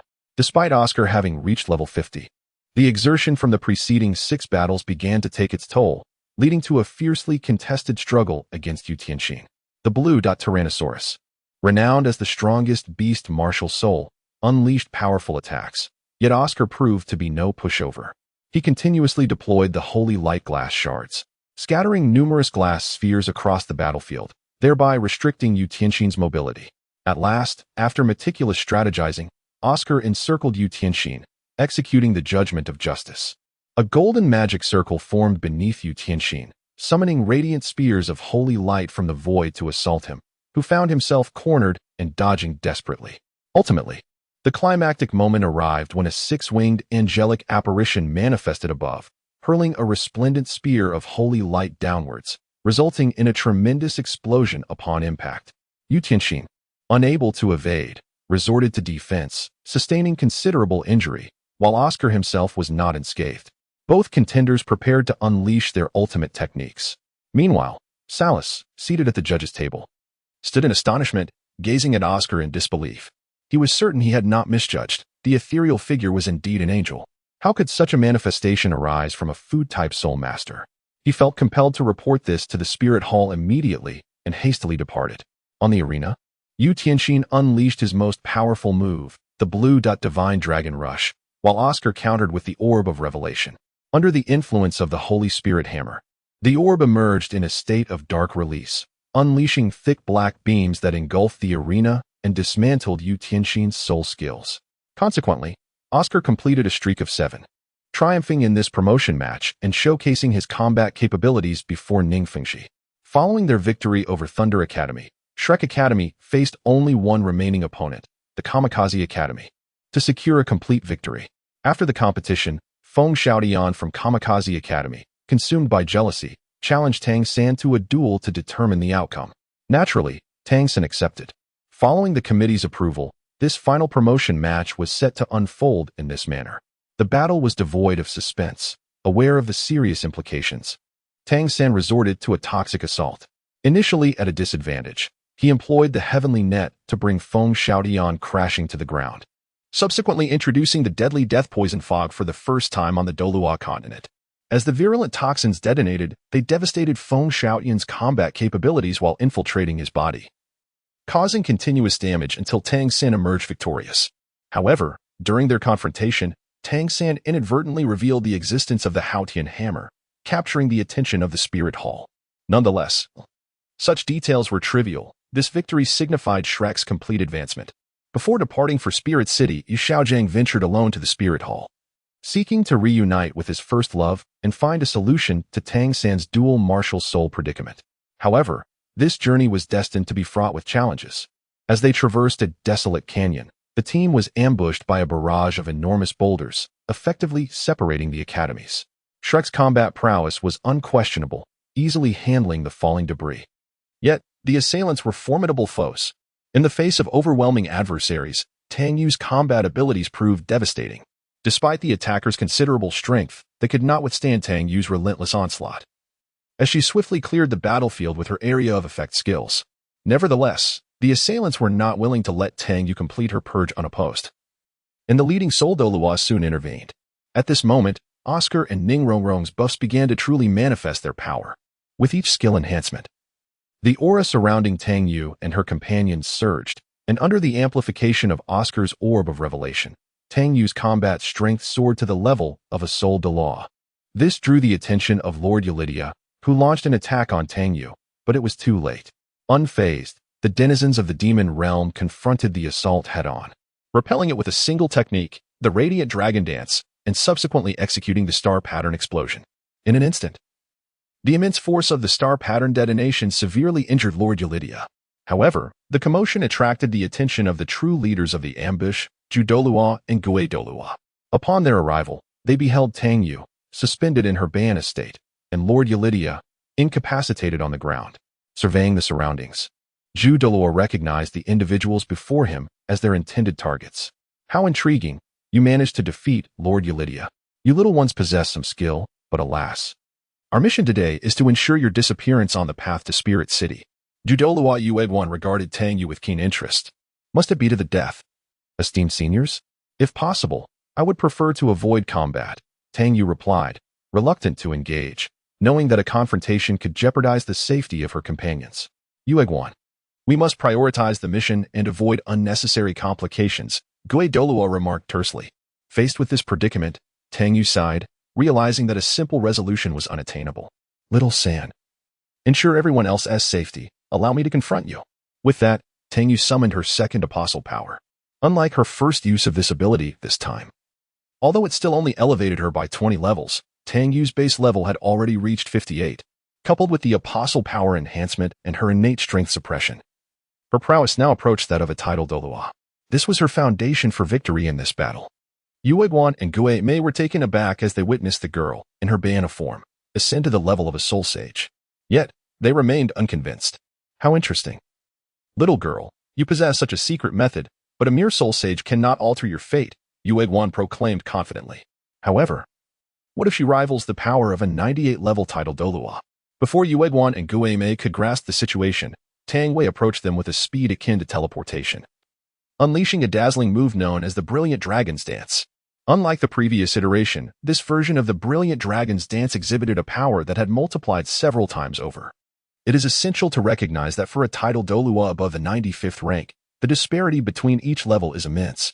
Confronted with such a formidable assault, Yueguan and Gui Mei finally realized the gravity of their predicament. Golden Bud, Fan Liuxia. Yueguan retaliated with an offensive maneuver. Simultaneously, Gui Mei also directed an attack towards Tang Wei. The fluctuations of battle here were exceedingly intense. Observing this, Tang San promptly led his companions to the side to evade the chaos, simultaneously unleashing his soul power to withstand the shockwaves. As Tang Yu waved her hand, a dense cluster of dazzling patterns appeared around Yueguan and Gui Mei. Instinctively sensing danger, both swiftly attempted to evade, yet they were a fraction late. The dazzling patterns detonated instantaneously, causing both to stagger. Seizing the opportunity, Tang Yu executed a series of attacks with Shattered Domination and Flashing Shatter, drawing the two closer before unleashing meteoric thunderstrikes. The peculiar currents paralyzed Yu Guan and Gue Mei, rendering them incapable of countering, forcing them to rely solely on their soul power for defense. Following Tang Yu's relentless barrage, both Yu Guan and Gue Mei bore numerous injuries. As if misfortune arrives in waves, at this moment, Tang Yu activated her battle god domain, enveloping the entire canyon, and indeed the world, in a resplendent golden radiance. This was a domain. The old ghost, with years of synergy, understood Yu Guan's intent with just a few words, prompting him and Gue Mei to immediately execute their soul fusion technique, Polar Stillness Domain, which had elevated them to high ranks within the Spirit Hall. However, they were taken aback to find that their once invincible Polar Stillness Domain had utterly failed. No, it was not that it was without effect. As the initiators of the soul fusion technique, they could distinctly sense that their domain had indeed activated. Yet, the present circumstances could only be explained by one conclusion. Their domain was completely overwhelmed and overshadowed by Tang Yu's. Within the battle god domain, Tang Yu experienced a tremendous enhancement in both power and speed, rendering her continuous attacks even more swift. However, it was Tang Yu who felt the most urgency. Her current state was temporary, and time was of the essence. Thus, she resolved to conclude the battle swiftly. With this in mind, she ceased her hesitation, gathering a star pattern imbued with terrifying power above her head. Yu Guan and Gue Mei sensed the immense force contained within the star pattern. Should they confront it directly, the outcome would be fatal. They had to flee immediately. The synchronicity between the two was remarkably high.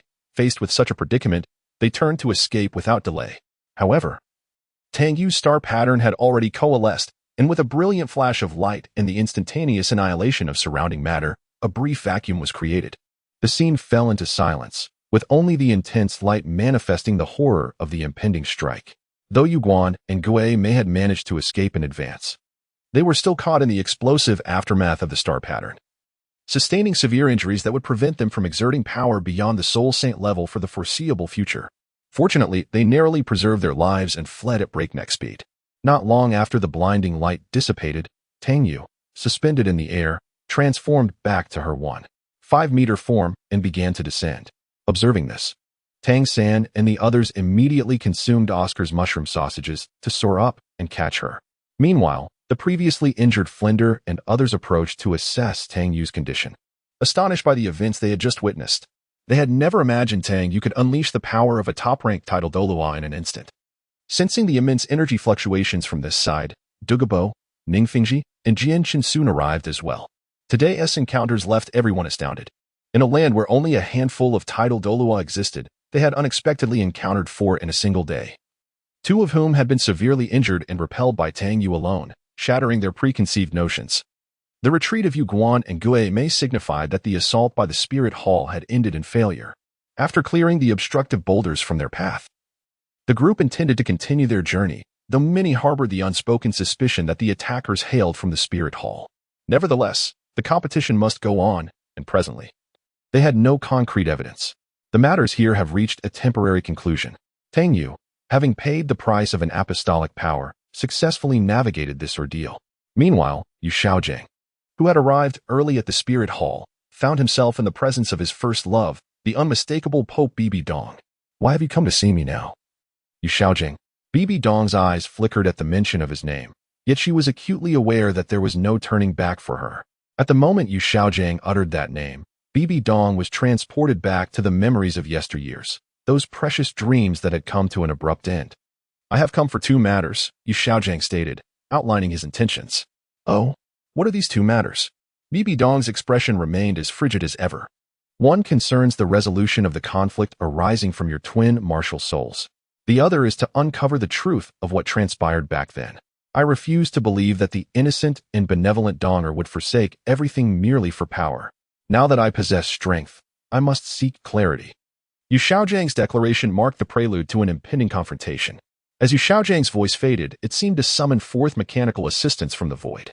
Following their emergence, a colossal portal materialized behind him, supported by several robots that stabilized its form, preventing it from collapsing.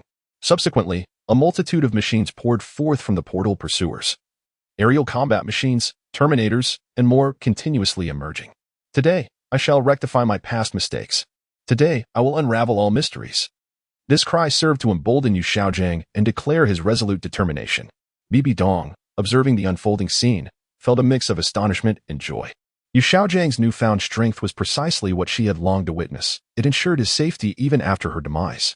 However, she realized it was time to strike back.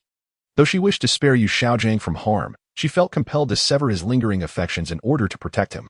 With a swift motion, she struck her staff, unleashing a powerful wave of soul power that spread outward, only to halt at a certain distance, revealing something amiss. Under the influence of the temporal protocol, the Pope's Hall had become a temporarily independent space-time realm, impervious to external perception unless one transcended time itself. As Bibi Dong's soul power surged, rings of spirit emerged from her, the most striking of which was the Crimson Ninth Ring. With the rings activated, she launched an assault. However, as she clashed with Yu Xiaojiang, he sensed something was off. Bibi Dong's attacks appeared to only reach the level of a newly minted title Douluo, starkly contrasting her true capabilities. Two factors lay behind this disparity. First, Bibi Dong was currently inheriting the title of the Rakshasa god, rendering her soul power insufficient. Second, she could not bring herself to genuinely harm Yu Xiaojiang. Donger, your strength should not be limited to this, he noted, keenly aware of the inconsistency. Against a weakling like you, I need not exert my full power, Bibi Dong defensively retorted. As time progressed, more of Yu Xiaojiang's machines joined the fray, with the seismic sensor effectively sealing off the battlefield, forcing Bibi Dong to elevate her martial soul into the air, only to be incessantly harassed by interceptors. The aerial combat machines continued their relentless assault. It seemed the tide of battle was tipping in Yu Xiaojiang's favor. As the machines surged forth, his firepower intensified, leaving Bibi Dong with no avenue of escape. Ultimately, she was compelled to unleash a wide-ranging soul skill to clear the field. In that pivotal moment, a massive metallic fist erupted from the portal, striking Bibi Dong directly. The overwhelming pressure instilled a sense of impending doom within her. In that instant, she let her guard down. Perhaps dying at Xiaojiang's hands would not be so bad. A thought crossed Bibi Dong's mind, and the display of Yu Xiaojiang's strength reassured her of his ability to fend for himself. Thus, the blow from Gei Boga struck Bibi Dong squarely, sending her hurtling backward like a severed kite, crashing heavily against the wall before descending slowly. Yu Xiaojiang rushed forward, cradling her in his arms. Dong, why did you not defend yourself? His face was etched with urgency. Holding Bibi Dong tightly, he could feel the fragility of her form, her bones nearly shattered. Such grievous injuries could not be mended even by a title Douluo. Xiaojiang, I'm sorry. I am no longer pure. I have wronged you. I cannot hold you back. You still have Lu Erlong. She can accompany you through life. No, you are irreplaceable. I love you, and I love Erlong. Both of you are extraordinary. I need you to live. I do not care what transpired in the past. All I know is that you are my beloved. And we once cherished each other. That is enough. Yu Xiaojiang's heartfelt words truly opened Bibi Dong's heart, perhaps allowing her to let go of the burdens of her life. After their separation, when she returned to the Spirit Hall, Bibi Dong recounted the events of the past to Yu Xiaojiang, her breath growing weaker, clearly indicating that even a peak title Douluo was nearing the end of her life. At that critical moment, Yu Xiaojiang suddenly recalled the potion Tang Yu had distributed during the second phase of training at Shrek Academy. One vial still lay in his storage soul guide. He swiftly retrieved it and administered it to Bibi Dong. In that instant, she transformed back to the woman she had been when she lived with Yu Xiaojiang. It seemed that her sincere revelation before death had eased her troubled heart. Bibi Dong had resigned herself to death, yet upon consuming the potion, a surge of vitality enveloped her entire being. In mere seconds, she returned to her prime state, clearly invigorated by the heavenly life potion. What is this? How can it be so miraculous? The unexpected turn of events bewildered Bibi Dong, leaving her grappling with her emotions. She had almost welcomed death. Yet now she was alive again. However, she had already divulged all her secrets to Yu Xiaojiang and was uncertain about what to say next. Wonderful, Donger.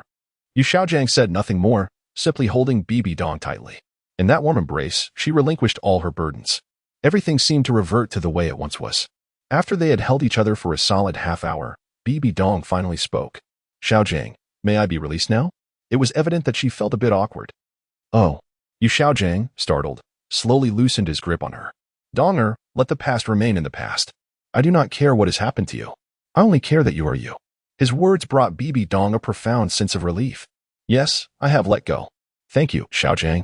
At that moment, Bibi Dong was no longer the cold figure she once was. She now radiated warmth and beauty like the blossoming flowers of spring. What do you intend to do next? Will you continue your role as Pope? Also, I came to inquire about your twin martial souls. At this moment, Yu Xiaojiang finally recalled the purpose of his visit. Oh dear. I completely forgot that I had dispatched Ghost Douluo and Zhu Douluo to ambush your convoy. It was at this juncture that Bibi Dong remembered she had recently sent someone to cause trouble. What? Yu Xiaojiang was taken aback. The prospect of two titled Douluo attacking the convoy put Tang San and his companions in peril. The two felt compelled to venture outside to assess the situation. Given the speed of the two titled Douluo, regardless of whether the mission succeeded or failed, they would return shortly. She did not believe that Yueguan and Gue Mei would perish. Their martial soul fusion technique was formidable. As soon as they stepped outside, Bibi Dong's expression transformed back into a serious demeanor. She sought out a staff member to inquire about the two Douluo. Fortunately, she learned that both had returned to the spirit hall, albeit severely injured. Bibi Dong hastily returned to inform Yu Xiaojiang of this news. Upon hearing it, Yu Xiaojiang felt a slight relief. It appeared that Tang San and his companions had received aid from a powerful ally, thus escaping unscathed. Yu Xiaojiang let out a sigh of relief and refrained from blaming Bibi Dong, for the command had been issued prior to his arrival. And since Tang San and his friends were unharmed, there was little to reproach. I shall continue to serve as the Pope until my disciple matures. At which point I will pass the title to her, and then we can live together. Bibi Dong articulated her current intentions, having resolved her inner turmoil. She now had numerous tasks to attend to. In her earlier endeavors to dismantle the Spirit Hall, she had made extensive preparations, including plans to weaken the two great empires and eliminate the top three sects, all aimed at uniting the continent against the Spirit Hall. However, her current desire was to eliminate any lingering threats, pass her position to Beiana, and thereafter enjoy a joyful life with Yu Xiaojiang, albeit with the need to address the issue of Lu Erlong. Nevertheless, she was confident in her ability to surpass Lu Erlong, for her blood relation with Yu Xiaojiang would always serve as her advantage. However, the most pressing matter remained the Continental Advanced Soul Master Academy tournament. Subsequently, Bibi Dong shared insights regarding her twin martial souls with Yu Xiaojiang. Yet, once he obtained the desired information, he shifted his focus to the matter of Bibi Dong's daughter, Qian Rinxue, which posed a dilemma for Bibi Dong. Ultimately, under Yu Xiaojiang's persuasion, she decided to rekindle this familial bond, primarily for Yu Xiaojiang's sake, with Bibi Dong's ultimate goal being for Qian Rinxue to call Yu Xiaojiang father. Thus, Yu Xiaojiang spent a remarkably joyful period here, but the time for parting had arrived. The teams for the Continental Advanced Soul Master Academy tournament were nearing Spirit City, and it was time for Yu Xiaojiang to return to Shrek Academy. However, this separation was merely temporary. The two, having opened their hearts, would remain connected in spirit. After Yu Xiaojiang departed, Beiana came to visit Bibi Dong. And to her astonishment, her usually cold and stern teacher exuded an aura of sweetness and tenderness that day. Beiana even wondered if she had experienced a lapse in her training, leading to hallucinations. Meanwhile, Yu Xiaojiang returned to the academy's ranks, feeling elated. The others sensed something unusual until Lu Erlong directly pulled him into a room. "Teacher, you're back."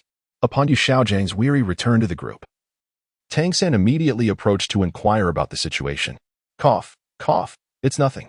This time, my mission went exceptionally well, and I have resolved your future dual martial soul issue. The high adaptability of your blue-silver grass martial soul will assist you in attaching the Haotian hammer as spirit rings without conflict. Now, you merely need to address the physical impact during your soul power enhancement. For this, you can consult your sister for strategies, whether through powerful inheritances or potions. They could significantly aid you in adding the Haotian hammer as spirit rings in the future. Yu Xiaojiang had successfully completed his meeting with Bibi Dong and had discerned the methods to mitigate the risks associated with dual martial souls. Essentially, the two main concerns were the compatibility of the soul rings from two martial souls and the strength of the body. Well, these matters can wait. In my opinion, you should reach at least level 70 before attempting to attach spirit rings to the Haotian hammer. For now, we must focus on the finals of the Continental Advanced Soul Master Academy tournament. Yu Xiaojiang redirected Tang San and the others' attention back to the competition. Of course, he had already been briefed on the ambush situation during his time in Lu Erlong's room, which had indeed posed no real danger. Soon, the time for the match arrived. To conserve strength and strive for results, Tang Yu was sent out first. Her appearance signified an inevitable outcome. Unfortunately, their opponent, the Blaze Academy, had forfeited, intending to merge with the Divine Wind Academy, seeking a chance to challenge Tang Yu, given Shrek's overwhelming combat prowess. They were gambling on the possibility that Tang Yu might not participate in their fight, thus giving them a chance. In the days leading up to this, an amusing incident occurred at Shrek. Pope Bibi Dong had visited their encampment, startling everyone, except for Yu Xiaojing and Lu Erlong, who were unperturbed. Upon her arrival, Bibi Dong entered a room with Yu Xiaojing and Lu Erlong, from which peculiar sounds emerged, reminiscent of whimsical sound effects from Western animations. Afterward, Bibi Dong emerged, beaming, and offered her well wishes to everyone, leaving Lu Erlong visibly perturbed, indicating that she had indeed been at a disadvantage. Following 2 rounds of fortunate buys, Shrek's first match in the finals was confirmed against the Luo Empire Academy. The importance of this battle was affirmed through Deming and Zhu Shiqing. This posed a genuine concern. Clearly, Yu Xiaojing supported Deming and Zhu Shiqing, but this could be detrimental to the subsequent matches. There's no need to worry, Master. Let Tang San and the others take the lead. I will serve as our trump card, Tang Yu interjected, recognizing Yu Xiaojing's dilemma and stepping in to reserve her position as a last resort. This foreshadowed that Tang Yu would not enter the arena until the final confrontation against the Spirit Hall team, yet there were not many battles remaining. With Tang Yu as a formidable backup, the group felt liberated to assist Deming and Zhu Shiqing in securing a resounding victory against their opponents. The fully unleashed Shrek 7 monsters were poised to demonstrate their terrifying combat capabilities to the world. Now, let us deliberate on our tactical arrangements, Tang San suggested as the lineup and conditions were confirmed. I propose that this battle centers around Deming and Zhu Qing, providing them opportunities to showcase their prowess. This suggestion was met with unanimous approval, and Deming and Zhu Shiqing exchanged grateful glances with their comrades, though they refrained from verbalizing their thanks, as they were all partners and gratitude was unnecessary. Indeed, sisters' words ring true. In this match, Deming and Zhu Qing will face the opposing captain and vice-captain, while Oscar will focus on amplifying their strengths, and Rongrong will enhance our capabilities. We will handle the members of the Luo Royal Academy to ensure Deming and Zhu Qing have ample space to fight. Tang San's strategy remains as effective as ever. Thank you, Xiao San. We will undoubtedly emerge victorious in this contest, so let us give our all. Dai Mubai felt immensely grateful to be surrounded by such remarkable companions. The time for the match was fast approaching, and the team members began to make their entrance. On this day, the stands of the Spirit Hall were occupied solely by Bibi Dong, as the 2 titled Douluos, Yu Guan and Gui Mei, who were supposed to support her, were still recovering from their injuries. The wounds inflicted by the star patterns imbued with apostolic power were not easily healed. They first needed to dispel the high-level specialized magical energy before they could begin to recover, truly a dire situation. Before the battle commenced, both sides exchanged banter, but this time, buoyed by the confidence bestowed by Tang Yu and their recent training, Dai Mubai held a distinct advantage in the verbal sparring, surprising even himself with his newfound wit. Once the banter concluded, the battle began, and the martial spirits were unleashed. As both sides revealed their martial spirits, the audience noticed the remarkable similarity between Davis and Dai Mubai, as well as Zhu Shiqing and Zhu Zhuyun, although their levels differed significantly. Zhu Zhuqing's 4 rings had already astonished Zhu Zhuyun, but upon seeing Dai Mubai's 5 rings, Davis could no longer contain himself. When Dai Mubai had departed earlier, he had still been beneath Davis in rank. Now, he had surpassed him, and at a younger age to boot. In that moment, Davis felt an overwhelming pressure. Level 50. Davis's astonishment echoed the sentiments of many onlookers who had never witnessed a Shrek battle before. Of course, Shrek's Soul Kings were not limited to Dai Mubai. Oscar was another formidable presence. As the battle officially commenced, Oscar immediately bestowed the honor blessing upon Dai Mubai and Zhu Shiqing, layering a multitude of buffs upon them while simultaneously conjuring pink and dark green sausages. Meanwhile, Ning Rongrong unleashed the Courage Blessing and amplified the 9 treasure glazed tile pagoda. A magnificent golden magic array materialized beneath their feet, heralding the start of the Courage Holy Song. The divine melody descended from the void, enveloping Shrek's members in a wave of enhanced buff effects. Let us go. Leave the rest to us, Big Brother Dai. Tang San completed his preparations as the blue-silver grass swiftly spread, forming a wall that encircled Dai Mubai and his 3 companions. Meanwhile, Xiaowu and Ma Hongjun began their flanking maneuver against the Luo Royal Academy members, ready to engage. Empowered, Dai Mubai activated his strong fist and charged toward Davis like an unstoppable force. Davis, undeterred, unleashed the White Tiger Light Wave in an attempt to counterattack. But Dai Mubai's speed was astonishing. In the blink of an eye, he struck Davis directly. Davis felt as though he had been struck by a massive boulder traveling at high speed, hurtling backward. Seeing this, Zhu Zhuyun rushed to provide assistance. But Zhu Qing was already poised for action. In an instant, she executed her arc light flash, closing the distance with rapidity and unleashing her swift wind dance. The relentless barrage of attacks left Zhu Zhuyun overwhelmed. Outside the barrier, the combat was equally riveting. After several futile attempts to breach the blue-silver grass barrier, they were interrupted by Xiaowu and Ma Hongjun, who forced them to focus on their dual assault. Xiaowu teleported directly between two members of the Douluo Royal Academy, executing a thunderous elbow strike and a powerful impact that captured them both. She then lifted them and performed the spiral comet drop, leaping high before crashing down. The moment they hit the ground, the two members sensed their impending doom. Before they could react, Xiaowu initiated the Hell S Cradle, resulting in their immediate loss of combat capability. On the other side, Ma Hongjun was even more explosive. Activating the 6 paths of reincarnation, his hands moved rapidly, casting a series of afterimages. With Hurricane Slash, Toad Oil Flame Bomb, and Flame Heaven S Path launched in succession. The spectacle of the battle was nothing short of extraordinary. Only the higher-ups, with their remarkable prowess, could discern the true nature of the conflict. For the others, all they witnessed were dazzling flames shooting skyward. When the flames finally subsided, only 3 defeated members remained on the ground. Of course, Ma Hongjun had refrained from delivering a fatal blow.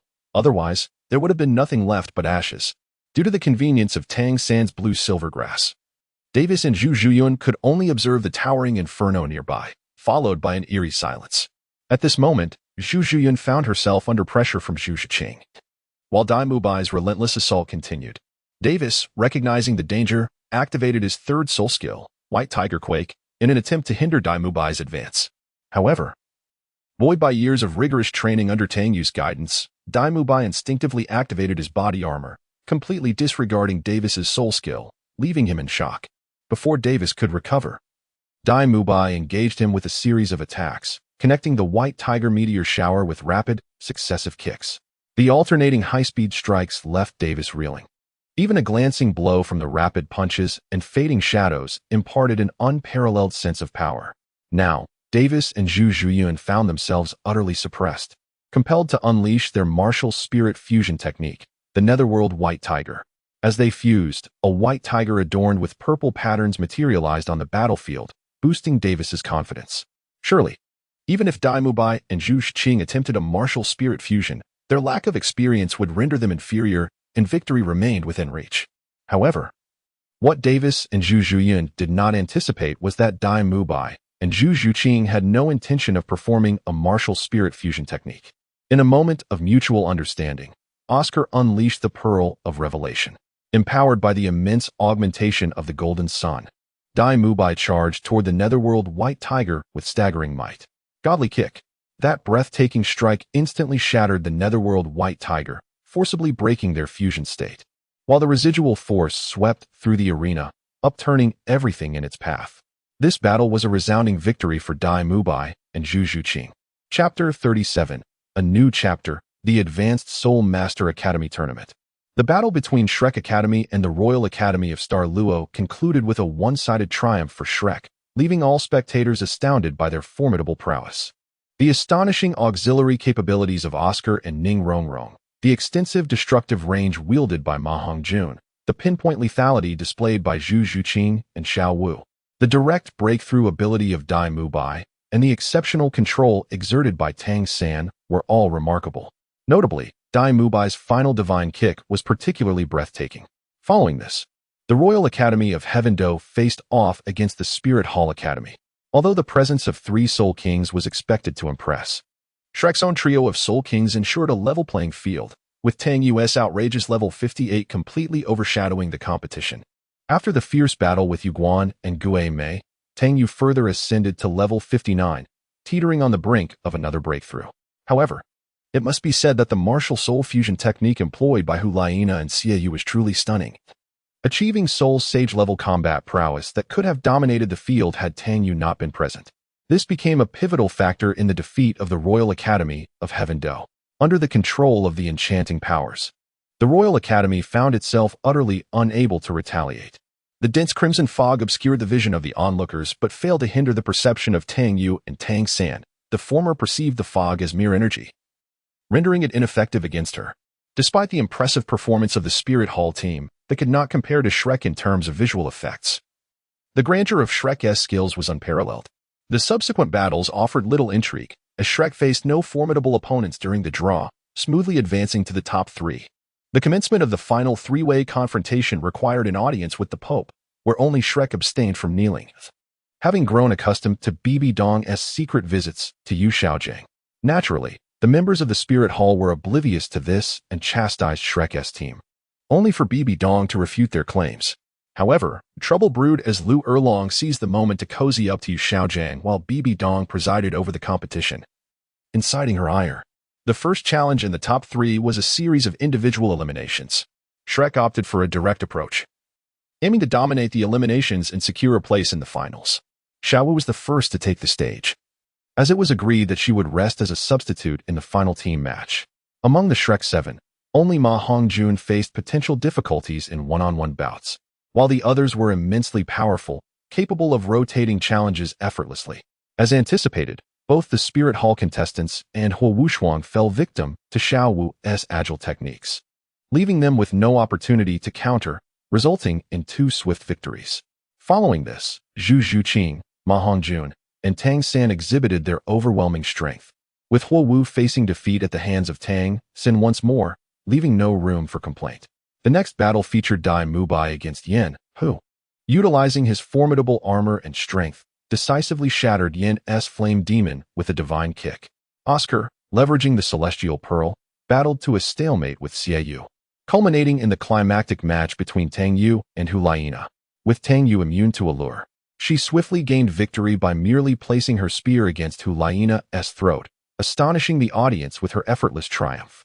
Through sheer might, Shrek Academy clinched victory in the individual eliminations of the top 3, advancing directly to the finals despite the Spirit Hall's anticipated dominance. The subsequent losers bracket was predictably secured by the Spirit Hall, which had hoped to leverage the pressure from 2 competing academies for a rematch against Shrek. But their plans ultimately faltered. The following day heralded the grand finale of the Continental Advanced Soul Master Academy competition, featuring the Spirit Hall team, also boasting 3 Soul Kings, against Shrek Academy. However, the Spirit Hall faced significant challenges, as the previous individual eliminations had revealed Shrek's exaggerated individual power. Even the supportive Soul Master Oscar could hold his own against Xie Yu in direct combat, placing the Spirit Hall at a disadvantage. As the day of the final arrived, the pressure mounted on the 3 representatives of the Spirit Hall. News from the recently recovered Yu Guan indicated that Tang Yu's baseline combat strength had reached an astonishing level 70, not accounting for her teammates' enhancements. The Spirit Hall's only counter lay in the fusion technique of Xie Yu and Hulaina, resulting in a 6 versus 7 scenario.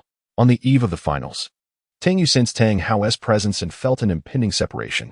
Consequently, she fused all her subsequent marks into a crystal, gifting it to her comrades as a token of farewell, ensuring they would receive skills corresponding to their levels upon reaching the requisite milestones. As the battle commenced, Shrek positioned Tang Yu at the center, with Ma Hongjun reinforcing, and Oscar and Ning Rongrong flanking either side. Tang Sin stood at the forefront, while Zhu Zhuqing and Dai Mubai prepared to encircle from both wings. Hulaina initiated the encounter with her alluring powers, yet as the effects reached Shrek, Tang Yu swiftly deployed a nearly forgotten skill, dispersion. While less effective than the techniques of Ning Rongrong and Oscar for dispelling anomalies, its impact against this energy-concentrating ability proved extraordinary, instantly neutralizing Hulaina's allure. Stunned by this unexpected counter, Hulaina quickly collaborated with her teammates to execute their fusion technique, completing the transformation into Yao Mei under the amplification of their powers. The crimson mist rapidly enveloped Shrek's team, prompting Tang Yu to transform as well. Her formidable and pure energy surged forth, dispersing the encroaching fog. Upon reaching level 59, the hue of her magic shifted to a striking half-gold, half-blue, intensifying her already exceptional strength as she edged closer to apostolic power. With the red mist subdued by Tang Yu's magic, the battlefield unfolded clearly before them. Tang Yu's transformation into Beiana was awe-inspiring, her radiant golden form captivating all. Thus, the true battle commenced, with Tang Yu's voice resonating powerfully across the arena. Simultaneously, Ning Rongrong and Oscar completed their buffs, as each member of Shrek faced their designated adversaries, while the central conflict was dominated by Tang Yu and Yao Mei. Following the enhancement of his sausages, Oscar activated the Holy Spirit Hammer, transitioning into a powerful attack Soul Master, joining Dai Mubai to confront Yin. Their 2-on-1 engagement effectively suppressed Yin, while Zhu Shiqing's rapid assaults and Tang Sin's web of control, laced with poison, enveloped the arena in a violet haze, marking Shrek's initiation of battlefield dominance. The poisonous mist did not obstruct the vision of the crowd. Meanwhile, Zhu Zhuqing leveraged her exceptional agility to completely suppress the other members of the representative team. The auxiliary Soul Master was swiftly eliminated by Zhu Zhuqing's rapid strikes. Ma Hongjuan's continuous flames engulfed the entire arena, leaving the restrained team members unable to defend themselves, forced to endure the onslaught. However, was it that simple? Certainly not. Just as the flames dominated the scene, Tang Sin detonated the poisonous mist, delivering a surprise attack that no one anticipated. This strike incapacitated the last 3 members of the Spirit Hall representative team. Only Yao Mei and Yin remained to face the onslaught from Shrek Academy, and the tide of battle swiftly turned in Shrek's favor. On Yao Mei's side, Tang Yu seized the opportunity to execute a celestial strike, followed by the earth-shattering dominance, which pinned her in midair, culminating in Tang Yu's gathering of the cascading dragon's radiance. With a single blow, Yao Mei was severely injured. Faced with such adversity, Yao Mei unleashed their self-created soul technique, Crescent Moon transformed into Blade Tornado. While this might have been sufficient to defeat a level 67 Soul Master under normal circumstances, it was wholly inadequate against Tang Yu. The Radiant Dragon Dance. Tang Yu unleashed the tremendous Radiant Dragon's Crescent Blade, shattering the Crescent Moon with force. The exchanges during this period allowed Tang Yu to accumulate the will of the battle god to its final stage. Let this strike conclude this tedious battle, Tang Yu declared. As her words fell, a colossal star pattern coalesced above Beiana, gathering immense energy within a massive sphere, its power nearing that of a Soul Douluo strike. The audience was left in utter astonishment. How could this be possible? A Soul King was channeling an attack equivalent to that of a Soul Douluo. Though it could be likened to a novice Soul Douluo, it was beyond the capacity of the already severely injured Yao Mei and Yin to withstand. Unless Tang Yu chose to hold back and detonate it as an aerial blast, relying solely on the residual shockwaves. Fortunately, Tang Yu did indeed restrain herself, and the explosive energy released only as a shockwave severely wounded Yao Mei and Yin, while Hulaina and Xie Yu were forced to withdraw from their fusion, collapsing to the ground. Thus, the grand finale of the Continental Advanced Soul Master Academy competition came to a close, with victory belonging to Shrek Academy. After the shocking announcement of the results, Ning Fengji activated soul techniques to heal everyone present. However, the wind of soul power blew away Xiao Wu's heartbreak red, compounded by the amplified soul power, causing her aura to be revealed in an instant. The subsequent award ceremony proceeded smoothly, yet the atmosphere surrounding it was notably tense. Upon receiving the soul bones, the Chasing Wind soul bone was awarded to Zhu Zhuqing, while the Flame soul bone was given to Ma Hongjun. The final skull was claimed by Tang San, and Ning Rongrong received the previously exploded soul bone. With the awards concluded, other pressing matters needed addressing, particularly concerning Xiao Wu. Chapter 38, a new chapter, the Advanced Soul Master Academy competition concluded. Xiao Wu's identity had been exposed as a settled fact. Although Bibi Dong had reconciled with Yu Xiaojiang, she still had to uphold the stance of the Spirit Hall regarding Xiao Wu's predicament, especially since Yueguan and Gue Mei had nearly recovered and arrived at the scene. Gue Mei and Yueguan, capture that girl. Though Bibi Dong was somewhat reluctant to turn against these adorable little beings, she had to maintain appearances. If it came down to it, they could always escape. Given Yu Xiaojiang's current strength and the previous results of Yueguan and Gue Mei's actions, it seemed feasible to retreat unscathed. Your Holiness, is there perhaps a misunderstanding? Could you enlighten us on the true nature of this situation? Yu Xiaojiang sensed the gravity of the circumstances, but although his combat power had reached the title Douluo level, his soul power was lacking. If she were merely a student of Shrek Academy, it would be one thing. However, what if she is a transformed soul beast? As Bibi Dong spoke, she signaled Yu Xiaojiang and the Shrek members with her eyes. The others subtly assumed defensive postures, clearly having received the cue. After receiving this confirmation, the crowd was taken aback. Yet, within Bibi Dong's heart, a tempest brewed. Upon confirming Xiao Wu's identity as a soul beast, she surmised that Xiao Wu was the soul beast that had escaped years ago, with her mother's soul ring now adorning her. This made things exceedingly complicated. Rest assured, Xiao Wu, as long as we are here, you shall not come to harm. After Tang Yu spoke, the others echoed their sentiments. After years of camaraderie, they had forged deep bonds. In light of this resolution, the Shrek members immediately assumed combat stances, preparing to confront the threat. Yu Xiaojiang activated the space-time gate, revealing his mechanical assistant. Witnessing this, Bibi Dong had no choice but to order an attack, though she felt a sense of delight within. Upon reflection, this time the Spirit Hall could potentially gather a multitude of enemies, allowing them to orchestrate a significant downfall of the Spirit Hall itself. Yu Xiaojiang issued automatic commands, and then initiated a soul fusion technique with Lu Erlong and Flender. Concurrently, Douluo joined the fray on Shrek's side, presenting a target for Bibi Dong. This meant that dealing with Douluo would suffice. Given his title Douluo strength, it would be simple to allow him to escape. However, when Bibi Dong's century-old soul ring was revealed, Xiaowu disclosed its origin as her mother's, causing an internal conflict among the group.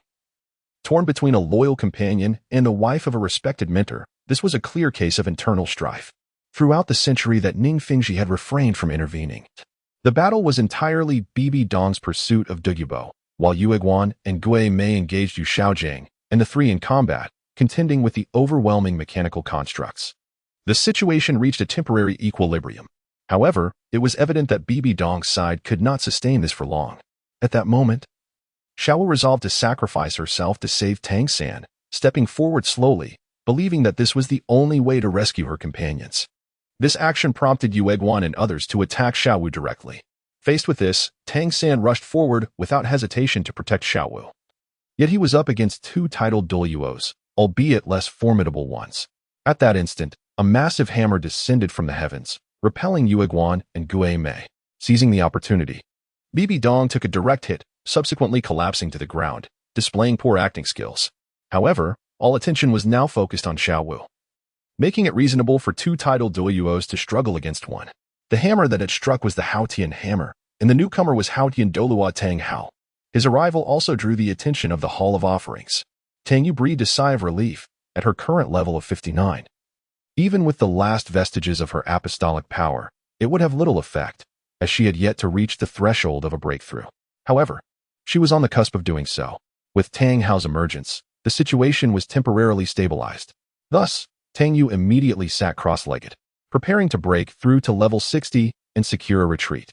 Tang Hao's initial move was to unleash his Haotian true form, launching an assault on the entire Hall of the Pope, striking to save the enemy. At that moment, two figures emerged from the Hall of Offerings, revealing yet another pair of titled Douluos. To Bibi Dong's astonishment, one among them was the person she feared the most, the Grand Offering of the Spirit Hall, Qian Daolu.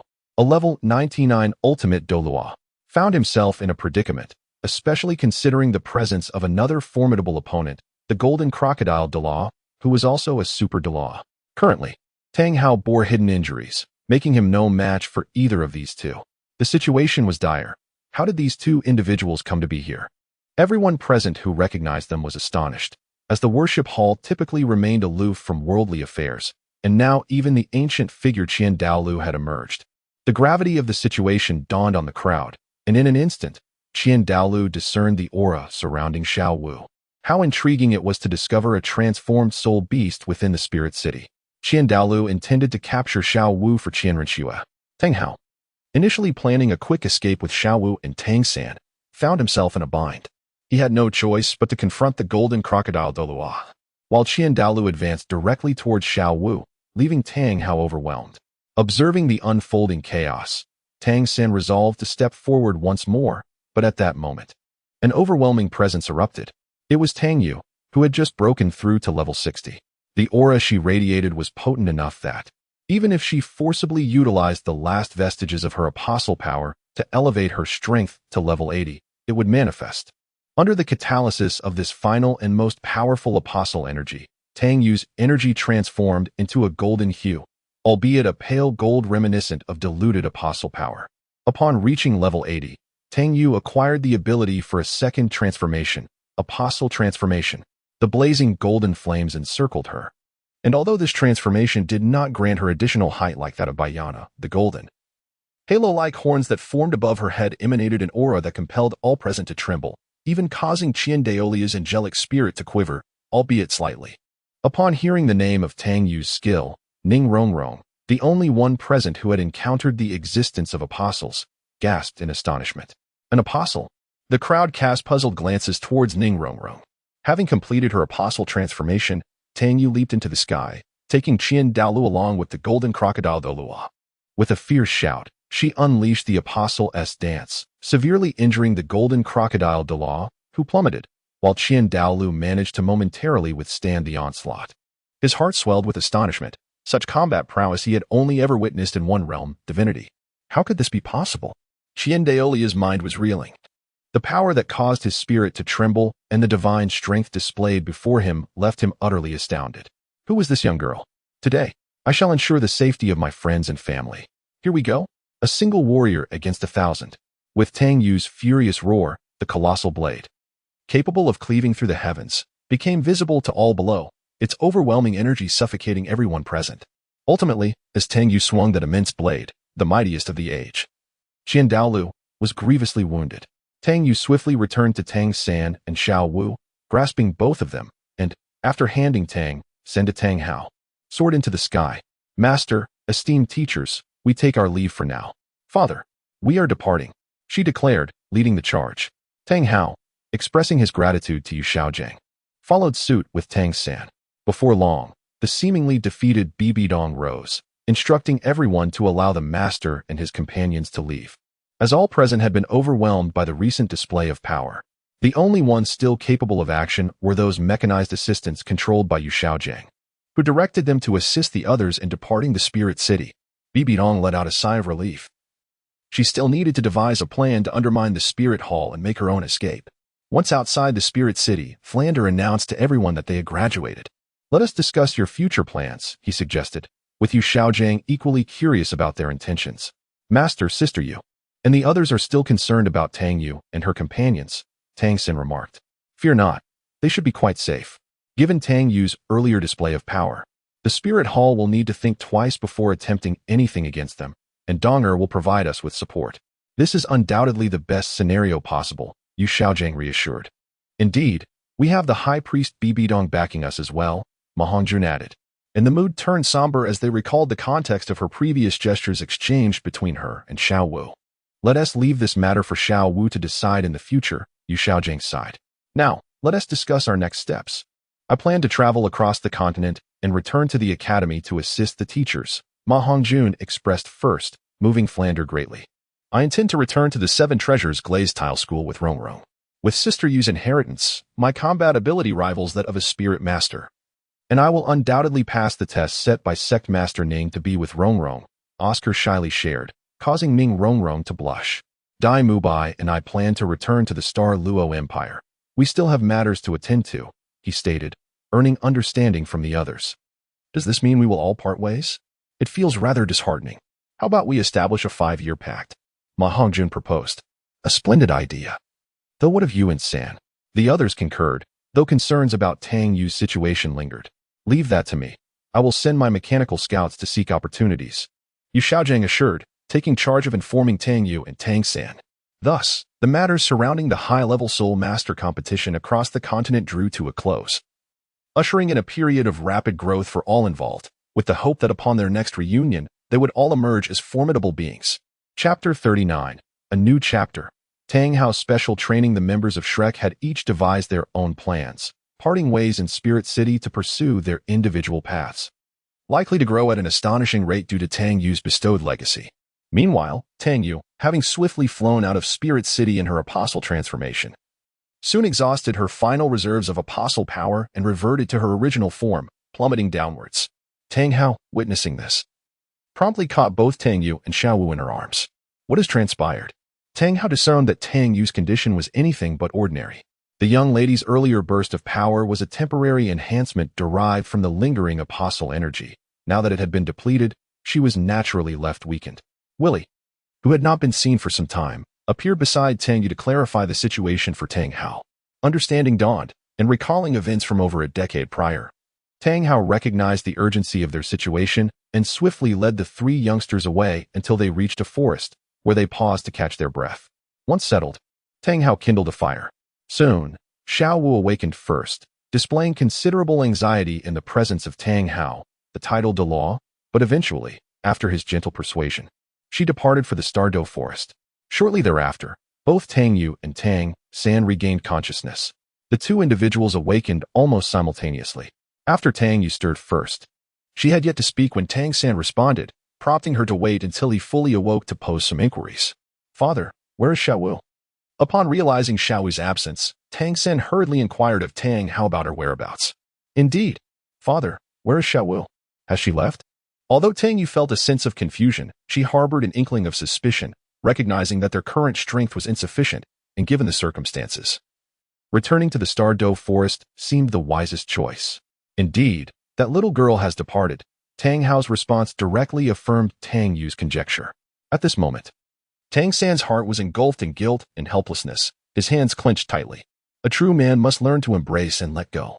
Currently, you lack the strength to protect her. If you wish to prevent a recurrence of today's events, you must grow stronger. Tang Hao's words illuminated Tang San's path forward.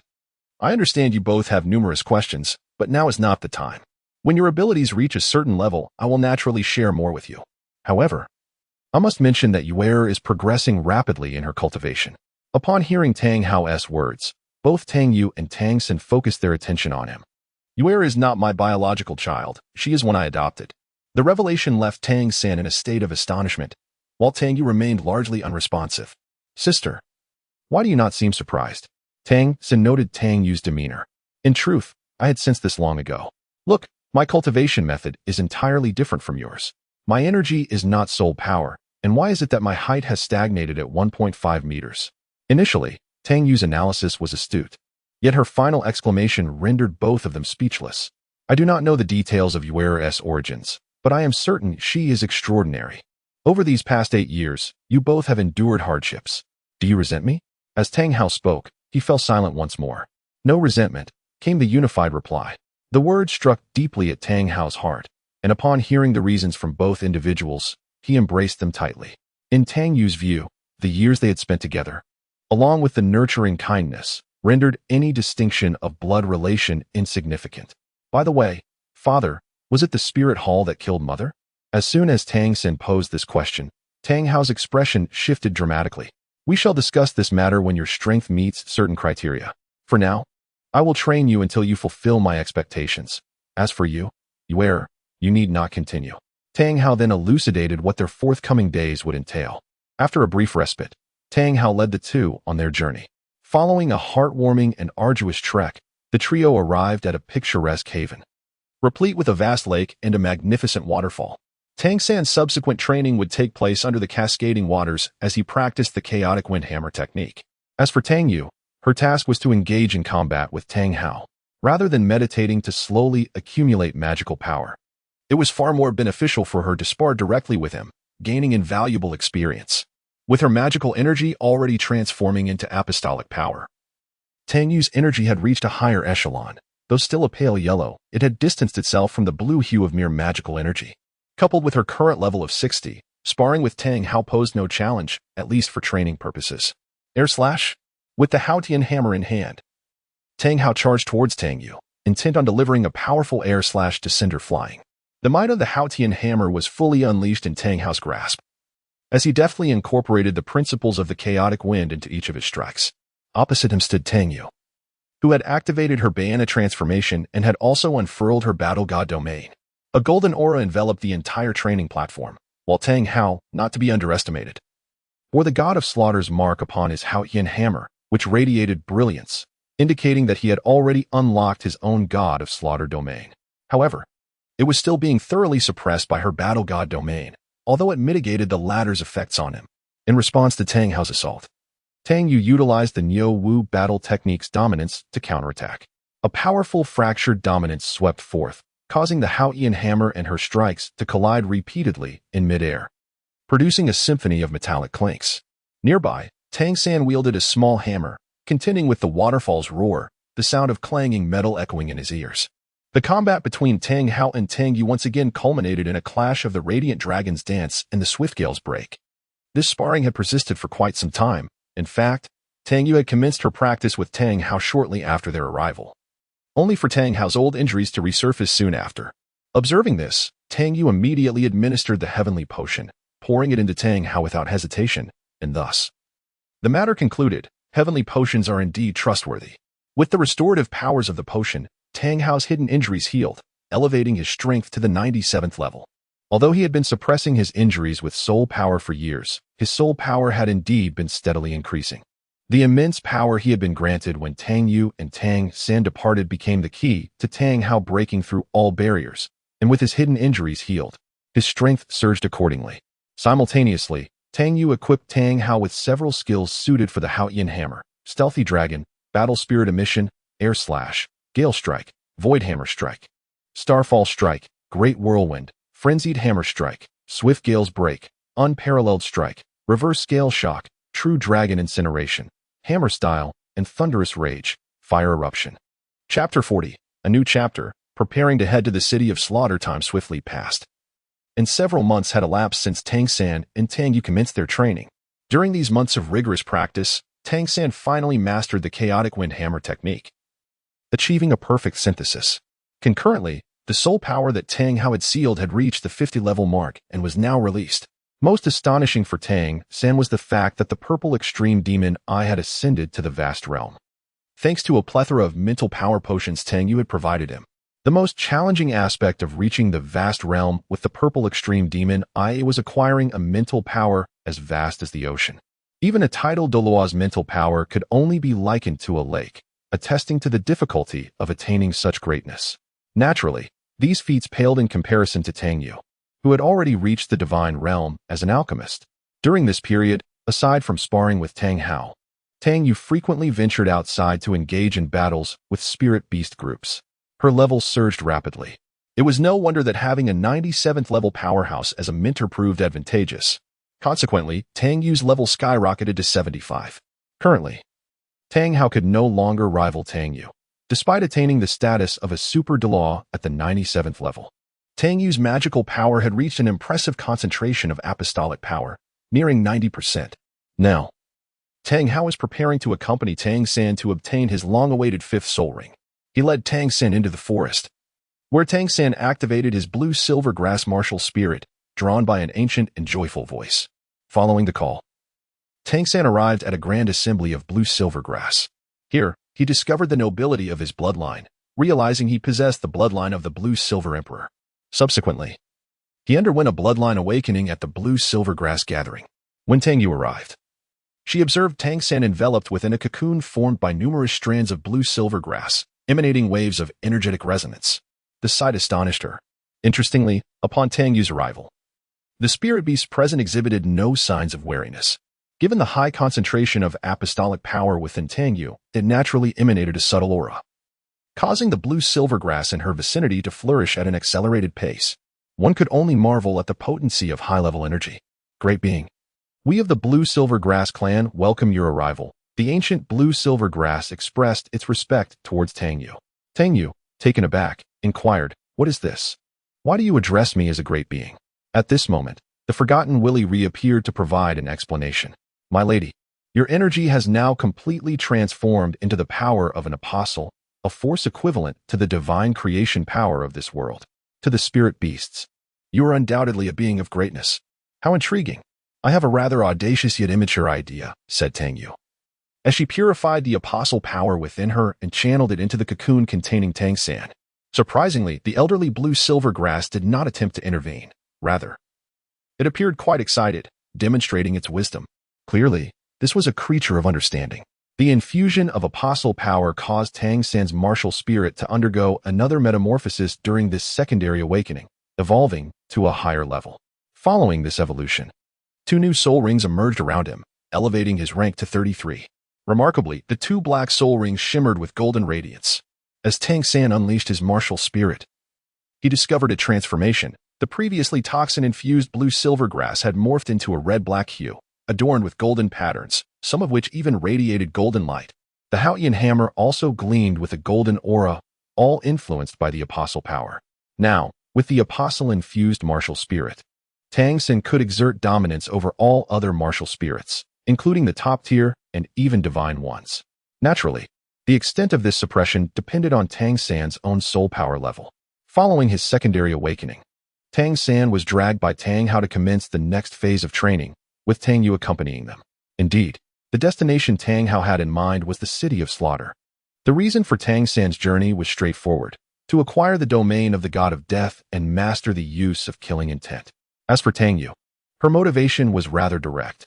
Tang Hao could no longer match her prowess, and continuing to train would merely result in him being on the receiving end of her strikes. Tang Hao was unwilling to lose face at this juncture. Thus, he planned to send Tang Yu into the City of Slaughter. Although the domain of the god of death held no value for Tang Yu, the City of Slaughter was rife with unrepentant sinners, providing ample opportunity for her to wreak havoc.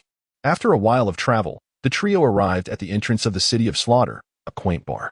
Upon entering, both Tang Yu and Tang San sensed the presence of nefarious individuals within.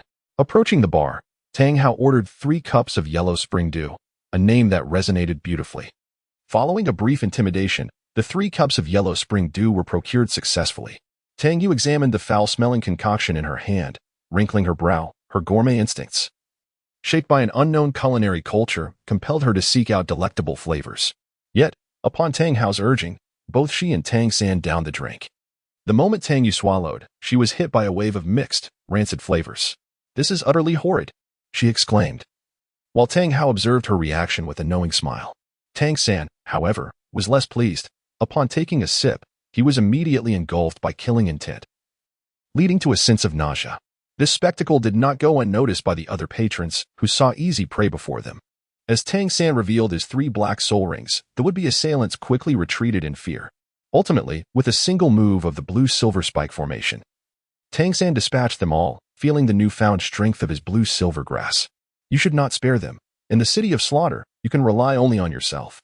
Of course, you may seek out your sister, but that would render your training pointless. You must eliminate all those who pose a threat to you. Seize the title of annual champion in the hell-killing fields, and survive. As for you, enjoy yourself. Indeed, Tang Hao's sole advice to Tang Yu was to have fun. The night before their journey, he had inquired with Willie about the rules of the City of Slaughter, which would have no bearing on Tang Yu. In this realm, only soul power was constrained. The apostle power remained unaffected. Thus, the City of Slaughter would merely serve as a playground for Tang Yu.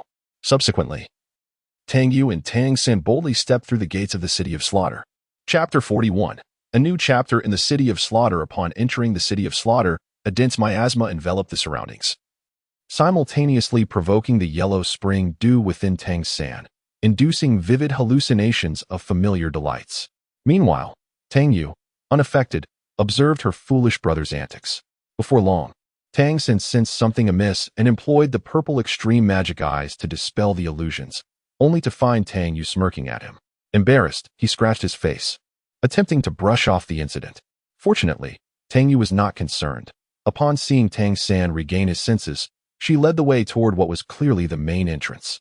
Although the distance to the grand doorway appeared lengthy, it was merely a slightly elongated bridge, short for soul masters. Yet, just as they reached the entrance, they encountered a formidable guardian. "Stop!" A knight clad in heavy armor blocked their path. "I am the terrifying Knight's God. You have violated the rules. Defeat me, and you may earn the right to enter the City of Slaughter." Understanding the challenge, Tang Yu was ready to engage. Meanwhile, Tang San attempted to channel his blue-silver grass, but found himself unable to harness his soul power. Before he could ponder further, Tang Yu swiftly drew out Willie, a round staff, and yanked Scott off his steed. Before Scott could regain his bearings, Tang Yu struck with the falling flower palm, sending him flying. Willie spun rapidly beneath Scott, allowing Tang Yu to execute Beiana's special attack, aptly named Meteor Flash, with Willie's relentless assault targeting Scott's back, accompanied by dazzling patterns. Scott found himself suspended in midair. After an elegant series of maneuvers, Tang Yu affixed a dazzling explosive to Scott and transformed Willie into the Huanglong Yinhua blade, leaping high to deliver a decisive strike. The explosive detonated midair, leaving Scott utterly defeated upon landing, his armor reduced to mere fragments. "Done. Little San, let us proceed," Tang Yu declared, leading the way forward. The surrounding guards were left stunned. They had never witnessed such a display of prowess in the entrance trials. With Scott incapacitated, the City of Slaughter swiftly summoned a replacement knight to confront Tang San. Undeterred, Tang San readied his hammer and engaged, ultimately passing the trial. The two received tokens from the new terrifying knight. Tang Yu's was inscribed with 9527, while Tang San's bore the number 9528. Interesting, Little San. Does the number on your token signify the thousands of opponents you may face in there? I'm intrigued, Tang Yu mused. excited by her own deduction regarding their upcoming life in the city of slaughter. Approaching the entrance, the oppressive aura of killing intent enveloped them. Awaiting them was an individual already present. Welcome to the city of slaughter. I did not expect two esteemed guests to arrive simultaneously. I am your guide. During the next 12 hours, you will be under novice protection, and I shall address any inquiries you may have. After 12 hours, you will become full-fledged members. The guide spoke earnestly, ready to explain the rules. Well then, dear guide, in the bustling heart of the city of slaughter, Tang Yu boldly expressed her desire to eliminate a multitude of enemies in one fell swoop. Her purpose for coming here was to engage in monster hunting. While training through friendly sparring was indeed beneficial, Tang Hao was reluctant to continue. Thus, she resolved to delve into this dungeon to hunt monsters. Faced with Tang Yu's unabashed thirst for knowledge, the guide provided insights into the city of slaughter, particularly about the king of slaughter. Is this king of slaughter formidable? Tang Yu's inquiry momentarily bewildered the guide. It wasn't merely a question of strength. He was the sovereign of the city of slaughter, undoubtedly the most powerful entity within its confines. The guide spoke with pride, oblivious to Tang Yu's growing excitement. Hooray! I foresee a future where I shall deliver a resounding defeat to that king of slaughter. Eventually, the guide elaborated on the rules of the hell-killing field. In essence, participants must first engage in a chaotic brawl to achieve 100 consecutive victories before advancing to the next level of challenges. What are we waiting for? Let us head to the hell-killing field. Right, my foolish brother? Tang Yu's words received Tang San's agreement, leaving the guide astonished by their relationship. They were clearly siblings. Yet she was the elder sister. Upon entering the inner city of the city of slaughter, they encountered Beiana. Although Tang San's appearance had transformed, Tang Yu's striking red hair and petite stature allowed Beiana to recognize her instantly as the adversary who had once bested them both. You are Tang Yu. Could that be Tang San beside you? What a change. What brings you both to the city of slaughter? Are you here for training? Following the conclusion of the Soul Master competition, Bibi Dong had summoned her most cherished disciple to discuss her relationship with Yu Xiaojiang. Tang Yu's stunning display of prowess before leaving the martial soul city had been nothing short of breathtaking. Ah, it's Beiana. Little San is here to train. While I am merely here for leisure, my level has now reached 75, and my progress has slowed. Tang Yu spoke with an unsatisfied demeanor, prompting Beiana to feel a surge of irritation. This girl, younger than her by several years, had already surpassed them in strength. Having achieved the rank of Soul Sage at 70, the guide was equally dumbfounded. Encountering acquaintances for casual conversation in the city of slaughter was quite rare. They soon continued their conversation while being ambushed by assailants from all directions, only to be effortlessly dispatched by Tang Yu. Upon reaching the killing field, Tang Yu registered first. Her combat was remarkably straightforward. She could eliminate the remaining 9 opponents without even employing her skills. Tang San, on the other hand, continued to battle relentlessly. Unlike Tang Yu, after surpassing 60 victories, he could no longer fight daily and needed to rest. In contrast, Tang Yu engaged in daily battles, achieving 90 victories in a mere 3 months. Her level skyrocketed to 79, just one step away from the second awakening at 80. Chapter 42. A new chapter, the destruction of the city of slaughter. Once Tang Yu achieved 99 victories, she began to roam leisurely within the city of slaughter.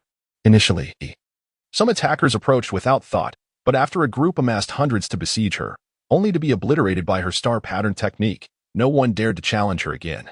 Meanwhile, Tang San diligently trained and participated in the killing field matches. Beiana, having learned of the Huangquandu issue, continued to thrive under Tang San and Tang Yu's guidance.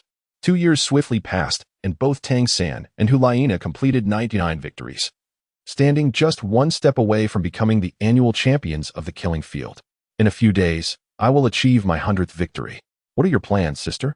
Tang San inquired, observing Tang Yu lounging idly on her bed. How would I know? I completed my 100 victories days ago and achieved level 82 during this time. Undergoing my second awakening, my powers have entirely transformed into that of an apostle, and I dare say there is no match for me in this Douluo continent. Indeed, during this period, Tang Yu had not been idle. She had also surpassed level 80 and completed her second awakening, gaining the ability to embody the apostle's might. Reminiscent of her earlier overwhelming strength, her current capabilities seemed to have reached a divine level. Very well, I shall complete my 100th victory tomorrow, and afterward, I will accompany Beiana to challenge the Hell Road. Tang San shared his plans with Tang Yu. Little San, do as you see fit. This is your trial. However, If you intend to traverse the Hell Road tomorrow, I shall confront the King of Slaughter the following day and dismantle this city of slaughter. When you finish your journey, wait for me outside with Father. Tang Yu finally revealed her intentions, seemingly aiming to take on the demolition project.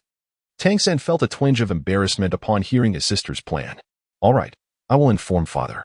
I wish you an enjoyable time on the day after tomorrow. With that, he began preparing for his matches. Thanks to his rigorous training in the killing field and the absorption of soul power, Tang San's level surged, recently reaching 70. Tang Yu, having attained level 80, condensed a soul ring for him using her apostle powers, a red ring equivalent to 100,000 years. Surprisingly, even Tang Yu had not anticipated her success. When Tang San reached level 70, the absence of methods to obtain soul rings in the City of Slaughter prompted her to take a chance, and miraculously, she succeeded. The 100,000-year soul ring, infused with apostle power, significantly enhanced Tang San's blue-silver grass martial spirit, imbuing it with overwhelming pressure that disregarded the quality of opponents' martial spirits. Due to it being the 7th soul ring, it lacked 2 skills, but its immense energy greatly boosted all attributes of Tang San's blue-silver emperor.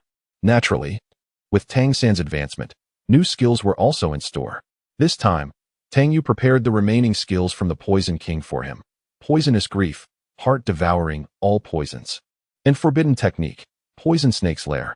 Tang Yu also entrusted Tang San with the skills intended for Tang Hao, thus enhancing Tang San's prowess in the killing field, allowing his Haotian hammer to unleash a formidable force.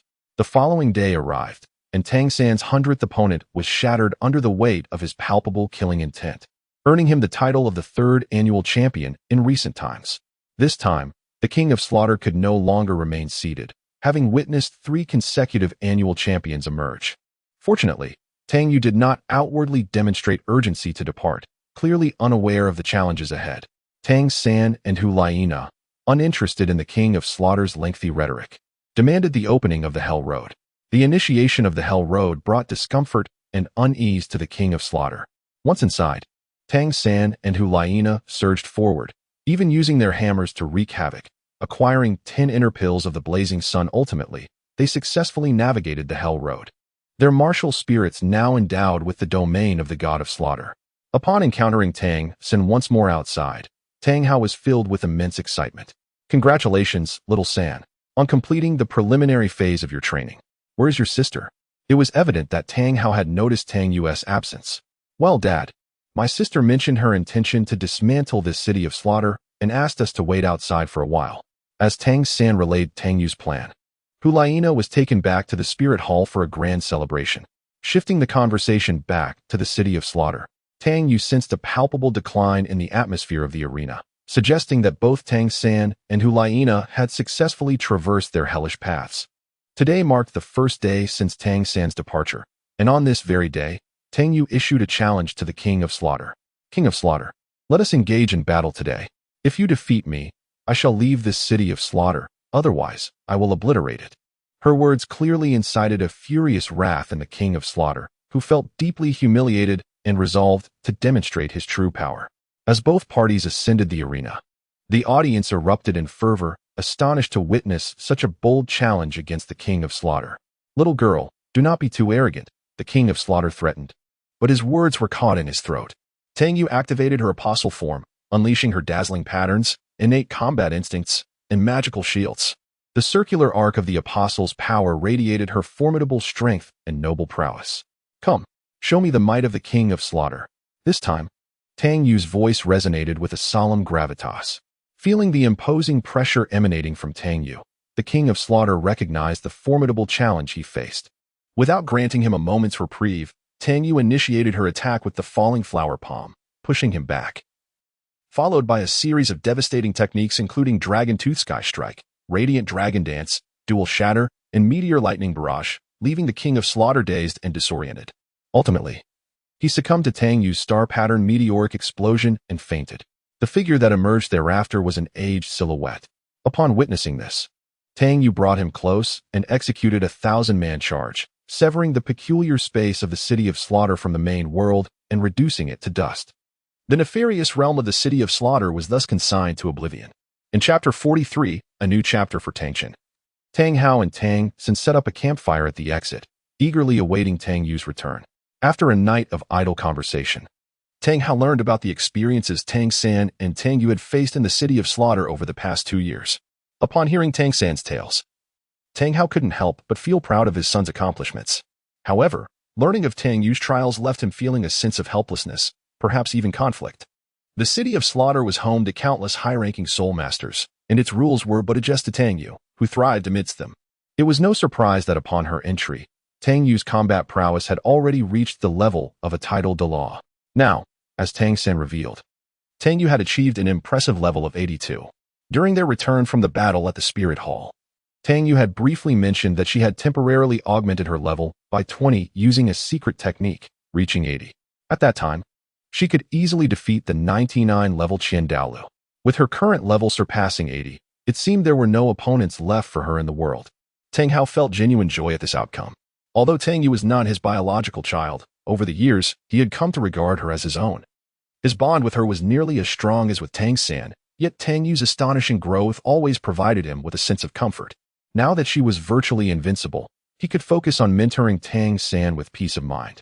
So, little San, tell me, what level have you reached? You must have benefited from Yuera's guidance and can now absorb the soul power from the arena more effectively. Indeed, the rapid advancements of both Tang Yu and Tang San stemmed from Tang Yu's unique methods of siphoning the substantial soul power from the arena. Yes, Dad. With my sister's techniques, my soul power has reached level 73. My 7th spirit ring was directly condensed by her extraordinary apostle power, making it the most suitable 100,000-year spirit ring for me. As she spoke, Tang Yu summoned her blue-silver grass spirit rings, showcasing the remarkable combination of yellow, purple, black, and red rings. Tang Hao gazed at the 7th red spirit ring, his eyes brimming with excitement and joy. Excellent, truly excellent, he exclaimed, his words becoming somewhat disjointed with exhilaration. Just as the two were about to continue their conversation, a sound akin to shattering glass reverberated from all directions, followed by the appearance of numerous red cracks in the sky. Ultimately, after a series of resounding explosions, shards resembling broken glass began to rain down, remnants of the shattered space of the City of Slaughter. Meanwhile, in the divine realm, the Shura god sensed the destruction of his inheritance space and was immediately infuriated. Who dares to desecrate my sacred domain? However, upon further investigation, he discovered 5 divine candidates still on Douluo continent and relaxed slightly, though he remained intent on uncovering the truth. At that moment, as the fragments descended, Tang Yu, still in her apostle form, began to gently descend from the sky. Both Tang San and Tang Hao simultaneously thought, "You has truly dismantled the City of Slaughter." Initially, Tang San had planned to use the snow-colored swan kiss to obliterate the City of Slaughter upon leaving, but upon learning of Tang Yu's intentions, he abandoned that idea. "Dad, little San, I'm back." As Tang Hao and Tang San spotted Tang Yu, she waved her hand as she floated down to them. You did remarkably well. Did you enjoy your time in the City of Slaughter?" Tang Hao inquired after pondering for some time. "Yes, Dad. Let me tell you. Had it not been for the City of Slaughter nearly being ruined by me, I would have been reluctant to destroy it. The people inside are also stubborn. They just kept coming at me, which significantly boosted my strength. And that King of Slaughter, I felt he was much tougher than you, Dad." While Tang Yu's initial remarks amused Tang Hao, the last comment left him with an overwhelming sense of embarrassment. Just as the three were about to continue their conversation, an unexpected turn of events unfolded. From the still falling fragments of space emerged a figure with bat-like wings. It's the King of Slaughter. Sharp-eyed Tang San and Tang Hao immediately recognized the newcomer. Indeed, after escaping the debris of the City of Slaughter, the King of Slaughter had locked onto Tang Yu and charged towards the trio. How persistent. It's not like I destroyed his home or anything. As Tang Yu complained, she transformed into her apostolic form and soared towards the King of Slaughter. Meanwhile, Tang Hao and Tang San stood aside, their expressions marked by disbelief. How could one brazenly accuse others of lingering when they had so audaciously dismantled someone else's home? Truly, this was the essence of you, Tang Yu. At that moment, the King of Slaughter, clearly intoxicated by his own arrogance, had forgotten the earlier humiliation inflicted upon him by Tang Yu. With the skies cleared and the rain ceased, he felt invincible once more. However, the outcome was all too predictable. The charging King of Slaughter was intercepted mid-air by Tang Yu's graceful twirl, sending him crashing down with a flourish. Following this, she unleashed her dazzling pattern of force, driving him into the ground with such power that a massive crater formed. Within it, The king of slaughter erupted like a water gun, spewing forth a column of blood. Tang Yu executed a light backflip, followed by a heavenly strike that propelled him upwards, chaining together a series of exquisite moves. Just as Tang Hao and Tang San arrived, they witnessed Tang Yu delivering a devastating blow that left the king of slaughter gravely injured. Under the might of her onslaught, the king's bat-like wings even exhibited signs of flickering instability. With his profound purple extreme demon eye, Tang San immediately discerned this peculiar phenomenon. Sister, I've just noticed something peculiar. Those bat wings appear to be separate from the king of slaughter, almost as if they are parasitic in nature. Upon hearing Tang San's observation, Tang Yu's interest was piqued. How intriguing. Let us see how this unfolds. With that, Tang Yu summoned her apostolic power and, in a remarkable fashion, struck the king of slaughter. Miraculously, a massive bat was forcibly expelled from his body, and the king of slaughter's appearance began to transform. In that moment, Tang Hao was suddenly overwhelmed with excitement. In his childhood memories, he had once encountered this person, who must be a member of the Haotian sect. However, what was going on? The creature captured in the photograph was the blood-red, nine-headed Bat King. Initially astonished, he barely had time to regain his composure before being obliterated into fragments by a colossal radiant sphere unleashed by Tang Yu. Upon learning from Tang Hao that the king of slaughter was, in fact, one of their own, Tang Yu administered a vial of heaven's potion to the unconscious king of slaughter. Before long, the king of slaughter awoke, and the three of them learned his identity. His name was Tang Chun, a peerless Douluo of level 99, Tang Hao's grandfather, and the great-grandfather of Tang San and Tang Yu. Chapter 44. Haotian Sect. It was truly unexpected. I never imagined that the Haotian Sect would fall to such depths. Being bullied by that old wretch, Douluo. After hearing from Tang Hao about the events of the past few decades, Tang Chun was filled with immense indignation. By the way, Grandpa, where have you been all these years? I only heard from Father that you were seeking a way to ascend to godhood, Tang Hao inquired. Puzzled as to why their ancestor would be in the city of slaughter, possessed by a host of strange beings. Simultaneously, Tang San and Tang Yu cast curious glances. Tang Chun looked at Tang Hao and Tang San, then fixed a deep gaze on Tang Yu before gradually speaking. Currently, I share a tenuous friendship with that old Douluo. In our youth, we both reached the pinnacle of level 99 Douluo and began our quests for godhood. Ultimately, we both discovered the Sea God Island. Sea God Island? Tang San and Tang Yu were intrigued by this unfamiliar term, for it was the place where their esteemed ancestor sought divine opportunities. It must be a formidable realm. Sea God Island is an overseas island inhabited by a multitude of soul masters with oceanic spirits, who refer to themselves as Sea Soul Masters. It was there that Douluo and I encountered a remarkable woman, also a level 99 Douluo, and we both fell in love with her. She is the Sea God Douluo, Poseidon.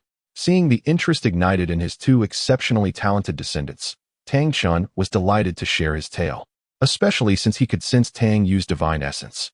Wow, I never expected my great-grandfather to have such a backstory. What happened next? Tang Yu expressed her eagerness to hear more. Afterward, Douluo and I engaged in a fierce duel, and we both vowed to return only upon achieving godhood. This was a necessity. Tang Chun's words carried a sense of melancholy, for he considered himself a failure now. Why is that? Tang San inquired. Because Poseidon is the executor of the divine trial, and the final phase requires the executor to sacrifice themselves to commits. To be with her, I must first ascend to godhood to negotiate conditions with the sea god. Subsequently, I roamed in search of a divine legacy and finally discovered the inheritance of the Sure God, located in the city of slaughter. What? The city of slaughter? Tang Chun's revelation astonished both Tang Hao and Tang San, while Tang Yu felt an overwhelming sense of embarrassment, as she was the one who had dismantled it. Observing Tang Yu's guilt, Tang Chun felt a surge of joy and affectionately ruffled her crimson locks, chuckling, little you there's no need for remorse. If it weren't for you, I would still be under the control of that blood-red nine-headed Bat King. Moreover, I owe you gratitude for your miraculous potion, otherwise I would have succumbed to backlash and be on the brink of death. Is that so? Tang Yu replied. Then how did you become the king of slaughter? This question echoed the curiosity of both Tang Hao and Tang San. Well, during the divine trial, I sensed a different divine power and was subsequently interfered with, allowing the blood-red nine-headed Bat King to exploit the opportunity and seize control of me, becoming the king of slaughter until little you saved me. As he spoke, Tang Chun affectionately stroked Tang Yu's head, enjoying the feel of her hair. And your divine trial now, great-grandfather? Tang San noted the pressing question. Was Tang Chen's trial still ongoing or deemed a failure? Naturally, it was a failure, but fortunately, little you brought me back. Still, it was not in vain. After all, I reached the final stage of the trial, and my prior achievements should not be disregarded. Now, Hauer and Little San possessed the domain of the Slaughter God, a prerequisite for inheriting the Shura God's legacy. Who among you intends to accept this power? This revelation left Tang Hao and Tang Xin astounded. The progress of the divine trial could indeed be inherited? Ultimately, it was Tang Hao who inherited the Shura God's legacy, a surprising turn of events. As he contemplated passing the legacy to Tang San, Tang Yu stepped forward, vowing to grant Tang San an opportunity for ascension. Tang Hao, however, remained skeptical. While he recognized Tang Yu's prowess, divine legacies were not easily obtained. What finally swayed Tang Hao was a single statement from Tang Chun: "I have faith." For Little Yu is already ascended. Indeed, as a level 99 ultimate Douluo, Tang Chun could distinctly perceive that Tang Yu's strength had surpassed his own. This realization, corroborated by Tang Chun, finally enlightened Tang San and Tang Hao to a profound truth. Although different power systems may share similar hierarchies, the realms they represent cannot be generalized. Well then, after all these years, I must return to the Houghton sect and see how things fare. Are you planning to accompany me, or do you have other intentions? After their conversation, Tang Shen prepared to return to the Houghton sect. Grandpa, Hao intends to take Little San to the Moon Pavilion first to learn how to restrain his murderous aura. He is currently too ostentatious. Furthermore, as a sinner of the Houghton sect, I should refrain from returning. At the end of his statement, Tang Hao revealed a hint of sadness. Nonsense. You have done remarkably well. Our Houghton sect must possess the resolve to confront all adversaries. Those who choose to bow down have truly shamed the Houghton sect. Tang Chen rebuked. According to Tang Hao's understanding, only he and Tang San among the Houghton sect wielded the domain of the Slaughter God, thus identifying them as his legitimate heirs while deeming the others unworthy. Rest assured, upon my return, I will thoroughly discipline those incompetent youngsters. Once you have honed your skills, you may return to the Houghton sect anytime. I shall await you there. With that, he took flight, seemingly preparing for the elders to face a reckoning. At this moment, Tang San noticed a sheen of moisture in Tang Hao's eyes, indicating that being expelled from the Houghton sect had indeed left a mark on him. It's all right. I am content. We shall head to Heaven Do City, and once you can adeptly control your murderous aura, we will return to the Houghton sect. With this declaration, Tang Hao strode ahead. Tang Yu and Tang San, seeing this, hurriedly followed. Father, what is the Moon Pavilion? Why are we going there? In response to Tang Yu's inquiry, Tang Hao simply replied, "You will understand when we arrive."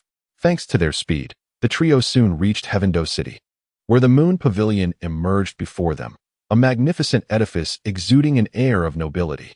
A sense of nostalgia flickered in Tang Hao's eyes. Chapter 45, Moon Pavilion. Under Tang Hao's guidance, the three arrived at the entrance of the Moon Pavilion.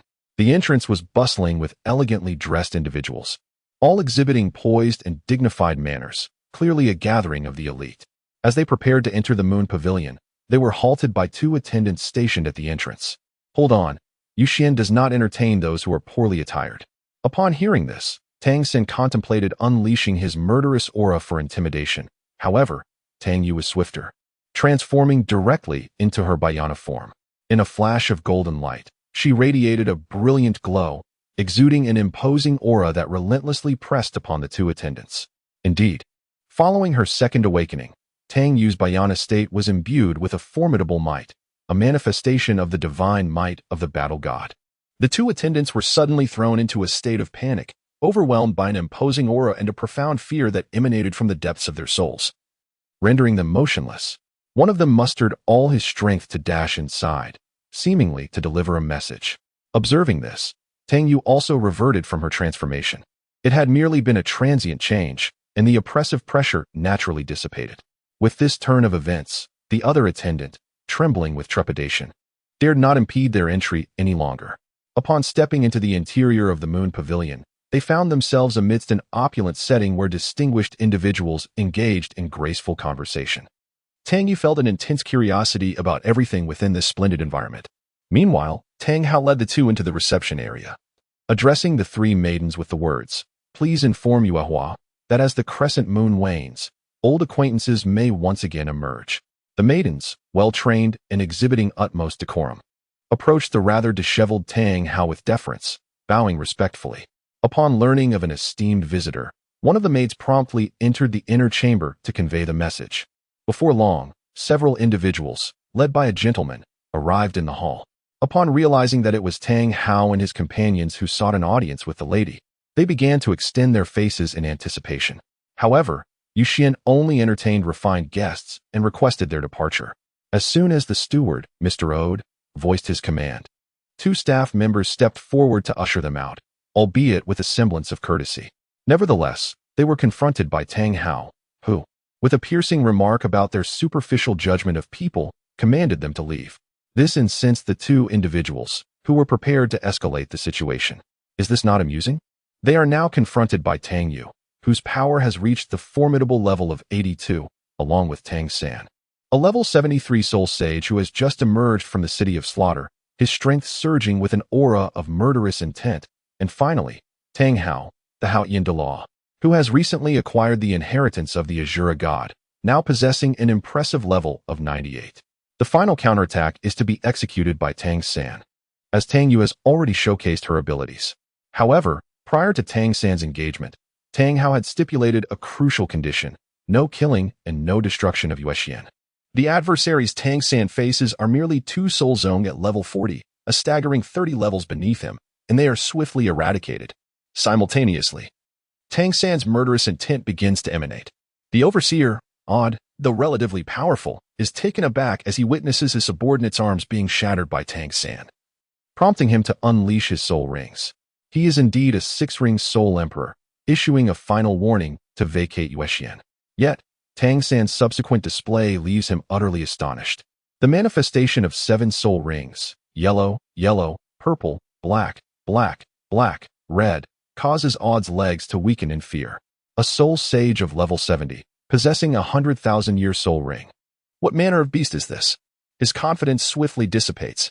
Nevertheless, Odd, a diligent individual, chooses to engage despite facing the exceptionally trained Tang San, only to be overwhelmed by Tang San's killing god domain. At this juncture, Tang San's murderous energy spirals out of control. Observing this, Tang Yu recognizes it is her moment to intervene. With a sigh, she summons Willy, entwining the will of the fighting god around Willy's head, and then strikes Tang San's forehead with a hammer. In an instant, Tang San regains his clarity and composure. The commotion outside, coupled with the fluctuations of the killing god domain, has drawn the attention of the master of this domain. Accompanied by a melodious tune, a field emerges, nullifying the effects of the killing god domain entirely, and the master of Yuxian steps forth, encountering her. However, the originally poised Lady Yu transforms upon seeing Tang Hao, her expression shifting with urgency as she rushes to him, grasping him tightly. Is it truly you? Her tone brims with anxiety. It is I, Yuehua. The response evoked a profound sense of sadness in Tang Yuehua.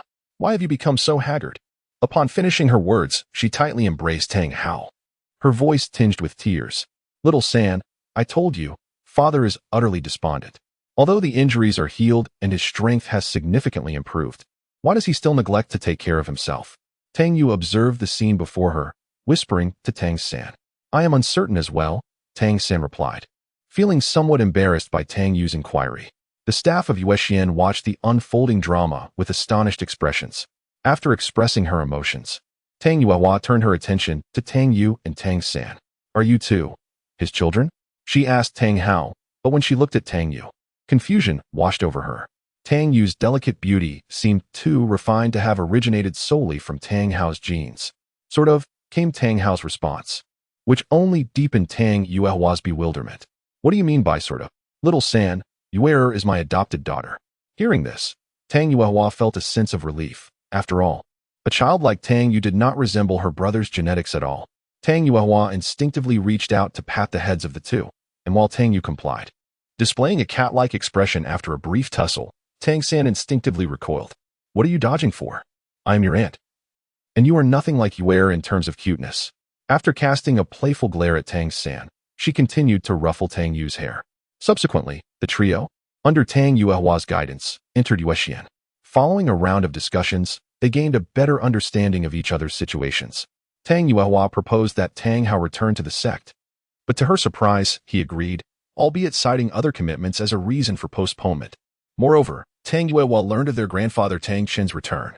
Tang Sen also discovered his purpose for being there, to learn etiquette, music, and self-control.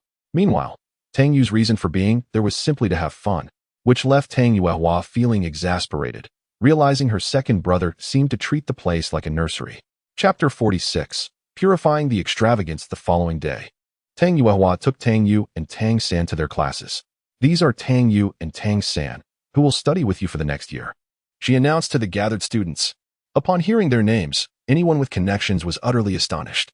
A few years prior, they had triumphed over the Spirit Hall's representative team, claiming victory in the elite competition of the continent's top Soul Master Academies, and now they had returned to learn noble etiquette, intending to complete 3 years' worth of material in just 1 year. Initially, Tang San planned to use a pseudonym, but with Tang Yu now being invincible, he had no fears. Moreover, Tang Yu's existence alleviated much of the pressure from the Spirit Hall, though the weight of familial pride increased significantly, as he now found himself the least accomplished in the family. The harp lessons commenced swiftly, and among the seasoned students, Tang Sen appeared rather clumsy. The surrounding jeers threatened to push him to his breaking point, but ultimately he managed to regain composure, albeit at the cost of sacrificing a string. As for Tang Yu, after initially behaving like a diligent student, she soon unleashed her exuberance. To everyone's astonishment, she played rock music on the harp, a bold and exhilarating performance that left the audience in awe. Tang Yuehua buried her face in her hands, realizing that Tang Yu's previous demure demeanor had merely been a fade while she was still learning. Now that she had grasped the material, she was ready to embrace her joy. From that moment on, Tang Yu seemed to have opened the door to a new world, successfully replicating the musical knowledge she had been born with. Throughout the year, she continuously reproduced the instruments from her memory, eventually mastering the symphony. The grandeur and depth of the symphony left the noble student speechless, while Tang San marveled once more at his sister's talent. Her ability to simultaneously control and perform with hundreds of instruments was indeed an extraordinary feat. During the year, Tang San also made remarkable progress, his once glaring aura now tempered into an elegant demeanor. As for Tang Yu, her petite frame of 1.50 meters embodied the essence of a young lady. Children possess privileges, and although she was Tang San's elder sister, no one could tell just by looking at her. Additionally, during the year, Tang Yu and Tang San managed to find time to return to Shrek Academy, where they met Master Lu Erlong, Flinder, and others. By then, Yu Xiaozhang's physical prowess had reached the level of a titled Douluo, while Flinder and Lu Erlong had both surpassed level 80 with his assistance, attaining the rank of Soul Douluo. Naturally, Tang Yu and Tang San also learned about Oscar and his companion's 5-year agreement.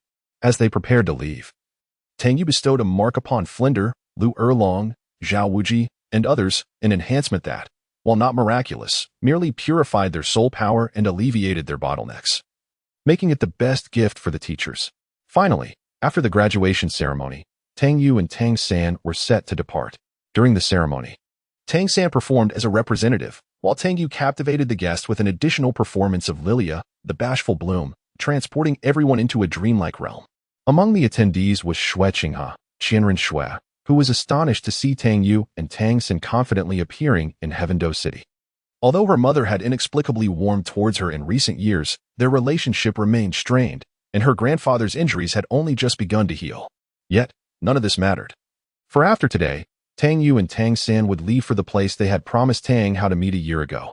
Upon seeing Tang Hao again, Tang San expressed immense joy, while Tang Yu noted that Tang Hao's aura had coalesced, indicating he had stabilized the enhancements granted by the divine trial. He was now on the verge of breaking through to the limit of level 99. At least his complexion appeared decent, though the air of melancholy still lingered. You've arrived. Come here, kneel. Where need not, he instructed.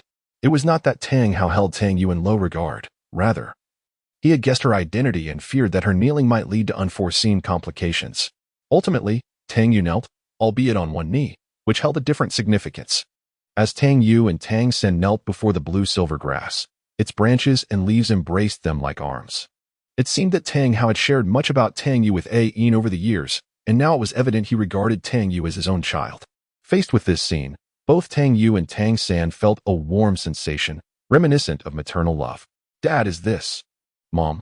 Tang San inquired of Tang Hao, while Yin's presence sparked a glimmer of hope in him. Indeed, this is your mother. She is the blue-silver emperor, a soul beast of 100,000 years.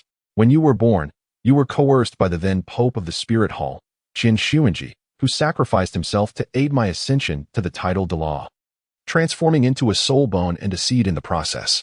As Tang Hao narrated his tale, his voice grew increasingly desolate and sorrowful. Observing this fragile father figure, Tang Yu and Tang San were reminded of their childhood, a time when Tang Hao seemed to have lost everything. After listening to Tang Hao recount their shared past, both Tang Yu and Tang San grasped the full context. Father, does this mean mother needs to recultivate to 100,000 years? Tang San inquired, to which Tang Hao responded affirmatively. Then I believe I have a way to help mother reach that milestone sooner. Tang Hao's expression transformed, as if he had grasped a final lifeline. What method do you propose? He asked, his tone urgent. I know of a place called the Eye of Ice and Fire. There, plants can grow exponentially, Tang San revealed. At this, Tang Yu recalled the location as well. Yes, if we can access that place, we need not worry. I initially thought that utilizing all my apostle powers could only accelerate time within a limited area by several thousand times. With the Eye of Ice and Fire S enhancement, we might even catch up to dinner tonight. This news filled both Tang San and Tang Hao with immense excitement, as they had not anticipated such an opportunity. Chapter 47. A family having learned that Tang Yu possessed the ability to restore Ain, Tang Hao wasted no time. He entrusted the soul bone generated from Ain's sacrifice to Tang San and began preparations to relocate her. Meanwhile, Tang San commenced the absorption of the soul bone, while Tang Yu headed to Shrek Academy to seek out the ancient figure, Douluo, for a venue. After all, the Eye of Ice and Fire could be considered his domain. The trio embarked on their respective paths simultaneously, with Tang Yu's current prowess. Traveling from the Stardew Forest to Shrek Academy was effortless. In less than half a day, she arrived at the academy. Disregarding the guards, she soared into the academy's heights, sensing Douluo's presence and fortuitously finding him on the premises. At that moment, Douluo sensed an aura encroaching upon him and stepped outside, only to be met with a figure descending from the sky. Old monster, it has indeed been a long time. Tang Yu greeted him. The last time she visited the academy, Douluo had been absent. Ah, it's you, this true monstrosity. With your current strength, I fear I may no longer be your match, Douluo remarked, acknowledging the overwhelming power Tang Yu now possessed. Indeed, even the likes of Qian Daolu are no longer my adversaries, Tang Yu replied, pride swelling within her. However, I did not come merely for pleasantries. Old monster, I require your assistance with a small matter. Tang Yu quickly redirected the conversation. What sort of favor do you need? To gain a favor from a being like you must be quite valuable, Douluo teased, half in jest. Should Tang Yu's claims be true, she had indeed achieved a level of strength rivaling the continent's mightiest. It's not a significant request. I merely wish to borrow the Eye of Ice and Fire. Tang Yu stated, her request straightforward. Very well, but you must ensure not to plunder my medicinal garden this time. Douluo consented, albeit with a hint of caution. Little did he realize that this trip was intended for accelerating time, which would conveniently allow him to reap benefits along the way. With formal permission granted, Tang Yu made her way to the Eye of Ice and Fire, intending to meet up with Tang San and Tang Hao. She did not have to wait long before Tang San and Tang Hao arrived, carrying an enormous potted plant. They had somehow procured an oversized flower pot into which Ain was placed. Due to Tang Hao's influence, an extensive area had been included, resulting in an enormous potted plant. Fortunately, both were accomplished soul masters. Otherwise, carrying such a burden over a long distance would have been daunting. Father, little San, over here, Tang Yu called out upon spotting them. She had already dug a suitable hole, but it appeared to be too small. This is too much, Tang San remarked, feeling a wave of embarrassment as he scratched his head. I was merely concerned about damaging Mother's root system, he stammered. Enough chatter. Little San, quickly help father place mother into the hole I've prepared. I need to commence, Tang Yu urged. Without further delay, Tang San and Tang Hao placed Ain into the hole. Upon arriving at the Eye of Ice and Fire, Ain's form visibly relaxed. It seems your mother truly enjoys this place, Tang Hao observed with a sense of joy. All right, father, step back. Keep your distance, as the time acceleration to come will be immense. Until you possess eternal life, do not approach, lest you risk being reduced to ashes by the power of time. Tang Yu's warning prompted them to move away swiftly. The power of time was no trivial matter. Tang Yu then stood before the plant, as Ain's branches gently wrapped around her ankle. All right, mother, prepare yourself. I'm about to begin.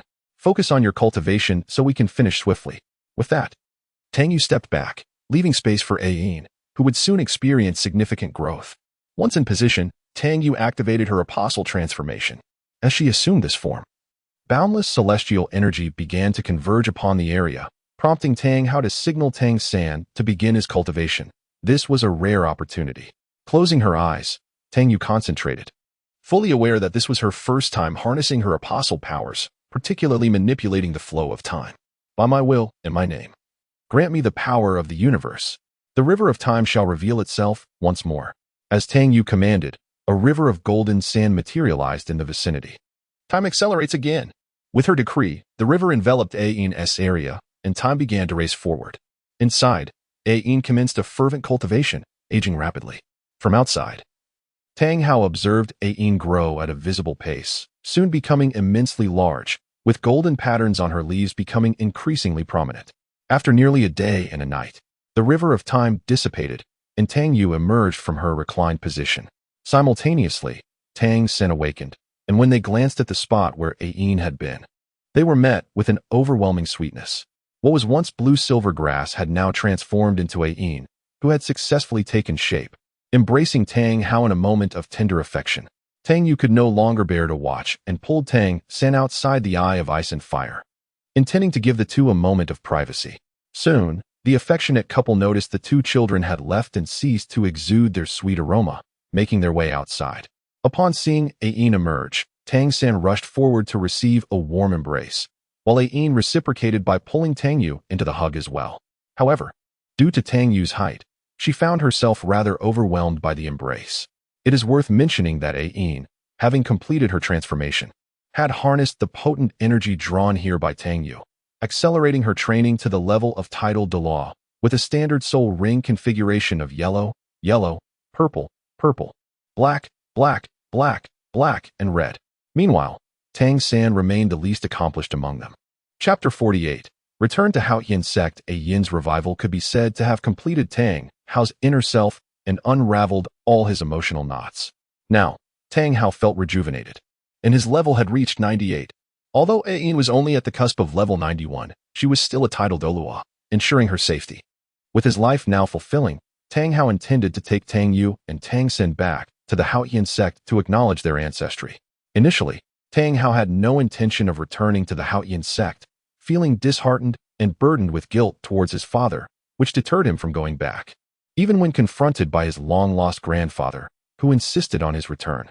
However, the situation had changed. He now enjoyed a happy family life and enhanced strength with his grandfather. A limit Douluo, returning to the sect. His only lingering regret was not having properly honored his father.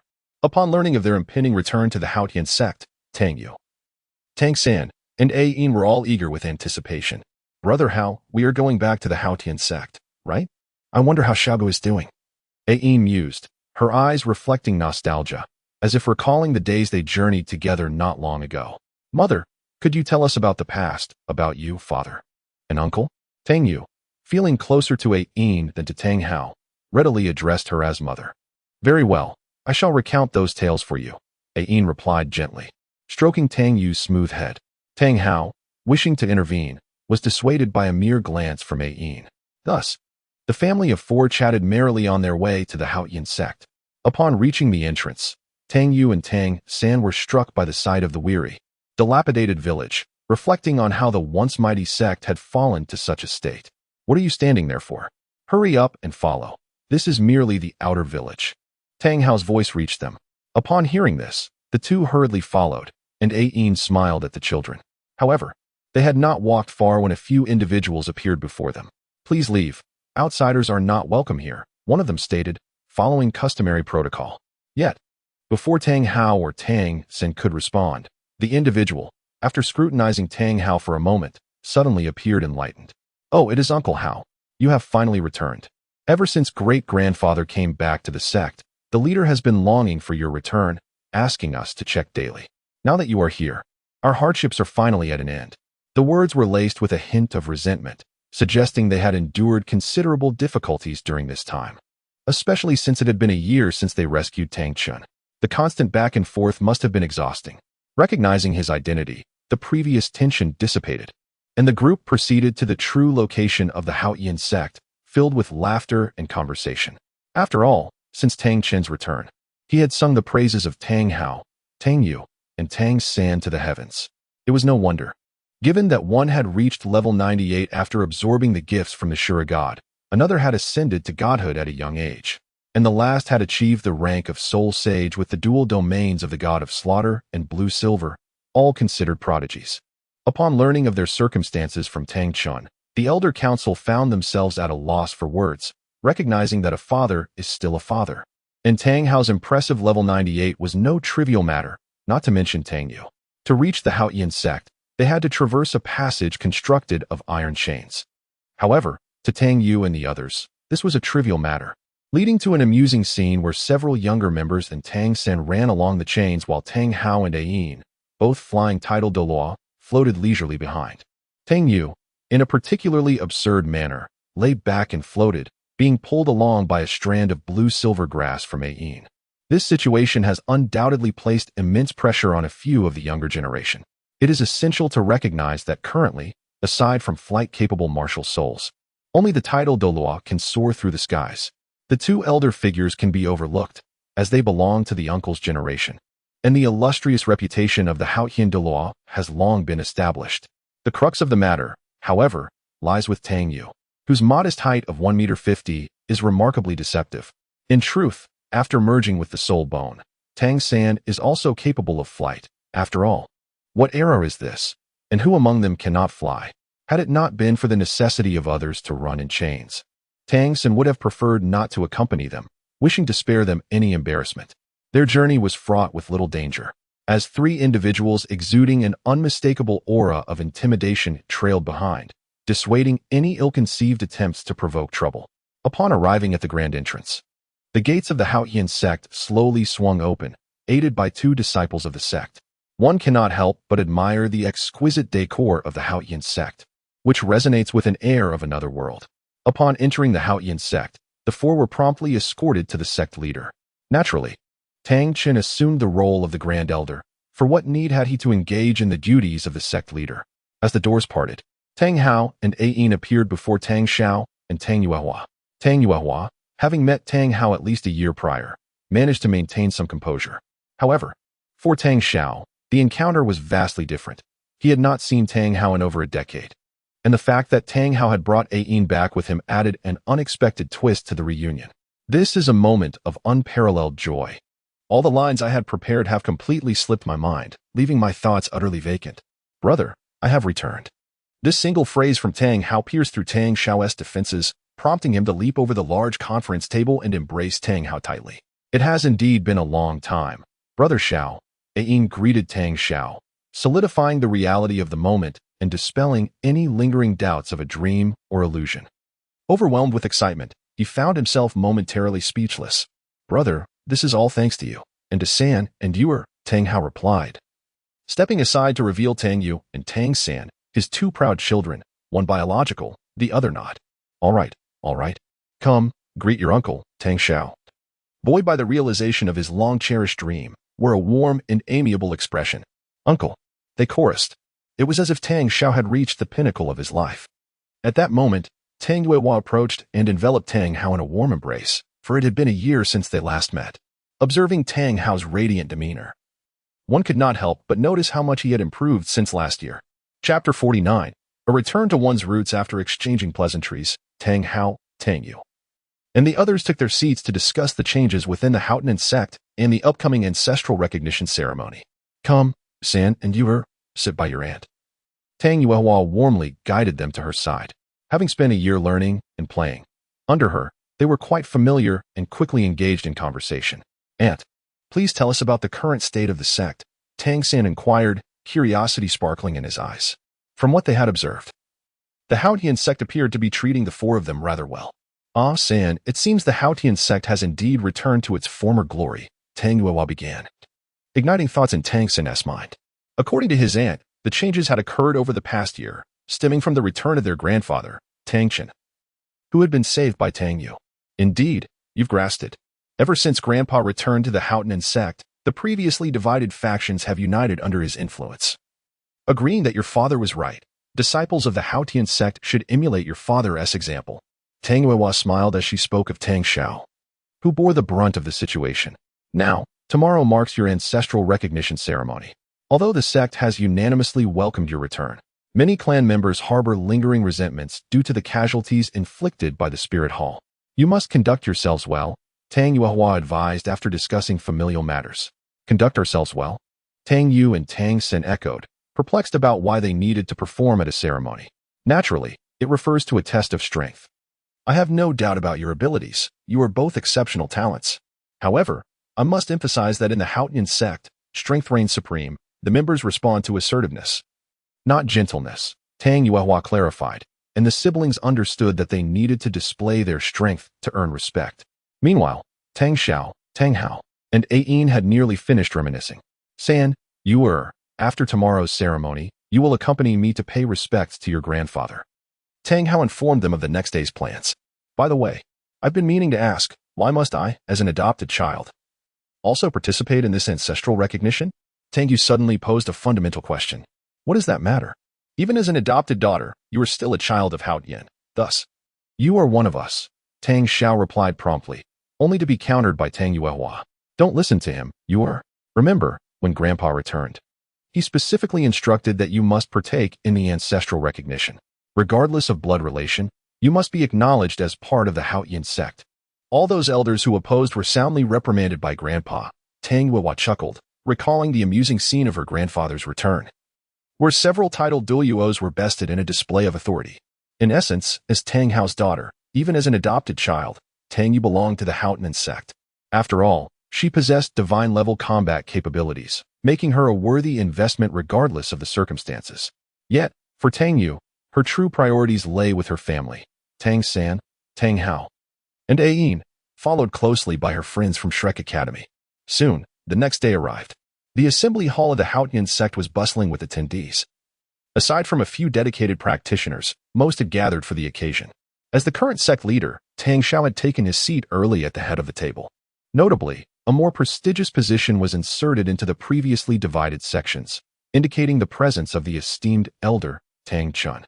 As the time approached, Tang Chun entered the hall with the other elders.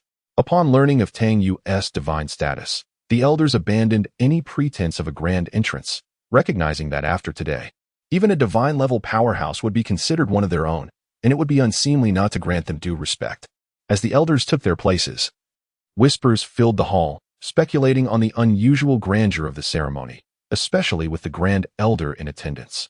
Just then, the grand doors swung open, and Tang Yu and Tang San, led by Tang Hao and Ayin, entered the hall. All eyes were drawn to them, and the immediate impression was that they appeared too frail, not quite fitting the Haotian sect's robust image. Indeed, after awakening the Blue-Silver Emperor's bloodline, Tang San inherited a Yin's remarkable genes, softening the rugged traits of Tang Hao into something more refined. As for Tang Yu, standing at a mere 1.50 meters, she could not magically transform into a taller figure. Even if she could assume the form of Beiana, her current strength would render most in attendance powerless. Upon spotting Tang Yu and Tang San, especially Tang Yu, Tang Chen waved enthusiastically, a sight that drew admiration from the gathered disciples of the Haotian sect. The ancestral recognition ceremony was straightforward, beginning with a test of strength. Unexpectedly, Tang Yu and her companions found themselves in a situation they had not anticipated.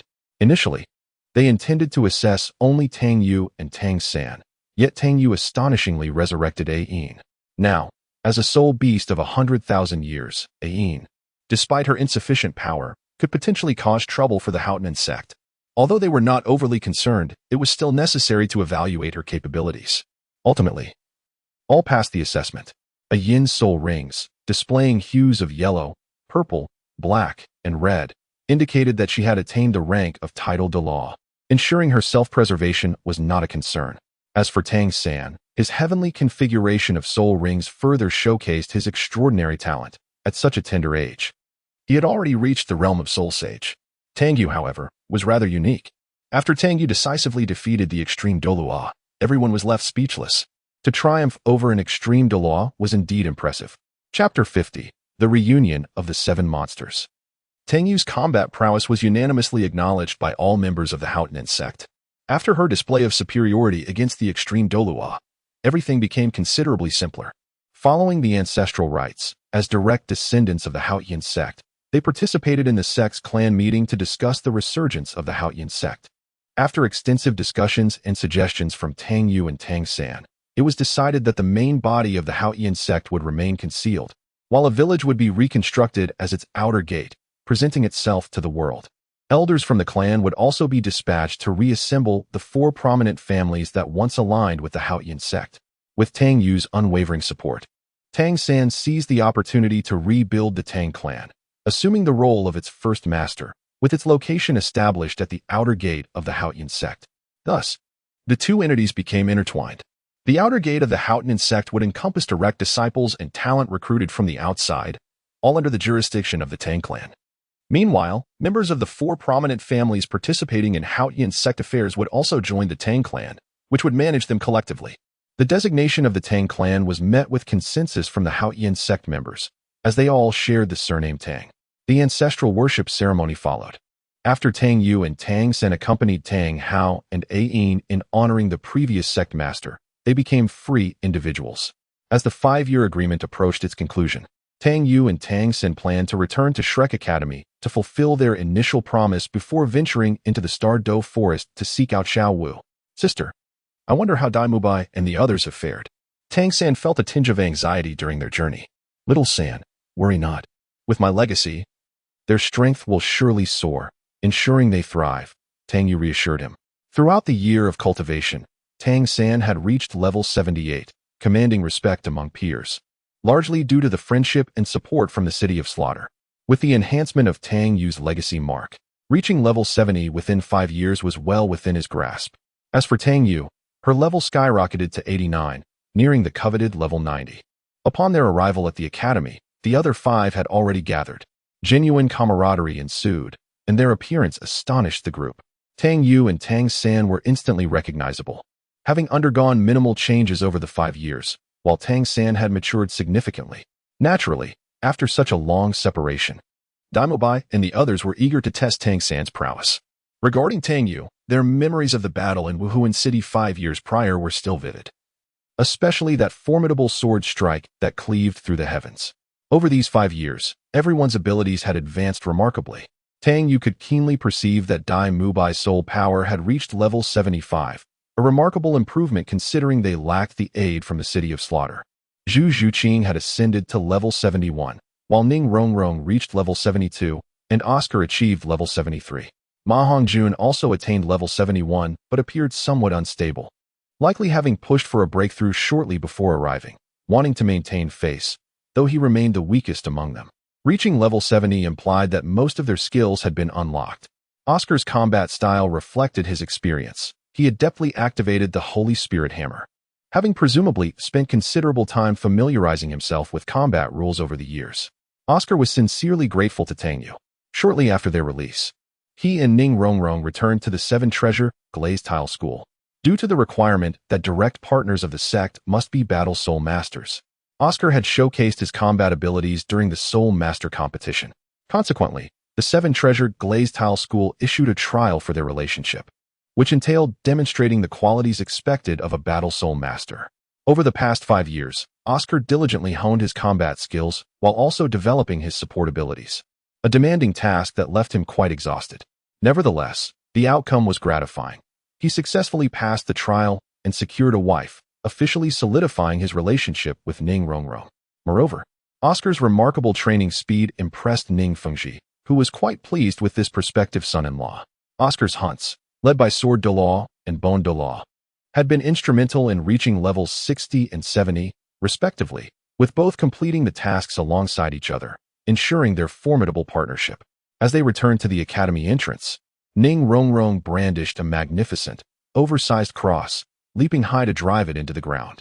Brilliant golden light illuminated the area, bestowing immense enhancements upon Dai Mubai, Zhu Zhuqing, Oscar, and Ma Hongjun, who immediately unleashed their awakened skills against Tang San. His innate talent, now refined under Tang Yu's guidance, enabled him to master the ultimate secret technique of the poison god, the abyss of 10,000 poisons. The second awakening proved formidable, allowing him to counter the combined assault of Dai Mubai and the others, though though it was evident they had tempered their strength. Otherwise, the academy gates might not withstand the onslaught. After this exchange, everyone withdrew. Ah, third brother, you remain as formidable as ever. Despite my tireless efforts these past years, I still find myself at the bottom. Ma Hongjun lamented, oblivious to the precarious ground he treaded.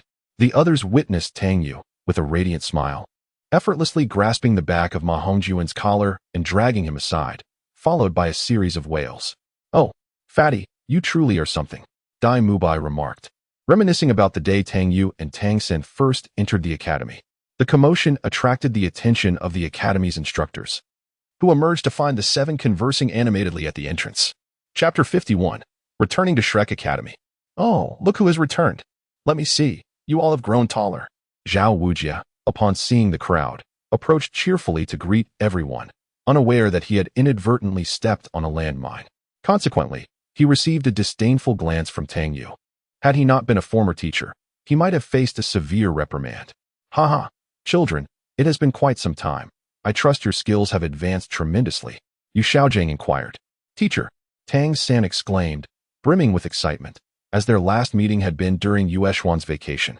A time so rushed that they hadn't had the opportunity to enjoy themselves properly. All right, Xiao San. Everyone, let us move inside to converse, Lu Erlong beckoned, leading everyone in.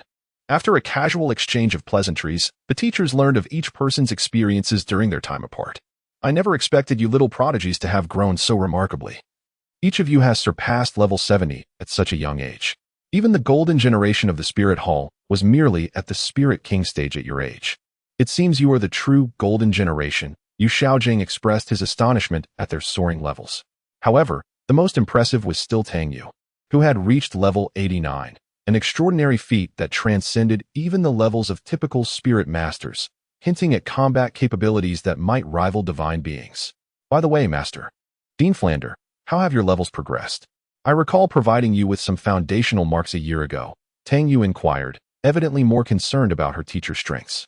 Haha, do our super prodigies still remember our levels? Flander responded jovially, clearly experiencing significant growth himself. Flander had reached level 90, nearing the title of a formally recognized title Douluo, with his martial spirit being the owl. Following Tang Yu's impartation of the inheritance mark, he had shed his constraints and rapidly ascended to this level. No wonder he was so pleased. Zhao Wujia stood at level 88, a soul Douluo with the martial spirit of the giant golden bear, and was close to reaching level 90 as well. Xiao Xian had become the first food-type soul master in the history of Douluo continent to attain the soul Douluo realm at level 81. Qin Ming, a level 78 soul saint with the martial spirit of the fiery wolf, had also made remarkable strides at a young age. Li Yusong, a level 79 soul saint, and Lu Qibin, an 81 level soul Douluo with the martial spirit of star chess, had both significantly improved, with Li Yusong on the verge of breaking through to soul Douluo. Lastly, Lu Erlong had reached level 90. Similarly, just a soul ring away from becoming a true title Douluo. Initially, both she and Flander had intended to venture out in search of a soul ring. But upon returning to school, coinciding with Tang Yu and the others, they decided to take a moment to recuperate. Wow, both Dean Flander and Vice Dean Lu Erlong have reached level 90. Have you obtained your soul rings? Tang Yu remarked, marveling at the teacher's impressive growth. What suggestion do you have? Flander and Lu Erlong queried, puzzled. Could it be that? Tang Sen appeared to recall something. Indeed, it is that, Tang Yu affirmed. Teachers, during my 5 years, I spent some time training in the City of Slaughter with Xiao San. What? The City of Slaughter? Those familiar with the notorious place gasped in disbelief at the revelation that they had trained there.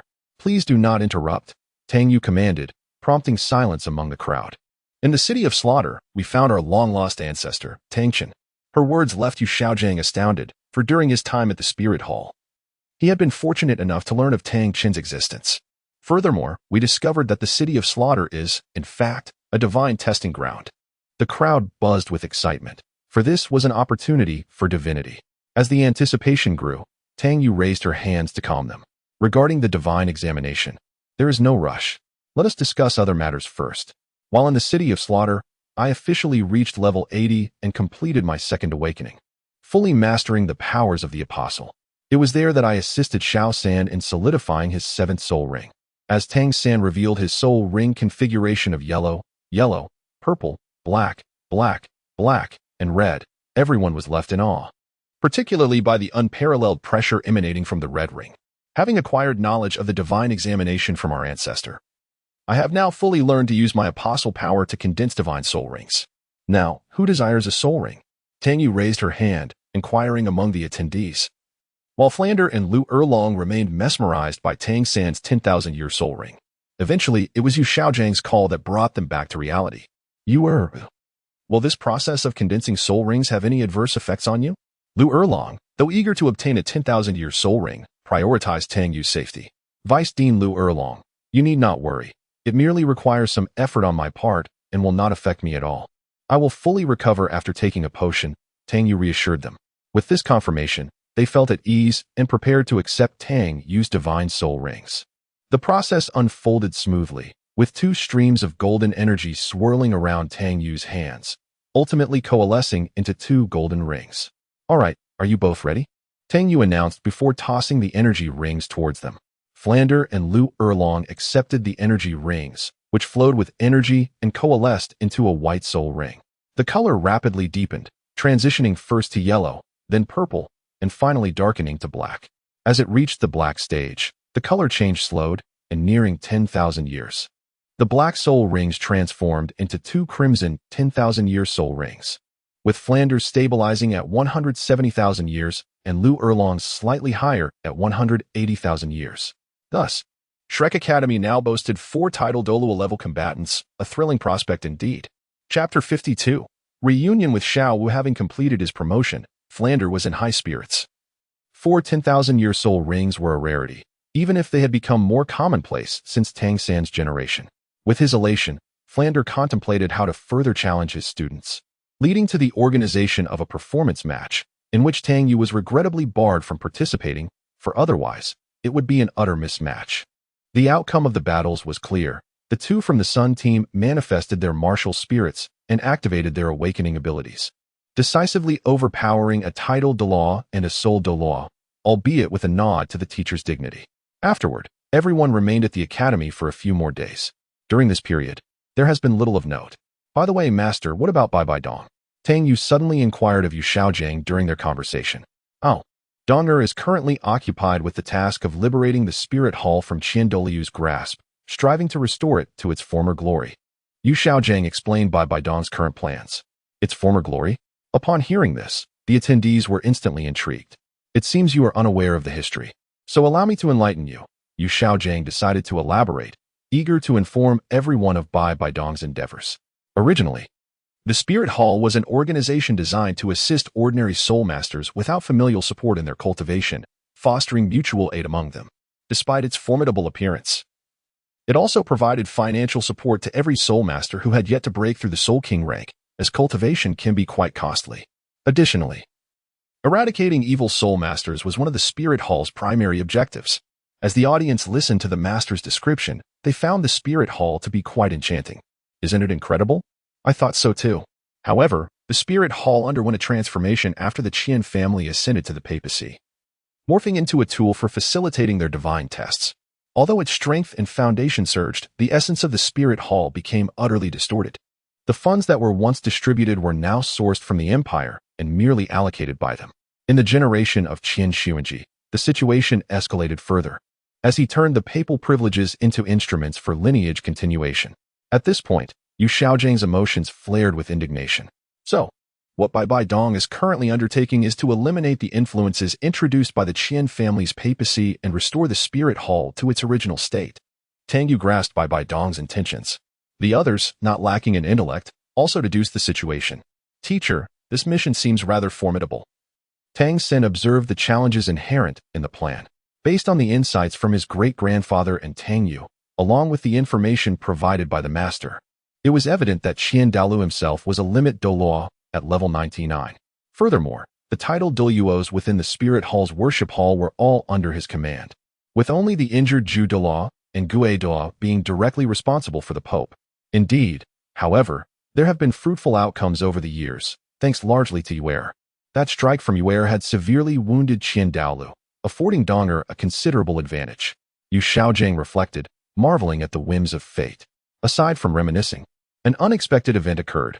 Lu Erlong's father, Yu Lumian, Yu Xiaojing's uncle, visited the academy, intending to take both Lu Erlong and Yu Xiaojing back. However, upon witnessing the two vibrant ninth spirit rings and Yu Xiaojing's overwhelming mechanical army, he promptly decided against it. After relaying greetings to Yu Xiaojing and Lu Erlong for Lei Ting Douluo, he took his leave. On that day, Tang San and Tang Yu planned to bid farewell to everyone and head towards the Stardew forest to retrieve Xiao Wu. By now, Xiao Wu had likely matured, and with Tang Yu's formidable strength, who could possibly harm her? Be careful, San. Tang San, as the leader of the group, cautioned Tang Yu and Tang San. Yes, third brother, sister Yu, please bring Xiao Wu back. Ning Rongrong expressed her yearning for Xiao Wu.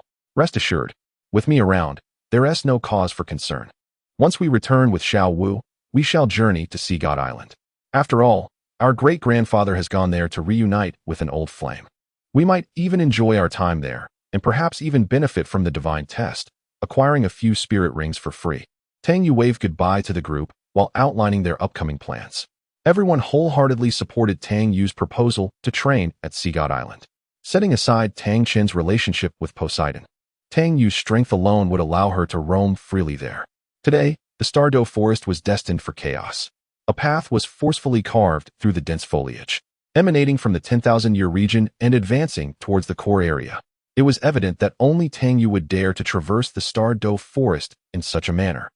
Upon entering the 10,000-year region, Tang Yu activated her apostle state, her overwhelming aura crushing the surrounding colossal trees. The soul beasts, naturally, dared not approach, while Tang Sin followed closely behind her. Sister, is it really wise for us to be so brazen? Tang Sin expressed hesitation regarding Tang Yu's approach. Of course, it's perfectly fine. With my current strength, even a million-year soul beast couldn't match me. Moreover, this vast forest makes locating Xiao Wu a daunting task. It would be more efficient to create a commotion, prompting Er Ming to come find us, Tang Yu declared confidently, capable of effortlessly dispatching limit Douluos. Er Ming? Tang Sin caught on to the significance. Oh right, you're unaware. The Titan Great Ape is Er Ming, a friend of Xiao Wu, Tang Yu casually disclosed, shocking Tang San as they continued onward. Sister, you seem to know everything, and you've all kept this from me. Tang Sin realized he had been the unwitting fool. Entirely in the dark. Soon, a tremendous sound approached from the distance, drawing the attention of both Tang Yu and Tang San. Before long, they encountered two forest destroyers, the Titan Great Ape, Er Ming, with a striking young girl perched upon his shoulder, none other than Xiao Wu. Chapter 53, Destiny? Though Tang San had undergone significant changes, Tang Yu had remained unchanged for 5 years. Xiao Wu immediately recognized her while perched on Er Ming's shoulder. Observing Xiao Wu's arrival as anticipated, Tang Yu dispelled her apostle state, retracting the formidable pressure that had enveloped the surroundings. Seeing this, Xiao Wu leaped down and rushed towards Tang Yu, reminiscent of their childhood. Unfortunately, Xiao Wu had grown taller, while Tang Yu had not. As Xiao Wu collided with Tang Yu, the impact sent her tumbling to the ground. All right, Xiao Wu, please get up. Tang San, witnessing the scene, smiled with warmth and extended a hand to assist her. As Xiao Wu pondered the identity of this somewhat familiar individual, Tang Yu's voice provided clarity. Third San, quickly move Xiao Wu off me. How could she just leap onto me like that? Upon realizing that the familiar yet strange figure was indeed her longed-for third brother, Xiao Wu disregarded Tang Yu, instead rushing into Tang San's embrace. Third brother, you finally came. Xiao Wu said little, as their emotions spoke volumes. Meanwhile, Tang Yu and Er Ming observed the sweet exchange between the two with a hint of envy. Oh, Er Ming, look at this. Now that she has third brother, she has cast aside her devoted sister, who has cared for her so dearly. Tang Yu began to chat with Er Ming to avoid interrupting the two. I remember you. You were the one I fought at the forest's edge.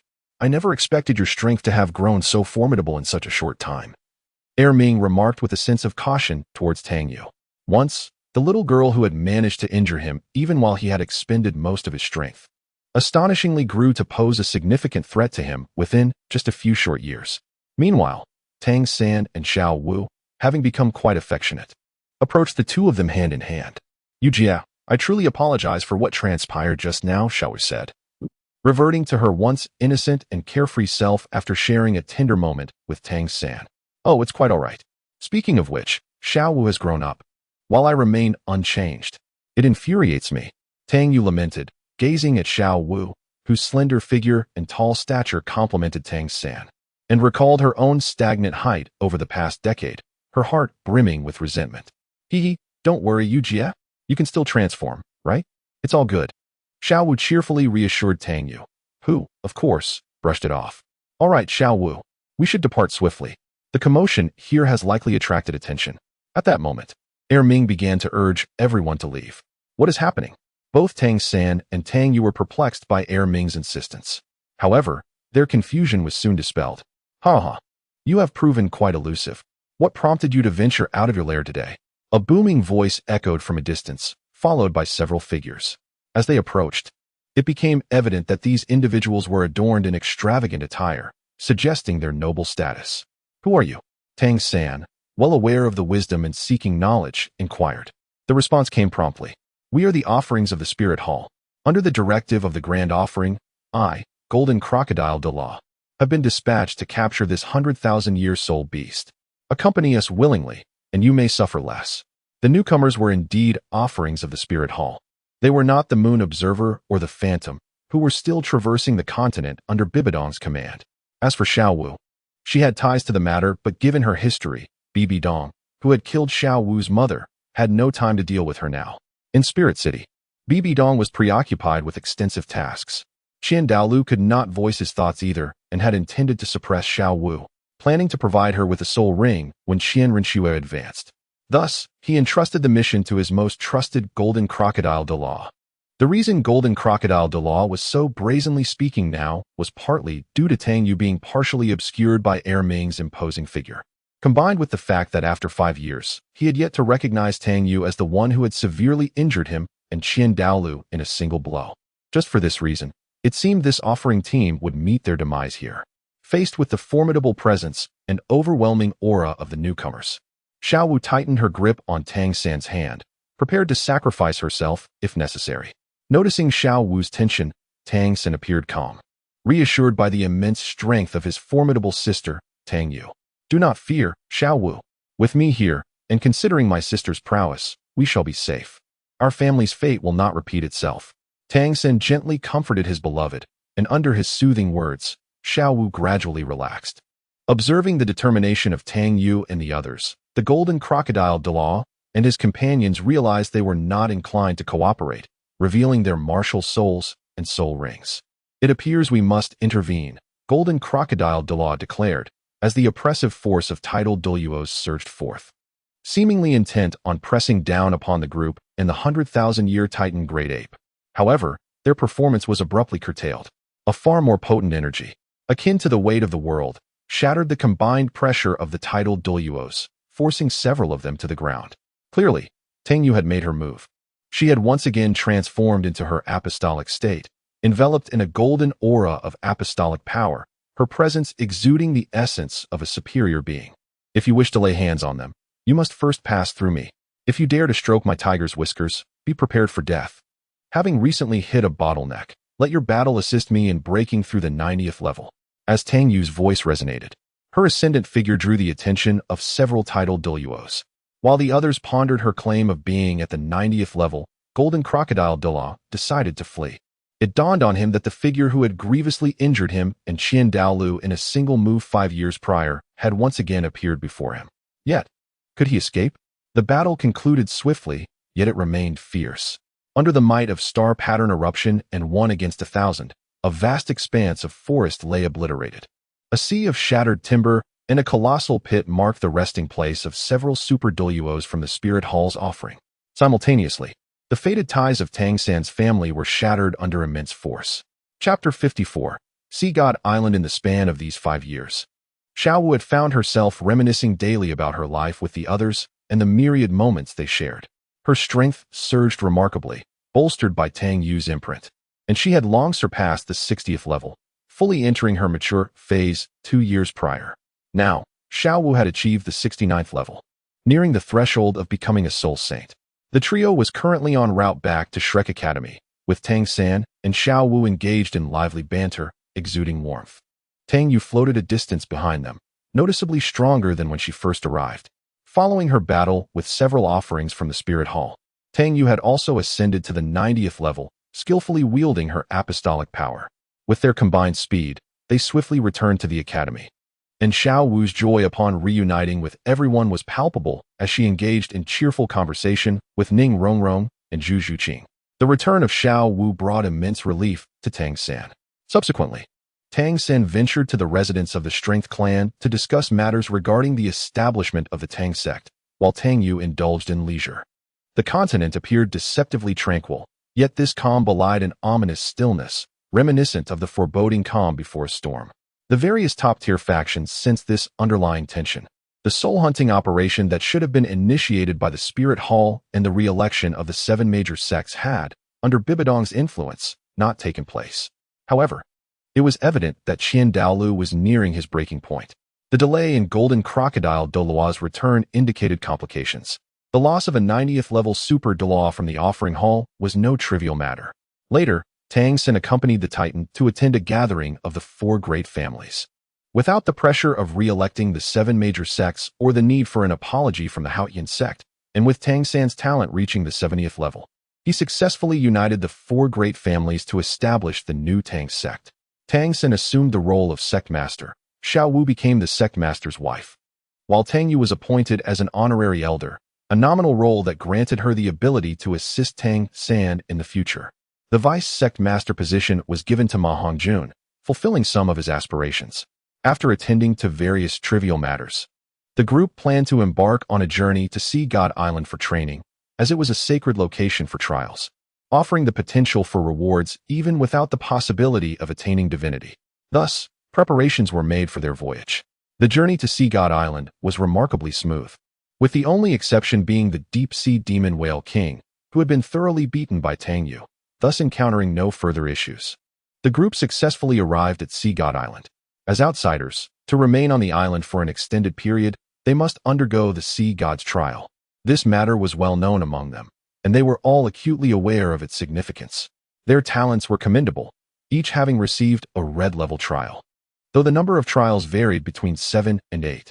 However, Tang San and Tang Yu's situation was quite different. Tang San garnered the Sea God's favor and was bestowed the Sea God's 9th trial, which stirred the attention of Sea God Douluo Poseidon. At that moment, she was reminiscing with Tang Chun when the divine trial's emergence drew her attention.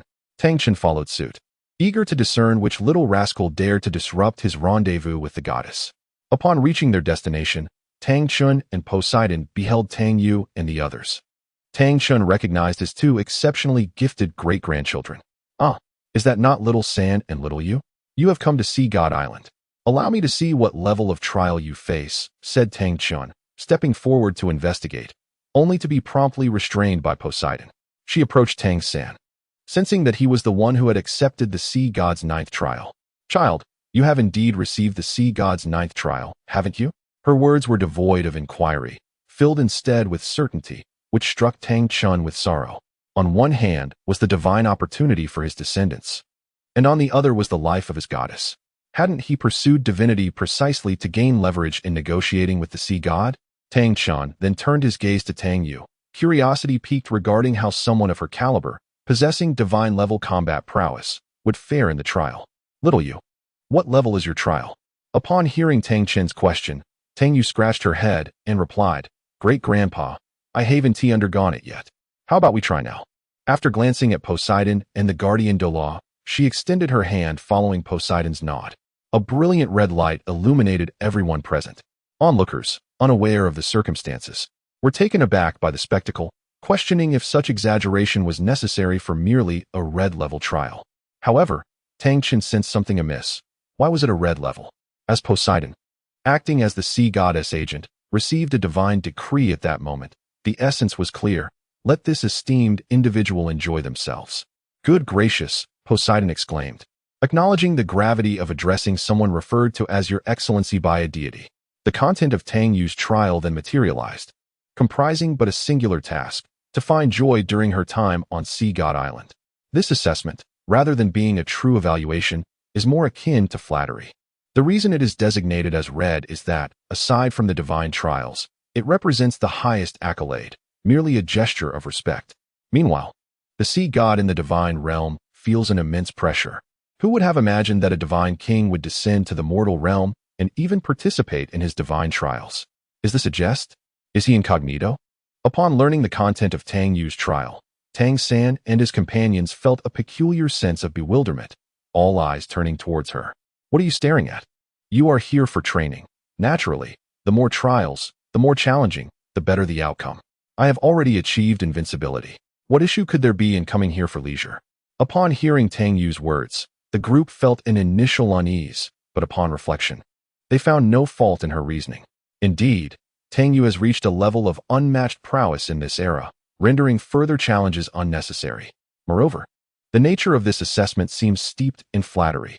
Thus, the trials for Tang San and the Shrek 7 began on Sea God Island, whether it involved climbing stairs or swimming across the sea. In any case, they found the experience quite fulfilling, while Tang Yu lounged on a beach chair, sipping refreshing coconut juice under the sun. Meanwhile, the surface of the sea was adorned with the massive forms of deep-sea magic whales, and several magic soul great white sharks were diligently finishing off their prey. The king of the magic soul great white sharks, Little Bai, was fanning the sun. As Tang Yu relished her time on the beach, Tang San and his companions were enduring the trials set by the sea god.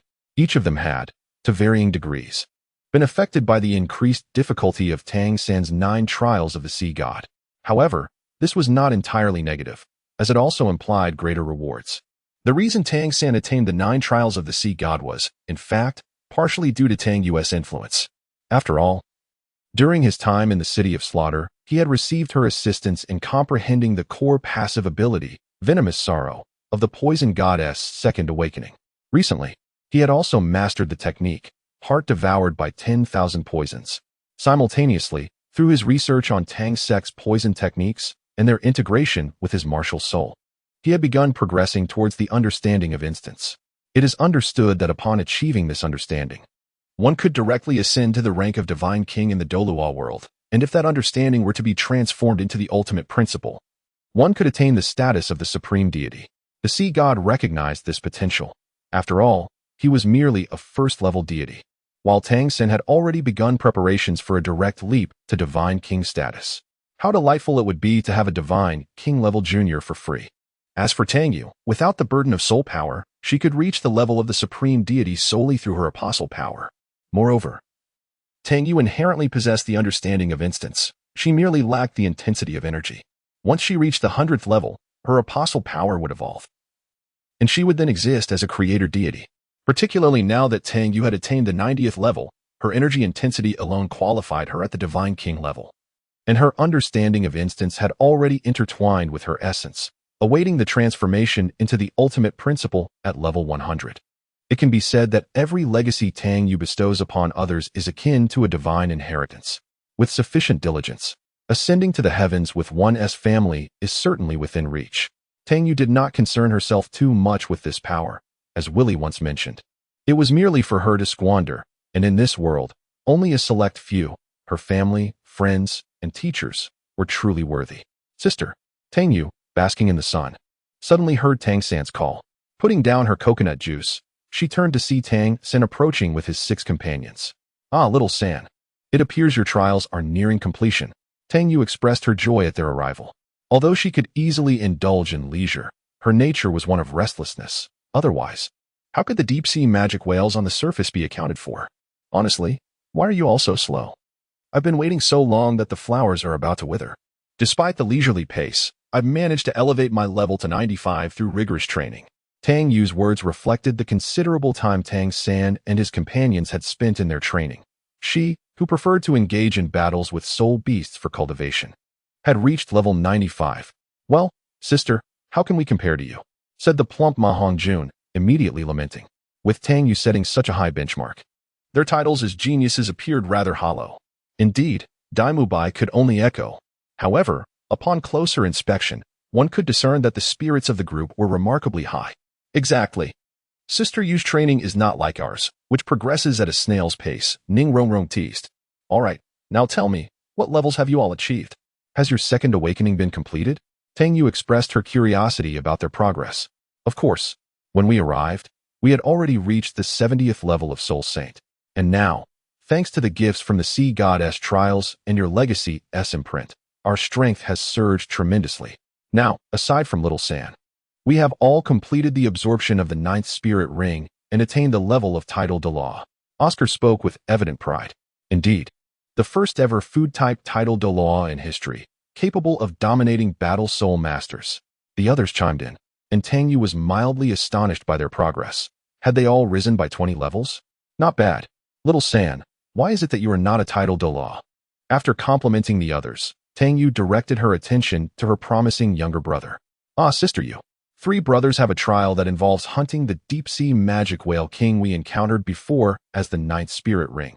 So that's why he isn't T-leveled up. Xiao Wu quickly interjected on Tang San's behalf. Yes, that creature is nearly 1,000,000 years old. The others echoed in agreement.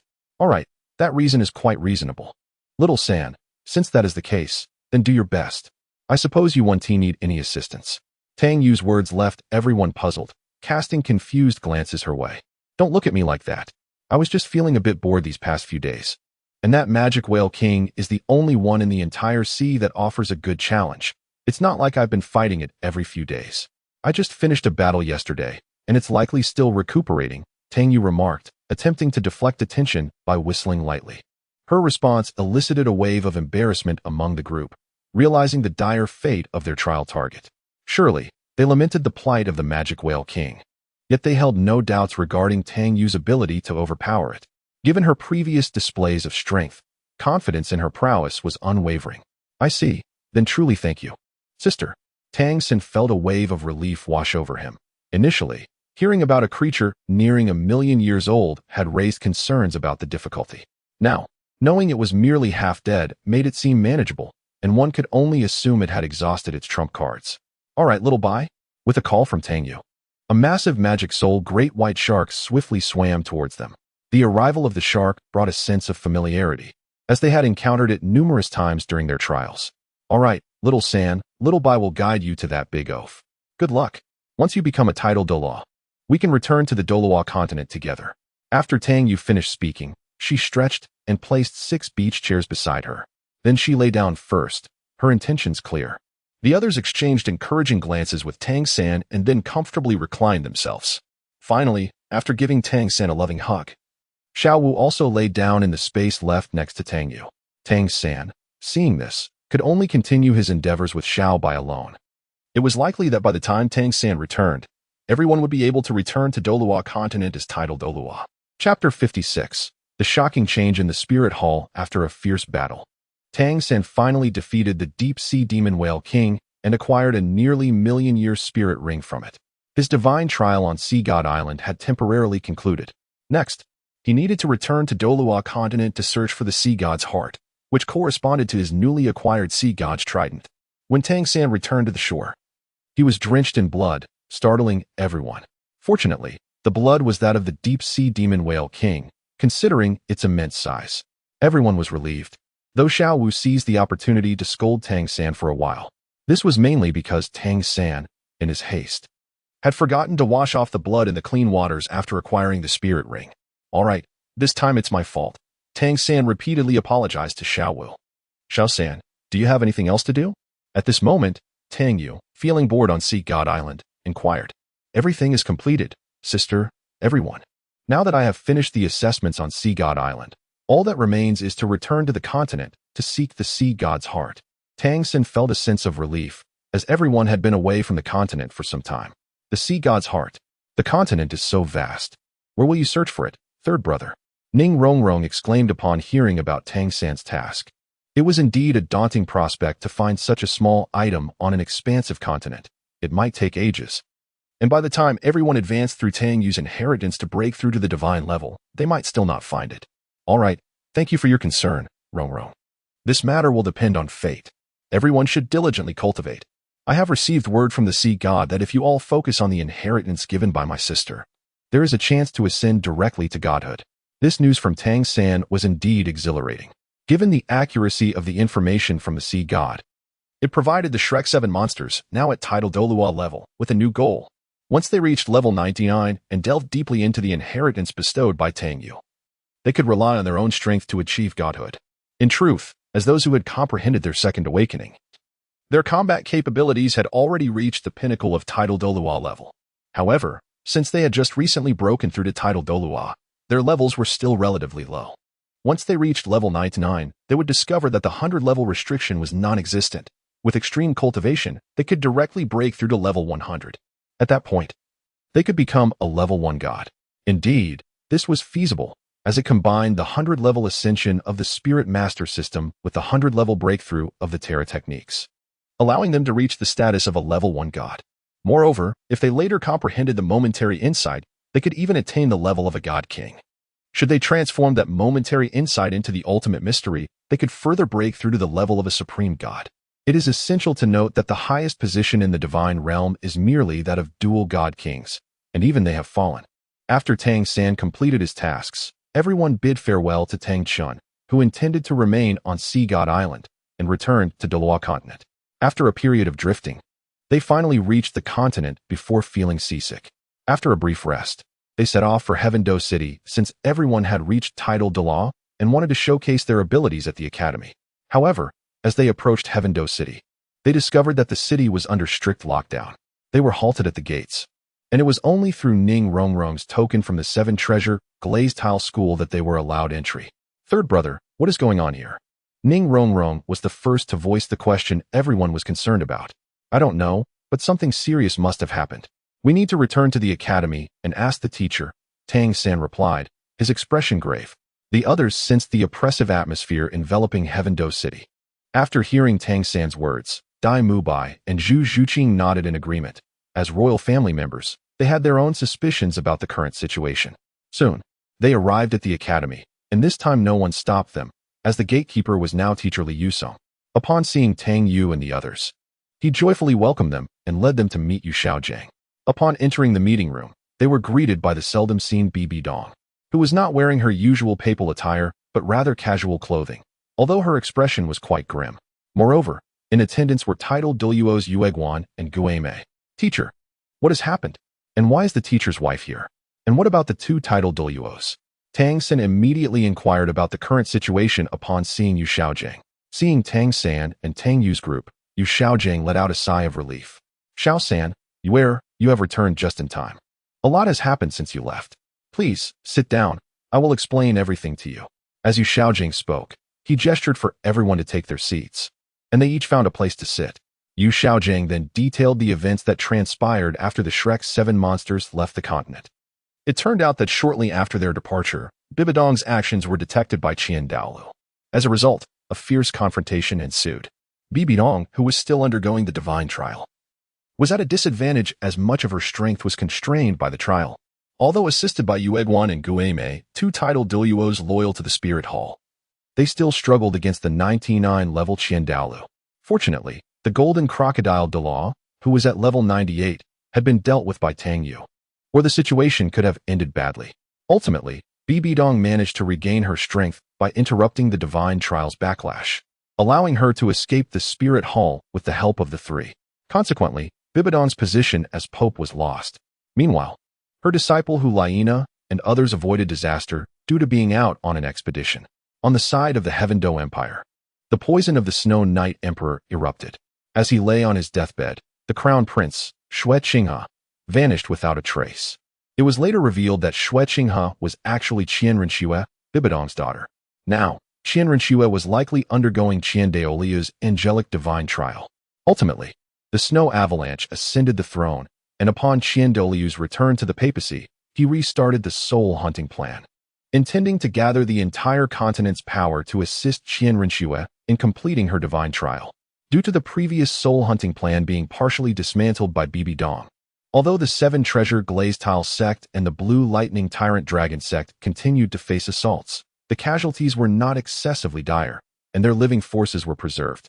However, the pressing concern at present is Bibidong herself. She is encountering a predicament similar to that of Tang Chun. At a critical juncture, an abrupt interruption has allowed the formidable backlash to incessantly corrode her body and willpower. It may not be long before Bibidong is overtaken by the divine power of the Rakshasa god, transforming her into a godly wandering spirit. Chapter 57. The peril of the Rakshasa god. Presently, while Bibidong appears to be unharmed, those around her, primarily titled Douluos, easily discern that 2 distinct forces are clashing within her. One particularly potent energy is evidently eroding the other, which is clearly the divine power of the Rakshasa god. Xiao Gang, truly, you need not concern yourselves with me. I have committed numerous transgressions in my past. This fate is well-deserved. In these final moments of my life, I find joy in being by your side. The enmity I hold with that child, Xiao Wu, will surely resolve itself after my demise, Bibi Dong mused, her outlook surprisingly serene. No, your holiness, how can you utter such despondent words? Exclaimed Zhu Douluo, alarmed by Bibi Dong's lament. Yu Guan, I am no longer the Pope. As elders of the Spirit Hall, why do you persist in this? Bibi Dong pondered, bemused as to why Yu Guan and Gue Mei had accompanied her in leaving the Spirit Hall. Your holiness, in our hearts, you remain the true Pope. Since we were sheltered by the Spirit Hall and gradually grew into titled Douluos, we have witnessed how the Spirit Hall transformed into a dictatorship under the influence of the Grand Offering. Once a sanctuary for common spirit masters, it has lost its essence. Your recent actions have reignited our hope for the Spirit Hall's restoration. Please do not abandon us, Yu Guan expressed earnestly, prompting a newfound recognition of Bibi Dong among the others, who had once been her adversaries. Bibi Dong chuckled bitterly, realizing that her past attempts to destroy the Spirit Hall had been entirely reversed by her newfound path of redemption. Regret washed over her as she acknowledged her misdeeds, understanding why she had been chosen by the malevolent Rakshasa god. As the group contemplated Bibi Dong's impending possession and annihilation, Tang Yu had already begun to inquire about a flawless solution from Wheelie, her outlook remaining refreshingly simple. She cherished joy over sorrow, reunion over separation. With her newfound power, she was determined to achieve a perfect conclusion. Since entering the room and encountering Bibi Dong, Xiao Wu had remained conflicted beside Tang San, silent. Tang San noticed her turmoil. After all, Bibi Dong was the murderer of Xiao Wu's mother. Her hesitation to confront Bibi Dong stemmed from her respect for Tang San, as Bibi Dong was also his mentor. Amidst the oppressive atmosphere, Tang Yu, who had been murmuring with Wheelie, suddenly declared, I have a solution. Instantly, all eyes turned to her. Unfazed by the attention, Tang Yu continued, I have devised a plan that addresses the issue concerning the former Pope, Bibi Dong. Who wishes to hear it? However, her inquiry was met with a chorus of eye rolls.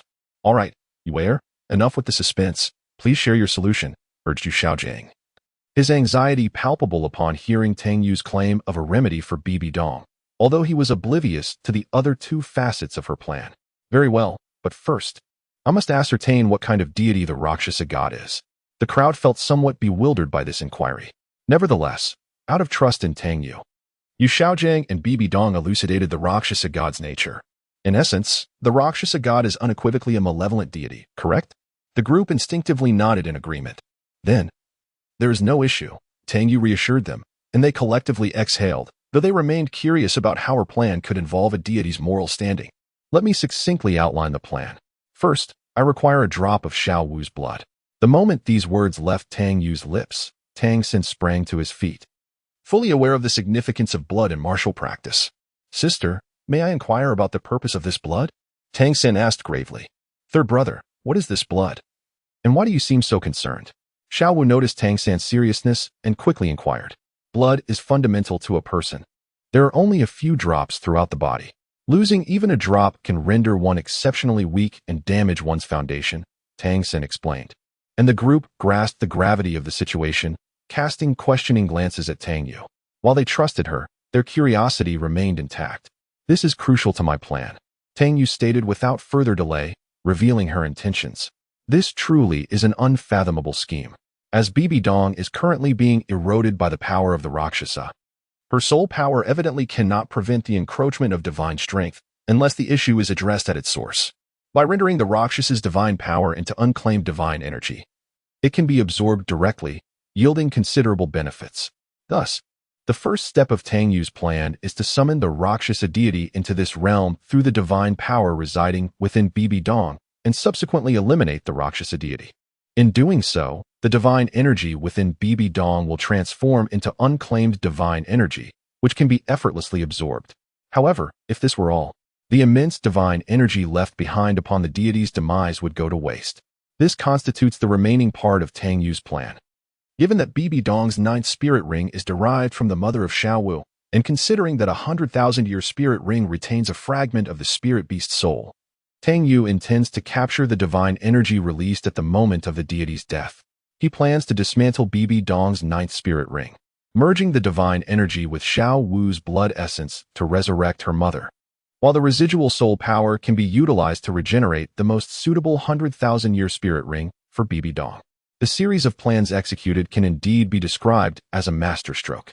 However, these astonishing maneuvers, which seemed nearly impossible, appeared achievable in the presence of the extraordinary Tang Yu. Upon learning that she could resurrect her mother, Xiao Wu promptly agreed to Tang Yu's proposal and inquired about extracting the essence of her blood. As for the concerns regarding her foundation, they could be remedied later with the remnants of divine power. Having finalized the plan, the group sought a remote location to prepare for their divine assassination endeavor. In Chapter 58, The Fall of the Rakshasa God and the Descent of the Azura God, Bibi Dong sat cross-legged before Tang Yu, who immediately activated her apostolic transformation. What followed was destined to be a fierce battle. Tang Yu summoned the apostolic power and entered Bibi Dong's body, beginning her search for the Rakshasa's divine energy. Soon, she identified a portion of this energy and used it as a medium, raising the mighty weapon, a radiant vortex, which struck the fabric of space, accompanied by the sound of shattering glass, creating a rift in the sky. While the onlookers were still in awe, Tang Yu channeled the apostolic power upward, as if seizing something. The force of her power tensed, and upon noticing this, Tang Yu exerted a tremendous pull, drawing down a shadow enveloped in a sinister aura, the true form of the Rakshasa god. Where's this? The recently pulled Rakshasa god seemed momentarily disoriented. Wait, this is the lower realm. What is happening? After a brief moment of perception, the Rakshasa god grasped his surroundings. However, before he could contemplate further, a sharp spear-like shadow struck towards him. As a battle deity, he instinctively dodged at the last moment. Why must you evade? Wouldn't it be better to be defeated quietly? Immediately after, the Rakshasa god heard words that ignited his fury, uttered by none other than Tang Yu. The area around them had become a battleground solely for Tang Yu and the Rakshasa god, with others retreating to a safe distance to witness the divine conflict. Who are you, and who gave you the audacity to speak to me in such a manner? The Rakshasa god still retained some semblance of divine authority. Tang Yu, however, paid no heed to his inquiry, instead gathering her strength and transforming her weapon into the radiant dragon moonblade, launching an assault known as the Radiant Dragoness Dance against the Rakshasa god. Faced with such a powerful offensive, the Rakshasa god had no choice but to focus intently on defense. Yet, the onslaught from a battle mage was relentless. Tang Yu would not grant him a moment's respite, unleashing a barrage of attacks, shattering dominance, radiant suppression, and the dance of the apostles, each skill overwhelming the Rakshasa god. In that moment, the Rakshasa god realized the gravity of the situation. This being before him was an entity of divine king caliber. Just as he comprehended the nature of his opponent, Tang Yu executed a devastating move, shattering dominance, which pinned him in place. As the second explosion of this attack was about to occur, Tang Yu unleashed another strike, the star pattern explosive, simultaneously targeting the Rakshasa god. After a brilliant flash of light, only Tang Yu remained amidst the ruins, the Rakshasa god evidently having perished. Following a brief stillness in the space, a shock wave erupted, and a pure energy manifested where the Rakshasa god had been, now devoid of its divine attributes, rapidly coalescing. Tang Yu approached, enveloping the energy with her apostolic power, preventing it from dissipating. As the battle concluded, the others gathered around. At this moment, Tang Yu produced Xiao Wu's essence. Now that the Rakshasa god has fallen, it is time to resurrect Xiao Wu's mother. Are you prepared? Tang Yu directed her question at Bibi Dong, who, with the Rakshasa god's demise, felt the divine power within her become docile, her expression considerably brightening. Bibi Dong then summoned her soul rings, the final one being a crimson ring of 100,000 years, representing everything Xiao Wu once cherished. Upon witnessing Bibi Dong unveil all her soul rings, Tang Yu enveloped her hands with apostolic power, wondrously grasping the 100,000-year soul ring. With a forceful pull, the ring detached from Bibi Dong, causing her aura to plummet significantly. Tang Yu controlled the divine power within the apostolic energy, using it alongside Xiao Wu's essence to reconstruct a corporeal form. Upon seeing the figure, Xiao Wu was overcome with tears, recognizing her mother's visage. Tang Yu then utilized her divine power to restore the soul within the ring, awakening it, and infusing it into the new body, ultimately merging the two with divine energy. Before long, Xiao Wu's mother began to respond. Tang Yu handed her to Xiao Wu, simultaneously imparting a thread of divine energy to assist in her recovery. Subsequently, Tang Yu approached Bibi Dong, using the remaining divine energy to forge a ninth soul ring for her. At the moment the ring was affixed, Bibi Dong's power surged, surpassing her previous peak, swiftly reaching level 99, becoming an ultimate Douluo. Meanwhile, the divine power within her began to meld with her soul power, and upon completion of this fusion, Bibi Dong would ascend as a new deity. Who dares commit such an outrageous act? Just as everyone believed the ordeal was concluding, a voice filled with wrath resonated from above, as a figure wielding a divine sword appeared overhead. The keen-eyed Tang Sen immediately recognized the pattern on the sword, identical to that on his Haotian hammer. He had previously heard from his ancestor, Tang Chun, that the killing god domain was a ticket to the Azura goddess trials. Thus, the significance of the pattern was clear. It represented another deity, the Azura god. The Azura god sensed Tang San's killing god domain, likely identifying him as a potential successor. However, the audacity of these individuals to slay a god, particularly the Rakshasa god, once a part of his malevolence, was intolerable. Although the Rakshasa god had entirely separated from him, they still maintained an intricate connection. With the Rakshasa god slain by Tang Yu, the Azura god felt his own strength significantly affected. Had it not been for the vast power he had consumed during the divine war, he might have fallen from the divine king realm. Thus, the Azura god was consumed with fury, his years of effort nearly dashed. He resolved not to spare a single obstacle in his path. Just as he gathered his power to strike at the group, Tang Yu took the initiative to confront him, preferring to eliminate threats to her loved ones in their infancy. Following her recent victory over the Rakshasa god, Tang Yu had reached level 97. Fully restored and unafraid to face an opponent she sensed was not vastly superior to herself. In Chapter 59, My World, Tang Yu's relentless assault continued, unleashing dazzling patterns and intricate martial techniques against the Azura god.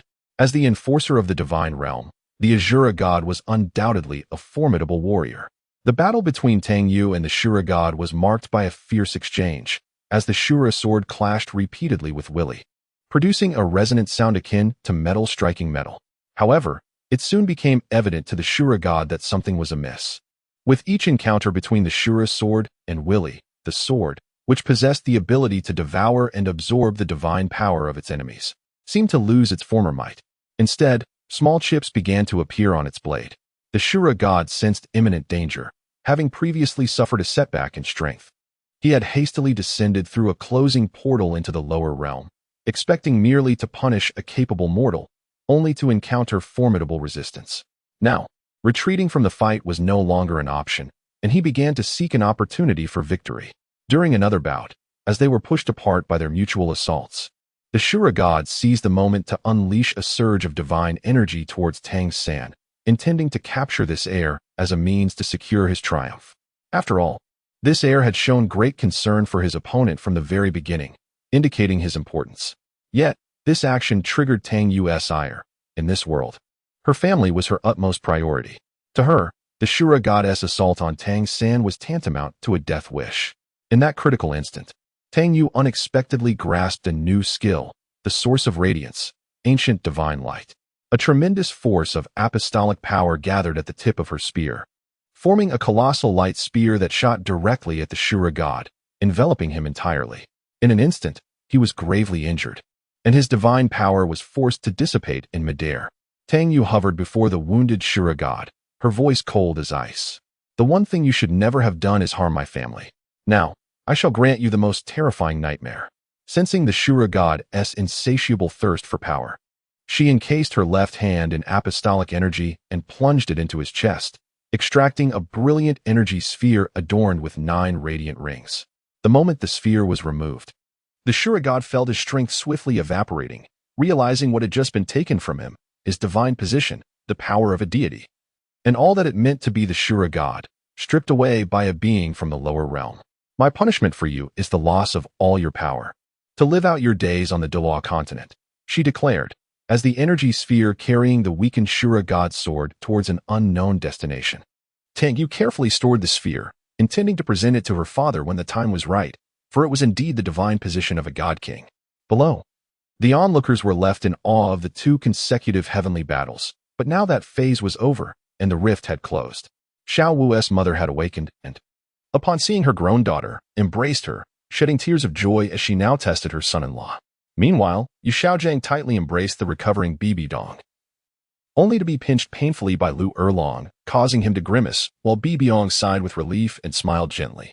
The enmity between Bibi Dong and Xiao Wu was, at last, resolved, albeit at the cost of Xiao Wu enduring years of her mother's absence, a fate that could not be altered. Upon returning to Heavendo City, news reached them that the Spirit Hall had officially declared the establishment of the Spirit Empire, waging war against the two great empires of Heavendo and StarCraft. With their forces advancing, the newly crowned Avalanche summoned Tang San, and despite past grievances, their differences were set aside under the influence of Douluo. Avalanche appointed Tang San as the national advisor, granting him the title of Marquis of Blue Hao, intending to bind him to the war effort of the Heavendo Empire. Ultimately, he presented Tang San with a national treasure known as the Vast Sea Universe Shield. Following the battle with the Sure God, Tang Yu experienced another breakthrough, reaching the pinnacle of level 99, just a step away from the coveted 100, seeking a suitable location to make her advancement, allowing her companions to refrain from disturbing her. As Dai Mubai and Zhu Shiqing returned to the StarCraft Empire to prepare a joint assault with the Heavendo Empire against the Spirit Empire, the leader of the Spirit Empire, Qian Rinxue, found herself in a complex familial dynamic. Though the relationship between Bibi Dong and Yu Xiaojiang had improved, the bond between mother and daughter remained tenuous. To Qian Rinxue, Bibi Dong was a heartless figure, the one responsible for her father's death. Only her grandfather had shown genuine concern for her, and just yesterday, he had sacrificed himself to ensure her success in the divine trials, paving her path to become the angel god and unify the continent. The war between the Spirit Empire and the two great empires commenced. Despite the formidable military strength of the empires, the Spirit Empire boasted 70% of the continent's soul masters, including numerous titled Douluos. The conflict quickly reached a stalemate. The balance was disrupted by the appearance of Qian Rinxue, who had completed her divine trials and ascended as the angel god, wielding godly power that altered the tide of battle. With Tang Yu in seclusion, the two empires found themselves lacking divine combatants, forcing them to make a perilous decision, to delay and buy time for Tang San, who had discovered that the Vast Sea Universe Shield was the heart of the sea god, to attain divinity. Just as the Allied forces' defenses were on the verge of collapse, Tang San finally returned to the battlefield in a new form. After a fierce struggle, he overcame Qian Rinxue. And as the sea god Trident was about to pierce her chest, a figure intervened. Bibi Dong, despite her deep-seated resentment towards Qian Xuanji, stepped in as a mother to shield her daughter from harm. Nearby, Yu Xiaojiang reached out in a gesture of reconciliation. The battle raged on, yet in that moment, the world fell into an overwhelming silence. Qian Rinxue's hatred dissipated as she experienced genuine maternal love for the first time in years. At that moment, a voice resonated throughout the world, bringing a sense of serenity to all who heard it. Countless flowers, trees, and living beings emanated a shimmering light, converging towards a tranquil valley. At the summit of a massive rock in that valley, a girl with flowing red hair sat cross-legged. The radiant light swirled around Tang Yu, and under the influence of this energy, her consciousness was transported to a wondrous realm. Here, there were no flowers or trees, only an endless plain of crystal. Countless brilliant crystals grew in this space, reflecting vibrant worlds within their facets. Suddenly, a gust of wind swept through, and a colossal bird made entirely of crystal soared overhead. Soon, Tang Yu discovered a palace constructed of crystal, an inexplicable urge guiding her inside. In the heart of the palace, she encountered a figure seated upon a throne made of crystal, possessing lustrous white hair that shimmered with vibrant colors at the tips. A girl of indescribable beauty stood before me. "You have finally arrived," she said, her voice resonating like the most exquisite melody in the world. "Who are you? Where is this place? How do you know me?" Tang Yu posed her philosophical inquiries directly. The girl smiled gently, imbuing the moment with vibrant hues. "I am the god Shang Yue. From the moment of my inception, this realm known as the Zero Realm was born. This is the divine domain of the Egg God, encompassing all worlds. I recognize you because you are, in essence, me, and I have been waiting for you." Tang Yu fell into deep contemplation, her astonishment palpable as the unfathomable words of God Shang Yue resonated within her, stirring a subconscious belief in their truth. But why she began, only to be interrupted by a radiant light emanating from God Shang Yue. Upon receiving this brilliance, Tang Yu understood everything. Indeed, this place was called the Zero Realm, the origin of all worlds, with God Shang Yue as its sovereign and the creator of myriad realms. Aside from God Shang Yue, The Zero Realm was inhabited solely by the Zero Realm beasts, manifestations of countless worlds, each crystal representing a world. The passage of endless time had rendered God Xiangyue profoundly bored, prompting her to immerse her consciousness into the world she created, seeking experiences and joy. When her avatars reached the pinnacle of power within those realms, they would return to the Zero Realm to reconnect, allowing God Xiangyue to savor those fleeting moments of joy. Tangyu was one such avatar. Having just completed their connection, she reclaimed the powers of the Zero Realm. Filled with elation, Tangyu realized that as an avatar, she possessed complete freedom and could explore the myriad facets of existence within these worlds, doing all she desired. After all, if a world were to be ruined, she could always create anew. As her consciousness returned, the radiant light that had enveloped her faded entirely. At that moment, Tangyu had reached level 100 and completed the final profundity. The power of the apostle had evolved into the primordial force, but to fully unleash her power, she must journey to its source, where she would liberate the full might of the Zero Realm.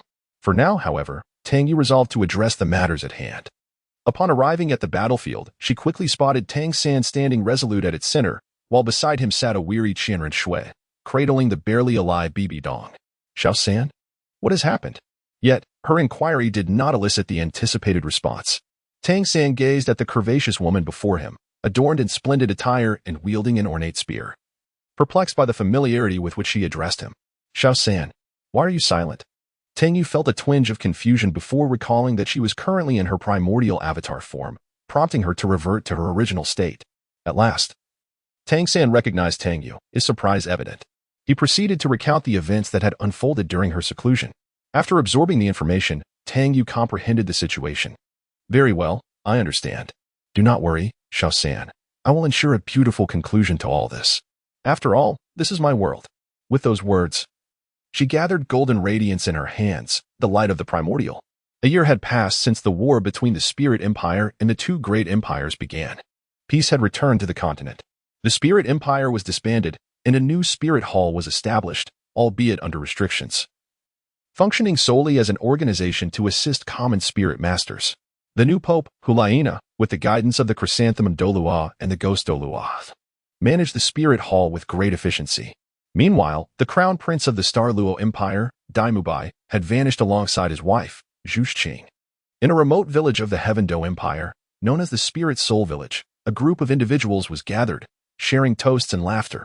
Xiao San, you have all ascended to the divine level, and Father has secured the position of the Shura God. Mother has adapted to her role as the Lord of the Douluo world, and now I have no more concerns. It is time for me to leave this world. Tangyu said, gazing affectionately at those surrounding her. Present were Tangyu's family and friends, including the now divine Shrek 7 monsters, Tang Hao, A Yin, Bibi Dong, Lu Erlong, Yu Xiaojiang, and Qianren Shui. Sister, do not worry. We will take good care of ourselves. Just remember to come back and visit when you can. After all, the entire divine realm is now our home, Tang San said with a smile as he bid her farewell. Indeed, this world belongs to me, and thus to our family. Do your best. We shall meet again. With that, Tangyu activated her primordial avatar, cleaving a crystalline portal into the sky before stepping through. Thus began her grand adventure.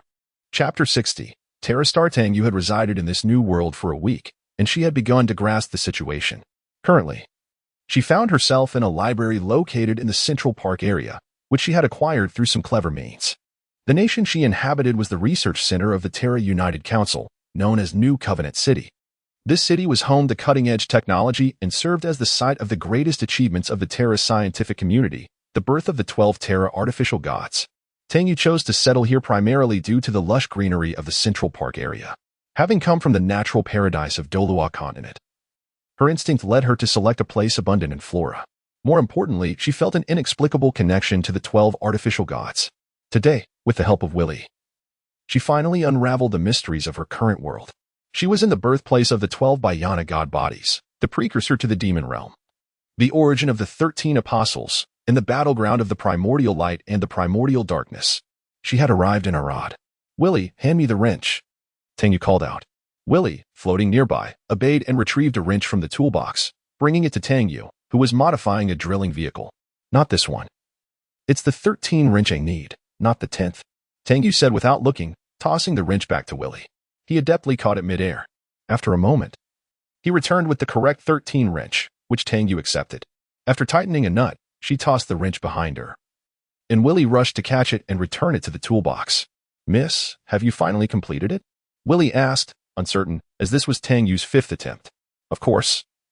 "Willie, after 5 iterations of calibration, my frost-drilling vehicle is finally finished.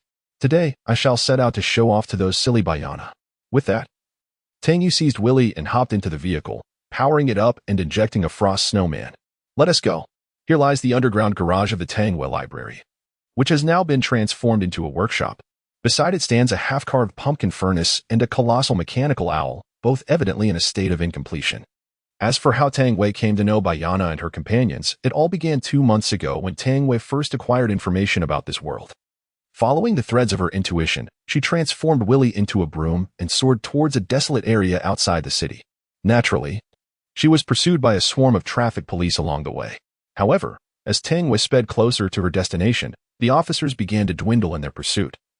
Clearly aware of what lay ahead, with each passing moment, a tremendous sound resonated from the distance. "Willie, hurry. I can sense there is something I must see there." Tang Wei urged, her instincts guiding her. "Miss, I am doing my utmost. This is not my usual line of work," Willie replied helplessly.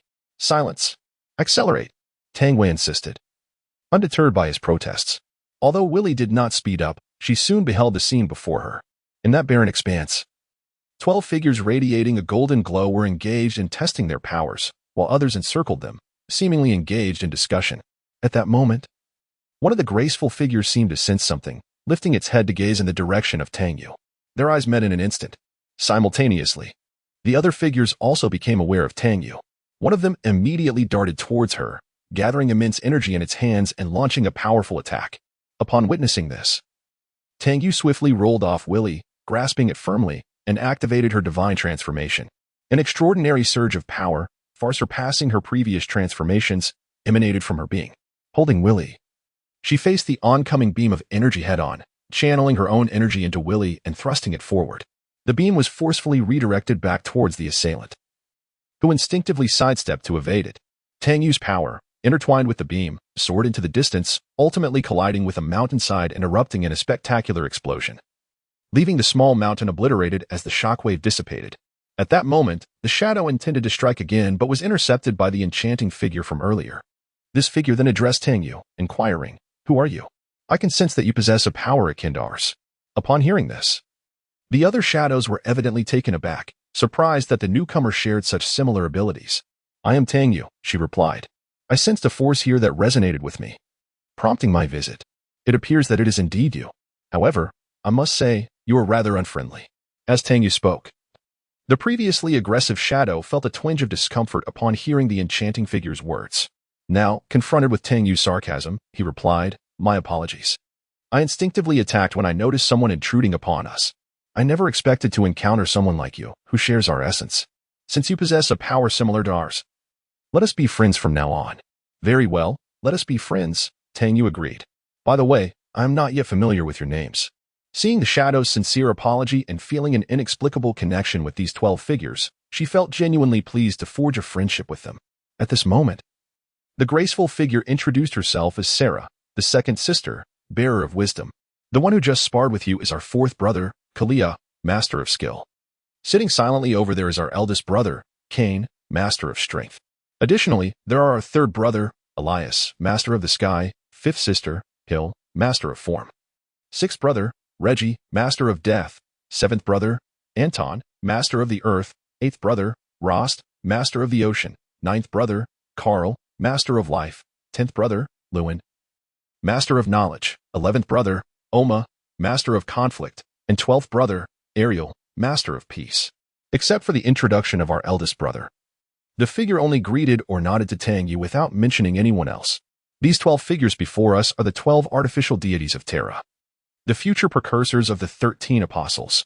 Chapter 61, The 12 Artificial Deities of Terra. Since the day Tang Yu became acquainted with the 12 artificial deities of Terra, she frequently sought their company for amusement.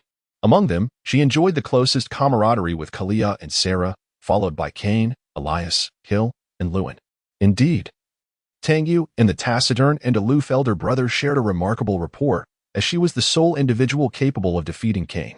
Although Kalia and Elias also relished combat, none could surpass Cain, the master of strength, except for Tang Yu, who, after her transformation, seemingly possessed the powers of them all, allowing her to easily triumph over Cain. Consequently, Cain would often seek Tang Yu for sparring sessions, fostering a strong bond between them. Sarah, as the possessor of wisdom, always knew what Tang Yu desired and what she could offer in return, and she was the first to converse with Tang Yu. Tang Yu delighted in being close to Sarah, while Kalia, as the master of skill, frequently challenged Tang Yu to refine her techniques, resulting in the integration of her previously diverse skill sets and the disappearance of many skills as they were consolidated. Her friendship with Hill stemmed from the fact that Hill was one of the 2 women among the 12 deities. As for Luan, it was naturally because he was the master of knowledge. Recently, Tang Yu had been delving into the study of arcane magic, and whenever she inquired with Sarah, who often remained silent, she would seek out Luan, who would never refuse her. Thus, several months passed, and today Tang Yu finally completed her beloved frost drilling vehicle. Eager to showcase it to Sarah and the others, with determination, she sped down the main road in her drilling vehicle, while pedestrians instinctively sidestepped her path. Even the traffic officers turned a blind eye. This was not magic. During a prior visit from a sage seeking divine counsel, Tang Yu had been present, engaged in a spar with Kaliat, and witnessing the equal treatment afforded to her by the 12 deities led to a decree being issued to inform the people of New Covenant City that they were welcoming a new deity. Today, Tang Yu had arranged to meet Sarah and the others at Lexville, planning to traverse the central rail hub before heading to the council square en route to Lexville. Willie, this vehicle is absolutely magnificent.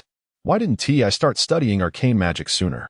Back on the continent of Qi, I should never have wasted time on that trivial magic.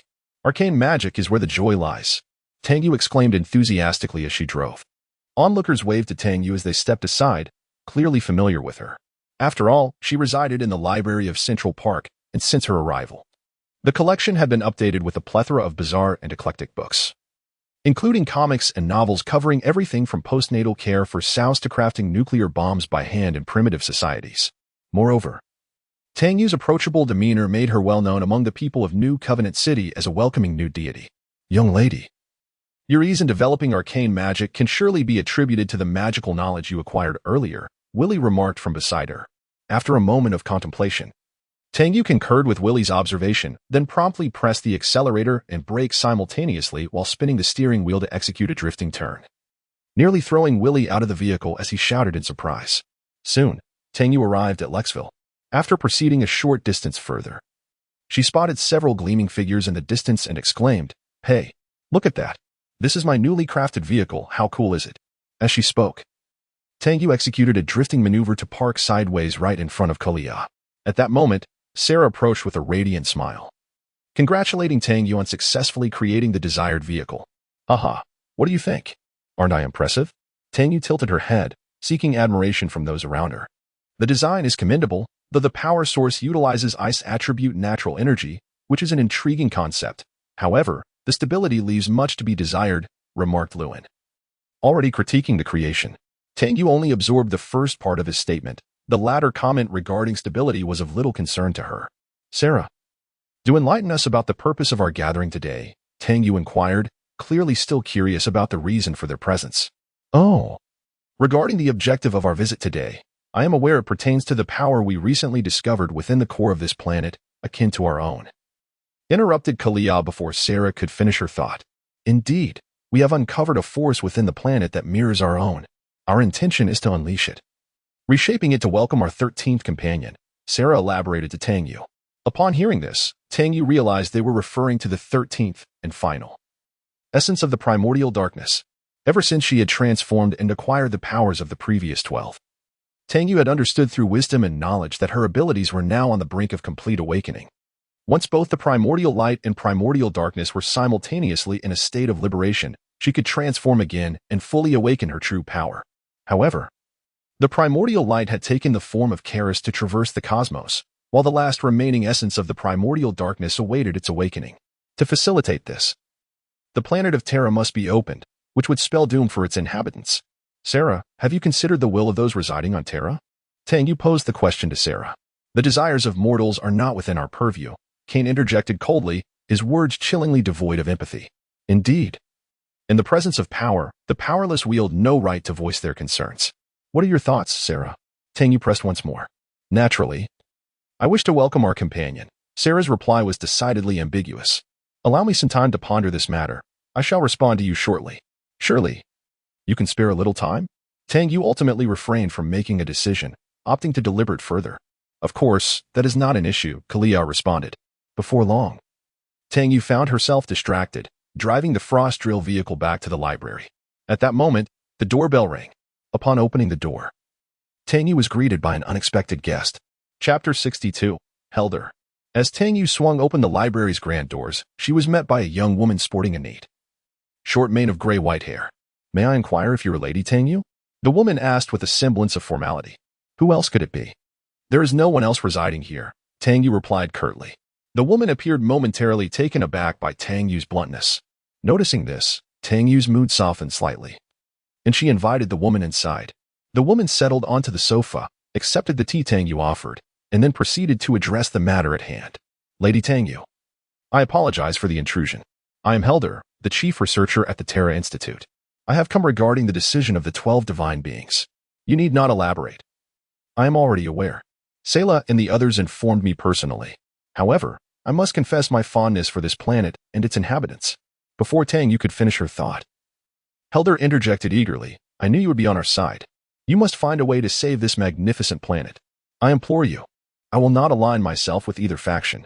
As an individual, I cherish this planet, but as a friend to them, I lack the authority to prevent their desire to breach this world and liberate their kin, Tang Yu expressed, her face a portrait of inner turmoil. Indeed, Tang Yu held deep affection for Terra, yet the pursuit of power or allegiance to her friends could lead to its destruction. She now found herself caught between these two opposing forces. Oh, I see. Then please forgive my intrusion, Helder said, her expression tinged with disappointment as she prepared to leave. While I cannot thwart their decision, I will endeavor to delay it, which should afford you some time, Tang Yu promised as Helder made her exit. Yet, this assurance was merely a consolation amid the bleakest of outcomes. However, as Helder reached the threshold, she clenched her fists, seemingly resolved to a decision.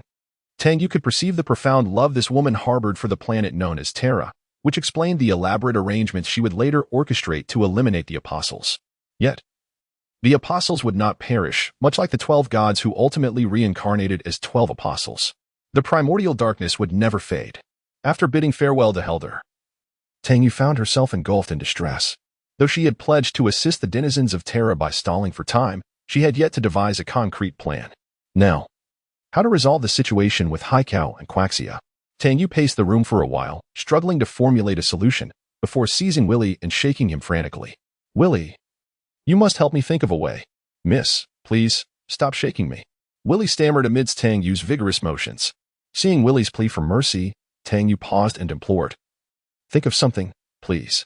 Miss, what can I do? They wish to breach the planet to release their kin. I have no solutions, as none exist within my database. Willie floated around her, resigned. Releasing their kin, I've got it. Tang Yu exclaimed, an idea sparking in her mind. Grabbing Willie, she dashed towards the garage. Upon reaching the garage, she tossed Willie onto a vehicle and climbed into the frost drilling car, packing it with frost snowmen. Let's go. In no time, Tang Yu arrived at the divine residence. She pushed open the grand door and found Selah seated on the living room sofa, sipping tea.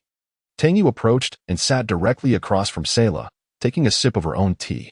Selah, as a friend, I lack the authority to hinder you. However, to express my sentiments, how about I prepare a vessel for your kin before you release them? Tang Yu proposed, intending to delay the breach of Terra by offering to create a body for their kin. Very well, I understand. Although your intentions are to delay us, as friends, we are willing to wait. Naturally, an excellent vessel is also something we require. Let us see what kind of body you can create. Selah disowned Tang Yu's intentions but chose to bide her time for the promise. Yet, this was merely an agreement between Tang Yu and the 12 gods. In truth, the decree to breach Terra had already been conveyed through the sage's words. Days later, Tang Yu resumed her studies in the arcane arts to craft an exceptional vessel. She needed to master the magical disciplines and harness the primordial power to create a masterpiece. Though it was a strategy to buy time, the gift she intended to offer as a friend had to be nothing short of extraordinary. At this moment, the door was once again knocked upon. Tang Yu opened the door to find Helder standing there, though his countenance appeared significantly improved, indicating he had found a solution. Tang Yu welcomed Helder into her abode. Once more, tea was served. You look well today. Have you discovered a resolution? Tang Yu inquired first. Lady Tang Yu, I must express my profound gratitude for the precious time you have afforded us. I have come today not only to convey my thanks but also to inform you that we have commenced the construction of the escape vessel, the Ark Genesis. After this meeting, I fear it may be a considerable stretch of time before we meet again, Helder sincerely acknowledged, elucidating his purpose. Ah, you have found a method. That is indeed splendid. There will surely be future opportunities, will there not? Perhaps one day we shall be able to restore Terra, Tangyu mused over her tea, seemingly attempting to console Helder. Indeed, I believe that one day we shall reconstruct Terra and reclaim our glory. For now, I must take my leave. Farewell, Lady Tangyu, Helder said, rising and bowing before departing. As Tangyu sat on the sofa, she pondered, should I lend her a hand in the future? After all, life on Terra was quite joyous. Chapter 63, The Battle for Terra. Since that day she had met Helder, Tangyu had not seen him again. However, such matters were of little concern to her. She was now diligently immersed in the study of dark magic. Willie, part number 18, Tangyu called out, her head buried within the chassis of a large circular apparatus. Willie, her diligent assistant, floated over to the designated area for parts, retrieving the component labeled with the number 18 and bringing it to Tangyu. Upon receiving it, she affixed the part in place. With a push of her feet, the skateboard she was leaning against transported her out from beneath the chassis. Standing up, she covered the outer protective panel and secured it tightly. Tangyu clapped her hands, gazing at the Ouroboros ring before her, a symbol of mastery in dark magic. Let us tidy this place up, she remarked.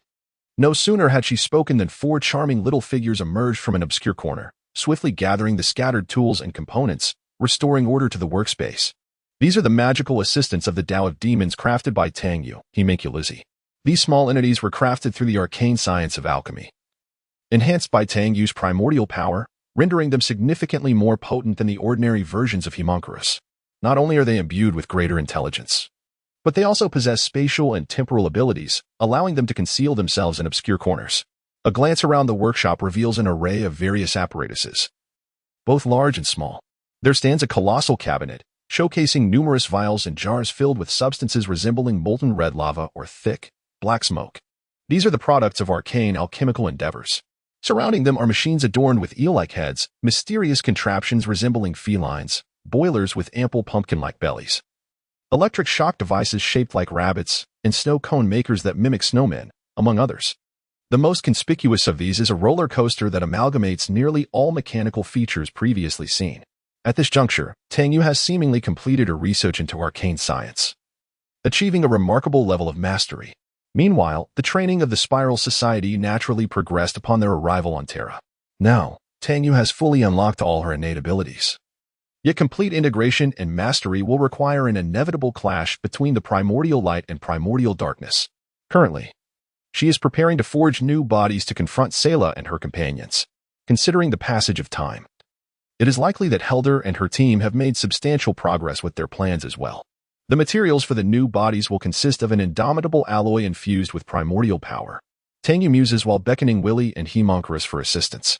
Unbeknownst to Tangyu, as she diligently experiments in her library workshop, the world outside has undergone a cataclysmic transformation. Following the sage's divine decree, reactions across the globe vary widely. Some express outrage. Others contemplate annihilating the planet in obedience to divine will, and some await their fate in silence. However, the most prominent response comes from the Ark faction, led by Helder, who races against time to construct the Ark of Genesis. In contrast, a rebellion, organized by an individual, rises against the 12 gods of Terra, initiating a global conflict. The once serene and beautiful Terra has been engulfed in the flames of war. Meanwhile, Sayla and the 12 gods continue their previous existence, awaiting the completion of their new compatriot's body. Simultaneously, Sayla frequently visits Tangyu's library, engaging in discussions about progress. Lately, she has begun writing books, with the cover of her latest work boldly titled New Genesis. As the war intensifies and the insurgents gain ground, the unified headquarters reluctantly deploys the behemoth forces. The arrival of the colossal behemoth instantly alters the dynamics of the battle. Conventional weaponry proves ineffective against such a formidable foe, and the insurgents soon find themselves in retreat. However, amid the chaos, one rebel mysteriously acquires a long-dormant thermonuclear weapon. The moment it detonates above the behemoth, the war spirals into an unending conflict. Meanwhile, Tangyu continues her tireless efforts to create the new divine body. On this day, Sayla pays another visit, and upon taking her seat in the reception area, she inquires, "How's the creation of the new body progressing?" With her characteristic gentleness, she asks, "Haha, rest assured, Sayla, progress is exceedingly smooth. The general framework is complete. It merely requires further adjustments," Tangyu replies with excitement, sharing her remarkable advancements. "That is indeed splendid news. By the way, I have recently written several books. Might I place them in your library?" Sayla suddenly makes her request amidst their conversation. "Of course, that would be no problem. But I must admit, I am surprised to learn that you write books," Tangyu responds, slightly perplexed yet readily agreeing. After enjoying their tea and conversation, Tangyu returns to her workspace to continue the creation of the divine body. Sayla, having finished her tea, makes her way to the library's collection area. Placing her book Genesis of Creation on the shelf, she then descends to the library's underground, where she opens a spatial anomaly centered around a massive stone tablet. After inscribing and sketching upon the tablet, she connects the anomaly's entrance with her book Genesis of Creation. Having completed this task, Sayla departs from Tangyu's library. Time swiftly passes, and Tangyu remains engrossed in her work. Before her lies a robust body, adorned with strip-like alloy armor on the head, arms, torso, and legs. Tangyu has even added a semicircular ring to the back of this body for an imposing aesthetic.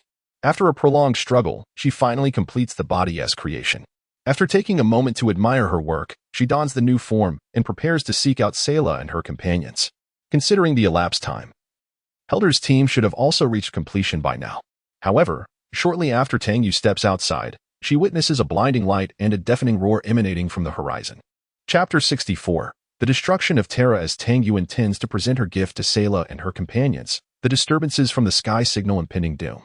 Instantly, she sets the newly crafted body aside, entrusting Homunculus with its watch. Activating her divine state, she soars toward the source of the commotion.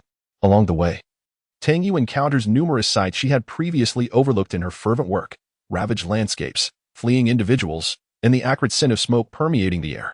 In the distance, she spots the massive carcasses of whales strewn across the cracked earth, and occasionally, she witnesses two factions of Terra's inhabitants exchanging fire. In that moment, Tangyu realized that the once tranquil and harmonious Terra star had irrevocably changed. Unable to bear the sight of the ensuing conflicts, she turned her gaze away, her mind preoccupied with more pressing matters. Ever since she had perceived the disturbances on the horizon, unease had settled within her. Soon, as she soared through the skies, Tangyu glimpsed Sayla and others confronting a figure in the high orbital expanse. She hastened to join Sayla. "Sayla, what has transpired? Why does the scene outside appear thus?" Before Tangyu could finish her inquiry, Sayla interjected, "I understand your confusion, yet these are their own choices, the consequences of their own making. We have merely chosen not to interfere. Moreover, we too face our own challenges." With that, Sayla directed her gaze towards the figure above. Bearing the manifestation of the primordial light, a figure representing the great will of creation, Karaso. As Tangyu continued to seek clarification from Sayla, Karaso spoke. "You possess form and thought, yet remain unsatisfied, striving for illusory powers. It seems you must relinquish the corporeal and mental confines that bind you and return with me to the primordial light."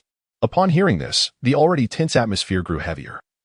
And Karl boldly declared, "You shall not erase the bodies and wills we have painstakingly acquired." With that, he launched an immediate assault. The others, witnessing this, had no choice but to follow suit. Kane and Kalia quickly engaged Karaso in a fierce struggle, while Elias, Anton, and Rost also summoned the powers of sky, sea, and earth to combat him. In an instant, a battle that resonated throughout the universe erupted. Meanwhile, Tangyu floated alone, engulfed in her own confusion. Throughout her time with Sayla and the others, she had experienced joy. To her, they merely seemed indifferent to ordinary people. But now, as Terrastar descended into chaos and Kane and Sayla battled their other half, Karaso, Tangyu found herself at a loss for what to do. Just as Tangyu pondered her existential dilemma, the clash between the primordial light and the primordial darkness intensified above, the shockwaves crashing down upon Terrastar. In an instant, the planet's tectonic plates were struck by immense force, prompting the inhabitants still engaged in battle to cease their attacks and gaze toward the void of space. At that moment, in a concealed canyon, a colossal spaceship stood ready, having just completed its calibration. This was the Genesis, constructed under Helder's direction. "Izila, quickly, organize the people to board." Helder bellowed to the bustling crew below. She had detected a massive energy response, with colossal waves of energy hurtling toward Terrastar. If this continued, the planet would soon be torn asunder. "Helder, What about you? A researcher named Izila called out. I must return to New Covenant City. You organize the boarding quickly. Time is of the essence. With that, Helder set off toward the city. Helder, how will you return? Izila, fully aware of the peril in going to New Covenant City, questioned. I will find a way. Now go and do what you must. With those words, Helder had already distanced herself from the canyon. As Helder approached New Covenant City, she noticed some fleeing toward the outskirts. After guiding them, she pressed onward into the city. Meanwhile, the battle in space had reached a fever pitch, with waves of energy bombarding TerraStar, causing its structure to tremble precariously. In that moment, Kane gathered an immense force to strike at Carasso, who in turn commanded the Luminous Will behind him to channel power toward Kane's beam. The others, witnessing this, rushed to channel their energies into Kane, and the convergence point of the beam began to inch closer to Carasso. Sensing the shift, Carasso infused all his might into the struggle, while Kane and the others matched his effort. After a brief stalemate, the convergence point gradually moved toward Kane and his allies, albeit with a 13th of their strength diminished. As the beam's intersection neared its target, with no other options, Kane and the others scattered to evade. Without the power to obstruct it, the beam surged forward, with TerraStar directly behind them. The colossal beam struck the planet, akin to a burdened camel collapsing under an immense weight. At last, TerraStar could bear no more, fracturing into massive shards. Meanwhile, on the Genesis within the canyon, Izila witnessed the devastating beam and recognized that TerraStar was beyond salvation. Yet the boarding process was still ongoing. To save those already aboard, she had to halt the boarding immediately and descend, or they would all perish. Helder, where are you? She called out as the Genesis slowly took flight, leaving behind many desperate souls who had not boarded in time. Not long after the Genesis departed, a thunderous roar reverberated as TerraStar was obliterated, shattering into countless fragments. Among these, the largest piece was New Covenant City, formed from the residual energy lingering in Tang Yu's library. There, Helder, stationed before the library, felt the tremors and understood the gravity of the situation. A single tear rolled down her cheek as she succumbed to unconsciousness amid the quaking. Chapter 65, The Demon Realm and Arad with the explosion of TerraStar. The final remnants of primordial darkness concealed within its core were unleashed. At that instant, the complete union of primordial light and darkness was achieved, the conditions met. Tang Yu's power began to autonomously coalesce, awakening her from her confusion. As she witnessed the destruction of the planet before her, a profound sense of guilt flooded her being. Just then, a wave of drowsiness enveloped her, radiant light cocooning her in a luminous chrysalis. Seeing this spectacle, Selah, still engaged in battle, couldn't help but cast a glance at Tang Yu. This momentary distraction caused a ripple in the energy conduit, leaving Kane, Selah, and the others severely wounded. Carasso, noticing this, prepared to pursue, but at that moment, Tang Yu's transformation reached completion with astonishing swiftness. A powerful energy wave erupted, surpassing the undifferentiated primordial power. Under the brilliance of this energy, Carasso and the 12 gods, closest to the source, were engulfed. Their 13 forms could not withstand this immense force. As their bodies began to dissolve, Carasso, realizing he could not withstand it, unleashed his power in an attempt to escape, only to be seized by Kane. Soon, the light dissipated, leaving behind a single radiant figure, Tang Yu. All other entities, including Carasso, had been scattered, retreating to the depths of the cosmos to recuperate. Tang Yu awakened, scanning her surroundings, intent on locating Selah and the others. At that moment, a dark aura wafted in, conveying a will towards the sun. I am Kane. Although we have lost our physical forms due to your actions, it is still preferable to being drawn back into the primordial void. I was on the periphery then, retaining a semblance of consciousness. You need not feel remorse. As long as we have not returned to the primordial state, we shall be reborn, and we will meet again. Subsequently, that aura dissipated, seemingly in search of new vessels. The essence released during the cataclysm of Terra had now merged within a single individual, the one who lay before the entrance of the Tangwei library, Heater. As the brilliance of Tang Yue's transformation faded, it was not only the 13 corporeal forms that vanished, but also the New Covenant City and the Genesis. At that moment, that formidable energy tore apart the fabric of time and space, opening a dimensional rift that ensnared both the New Covenant City and the Genesis into another dimension. Tang Yue's appearance resembled that of a divine state, yet the essence of her power had fundamentally altered. The force she now wielded was no longer mere magical energy, apostolic power, or primordial force, but rather a transcendent energy of unparalleled caliber, the zero-boundary power. It was the very source of the world's inception. However, such intricacy was seldom required. It sufficed to utilize it as a form of advanced energy. Gazing at the remnants of Terra, Tang Yue fell into silence. After a prolonged pause, she turned to Willie and inquired, "Willie, what do you believe I should do now? Should I find a place to wait for Sarah and the others to be revived? Or should I pursue something else?" It was evident that Tang Wei was at a loss for what to undertake.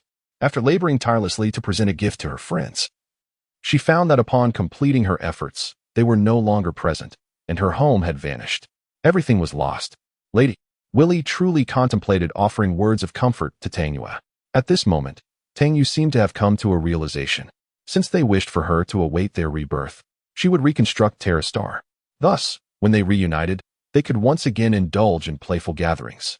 With this thought, Tang Yue approached the fragments of Terra Star. A formidable force emanated from her hands, enveloping the shards, and she began to traverse the cosmos with them. After a prolonged search, she finally discovered a suitable solar system.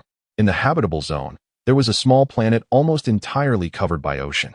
However, its positioning was remarkably advantageous.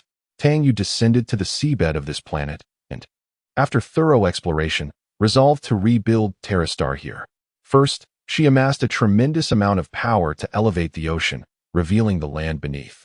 By wielding the primordial forces, she conjured an enormous magical array that enveloped the raised sea.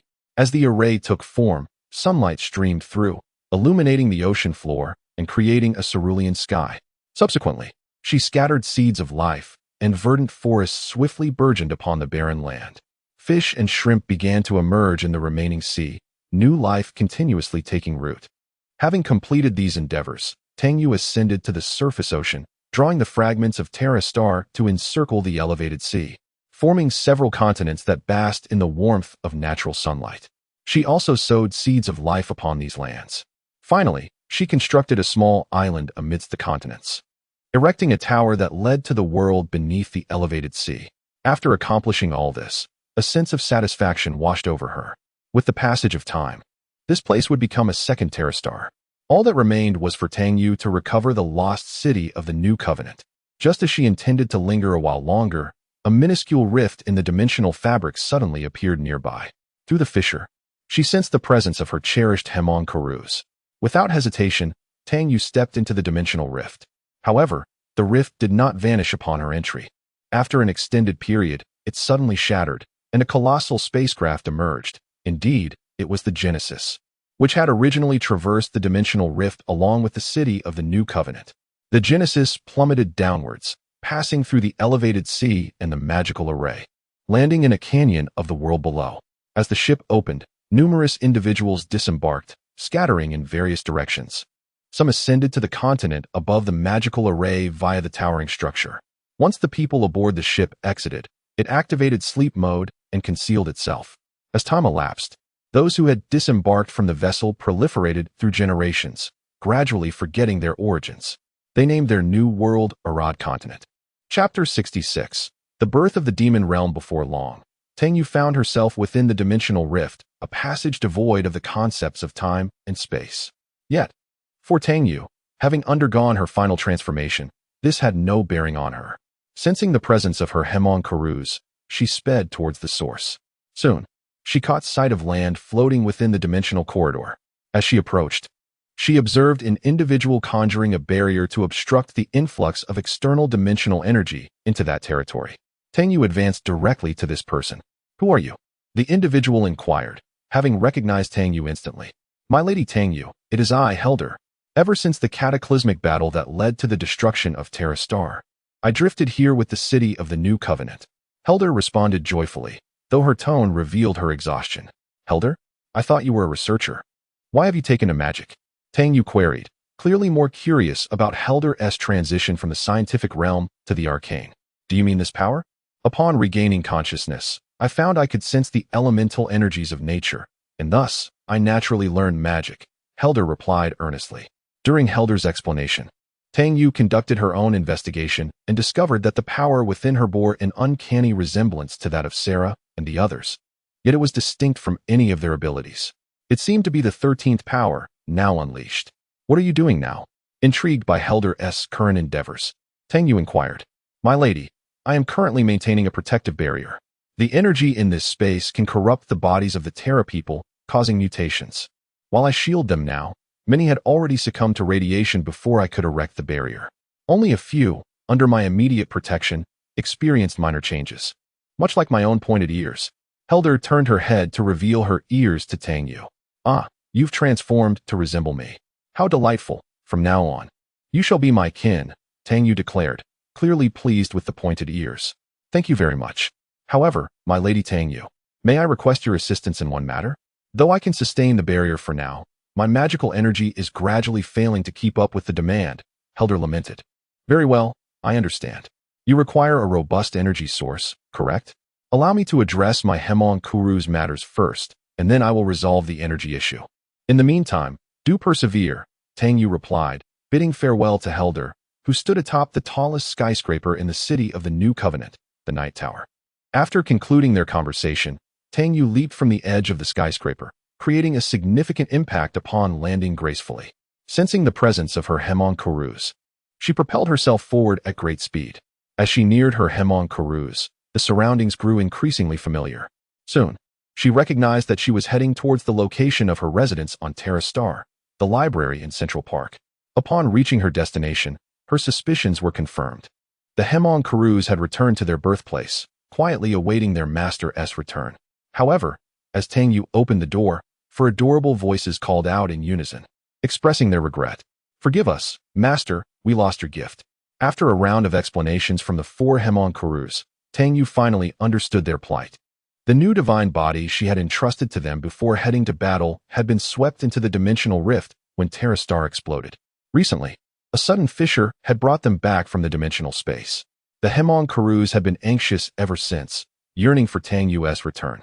Never mind. Since it is lost, it is lost. It is of no use now anyway. Now, return to your respective magical realms.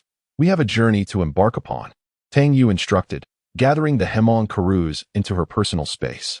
Now, how shall I find a powerful and stable energy source to sustain the barrier of the New Covenant? Tangyu pondered. My lady, I believe I have a solution, Willie interjected from beside her. Oh, do share your thoughts. Tangyu was evidently intrigued. Miss, she said, with your ultimate transformation, I too have undergone an evolution. I now serve as the core processor of countless realms, possessing information from all worlds. I can establish an information repository to receive data from the myriad realms, filtering and identifying the world you seek. Willie spoke with an unhurried demeanor. Such capabilities. And I was unaware, Tangyu exclaimed, somewhat taken aback by Willie's words. Miss, you never inquired, Willie replied, with a hint of grievance in his tone. Enough of that for now. Please assist me in locating something sufficiently powerful and stable, preferably something that is at odds with the Child of Destiny. This will facilitate our departure. Tangyu promptly articulated her request to Willie. Miss, please hold on. All right, I found it. The coordinates of the nearest world have been acquired, and we are ready to proceed. Willie's abilities indeed did not disappoint Tangyu. After obtaining the world coordinates from Willie, Tangyu entered a state of liberation. Her formidable power was palpable, though not fully unleashed, as she wielded Willie and effortlessly opened a crystalline barrier between worlds. Before departing, Tangyu hastily asked Willie, did you remember the coordinates of this world? Of course, Mississippi. That's good. I would not want to venture out only to find myself unable to return. Now let us embark. With that, Tangyu dashed into the world passage. Chapter 67. Existence X. The destination this time indeed resembled the world described by Willie. It was a realm not far from their current position. As Tangyu traversed the world passage, she soon reached the periphery of this new world. Gazing upon the world's exterior, she found it quite intriguing. It was a gourd-shaped realm, and although the larger universe appeared to be the primary world, the intensity of energy emanating from the adjacent smaller universe was far superior. At that moment, Willie spoke. Young lady, I have intercepted a signal.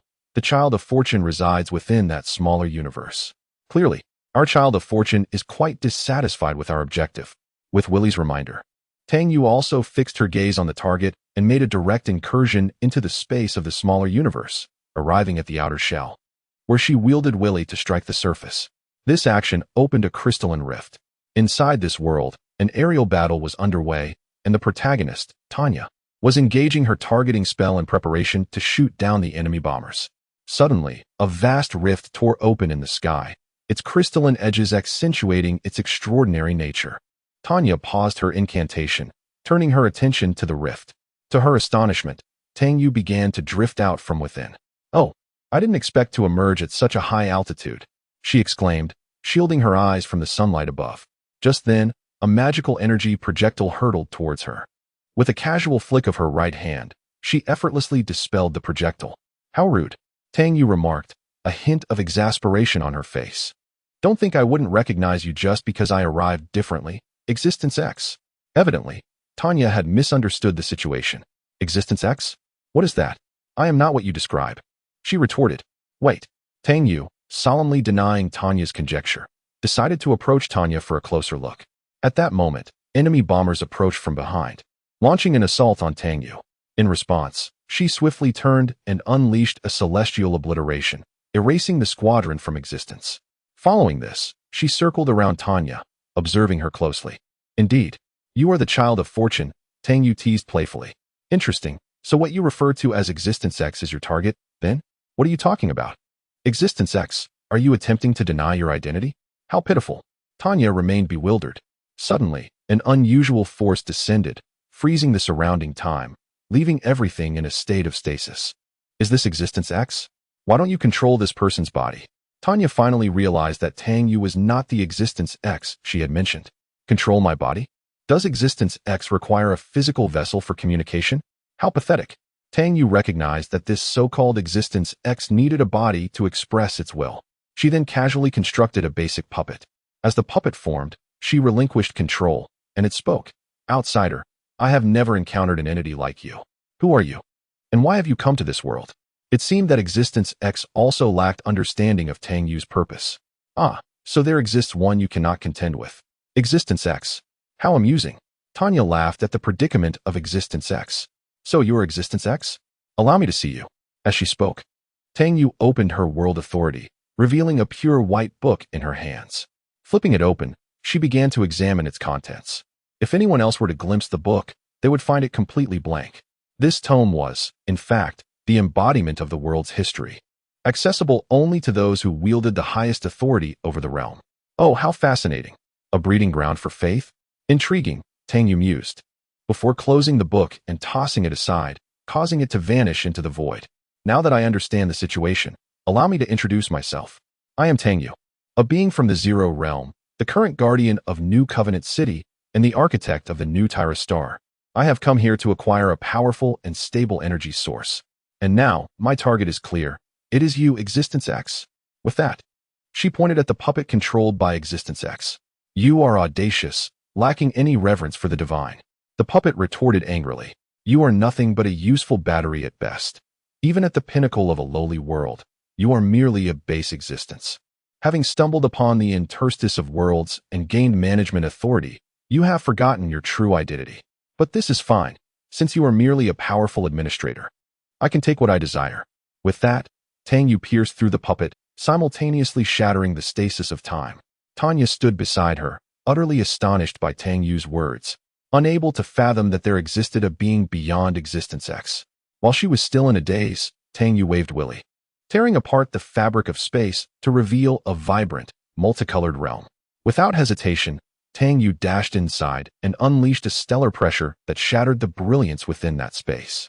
The scattered lights began to converge towards the center. Tang Yu swiftly approached, grasping the core of the radiance, and a powerful suction emanated from her hand. The dispersed light quickly coalesced, and a panicked, weakened voice emerged from the luminescence. "Who are you? How could you find me? Why can my power not affect you?"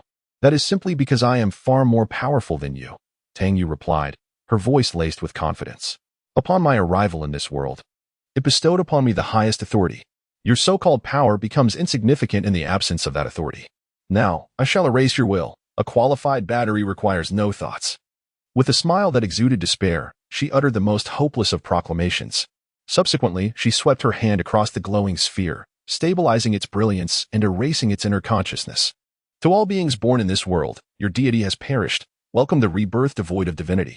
Tang Yu conveyed this message to every inhabitant of the world before departing. At that moment, upon hearing Tang Yu's proclamation, Tanya burst into laughter, her mirth echoing before gradually subsiding. Chapter 68. The Demon Realm. A portal opened above New Covenant City, from which a figure emerged. It was Tang Yu, returning from Tanya's battle world, still holding Existence X in her grasp. Upon reaching the heights above New Covenant City, she gently descended towards the tower where Helder resided. "Helder, I have returned," Tangyu announced as she landed beside him. Helder's complexion was pale, clearly on the verge of collapse. "My lady Tangyu, have you brought the energy source?" he inquired, his voice frail and weary. "Of course. I captured an administrator from another world. The energy is sufficiently powerful and stable. Now, hold on a little longer while I set up a magic circle," she replied, gesturing with the glowing sphere in her hand. After introducing the energy source to Helder, Tangyu made her way to the center of New Covenant City. She invoked her authority over matter, gradually sinking into the ground until she reached the fragment beneath New Covenant City. Raising her hands, an intricate and colossal magic circle unfurled from her fingertips, enveloping the entire city. As the magic circle fully expanded, a wave of energy surged forth. Upon sensing the energy fluctuations atop the skyscraper, Helder relinquished the magical core from his grasp, collapsing onto the ground, breathless. As Helder dispelled the magical array, the barrier vanished, succeeded by a new protective membrane enveloping the entirety of New Covenant City. When the original barrier fully dissipated and the new membrane completely enveloped New Covenant City, the ground began to tremble violently, disassembling into 8 distinct segments. These segments gradually merged, encasing Tangyu's position, forming an octahedron. With the reconfiguration of New Covenant City complete, a void emerged at the core where Tangyu once stood. She placed the magical array at the center of this void and positioned the entity X at the core. As the luminous orb was inserted, the array received a continuous and stable energy supply. Subsequently, Tangyu installed a propulsion array around this core structure, enabling New Covenant City to traverse through dimensional spaces, alongside a life support array capable of generating stable gravity and atmosphere, along with a natural regulation system. She then connected subsystems to the core array. Finally, Tangyu equipped the propulsion array with a navigation module and a remote control module. Having completed these tasks, she utilized her material authority to return to the ground. What a hassle! Were it not for the extreme chaos of the dimensional space, I could have simply created a portal for easy travel, Tangyu complained as she made her way toward Helder's location. Soon, she arrived at the skyscraper where Helder was situated. Helder's complexion had evidently improved significantly since their last encounter. "Helder, it's done. I have successfully transformed New Covenant City. The outer protective membrane will shield it from external dimensional energy erosion, and I have also added mobility and ecological regulation capabilities," Tangyu declared while surveying her surroundings. "Strange. Why hasn't the ecological regulation feature activated?" Tangyu furrowed her brow and extended her consciousness to probe the underground arrays. "My lady Tangyu, is something amiss?" Helder inquired urgently upon noticing Tangyu's serious expression. "It's nothing. The energy supply for the ecological regulation is too weak. It might be due to New Covenant City being merely a fragment at present. It's no major issue." "Well then, if there's nothing else, I shall return to my library," she replied, stretching lazily before heading toward the library. "Wait, my lady Tangyu. Since New Covenant City has been reshaped, why not give it a new name?" Helder proposed. "Let us call it the Demon Realm, the world of magic," Tangyu responded after a brief contemplation, essentially bestowing upon it its original name. "The Demon Realm, huh?" Helder pondered. "By the way, here are the array instructions for controlling the Demon Realm's propulsion system. I leave it in your capable hands to be the navigator of the Demon Realm," Tangyu instructed, imparting the knowledge of the navigation module to Helder before soaring toward the library. After Tangyu's departure, Helder gazed at the compact array in her hands, realizing it was the guiding beacon for controlling the direction of the Demon Realm. With a determined look, she closed her eyes. Soon, under Helder's guidance, the Demon Realm began to advance slowly. Helder found her former residence in the Brookline Valley of the South after some time of settling in. Shortly after Tangyu had some leisure, Helder returned for another visit. "My lady Tangyu, I apologize for the intrusion," she said respectfully as she sat before Tangyu. "All right, Helder, do you have something to discuss today?" Tangyu queried with a puzzled expression. "My lady Tangyu, after you constructed the protective membrane, I took the opportunity to investigate the environment of the entire Demon Realm. Although the people have not suffered greatly from the radiation of abilities causing mutations, I have noticed that their internal energy levels have been gradually declining over time, and the trend is accelerating," Helder explained anxiously. Hearing Helder's concerns, Tangyu closed her eyes to scan the entire Demon Realm. She discovered that the life source energy was indeed diminishing, likely due to the inefficiency of the ecological regulation system. "I've pinpointed the cause. I will devise a solution and will seek you out when I have made progress." she assured. Heater felt relieved. Then I shall leave it to you, my lady Tangyu. I will take my leave now. After bowing, Heater exited. Heater, open the door. Tangyu knocked frantically at Heater's door. Moments later, Heater opened the door, her face lighting up upon seeing Tangyu. My lady Tangyu, have you resolved the issue? Heater, now clad in a peculiar oversized cloak that expanded her silhouette significantly, asked eagerly. As Tangyu approached Heater, she produced a vial shimmering with a soft golden light. This is the water of life. I have constructed an array in the Bay of Winds to supply the life source energy for the demon realm.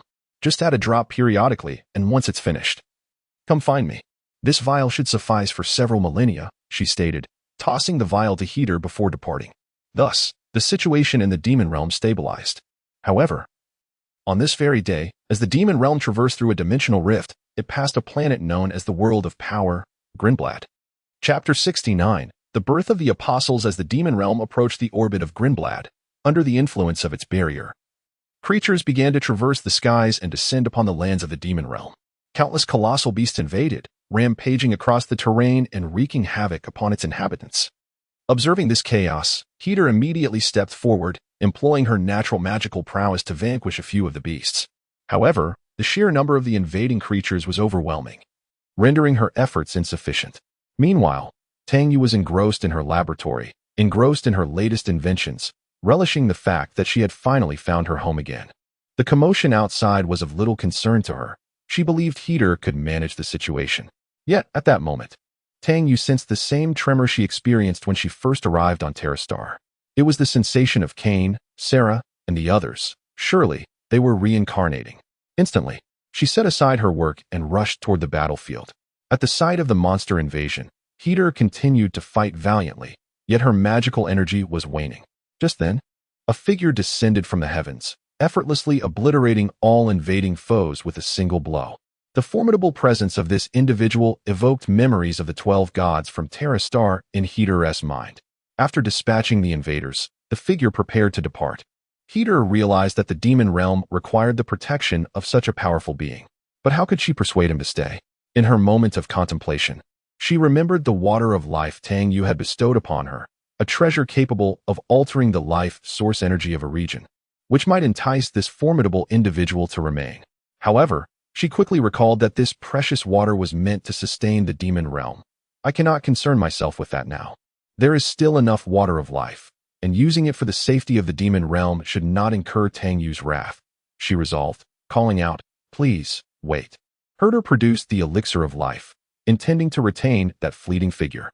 However, to his astonishment, upon seeing the elixir, the figure spoke first, inquiring where it had come from.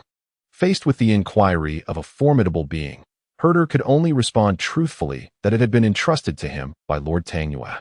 At the mention of Tangyue, the figure paused momentarily, then began surveying the surroundings, soon realizing that the scene was strikingly familiar. Just then, Tangyue arrived in haste. Upon seeing the figure before her, she too was taken aback. Was this not the divine body she had entrusted to Himenkaras and subsequently lost? Immediately, Tangyue sensed the power within this divine form. You are, she exclaimed. Yet before she could utter the name, the figure interjected, stating that he was no longer the same. He was now Khan. Tangyue paused before instructing Herder to attend to the injured denizens of the demon realm, expressing her need to converse privately with Khan. Without resistance, Khan allowed Tangyue to lead him to the night sky tower. Khan, is it truly you? You should have ceased to exist. Yet, you still retain your previous memories. How did you end up within the gift I prepared for you? Tangyue bombarded him with questions.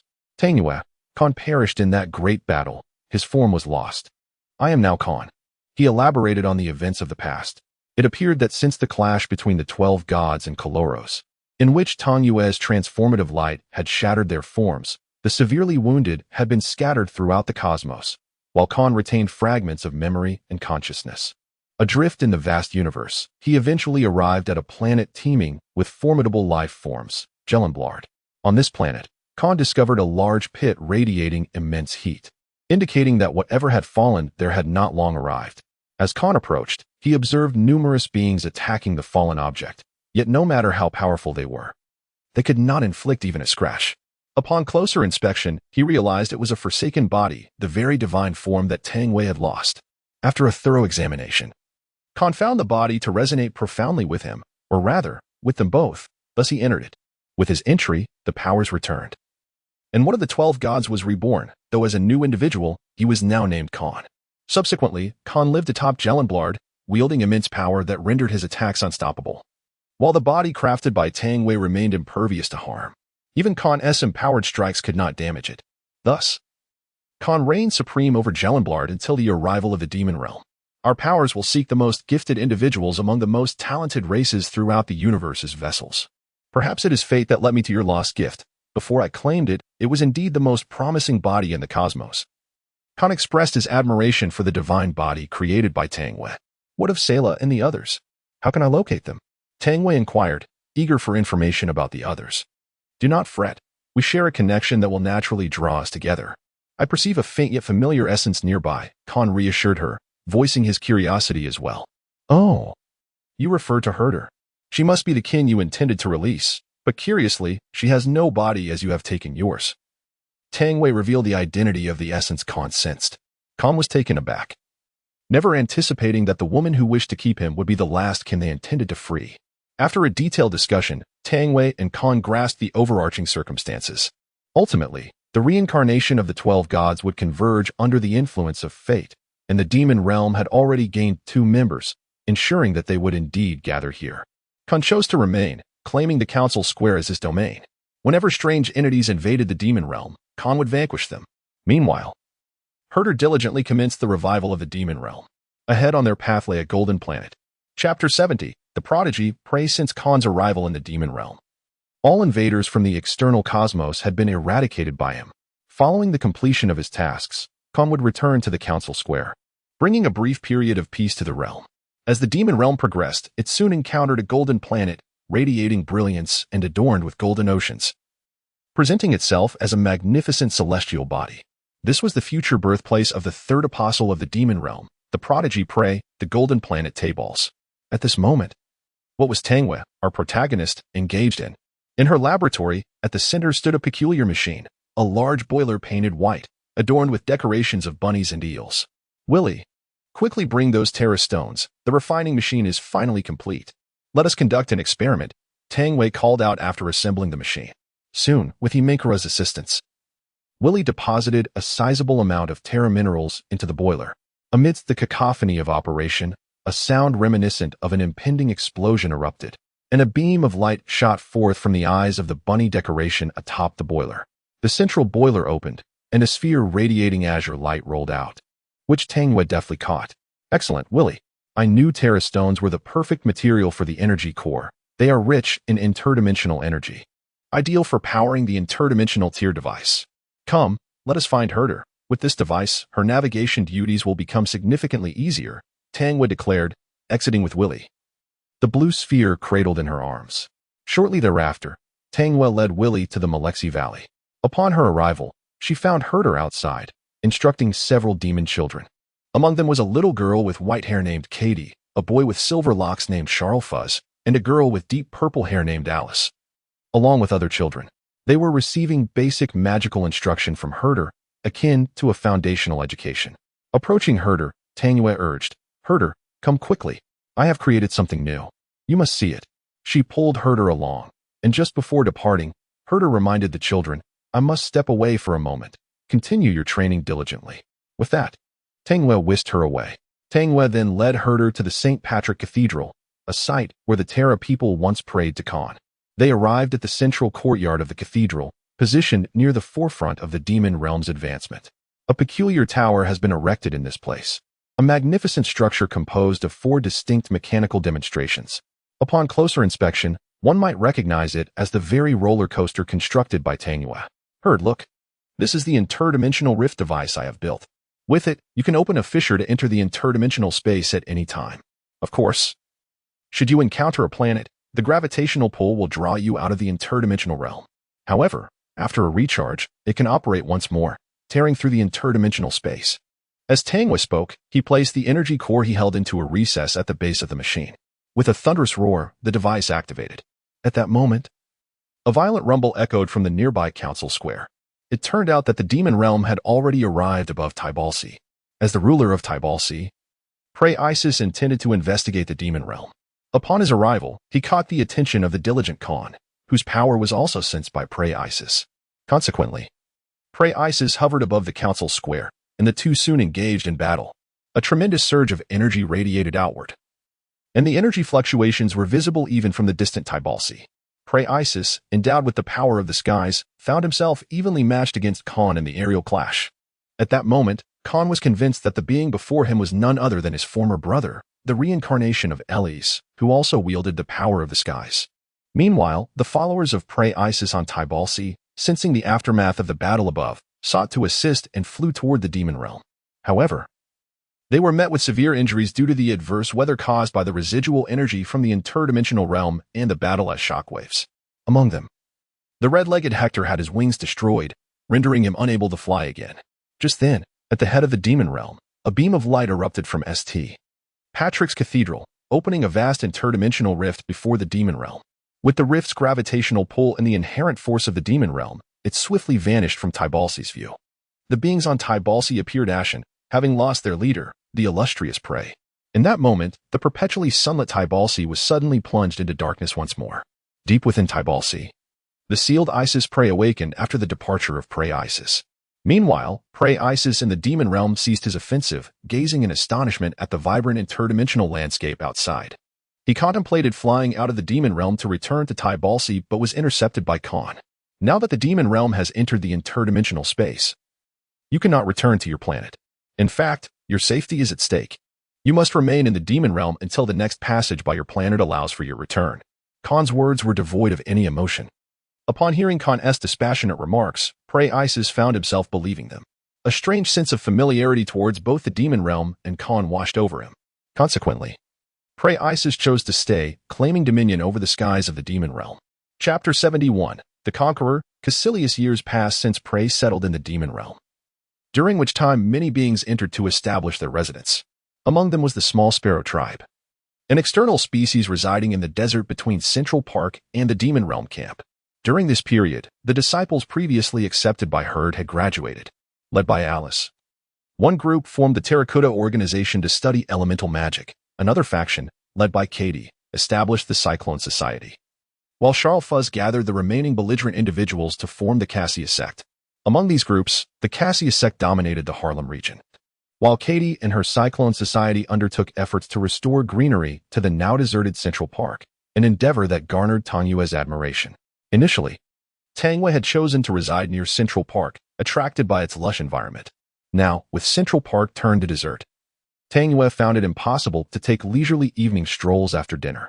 Katie and her companions received a drought-resistant sapling from Tangyue, capable of transforming the environment.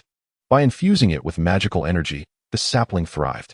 Additionally, Tangyue entrusted them with the seeds of Wosu and imparted contract magic, allowing them to plant Wosu and other offensive flora in Central Park to prevent external biological threats.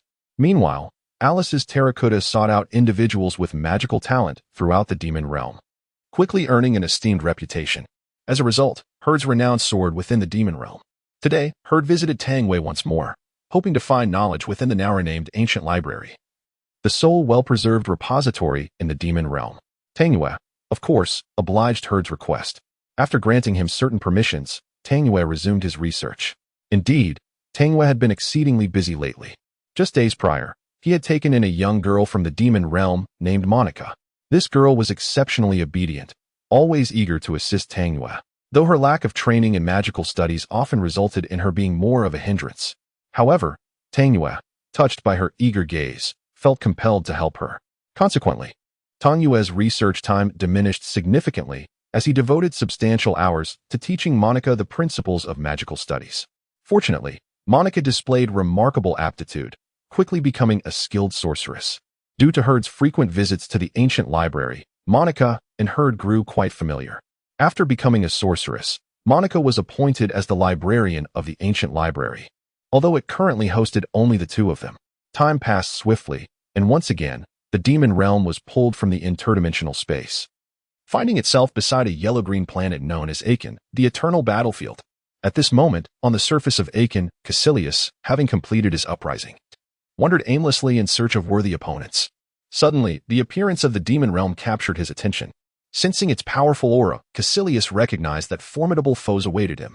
Without hesitation, he charged into the demon realm, followed closely by the moonlit stroller Yassine and the demon sword Abello, who were equally eager to challenge him. Thus, the future fourth apostle, Caecilius, arrived in the demon realm. Upon entering the demon realm, Caecilius made a beeline for the council square, dispatching anyone who dared obstruct his path with a single blow, not sparing them a glance. In this manner, Caecilius reached the council square, confronting Khan. "You are the strongest here, are you not? Accept my challenge or perish in humiliation." With that, Caecilius launched his attack, while Khan, unfazed, guided Caecilius to a more open area, for the council square was his domain. After all, during his battle with prey, the altitude had not posed a significant threat. However, the battle is now on land, and a change of venue is required. Soon, they arrived at an open space, where Khan stood at the center, exhibiting no intention of defending himself. He sensed that Caecilius's attacks could not inflict any harm upon the formidable body crafted by Tang Wei. Moreover, Khan detected the presence of a kindred spirit, leading him to believe that Caecilius was indeed the reincarnation of Kalia. Despite Caecilius unleashing his lifetime of skills, he was unable to touch Khan in the slightest. Even though the surrounding peaks were cleaved apart by Caecilius' strike, the battle was unequivocally lost by him. Defeated by the superlative form that Tang Wei had meticulously forged, "I have lost," Caecilius conceded.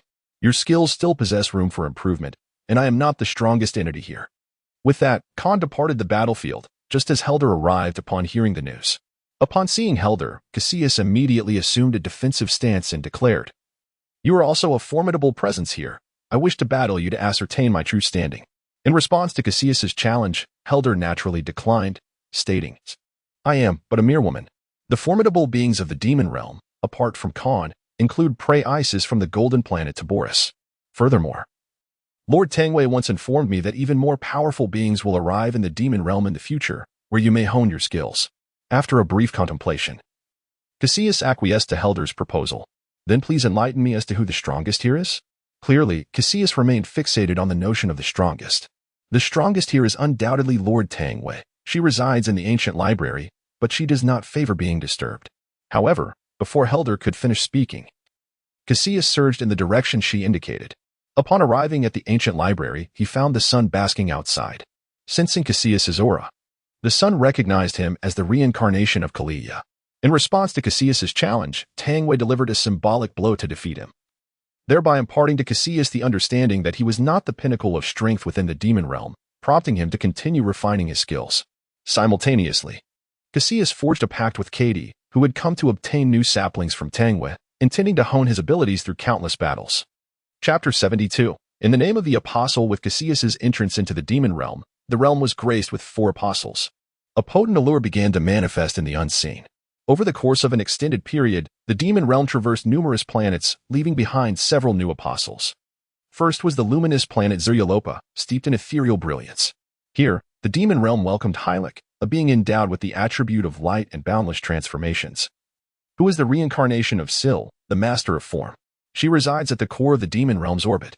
Next was Dirich, hailing from a mysterious planet rife with viruses, the reincarnation of Reggie, who commands the power of death. Since his arrival and settlement in Pestinfluenza, this area and its surroundings began to transform into a realm of death. However, upon learning of this, Tang Wei crafted a magical core for Helder to deliver to Dirich. After consuming it, although Dirich's formidable plague powers continued to spread, the affected radius was confined to a mere 10 meters, naturally. This compression magnified the potency of the affliction. Subsequently, Intun arrived from the impendingly doomed planet Cloncula. Upon his arrival in the demon realm, he caused significant turmoil. As the only sources of energy in the demon realm, aside from Tangua's ancient library and the dimensional rift apparatus, were concentrated at the orbit's core. The newly arrived Antun and his symbiotic partner Martiga frequently clashed over energy with Hylic, who also resided at the orbit center. Frustrated by their incessant disputes, Tanguas swiftly created a perpetual zone devoid of any energy absorption, yet brimming with light and warmth, known as the Paradox Zone, compelling Hylic to relocate to the concentrated basin of Quest Center. Following this, the demon realm welcomed Rotes, a magnificent octopus endowed with formidable mental control abilities. Arriving from a planet teeming with vibrant, oceanic hues known as Solaris, he is unmistakably the reincarnation of Rost, the master of the ocean. having merely rearranged his name without alteration. This time, there was no issue of territorial disputes. The demon realm had transformed into a vast lake, often referred to as the sea, specifically the super lake surrounding Broad Island. Since the island was uninhabited, Rhodas occasionally lounged there to bask in the sun. Subsequently, Held somehow managed to deceive Bakel into the demon realm, likely employing the usual tactics of claiming that the realm was home to numerous formidable beings. Thus, the self-proclaimed invincible Bakel ventured into the demon realm, only to be swiftly taught a lesson by the trio of Khan, Prey, and Caecilius, each of whom wielded tremendous power, mastery, and dominion over the skies. Of course, Luenhai's Rhodas was also capable of subduing Bakel. As for Anton, who commanded the powers of the earth, Bakel could only pick on the unfortunate children of symbiosis. With Bakel's arrival in the demon realm, he challenged every prominent warrior he encountered, save for Held, who was preoccupied with warfare, and Epilogue, who was playing hide and seek. This led the denizens of the demon realm to gain some understanding of the strengths possessed by these formidable figures.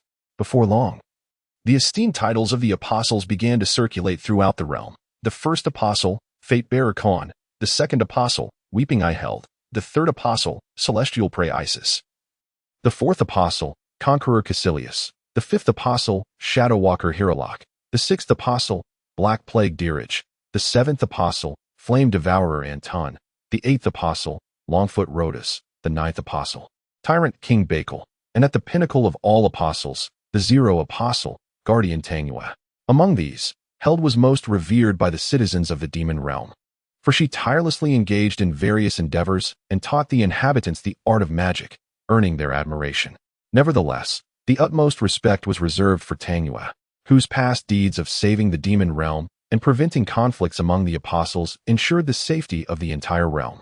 Naturally, upon learning of the apostles' titles and rankings, Bakel was quite displeased. Despite being unable to contend with the top 4, he believed he could face the others.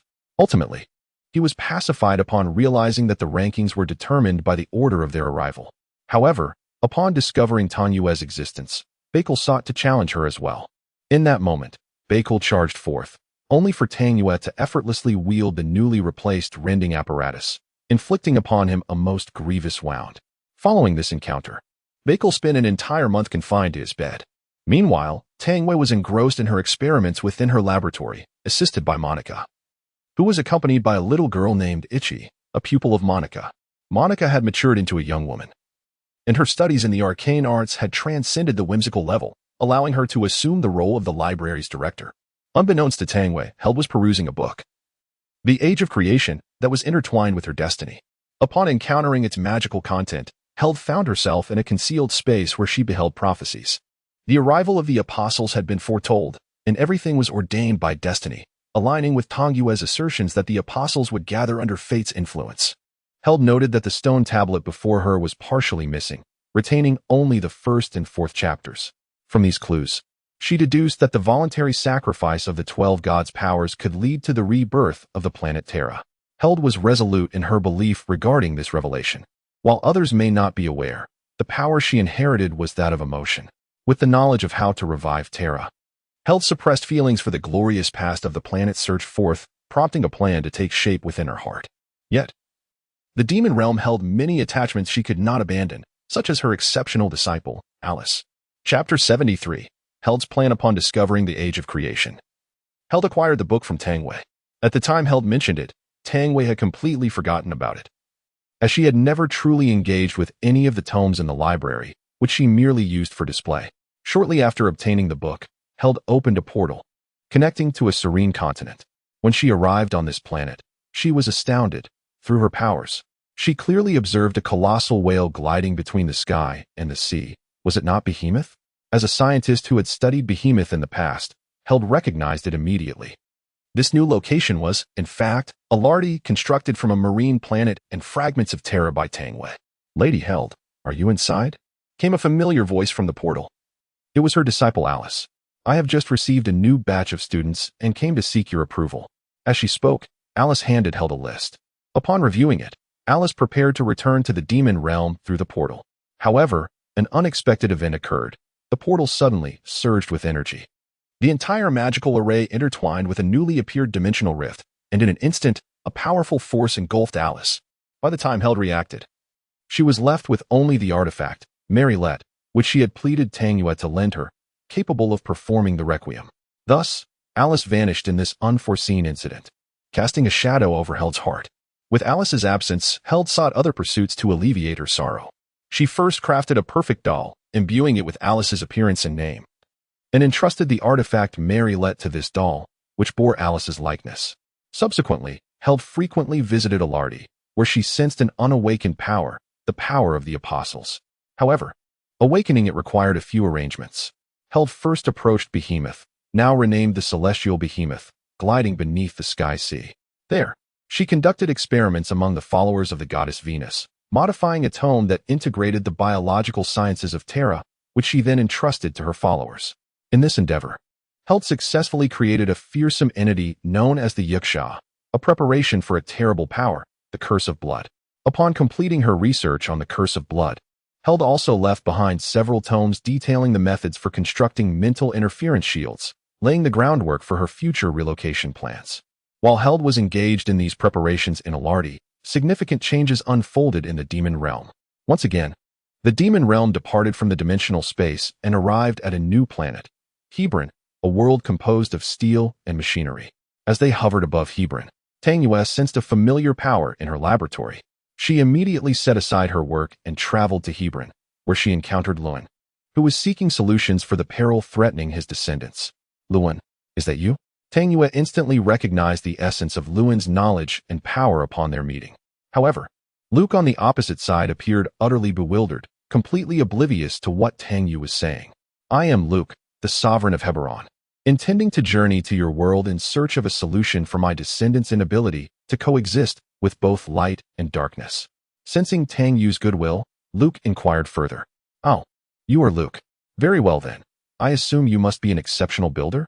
Tang Yue had evidently forgotten that Luan had already passed, as she had been preoccupied with trivial pursuits or tinkering with inconsequential inventions for years. Naturally, she was thrilled to discover a specialized database aligned with her interests. Ultimately, Luke followed Tang Yue to the demon realm, where together they forged a formidable hem on Kuru's beach in the ancient library's laboratory. Afterward, Luke returned to Hebron, unable to part with his creations. As Luke made his way back to Hebron, not long after the demon realm had set forth, Helder received news of Luke's secretive relocation to the demon realm, thereafter directing the realm towards Arad. Soon, Tang Yue encountered Luke in the demon realm, who had devolved into an elderly figure due to his inability to absorb light and dark energy. While Tang Yue felt a sense of joy that Luke could remain in the demon realm, he had already departed from Hebron, leaving her with no choice but to accept the situation. Driven by instinct, Luke began to restore the energy supply to the geostationary hub. Although the hub remained in a prolonged blackout, there were still moments of illumination during Anton's slumber. While Luke was tirelessly engaged in construction, the Golden Jester arrived in the demon realm, and with his assistance, Luke commenced the creation of Silent City. Meanwhile, Helder's plans were gradually unfolding, as the establishment of a unified human empire on the Arad continent had recently come to fruition. The protagonist of Helder's scheme, Ozma, was beginning to make his presence known. Chapter 74, The Dark Holy War. In Tang Yue's perspective, recent days had returned to a semblance of tranquility, even leading her to take in a promising disciple named Niwu. Niwu possessed remarkable adaptability to radiant patterns, a natural talent for becoming a battle mage. Tang Yue resumed her former endeavors, taking the lead in Niwu's training. As for Monica, she discovered a well-preserved laboratory located in the Elden Memorial Hall of the Harlan region. There, Monica established a magical academic faction named after the ancient library, while Beach was also brought there to reside. Of course, Beach frequently visited Tang Yue to play, as there were others like her, Hemon Karuz, in Tang Yue's domain. Beach also often ventured to the geostationary hub to spend time with Luke, eventually settling in Silent City, given its proximity to Tang Yue's ancient library. Tang Yue was well aware of Silent City's existence. It had been a long time since any new constructions had emerged in the demon realm, and she regarded it as Luke's residence there, welcoming its establishment. Meanwhile, the demon realm continued its journey towards Arad. Helder had not been seen in the demon realm for quite some time, had it not been for Alice's ongoing activities there. The inhabitants might have presumed something had befallen Helder. In contrast to the original timeline of the demon realm, Tang Yu's presence had ensured that the various apostles were generally content or wary of her power, leading to a relatively stable existence for the denizens of the demon realm. Albeit not affluent, their lives were not plagued by turmoil. Conversely, a significant event was brewing in Arad. The imperial archmage Ozma had been wrongfully imprisoned and subjected to torment. Following a period of suffering, Helder intervened, bestowing upon Ozma the power of the blood curse, which awakened the dormant apostolic power within him. Soon, the blood curse began to spread throughout the empire, infiltrated by impostors. People lived in constant fear, facing an onslaught of aberrant creatures and fellow citizens who could transform into monsters at any moment, while the empire's resistance yielded minimal results. Amidst the chaos of the blood curse, an angel descended, Michelle. Endowed with angelic powers, Michelle possessed the ability to see through the impostors, forming a holy order and imparting divine martial arts to those deemed worthy. As Michelle and his holy order joined the fray, a monumental conflict erupted between the forces of the blood curse and the holy order. Under Michelle's leadership, the impostors were swiftly eradicated, prompting Ozma to take matters into his own hands, leading the Dark Four Kings into battle in the Chester region. This fierce confrontation left both sides heavily scarred, saturating the land in darkness. Meanwhile, the demon realm was nearing Arad. In the demon realm, Tang Yu continued training Niwu, but today was evidently a busy day. She sensed that the realm was once again departing from the other dimensional space, approaching a cerulean planet. Upon seeing this planet, Tang Yu remembered that after returning to the library, she had become so engrossed in the demon realm that she had forgotten there was still another part of Terra hanging in the cosmos. As the demon realm drew closer to Arad, Tang Yu, after calling Niwu to continue his training, rushed indoors. She retrieved a massive device from the laboratory and hurried towards the geostationary hub. Upon arriving at the geostationary hub, Tang Yu encountered Beach, who was wandering about. "Ah, it's Lady Tang Yu. Are you here to play with me?" Beach exclaimed, bouncing excitedly upon seeing her. "It's Beach. Is Luke home?" "I need to speak with him," Tang Yu replied gently. However, upon hearing that Tang Yu sought Luke, Beach puffed up her cheeks, clearly displeased. "Oh, so you're looking for Grandpa Luke and not here to play with me?" "Humph.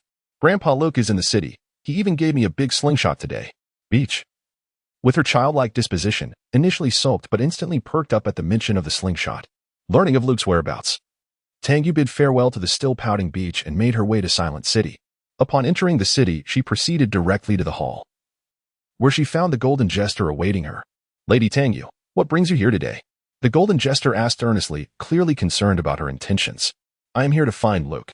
I require his assistance with a matter," Tang Yu stated directly. After hearing her purpose, the Golden Jester led her to Luke. At that moment, Luke was not the frail old man depicted in the previous narrative but maintained his peak form, thanks to Tang Yu. Upon realizing that Luke had remained in the demon realm and had deteriorated due to the lack of light and dark energy, Tang Yu created a gem that could sustain Luke's form. While it could not restore his combat prowess, it preserved his intellect. "Tang Yu, what brings you here?" Luke inquired while directing Manus in the construction of Silent City. "I wish to install this interdimensional anchor device in Silent City, anchoring half of the demon realm to the world below, while the other half will traverse the interdimensional space, continuously roaming between the worlds I have explored."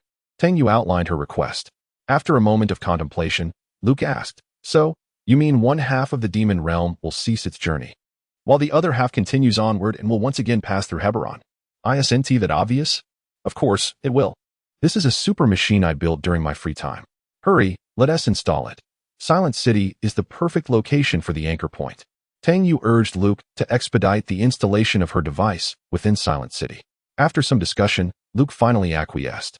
After the installation of the interdimensional anchor device, as the demon realm approached Arad, a colorless beam of light shot forth, shattering the space above. Subsequently, the movements of the demon realm came to a halt. However, on the other side, it was evident that the demon realm had penetrated the interdimensional space, with the scenery within the space continuously shifting, as if the demon realm were still advancing. Thus, the demon realm officially connected with the continent of Arad. Chapter 75. The rebirth of Terra. While Tang Yu and Luke were anchoring the demon realm, what was Hel doing? Naturally, she was observing the Dark Holy War. The Dark Holy War had now reached its climax, with a fierce battle unfolding between Michelle and Ozma on the Blackened Earth, their powers of peace and conflict colliding with each strike. However, as the battle progressed, both Hel and Michelle discovered a dilemma. Neither apostle could kill the other.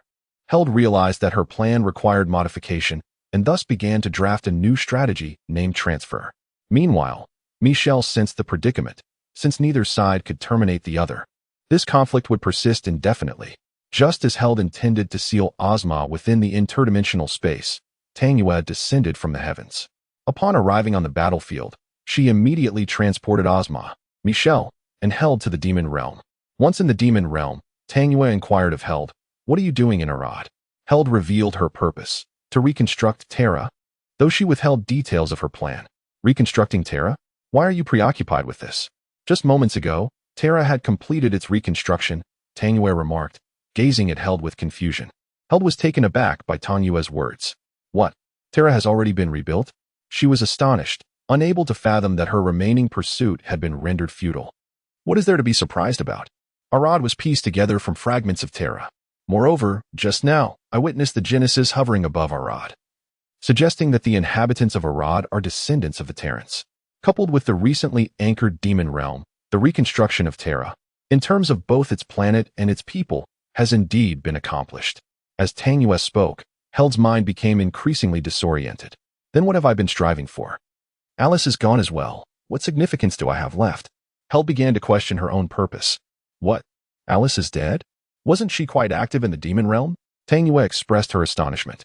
Subsequently, Held divulged her actions to Tang Yue, who felt a wave of embarrassment upon hearing Held's account. You truly believe that tome, the Genesis?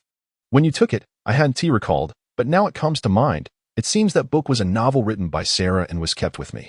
I never imagined she would go to such lengths, even creating an independent space for it. Tang Yue lamented the detrimental influence of overly dramatic novels. After learning the truth from Tang Yue, Held's mental state grew even more bewildered. By the way, where is Alice? Bring her to me. Perhaps I can find a solution. I recall that Marilette possesses the power of the soul. Upon hearing Tang Yue's words, Held felt as if she had grasped a lifeline and quickly departed. At this moment, Tang Yue finally found the opportunity to mediate the standoff between Ozma and Michelle. Stop glaring at each other. We are all on the same side. She urged them with a tone of resignation. Same side? They echoed incredulously. Me with him? Do not emulate me. Observing the unspoken understanding between the two, Tang Yue was transported back to their days on Terra, where they often bickered, given their conflicting powers. Unlike Derek, who remained perpetually silent, they naturally clashed frequently. Enough of the quarrels.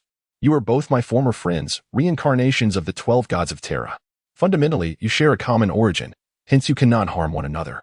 I have already prepared accommodations for you in the demon realm. With that, Tang Yue led Ozma and Michelle to their new quarters. Michelle was settled in St. Patrick's Cathedral, a fitting abode for an angel, while Ozma was assigned to the mountains of Fresquil in the Staten region.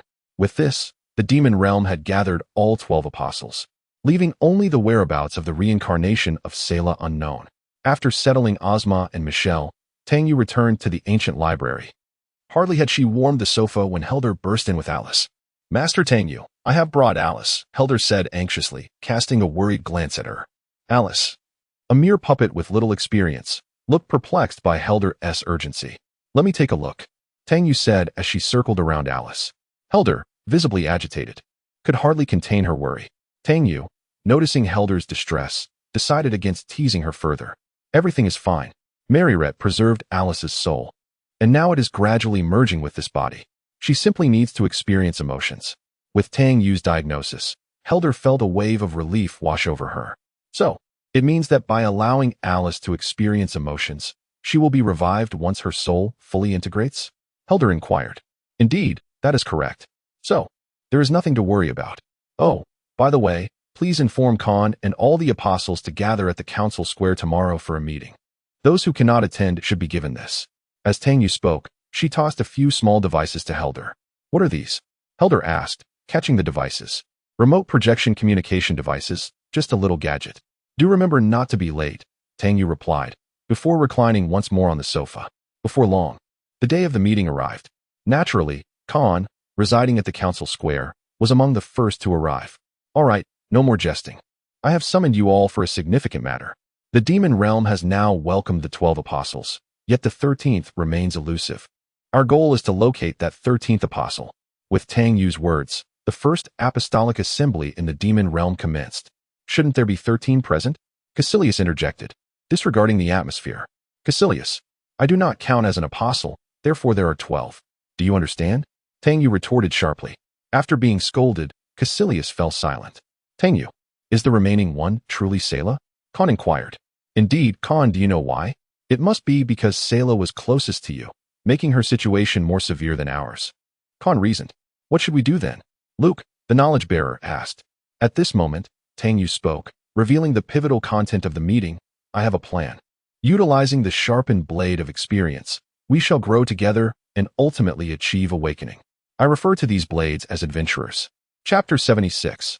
Masera. In the remote mining colony of Masera, a day of transformation dawned. On this very day, Tangyu traversed the world passage and arrived in this realm. As the preparations for the Blade Project, a trial from the demon realm, required additional time, Tangyu seized the opportunity to take a brief respite.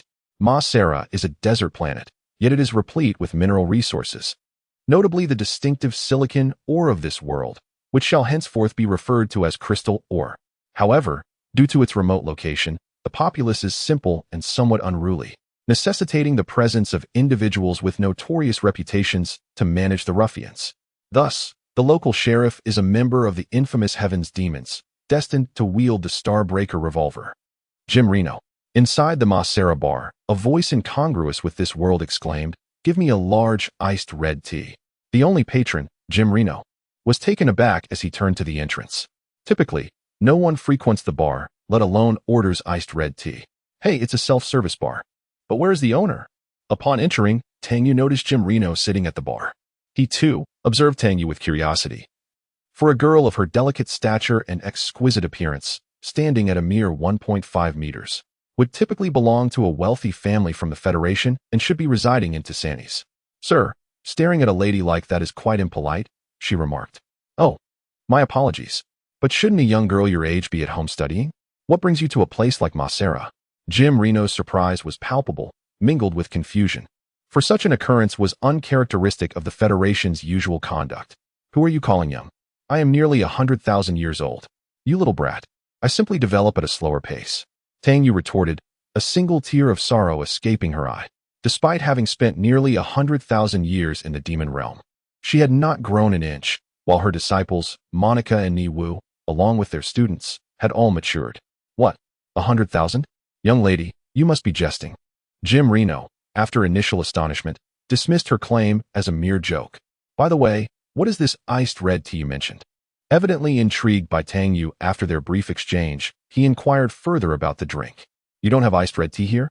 How can that be? It is a renowned beverage back on Earth.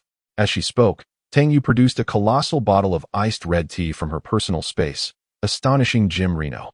What is this? He exclaimed. Iced red tea, Tangyu replied, perplexed by his reaction. No, I mean that opening you just made. What is that? Jim Reno was clearly astonished by her unique ability. In his worldview, the most extraordinary beings were telepathic ghost agents. This is a personal space, utilized for storage. Due to my considerable strength, it is particularly spacious. Here, take this. After explaining, Tangyu tossed a ring to Jim Reno. What is this? He was evidently skeptical about the ordinary nature of the ring. This is a spatial ring, functioning similarly to my personal space but far more convenient, albeit with a reduced and fixed capacity. I have granted you access. You can manipulate it with your mind, she explained, pouring herself a large cup of iced red tea and taking a seat beside Jim Reno.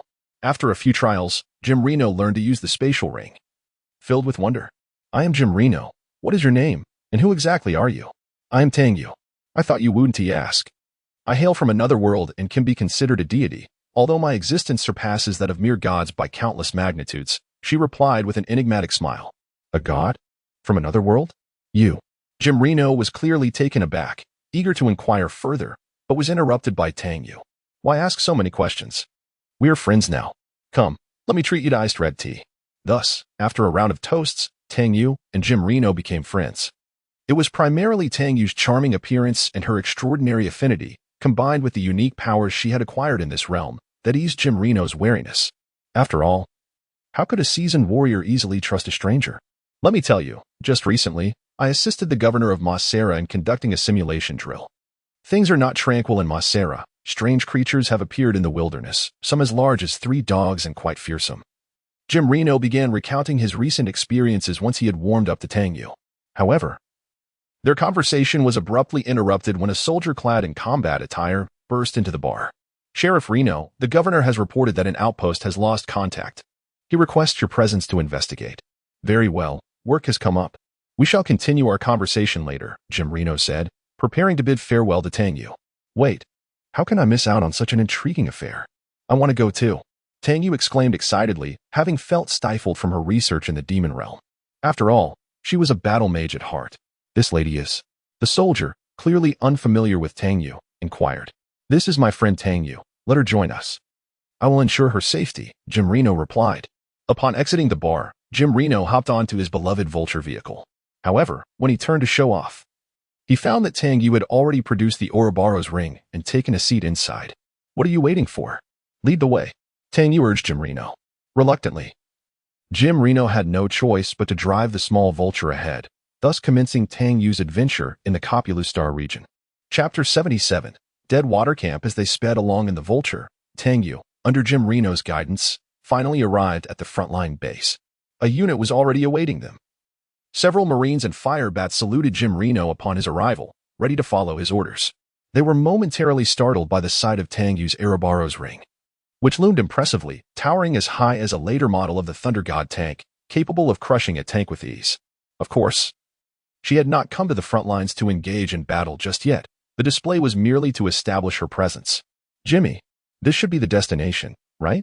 Tang Yu remarked, stowing the Ouroboros ring and rummaging through her pockets. Jim Reno, unable to suppress his curiosity, inquired, yes, our objective is to scout the forward outpost. What are you searching for? However, it was not long before Tang Yu provided a resolute answer through her actions. She reached into the pocket of her attire and produced an enormous drilling vehicle, reminiscent of the whimsical inventions of Doryman. This drilling machine was unlike any ordinary frost drill. Its rear wheels were equipped with tracks identical to those at the front, and instead of a conventional engine, a brilliant, multifaceted gemstone was mounted in its place. The drill head had been modified into a conical shape, devoid of threads, featuring 4 square grooves that hinted at hidden mechanisms within, culminating in a pointed crystal at the tip. Behold, the prism beam vehicle. What on earth is that? Inquired the inquisitive Renu. Excellent question. This is a superlative upgrade of the frost drilling vehicle I developed during my countless years of tedious existence. It transforms drilling attacks into a focused prism beam cannon, while the gemstone atop can emit interception beams, inflicting substantial damage on aerial foes. Once the siege mode is activated, the focusing crystal will deploy and unleash a barrage of sustained fire. The gathered crowd, lacking in scholarly pursuits, could only feel an overwhelming sense of awe as Tang Yu concluded her explanation, prompting them to applaud in unison. Soon, the flattery subsided, and Tang Yu boldly mounted the prism beam vehicle, charging ahead. Jim, Renu, and the others hastened to keep pace. Under Tang Yu's leadership, the group swiftly approached the front lines. As they neared the skirmish, a swarm of jumping insects erupted from the ground, lunging towards them. Prism beam, fire! Tang Yu shouted, promptly pressing the button. The crystal at the tip began to gather luminescence and swiftly unleashed a beam, incinerating the first jumping insect upon contact. Yet, the spectacle did not end there. As the beam struck its primary target, it scattered, releasing numerous smaller beams that inflicted minor damage upon surrounding foes. Observing the combat unfold, Jim Renu swiftly commanded his fire bats to form a frontline barrier, while the Marines provided ranged support, ensuring the monstrous adversaries could not close the distance. The fire bats took their positions, targeting the jumping insects that the Marines could not eliminate in time. A wave of lesser creatures was soon vanquished, prompting Renu to call for a brief respite. It seemed the situation was far more complex than anticipated. During their prior drills, these creatures had only been a minor threat. Yet now they appeared as a formidable battalion. Indeed, the front lines have been out of contact for some time. Those within have already fallen to these monstrosities, a Marine responded. The brief break concluded, and the group pressed onward, soon entering the heart of the outpost. Upon their arrival, they discovered a commandeered command center at its core. Look, what is that? A Marine pointed towards the infected command center. That is the command center. How could it be occupied by something? Jim Renu exclaimed, assessing the dire situation. We must destroy it. However, matters were far from straightforward. Just as they prepared to act, several spiked serpents emerged from behind the commandeered command center, spewing acidic venom towards Renu and his team. What manner of creature is this? Jim Renu gasped in astonishment. Yet, while Renu and his allies stood bewildered, Tang Yu had already positioned the prism beam vehicle. The four metallic plates at the rear unfolded, each adorned with differently colored crystals, gathering light and channeling it into the pointed crystal at the forefront. A robust beam surged forth, directed at the infected command center. The beam pressed forward, engulfing the newly emerged jumping insects and spiked serpents, reducing them to ashes.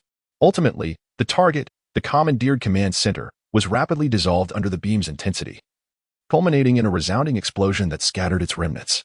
What were you about to do? Tang Yu emerged from the vehicle, inquiring of Jim Renu.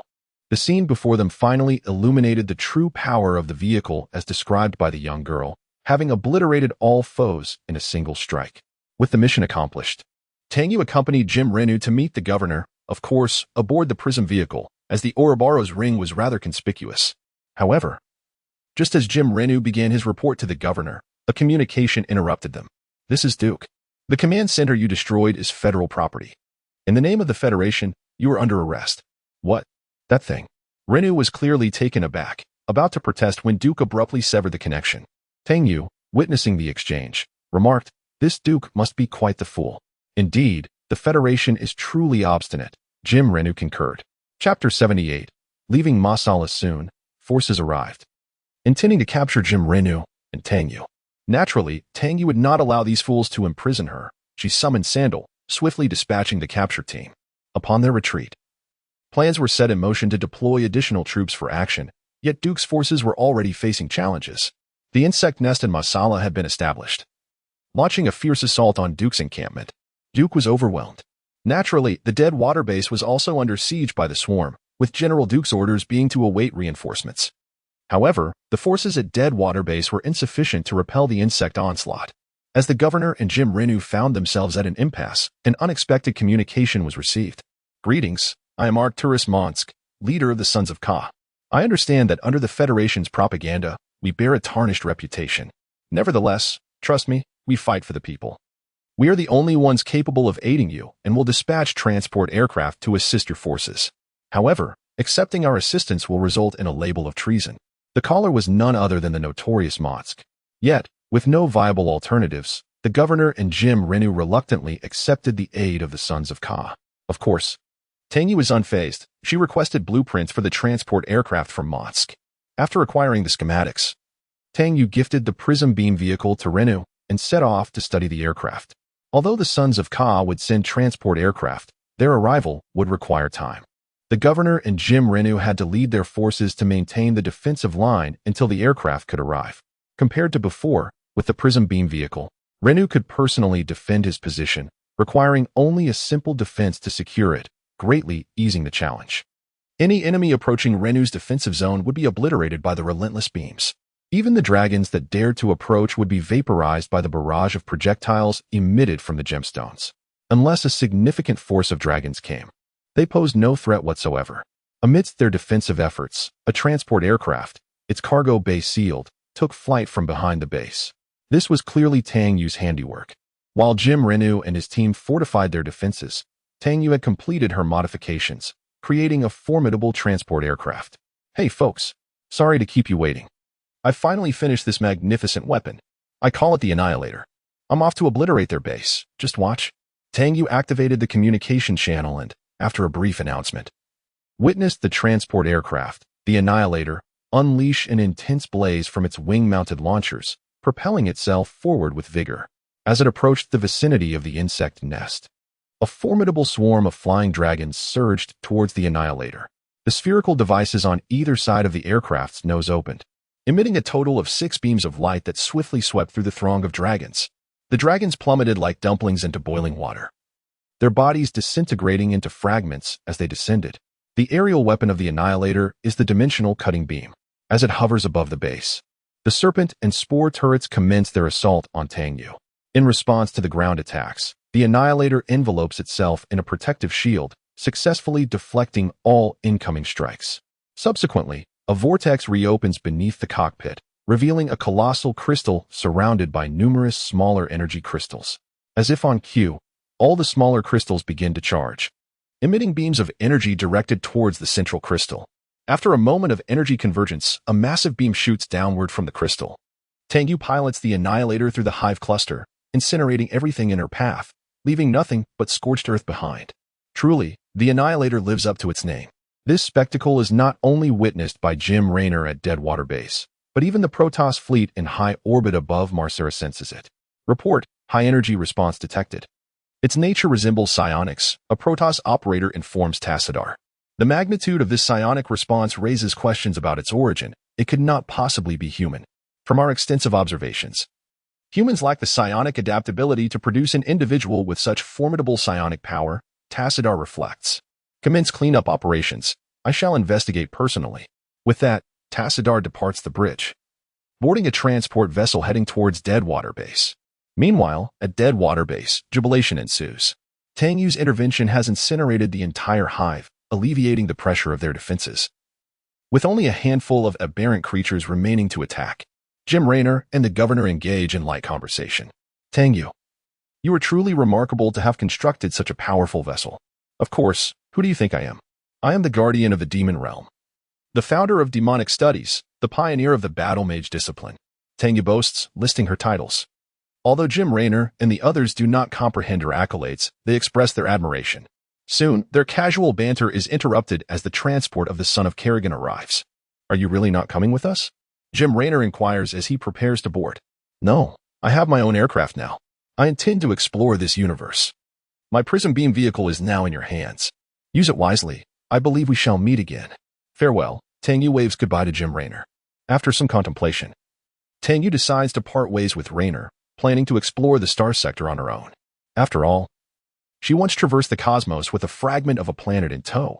Now, venturing alone feels rather liberating. As Tang Yu prepares to set off, a golden transport vessel descends before her. Chapter 79. Tassadar descending from the transport is none other than the illustrious Tassadar. Greetings, enigmatic being. I am Tassadar, commander of the Protoss Golden Fleet. I perceive that you are not of human origin. May I inquire about your existence and your purpose for being here? Clearly, Tassadar is astute. As a being endowed with immense psionic potential, he keenly senses the distinct psionic aura emanating from Tang Yu, alongside the vast and boundless energy within her. Tassadar, is it? I am Tang Yu. I have come here for a respite. I would consider myself of a creator's caliber, she replies, recognizing Tassadar's respectful demeanor and sharing her truth. Could it be the Xel'Naga? Upon learning Tang Yu's status as a creator-level entity, Tassadar instantly connects her to their own creator, the Xel'Naga. What Xel'Naga? I am nothing of the sort. While I possess the powers and privileges of a creator, I am certainly not your world's Xel'Naga, Tang Yu promptly denies.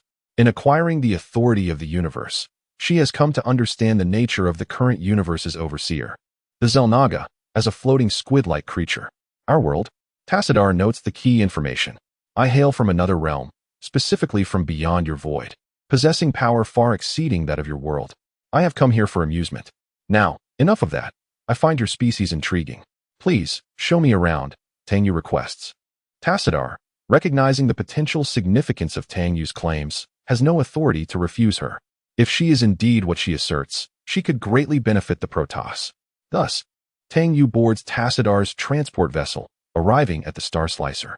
Wow, your taste is truly unique. Everything is so resplendent and golden, quite ostentatious. Upon entering the Star Slicer, Tang Yu critiques the Protoss aesthetic.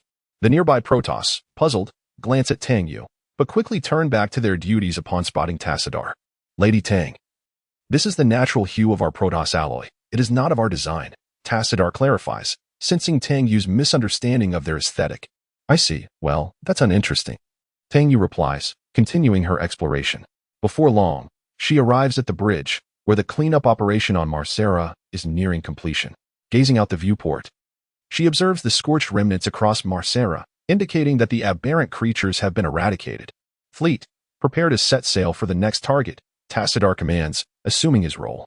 Tassadar, since there is nothing pressing, I shall explore your laboratories. Farewell, Tang Yu declares as she exits the bridge. Months pass swiftly, and during this time, Tassadar's fleet becomes thoroughly acquainted with the enigmatic figure of Tang Yu.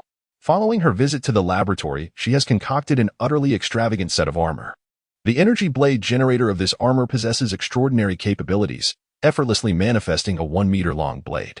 Under the exaggerated amplification of Tang Yu's energy intensity, It can even evoke a blade stretching 40 meters, which is utterly ridiculous. Moreover, this armor is equipped with a shield that automatically siphons energy from the void. Minor attacks barely affect the shield's durability, as its recovery rate exceeds the damage sustained, while formidable assaults are significantly mitigated by a special stance known as the resolute shield. In the face of such a shield, the only viable solution is to employ powerful, sustained attacks, akin to using artillery to swat a mosquito, an unavoidable necessity. In addition, Tang Yu has constructed a lightweight fighter jet aboard the Star Shuttle, perfectly embodying the aesthetics of the Protoss. The aircraft features a forward-swept wing design, enhanced by 2 additional thrusters at the wing's leading edge, allowing for 360-degree maneuverability during attacks, complemented by a gravity propulsion system. Its weaponry consists of void annihilation rays, utilizing void energy for attacks with corrosive effects. Since acquiring her fighter, Tang Yu has frequently piloted the vessel, named the Wing of the Sky, soaring around the Golden Fleet, which, notably, struggles to keep pace. Tassadar, have we reached our destination yet? I just installed a storm energy convergence device on my Wing of the Sky yesterday and am eager to test it, Tang Yu inquired over the communication channel, her excitement evident as she anticipated the opportunity to demonstrate her new weapon's prowess. Indeed, my lady, we shall soon arrive at Tarsanis. According to our scanners, the Zerg have already occupied a substantial portion of the planet, and we are in for a challenging battle, Tassadar replied, as Tang Yu accompanied Tassadar in incinerating Zerg across the star sector. Jim Raynor's sons of Korhol had already obtained the psionic launcher and were plotting an assault on the federal capital of Tarsanis.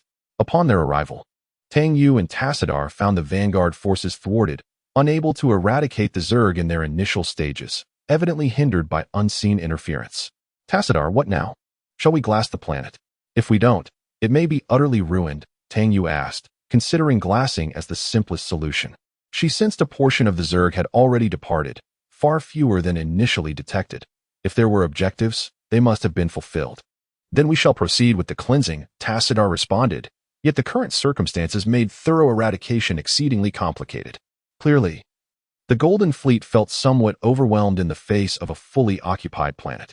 Thus, after completing basic cleansing operations, the Golden Fleet, guided by Tang Yu, followed the coordinates for a spatial transfer to Khal.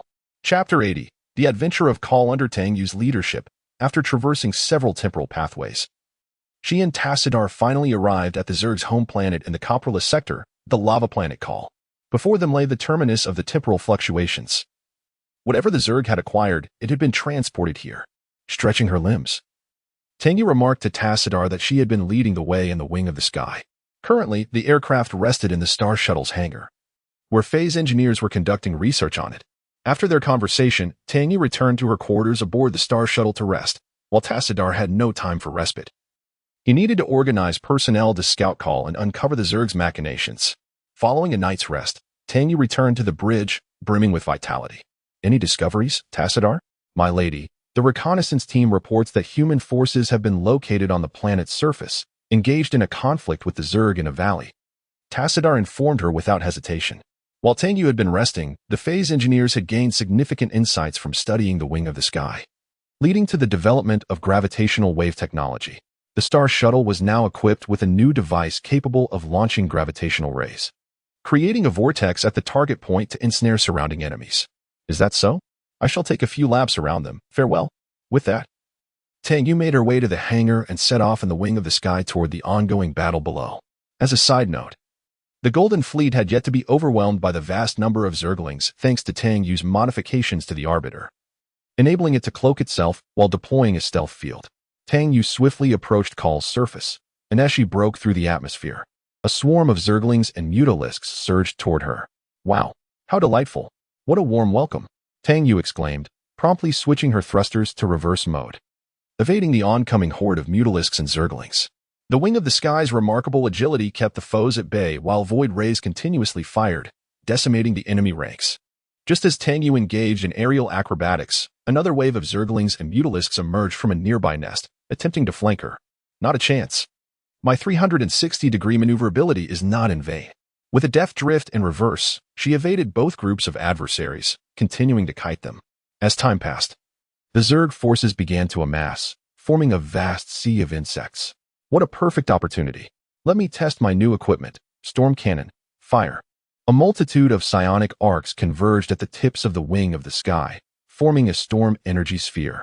With a swift motion, the energy sphere shot forth, plunging into the heart of the Zerg swarm. A brilliant flash erupted as the center of the swarm was instantly vaporized, while the ensuing energy explosion generated a colossal psionic storm, electrocuting the remaining Zerg. Bravo! An entire wave obliterated. After vanquishing that swarm, Tang Yu continued her flight toward the valley. In the core region of Kal's Zerg nest, Sass. What was that? How could one entity annihilate such a massive swarm? Dagger. I am uncertain. However, it appears to resemble the style of our nemesis, the Protoss. This matter need not concern you. I have my own arrangements. A commanding voice interjected into their conversation. Yes, my lord, they replied, clearly astonished Zerg overlords marveling at Tang Yu's prowess. Returning to Tang Yu, she circled above the human encampment, drawing a horde of anti-air missiles, then evaded them until they lost power and fell to the ground. After this maneuver, she flew above the Imperial forces, inciting considerable frustration in Duke, the commander of the human unit, who had once sought to detain her on Marsera. Having toyed with the missiles, Tang Yu then headed toward the Zerg nest. At the center of the nest, she discovered a peculiar chrysalis. Sensing a unique and potent energy emanating from within, eagerly, she decided to take action against the chrysalis. Suspending the wing of the sky in midair, she activated the super cloaking device and entered the cockpit, where she loaded a specially designed missile into the launch bay, returned to the cockpit, aimed at the chrysalis, and fired. A diminutive missile, imbued with a superlative covert system, was launched into the chrysalis. Within this missile resided the primordial power of Tang Yu, capable of transforming its empowered target into a progeny of the swarm. Having accomplished this task, Tang Yu piloted the wing of the skirmisher back to the Star Weaver. After lingering aboard the Star Weaver for a spell, another human team arrived on Char. Upon landing near the nest, they made their way towards the peculiar chrysalis. Observing this scene, Tang Yu seized the opportunity to indulge in the unfolding drama. As Tang Yu descended upon the surface of Char in the wing of the skirmisher, the newly arrived human forces found themselves pursued by a humanoid aberration. This was none other than Sarah Kerrigan in pursuit of Jim Raynor. Ah, who is this? Tang Yu materialized before Raynor, startling him and his companions. You are Tang Yu. What brings you here? Flee quickly. Sarah has been infected and is now hunting us. Jim Raynor, upon seeing Tang Yu, felt a surge of joy, but quickly remembered his precarious situation and urged her to escape with them. Where are you all headed, Jim? Chapter 81. The old mystic with this inquiry, the Queen of Blades, Sarah Kerrigan, made her grand entrance, flanked by several jumpers, exuding an aura of formidable power. It was evident that Jim Raynor harbored lingering resentment towards Kerrigan's transformation. Huh. Isn't that the massive chrysalis I spotted earlier? Tang Yu leaped before Kerrigan. In response to Tang Yu's words, both Jim Raynor and Kerrigan felt a sense of dissonance. The former was astonished that Tang Yu had arrived on this dreadful planet before him, while Kerrigan pondered how Tang Yu had perceived her presence even before her transformation was complete, raising questions of profound significance. However, what Tang Yu did next only deepened their intrigue. Now that you have completed your metamorphosis, I too may claim my first gift.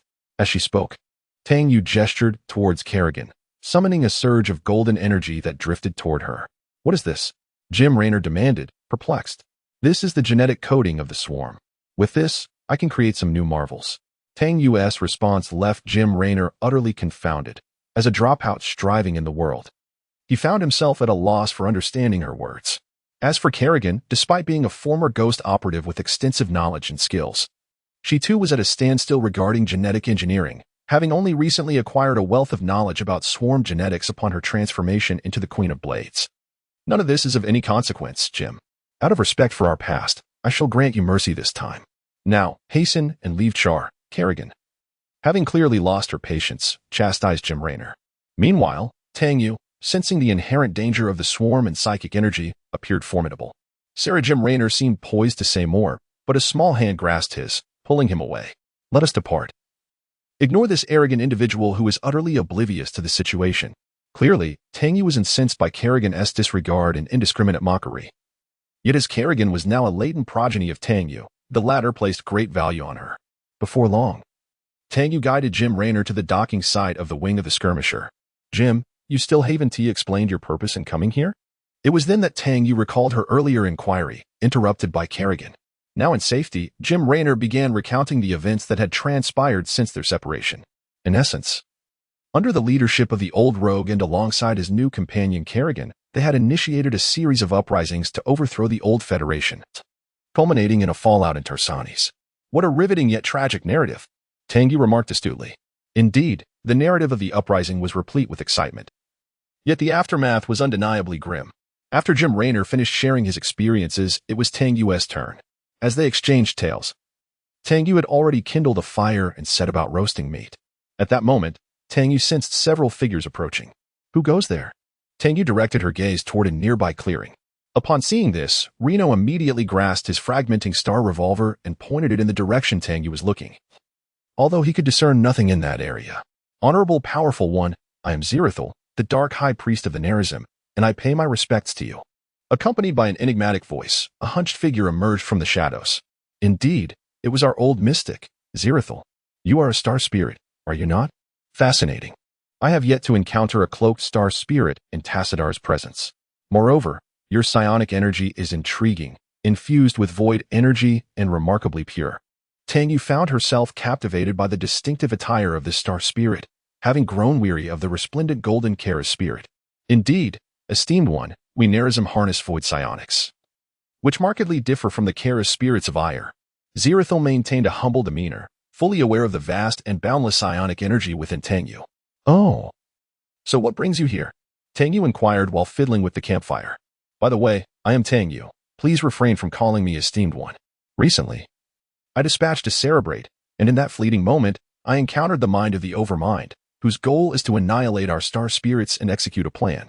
I must inform my brethren. Since you are acquainted with Commander Tassadar of the Golden Armada, I hope you can facilitate an introduction. Certainly, not an issue. We shall set forth after our meal. For now, you should rest. With that, Tengu seized a piece of roasted meat from a peculiar creature caught on char and began to eat heartily. While Tengu savored her meal, Zirathul and Jim Reno engaged in conversation, finding much common ground, almost as if they had become sworn brothers. Soon, the campfire gathering concluded, and Zirathul alongside Jim Reno's remaining crew boarded the wing of the Harbinger. After a spatial jump, they arrived aboard the starship. Once back on the starship, Tengu immersed herself in the laboratory, eager to study the recently acquired gene of the Cerebrate, hoping to concoct something extraordinary. Meanwhile, Jim Reno and Zirathul proceeded to the bridge to meet with Tassadar. As for their discussions, Tengu remained oblivious, but she did not mind. Days passed, and finally, Tengu's research yielded some results, yet disheartening news arrived from Tassadar. The reconnaissance outpost established on the surface had been destroyed. The Cerebrates had discovered the starship's whereabouts. Consequently, Tassadar ordered the crew to retreat while he, accompanied by an elite force alongside Zirathul and Jim Reno, stayed on Char to continue the investigation. Naturally, Tengu remained behind as well. However, the good fortune was short-lived. Not long after they began their in-depth investigation, Ire dispatched a fleet to apprehend Tassadar. Chapter 82. Tengu's Super Battleship. The fleet sent to capture Tassadar was led by Aldaris, arriving at Char to take him back for judgment by the High Council. However, matters did not proceed smoothly. Due to Tengu's presence, Aldaris could not gain any advantage over Tassadar and was chastised by him for sending a large force to apprehend him while their home planet was under siege. After a heated exchange, Tassadar returned to Ire with his new comrades, Jim Reno and Zirathul. During the journey home, Tengu bestowed upon her long-lost friend, Jim Reno, a remarkable gift, the True Rule Command Center. Its function was straightforward. It was a core crystal imbued with the power of rules, capable of projecting a command center operating entirely according to the game rules at a target location once sufficient resources were acquired. This was exceedingly formidable in the real world. Tengu also presented Tassadar with a Star Spirit Hub version of the core crystal. Upon arriving at Ire, they spotted a colossal creature occupying the site of the original temple, the Overmind itself. Meanwhile, on the opposite side of Ire, two massive warships were preparing for takeoff. Yet they were perilously close to the battlefield, evidently unprepared. Shortly after their launch, they were swiftly struck down by a horde of explosive Zerglings. Damn it! This must be the High Council's directive. Do they not comprehend the significance of these two arcs to the Star Spirits? To launch them blindly. Clearly, Tassadar was knowledgeable. Instantly recognizing that the two colossal warships plummeting were two of the 3 Star Spirit Salvation arcs, the Odoras Pride, armed with strategic strike weaponry, and the Nessen's Memory, housing vast knowledge. What a pity to lose such valuable vessels. Tassadar, could you grant me ownership of these doomed ships? After all, they're already in your possession. Tengu inquired with a tone of regret. Aldaris could hardly contain himself, exclaiming, that is impossible. Even if they crash, they belong to the progeny of the gods. Such obstinacy. My lady Tengu, should you be able to mitigate some losses, we would be willing to transfer ownership of both arcs to you. After a moment of contemplation, Tassadar turned his hopeful gaze toward Tengu. Rest assured, I will ensure the safety of all the star spirits aboard. With that, Tengu opened a portal and arrived between the two falling arcs. On board the starship, Tassadar, Aldaris, Zirathul, and Jim Reno bore witness to the most astonishing spectacle of their lives. Tengu, assuming a battle stance, radiated a golden luminescence, sending forth two torrents of golden energy that enveloped the two arcs as they descended, halting their fall and suspending them in midair. Meanwhile, numerous crew members began to teleport out from the starship and its temporary base below. Once the crew's teleportation ceased, the two arcs began to disintegrate under the influence of the energy, breaking apart in an astonishingly unscientific manner. Subsequently, the fragments coalesced behind Tengu, gradually forming a colossal humanoid mechanical entity. Its lower half featured a seamless conical structure, while a brilliant sphere pulsated at its chest. A stabilized supernova in a state of eruption. Tengu harnessed the power of rules to maintain this supernova's explosive state in perpetual and infinite circulation, serving as the energy source for her war machine. The entire construct reached a staggering height of 200 kilometers, with a cross-like apparatus hovering behind it, featuring a central ring without intersecting sections. In the gaps of the cross, four enormous spheres of energy, each a different color, floated, while the center of the ring contained a perfectly contained black hole, visually inspired by the Elven King, Agarbala.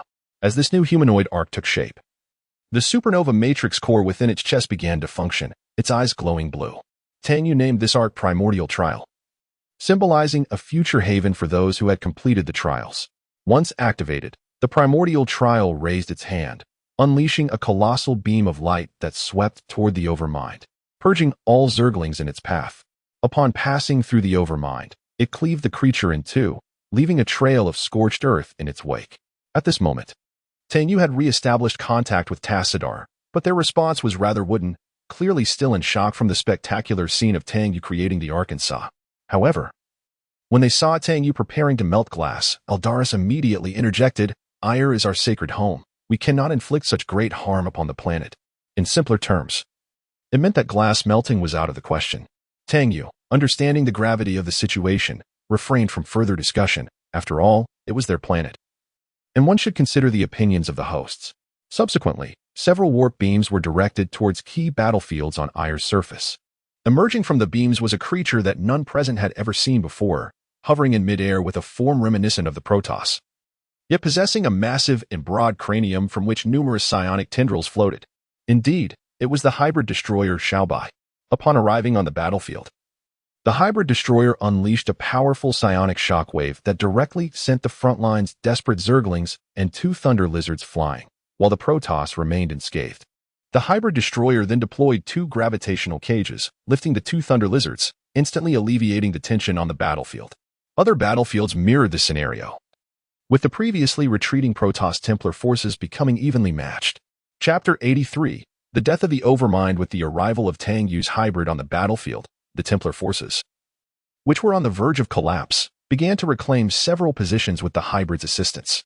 "My lord Tengu, what exactly are these soldiers?" The keen-eyed Ziratul immediately recognized the uniqueness of the hybrids.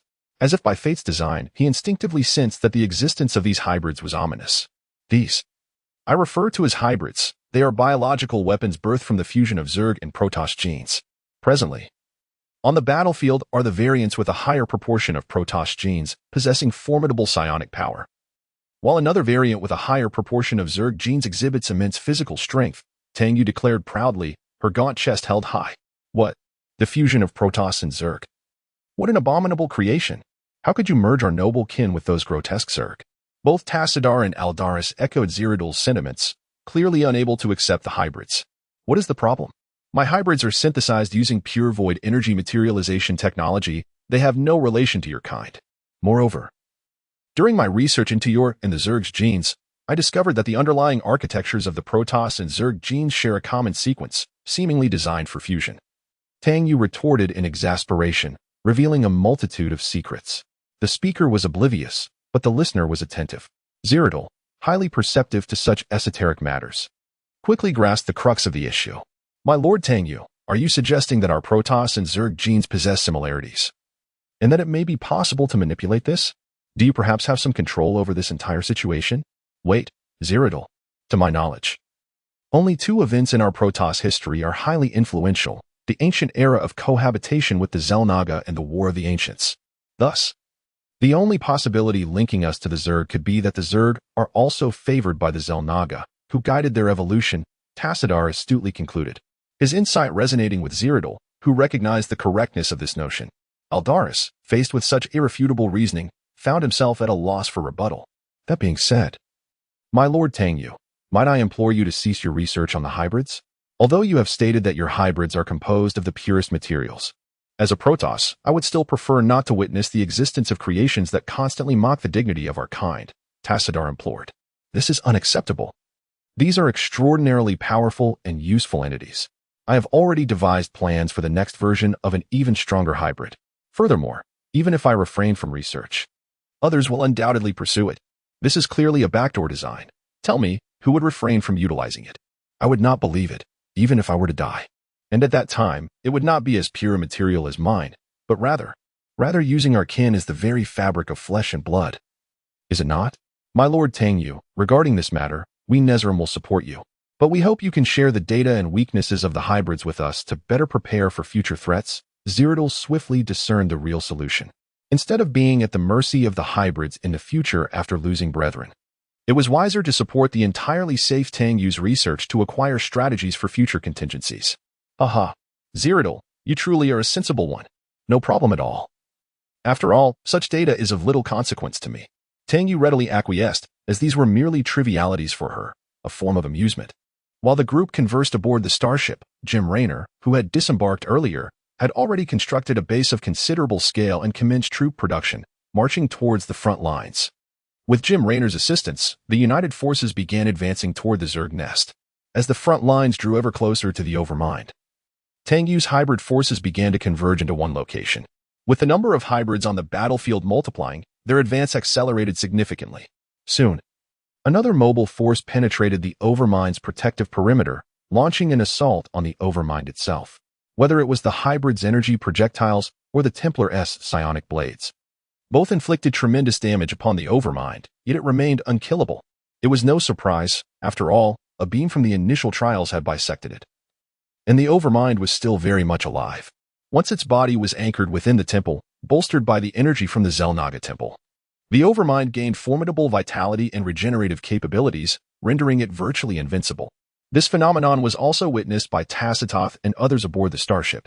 I once vanquished the brain bug, and the situation with the Overmind bore an uncanny resemblance. It necessitated the severing of connections through void energies before slaying the brain bug.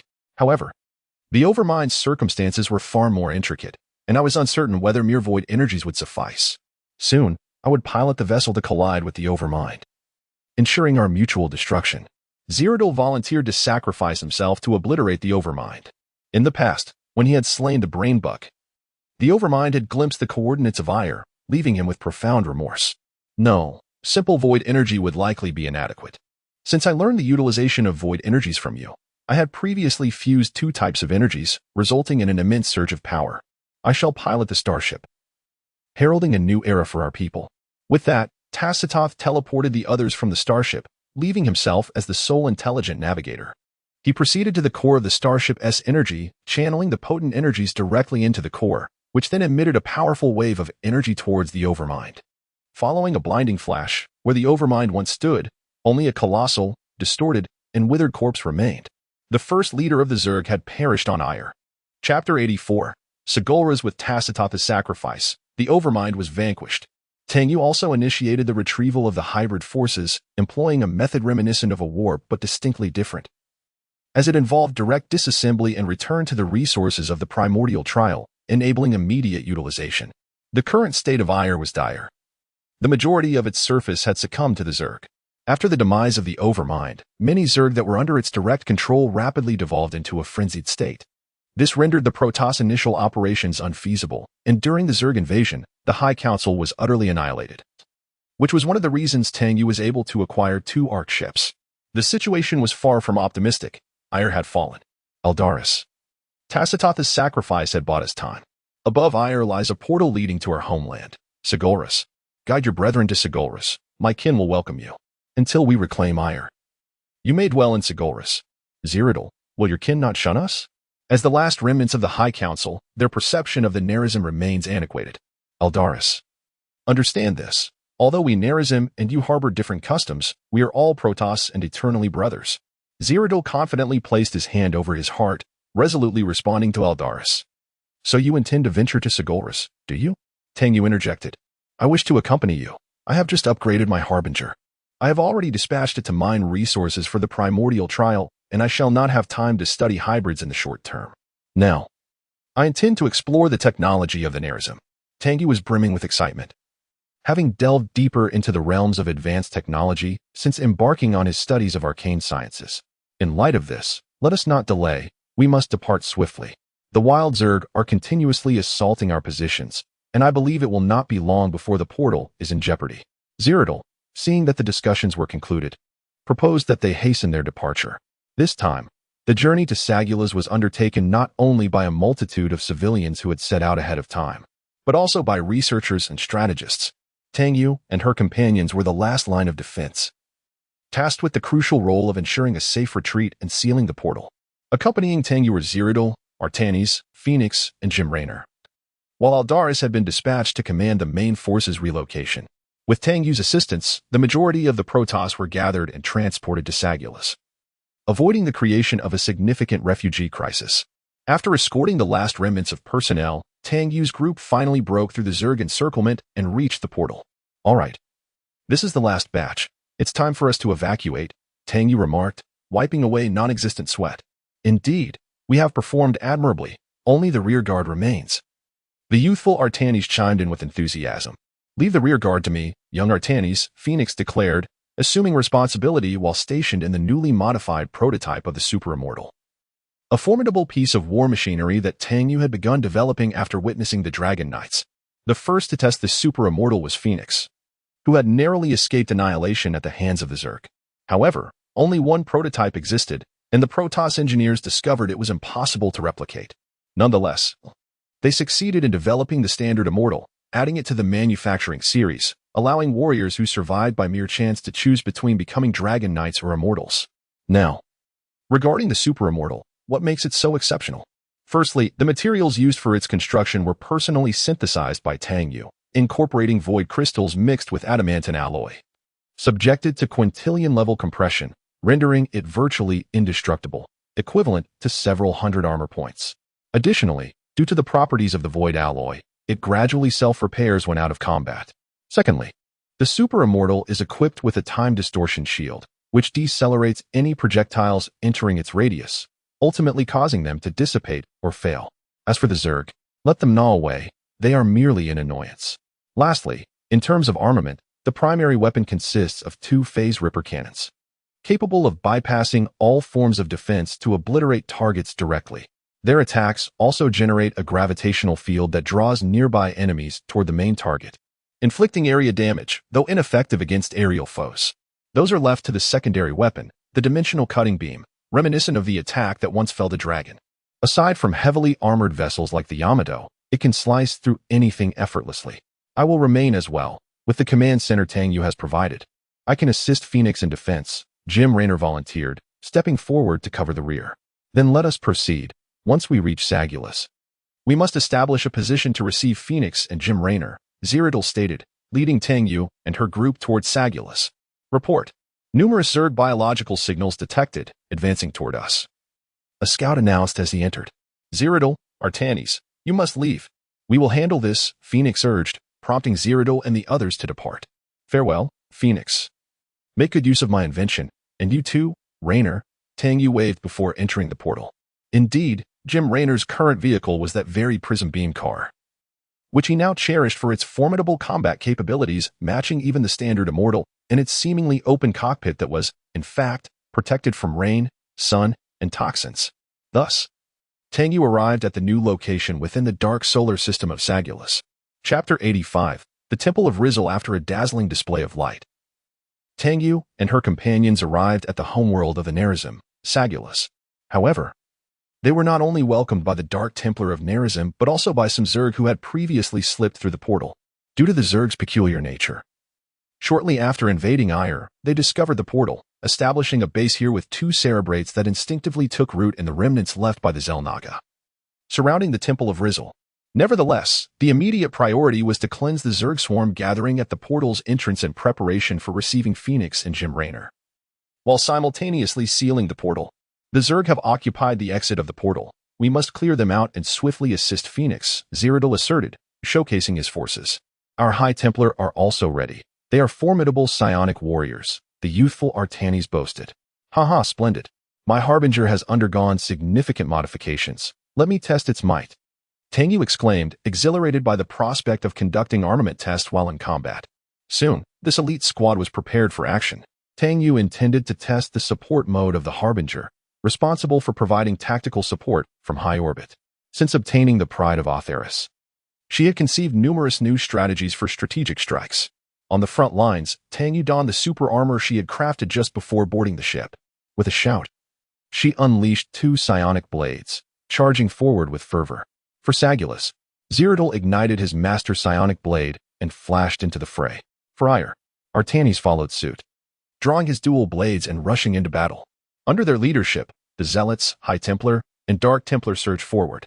In response to the advancing warriors, the Zerg forces assembled at the portal launched a counterattack, a tide of Zerglings leaping toward Tang Yu and her companions, accompanied by numerous banlings spitting corrosive acid. Tang Yu plunged into the swarm, extending her blade to 2 meters in length, spinning like a whirlwind, effectively covering all units at her diminutive height of 1.50 meters. In contrast, the taller Protoss warriors had to strike downward to eliminate the Zerglings, which proved cumbersome. As Tang Yu whirled, Cyrodiil followed suit, teleporting into the fray and delivering a shadow strike that decimated a cluster of Zerglings and even dispatched a baneling. A brief moment of respite appeared around Cyrodiil, but it was quickly filled with more Zerglings. As for Artanis, still a fledgling soldier, he found himself struggling to fend off the relentless swarm. Activate the time shield. With Tang Yu's command, the Harbinger in orbit cast protective shields upon each warrior, enveloping them in an immense barrier that generated a time field, slowing the movements of the surrounding Zerg. The shield also moved in tandem with its bearer, a remarkable feat. With the aid of the time field, the battles of Artanis and the others became noticeably easier, while Cyrodiil maneuvered with greater finesse. Meanwhile, Tang Yu had halted her spinning, kneeling and gasping for breath, clearly feeling the effects of dizziness. Though effective, the whirlwind had taken its toll. Damn it, taste my dignity. Blade of Justice. With a furious roar, Tang Yu unleashed a 40-meter-long blade of light, obliterating everything in her immediate vicinity. Activating the Governor armor. At Tang Yu's command, the wings of the sky unleashed a beam of light directed towards her, which then dispersed to reveal a peculiar white sphere. Indeed, it was a white sphere. After much study, Tang Yu had crafted a remarkable suit of armor. Due to her petite stature, the armor of the Overseer would emit energy, allowing her to hover effortlessly while radiating an imposing aura of psychic energy, resembling a sphere of invincibility. With a triumphant shout, Tang Yu fired a beam from her hand, obliterating all the jumping insects and stinging snakes in her path. Beware. It's the Thunder Beast, Zealot warned, as 5 colossal Thunder Beasts charged toward them. Leave it to me. Prepare to witness the true power of my Overseer armor. Tang Yu exclaimed joyfully, rushing towards the Thunder Beasts. Upon reaching them, she wielded the energy blade of the Overseer armor, striking down on the bewildered creatures. The blade, modified by Tang Yu, sliced through the Thunder Beast's molecular blade as if it were butter, severing one of its prominent tusks. In pain, the Thunder Beast lunged at Tang Yu. In response, she deftly seized its small head with one hand while a miniature singularity began to form within her grasp. Quickly, she maneuvered away, and the singularity erupted, consuming the Thunder Beast and everything in its vicinity, annihilating them in midair. Did you see that? How cool is that? Tang Yu declared, clearly pleased with her feat. Seizing the moment, she conjured 2 more singularities and hurled them at the remaining Thunder Beasts, resulting in 2 whirlpools that eradicated them along with the surrounding aberrations. With only 2 Thunder Beasts left, Tang Yu propelled herself forward, instructing her armor, Overseer armor, initiate self-detonation. As she called out, the armor exploded upon reaching the beasts, unleashing a violent shockwave that obliterated an even larger area of aberrations. Thus, the group accomplished their task of clearing the vicinity of the portal, with the wings of the sky intermittently deploying additional shields, ensuring that all remained unharmed throughout the battle. Chapter 86, Activating the Temple. Having completed the extermination near the portal, Tang Yu and Zealot re-established contact with Jim Raynor and Phoenix. It seems you have resolved your situation over there. We will remain in Ire to seal this portal and prevent the aberrations from breaching it again. Jim Raynor's voice resonated through the communicator. Indeed. My duty is to protect Ire. With Lord Tang Yu's indomitable armor, our defenses are remarkably fortified. Await our return once you have reconstructed the fleet, Phoenix assured them. Very well, may Tassadar bless you. We shall ensure the eradication of the aberrations in Sargeras and secure this area. The young Artanis expressed his concerns. Fear not, young Artanis. Jim Raynor has exhibited exceptional awareness in previous battles, and Phoenix is a valiant warrior. With Lord Tang Yu's formidable armor, they will be perfectly safe, Zealot reassured Artanis. Acting as a mentor. All right then, let us hasten to meet your chieftain, Tang Yu remarked eagerly. Eager to explore the customs of Sargeras after confirming the safety of Jim Raynor and Phoenix. Soon, under the guidance of the Dark Templar warriors, they arrived at Tumultuous, the outpost of the Nerism. Welcome to your presence, especially you, Lord Tang Yu. I have heard of your exploits from the Vanguard and our brethren in Ire.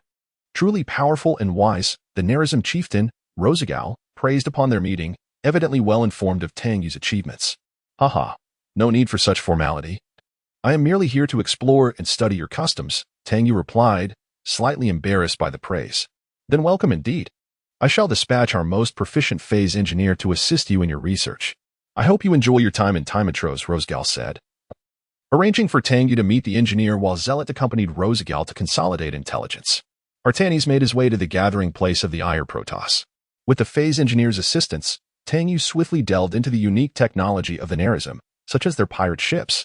Building upon this foundation, she devised numerous innovations. The most notable being the sanctified lightship, intended for her fleet. The schematics were also studied, and through the collaboration of the Ire and Nerism phase engineers, the Void lightship was replicated. Additionally, they acquired the research materials for the initial wings of the sky, successfully recreating the Phoenix fighter and enhanced pirate vessels. While the formidable infantry battle armor, the Indomitable, was officially deployed, having participated in a series of research endeavors. Tang Yu also developed the schematics for the Pursuer and presented them to the Nerism as a token of gratitude. Consequently, the technological armament of the Protoss surged, transitioning from the first StarCraft era to the second, significantly enhancing their capabilities. After a period of recuperation, they encountered a thief named Samir Duran. Upon discovery during her stroll, Tang Yu swiftly dispatched him, but the psionic network sustained damage, necessitating repairs that consumed substantial resources. Thus, Tang Yu, along with Artanis and Zealot, set out to locate the crystals of Alaki and Callus. This posed no challenge for them. Equipped with new gear, they traversed the void, incinerating everything in their path, effortlessly acquiring the two crystals. Our Queen of Blades is quite formidable, though she remains unbothered. Under Tang Yu's influence, Kerrigan's command over the aberrations has reached a dominating level, rendering the fused cerebral worms incapable of reasserting control over her, as she is preoccupied with her own conflicts. Meanwhile, the peak trader Samir Duran has been dealt with, now activating his backup hidden form, Nerid. Finally, with the two crystals in hand, they only needed to break through the encirclement and enter the temple to activate it, ensuring the eradication of the aberrations infesting Sargeras. Artanis exclaimed with excitement. Indeed, young Artanis. With the assistance of Lord Tang Yu's newly developed armaments, the mission to obtain the crystals proceeded smoothly. The only concern now is to protect the temple during its calibration, Zealot concurred. Haha, leave this matter to me. While you were securing the crystals, I was not idle. I have enhanced your shield rechargers to produce energy more efficiently in charge structures, generating an additional shield in the process, Tang Yu proudly proclaimed, displaying her remarkable invention to Artanis and Zealot. Moreover, I have developed the Keteran Monolith, a super turret with extraordinary range. Defending a temple will pose no issue. Tang Yu's pride was palpable. Truly a fortuitous gift. With the support of these technologies, the task of safeguarding the temple shall be considerably simplified. Very well, Adonis. Since it has come to this, let us hasten our departure. The sooner we activate the temple, the sooner we can resolve the threat posed by the alien insects. With that, Zarathus led his troops onward. Upon arriving at the temple, they were met with an overwhelming swarm of alien insects encircling it. Oh, holy light of judgment, arise. Tang Yu promptly dispatched her fleet of luminous ships. Enormous beams of light swept through the sea of insects, clearing a significant area around the temple. The void luminous ships performed exceptionally well, and it was astonishing to witness the combat prowess of the prototype Holy Light of Judgment ships. Even the experienced Zerathus could not help but express his admiration. With the area cleared, the reconnaissance drones, under command, surrounded the ritual temple with photon turrets, shield chargers, and Ketelan monoliths. The calibration of the temple proceeded smoothly, and the alien insect forces attempting to obstruct them were effectively held at bay. As a beam of light ascended, a wave of energy swept through, annihilating all the insects on Sigurus. Chapter 87. The formal establishment of the super fleet since the activation of the ritual temple and the eradication of the alien insects from Sigurus. Tang Yu found herself with an extended period of leisure. During this time, she planned to refine the super fleet project. The first task was to recall the flagship of the fleet, the Primordial Trial. While Tang Yu participated in the Sigurus clearance campaign, the Primordial Trial successfully completed its mission, discovering several uninhabited mineral planets and extracting resources there. Now, its cargo hold was filled with crystal ore and substantial quantities of gas or materials essential for the fleet's establishment. To begin, Tang Yu intended to designate some special compartments within the solid Primordial Trial. The first compartment to be constructed was a specialized teleportation chamber, which included both a standard teleportation bay for crew members and a dedicated teleportation bay for future 13 apostles. Tang Yu's plan involved utilizing the Trial's blade after its mission completion to awaken Sarah's reincarnation and restore it to its rightful place, thus taking them into battle across the cosmos. How splendid that would be! Next was the armory, which housed a plethora of mass-produced mechas, including extravagant items such as the governor's armor. Currently serving as an equipment warehouse, it was intended to evolve into a specialized equipment shop in the future. Of course, a laboratory was essential. This would be Tang Yu's exclusive room, dedicated to her research of advanced technologies, requiring no further elaboration. As an arc ship, it was imperative to have a starforging factory, which was currently responsible for generating other escort ships for the fleet, as well as the mixed units for future deployments. Once the Trial's blade was settled in, production would commence on special summoned companions, dolls, for players. Following that was the living quarters. Utilizing spatial compression technology, Tang Yu expanded the living area exponentially, accommodating 1 billion personnel effortlessly, complete with comprehensive facilities such as shopping districts and snack streets. This would serve as the main city for players in the Primordial Trial. Having discussed the modifications to the flagship, it was time to mention the escort ships Tang Yu had been developing during this period. First among them was the small spacecraft known as the Phoenix. This class of aircraft is a product of Tang Yu's further optimization and modification of the Phoenix fighter, boasting exceptional maneuverability and short-range warp capabilities within the galaxy. It is equipped with phase armor, a gravitational cage, and the Phoenix protocol.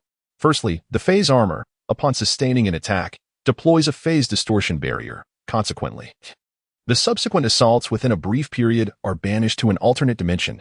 Temporal and spatial attacks are exempt. Secondly, the gravitational cage enables the Phoenix to deploy a gravitational trap that can either suspend a target in midair or, with a greater expenditure of energy, drag the target into motion. Lastly, the Phoenix protocol activates upon the aircraft suffering significant damage, unveiling concealed energy reserves on its back, thereby generating an invincible shield at a rule-level standard and initiating rapid self-repair until complete restoration is achieved. This can be activated only once. Should one wish to utilize it again, new specialized energy blocks and protocol directives must be procured. This is a design conceived by Tang Yu for the daily vehicle intended to be the Blade of Trial in the future. Its attack method aligns with that of the Phoenix warplane, yet it boasts greater agility, even capable of vertical flight. Furthermore, the Holy Judgment Radiance ship serves as a beam-assisted vessel, undertaking the role of a guardian and attack coordination ship during the Primordial Trial, engaging in offensive maneuvers alongside it. Notably, Tang Yu has also developed an extraordinarily audacious battleship, Solarian, named after the Demon Realm moon, which features a shape reminiscent of the moon itself. It possesses 2 sets of thrusters. One set is a concentrated thruster located on the inner arc, providing an immense thrust that enables its flight speed to surpass all other vessels. However, its offensive capabilities are rather dismal, with only 2 small beam cannons on its wings for attack, primarily functioning as a mobile offensive entity, adept at scraping. Yet, Tang Yu did not merely create a scraping machine. The Solarian can undergo a transformation, retracting the cockpit located at the center of the outer arc to the inner arc. while shutting down the inner arc's thrusters and activating the second set of thrusters on the outer arc. Although this significantly reduces speed, the unparalleled velocity is exchanged for astonishing destructive power. Once the inner arc's thrusters are deactivated, the storm cutter is activated. This inhumane weapon unleashes a massive arc-shaped light blade that slices through all matter in its path. Even energy entities are melted and absorbed by the light blade, leaving devastation in its wake. Witnessing the Solarian, the Xel'Naga architect, after integrating data from the Harbinger of the Skies, has also developed the Storm battleship, substantially enhancing the Golden Fleet. Naturally, the legendary mothership cannot be overlooked. Although the Xel'Naga architect successfully restored the production method of the mothership with Tang Yu's assistance, it still pales in comparison to Tang Yu's modified super mothership, the Executor. The Executor bears a striking resemblance to the mothership, yet it is 5 to 6 times larger. It is enshrouded by a layer of void shields, continuously siphoning energy from surrounding allied forces, rendering it an invincible entity as long as allies remain in proximity. Most critically, the Executor can directly warp Tang Yu's forces around it at remarkable speed, ensuring a near-constant supply of resources. These elements are merely the fundamentals. What truly grants the Executor its name is its planetary annihilation device. This apparatus can emit a powerful beam capable of incinerating a planet's surface, merely its primary function, while its true capability lies in obliterating a supernova in the midst of its explosion. Additionally, as the flagship of the mobile forces, when confronted with formidable ground resistance, should there be a desire to preserve a planet, the Executor can transform into a humanoid form to engage in land combat operations, a truly remarkable feat concurrently. As a unit for ground landing operations, Tang Yu has also developed the Big Red, Big Green, and Sky Blue hybrids as supplementary units, along with the Void Ripper for ground bombardment. Thus, Tang Yu's first generation of the super fleet has been established. Although limited in variety, its combat prowess is formidable. Chapter 88. Return to Marcera. Since Tang Yu completed the assembly of the super fleet, for years have passed. During these years, numerous events have unfolded. The Xel'Naga of Sagulath reconstructed the Golden Fleet, this time with the mothership serving as the flagship, the carrier group forming the central force, and the Storm battleships executing long-range strikes, while the Phoenix warplanes and pirate ships engaged in skirmishes, with reconnaissance aircraft officially retired from the stage. The Arbiter, due to the presence of the mothership, was temporarily sealed, designated as a special unit. After reassembling the Golden Fleet, they set forth to aid Jim Raynor and Phoenix, accompanied by the Hyperion commanded by Matt Horner. Upon rescuing Jim Raynor and Phoenix, news of the UED Expeditionary Forces invasion arrived. However, influenced by Tang Yu's power, Kerrigan, during the early stages of the Overmind's demise, demonstrated extraordinary individual combat prowess. Combined with Tang Yu's primordial force, she once again vanquished the newly reborn Overmind, unifying the Zerg. When faced with the UED, a fierce battle ensued. Meanwhile, the Terran Empire, under the UED's relentless assault, suffered continuous setbacks, culminating in the UED's occupation of the capital, Korhal. Arcturus Minsk was captured. Recognizing the UED as a formidable threat, Kerrigan rescued Minsk, and together they vanquished the UED forces. At this moment, having finally shed his former guise, Nerid felt the battlefield shift. Stukov was taken away by Nerid, and Marshal Gerard of the UED Expeditionary Force took his own life. Meanwhile, General Duke of the Terran Empire fell victim to a surprise attack by Kerrigan. Thus, Kerrigan gained full control over the Zerg, while Minsk once again seized dominion over the Terran Empire. The Protoss began their archaeological pursuits and technological advancements. Jim Raynor, recuperating, prepared for an uprising, while Tang Yu busied herself with mining across the star sector. And so for years past, Tang Yu piloted her Wraith to Marcera once more. The tavern remained as it was in years gone by, and she pushed the door open. "A glass of iced red tea, please." Inside, Jim Raynor, upon hearing her voice, retracted his hand that had been reaching for the series revolver. Who would have thought that after 4 years of elusive whereabouts, Lady Tang Yu would grace this desolate place? "Well, I can go wherever I please without needing to report to you, Sheriff," Tang Yu declared as she seated herself, pulling out a chilled bottle of iced red tea and drinking directly from it. "So, Jim, what have you been up to all these years? Surely you haven't just been sitting here as a sheriff?" Tang Yu teased him. "Not at all. Just a few days ago, I was involved in an uprising," Jim replied. However, before they could converse further, the sound of a door opening interrupted them. "As the most wanted criminal in the sector, you are not so difficult to find." "Are you?" Jim remarked, once again reaching for the series revolver. I must see this for myself, Jim Raynor, the people's hero. Recognizing the familiar tone, Jim deduced the identity of the newcomer. Tychus Finley, I heard you were imprisoned. What? Did you behave well and earn an early release? Jim quipped back. What? Do you two know each other, Jim? Introduce me. Tang Yu interjected, intrigued by their camaraderie. Oh, what do we have here, a little girl? Jim, is this your child? Tychus finally noticed Tang Yu's presence. Little girl, my foot. You must be Jim's child. Tychus, the poet, provoked Tang Yu, who immediately retaliated by executing a shoulder throw, slamming Tychus to the ground and locking him in an armbar, bending the components of his power armor. Ouch! Let go, my lady. The parts are about to break. It hurts. Tychus had never encountered such overwhelming force, especially while clad in powered armor. If he were merely flesh and blood, he would surely be finished. All right, Tang Yu. Spare him. He's merely a loudmouth. If you continue like this, Tychus might not survive, Jim quickly interjected. What do I care? Even if he dies, I can bring him back. How dare he call me small? Watch as I beat him to death and resurrect him multiple times. With that, Tang Yu released the hold and began to unleash a flurry of blows.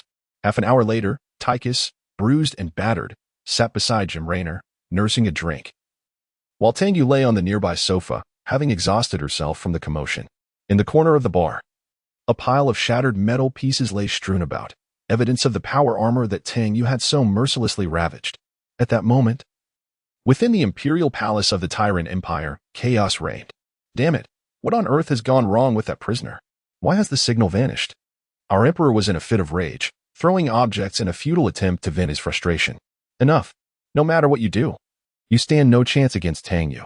She is, after all, a true deity.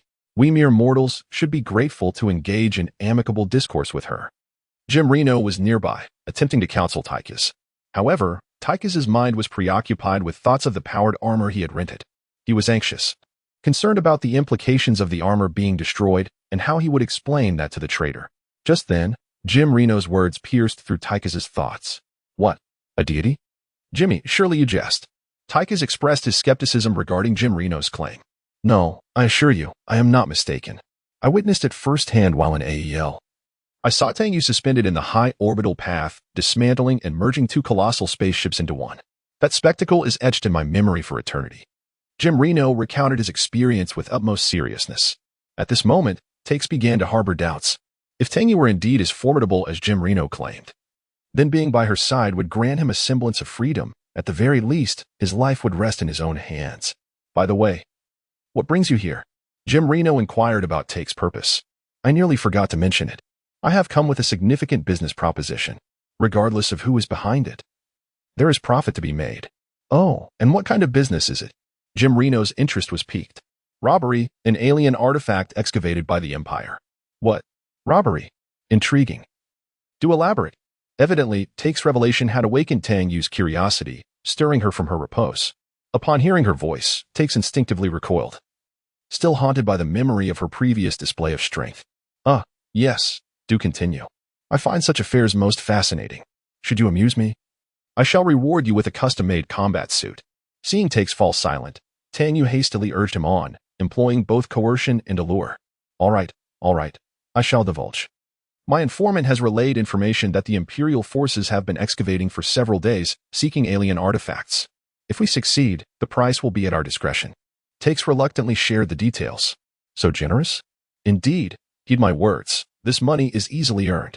I propose a division of 60 for you and 40 for me. Takes suggested to Jim Reno. Shouldn't it be 70 for me and 30 for you? That would be more equitable. Neither of those is correct. The artifacts belong to me. I shall provide you with advanced technology, and the price is negotiable. Over the past few years, I have depleted an entire star system of its resources. Tang Yu inadvertently spoke a shocking truth.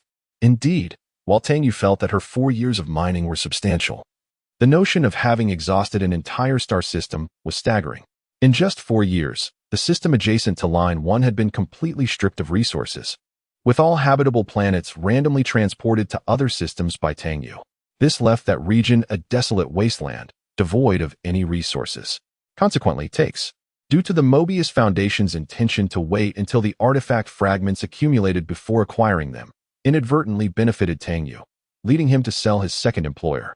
Thus, The group hurriedly followed Tang Yu to the vicinity of the excavation site. Currently, Takes was clad in a new blue power combat suit, specially tailored by Tang Yu herself. This combat suit is outfitted with the latest super stimulant. Not only does it facilitate rapid healing through needle injections, but it also triggers the activation of the suit's shield generator, producing a layer of protection equivalent to health points. Additionally, the suit boasts an auxiliary targeting system, enabling every wearer to become a sharpshooter. Most astonishingly, this combat attire is equipped with a super radar, capable of detecting stealth and providing elevated visibility. It also features a flicker drive module, allowing for a triple flash maneuver. Furthermore, Tang Yu has provided Takes with a gravity grenade production line, which can automatically generate gravity grenades for cooperative use. The weaponry consists of an exaggerated Gatling gun, known for its extraordinary firing rate and rapid ammunition generation, offering remarkable range and effectiveness against both aerial and terrestrial targets, with bullets that possess armor-piercing capabilities.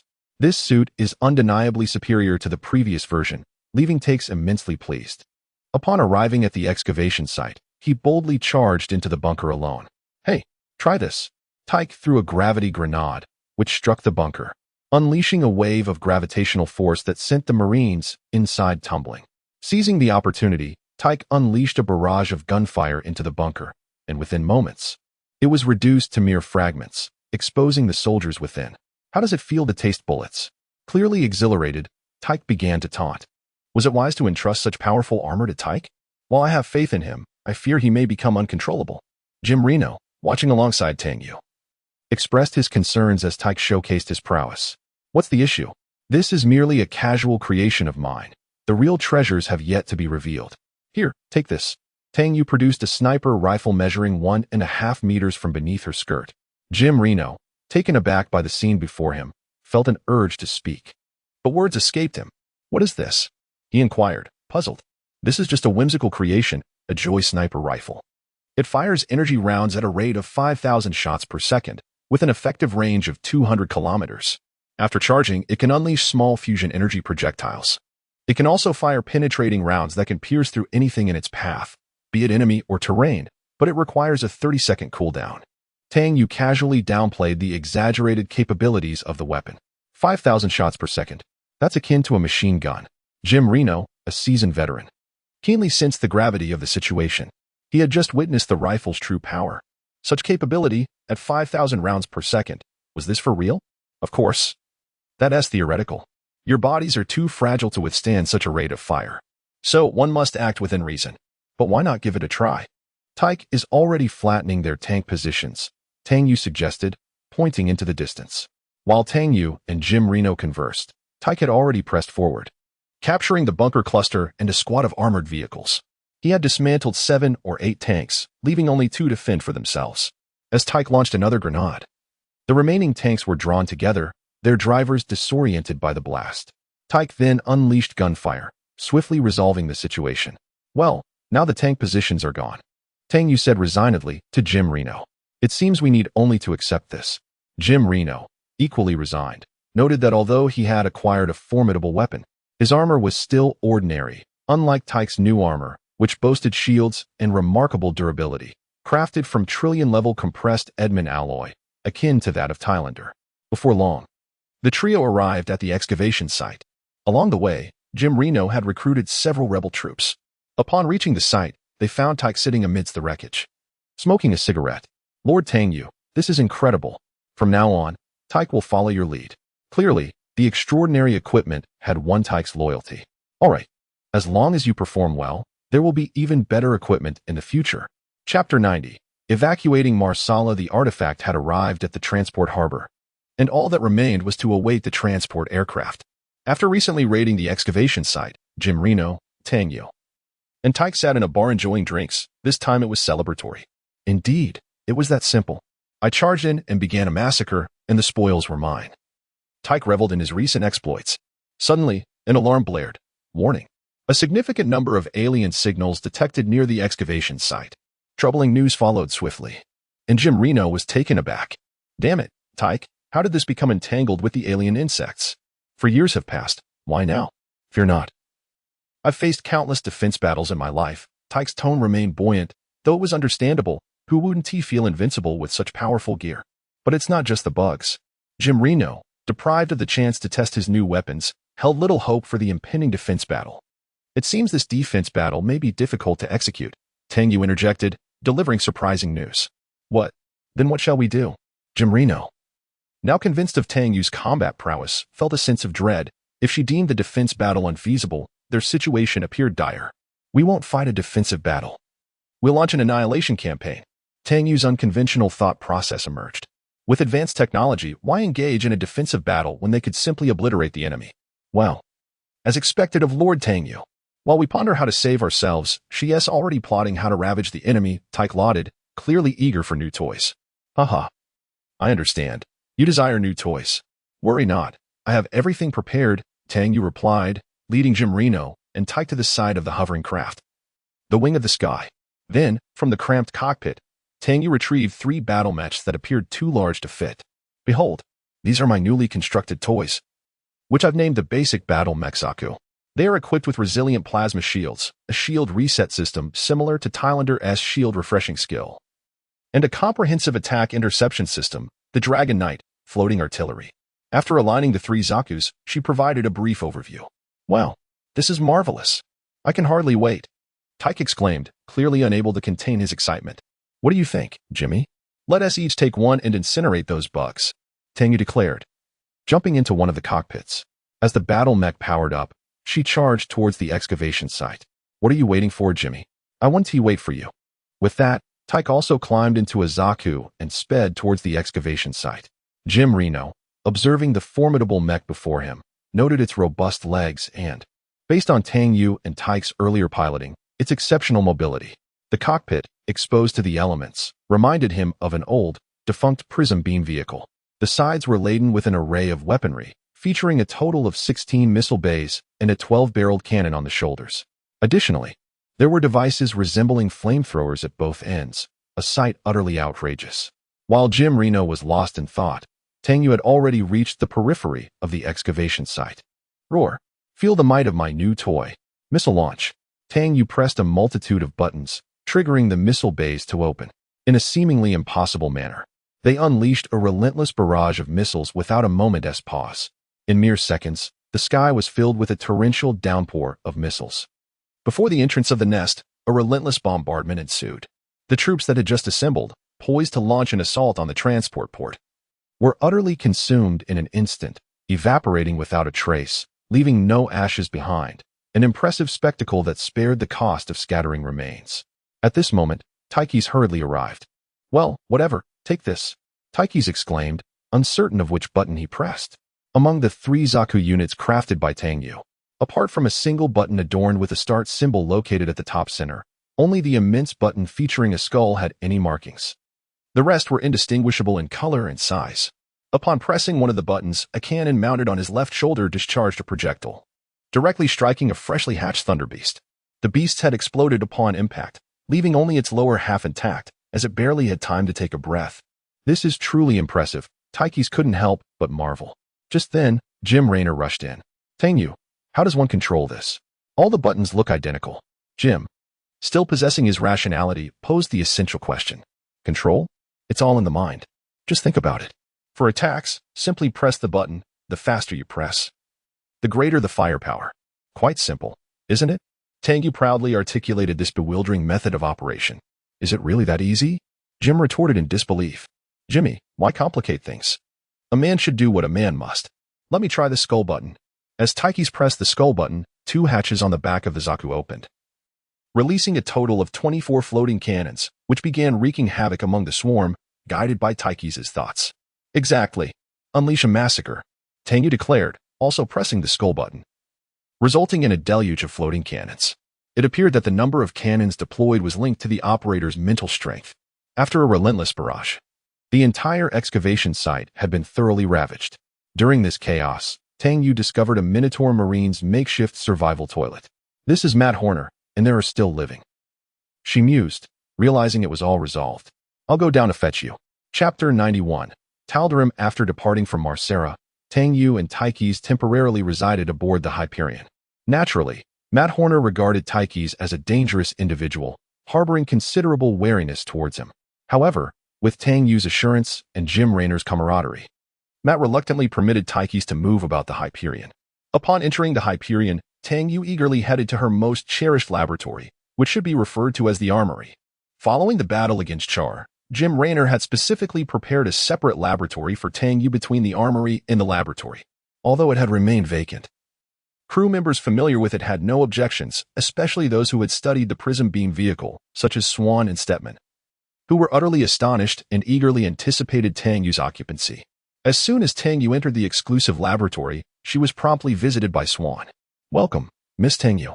How may I assist you?" Swan exhibited a fervor that he had never shown before, even in the presence of Jim Raynor. After all, one was associated with groundbreaking technology, capable of revolutionizing the field with even a minor leak, while the other was a financially constrained superior. "Oh, you must be Swan, as Jim mentioned you. You are his chief engineer, correct? I intend to upgrade Jim's existing forces and prepare special equipment for Tychus to combat lawlessness. Your expertise would be invaluable," Tang Yu acknowledged. Aware of Swan's reputation, even if her memories of her previous life had largely faded, yet her current strength assured her that she could accomplish anything, and with her resource, Willie, at her disposal, she felt invincible. Though Willie had been gathering dust in her personal space since her arrival in the StarCraft universe, she was now ready to put him to use. "How fortunate I am, Miss Tang Yu. Let us commence at once," Swan exclaimed, his enthusiasm palpable. In contrast, Jim Raynor, who awaited his chief engineer's return with high hopes, was left staring at the empty armory in bewilderment. After indulging in a few drinks and losing a game of Viking, Jim finally awaited Swan's return. When Swan entered the armory, he bore dark circles under his eyes, yet his spirit was undeniably high. "Swan, you look rather unwell." Jim expressed concern. "I am splendid, Mr. Cowboy. Never better. Can you imagine the extraordinary capabilities I have encountered? I gained so much from Miss Tang Yu that I yearn to work there around the clock. Alas, my body could not endure the relentless pace. But I am still exhilarated and eager to translate those designs into reality." As he spoke, exhaustion overcame him, and he collapsed onto the floor, fast asleep. Not everyone possesses the stamina of Tang Yu, a being of divine creation. After a well-deserved rest, Swan resumed his work in the armory, focused on crafting equipment. Previously, he and Tang Yu had completed the armor enhancement for Marines and medics, alongside the super enhancement for missile turrets. Now, he aimed to bring these innovations to fruition. First on his agenda was the enhancement of 50 comrades. Tang Yu optimized the existing shields, equipping the gunners with a small shield, half health. This shield could be sacrificed to erect an energy barrier, blocking incoming attacks. Next came the armor. Tang Yu installed 2 thrusters on the feet of the gunners, granting them the ability to leap over cliffs every 5 minutes. Lastly, the weaponry underwent an upgrade with magnetic rail launchers, which would emit a beam at intervals, damaging the target's armor. The formula for the stimulant was also refined, initially consuming health upon injection, but subsequently restoring double the amount of health over time. As for the medics, they were now equipped with gravitational pistols that delivered a stunning strike, albeit briefly. Tang Yu improved their armor for more efficient energy recovery and automatic repairs upon injury. The healing beam's range was doubled, significantly enhancing its efficacy, allowing multiple medics to treat a single target, including mechanical units. The missile turrets received additional armor and cluster missiles, as well as 2 freezing beams, with the most remarkable enhancement being the transformation of the launch bays into mobile launchers. The lower launch bay could adjust its angle, enabling strikes on distant ground targets. After Jim Raynor tested the new equipment, he was thoroughly impressed. Soon, news arrived from Matt that Tychus's former employer had located the second fragment of the artifact on the planet Monlius. Tang Yu was determined not to miss this opportunity. Eager to assist Jim Raynor in their quest for the second fragment, feeling a sense of obligation to repay the favor.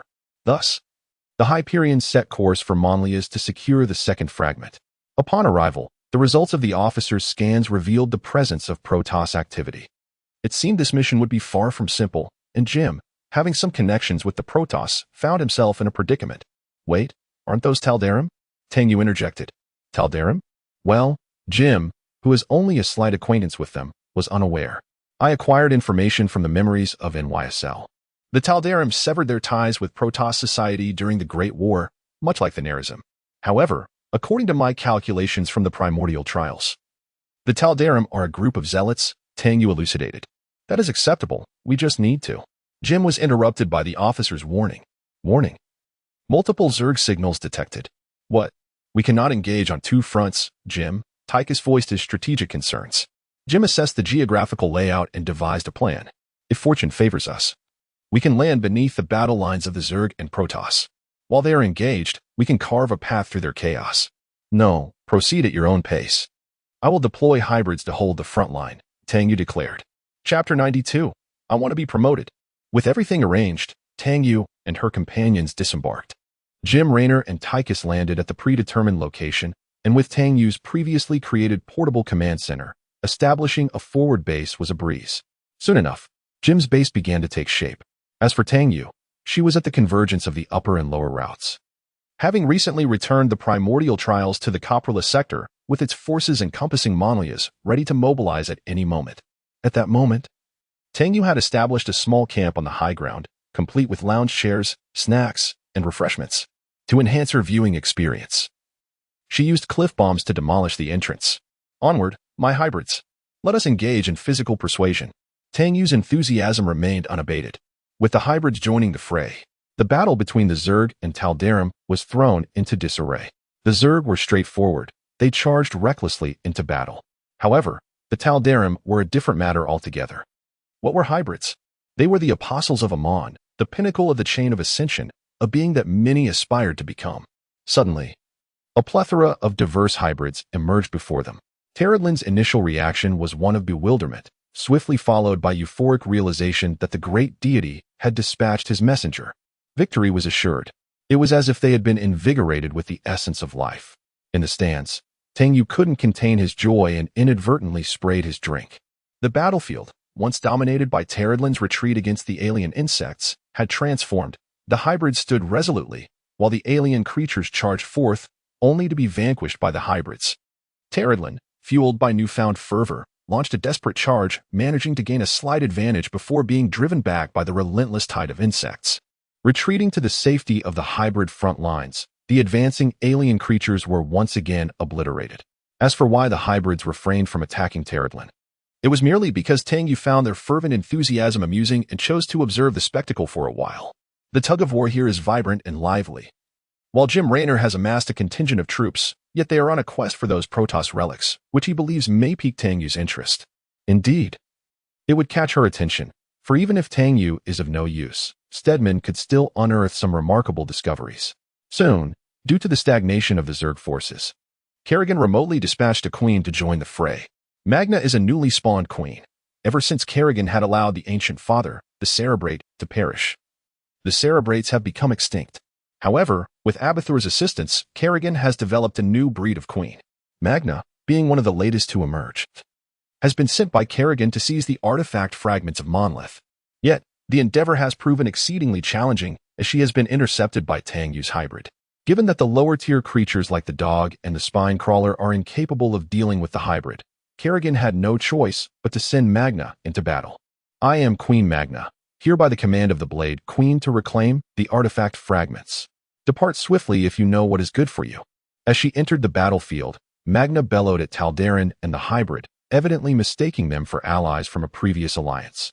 The situation was further complicated by the fury of the Chosen. The gods have dispatched their emissaries to aid us. Today we shall undoubtedly ascend to become hybrids. Tal'Darim, leading the charge, shouted defiantly as he advanced. This exchange did not escape Tang Yu's notice. How intriguing. These Tal'Darins aspire to transform into hybrids. This is indeed fascinating. Consequently, Tang Yu communicated with Tal'Darim through the hybrid.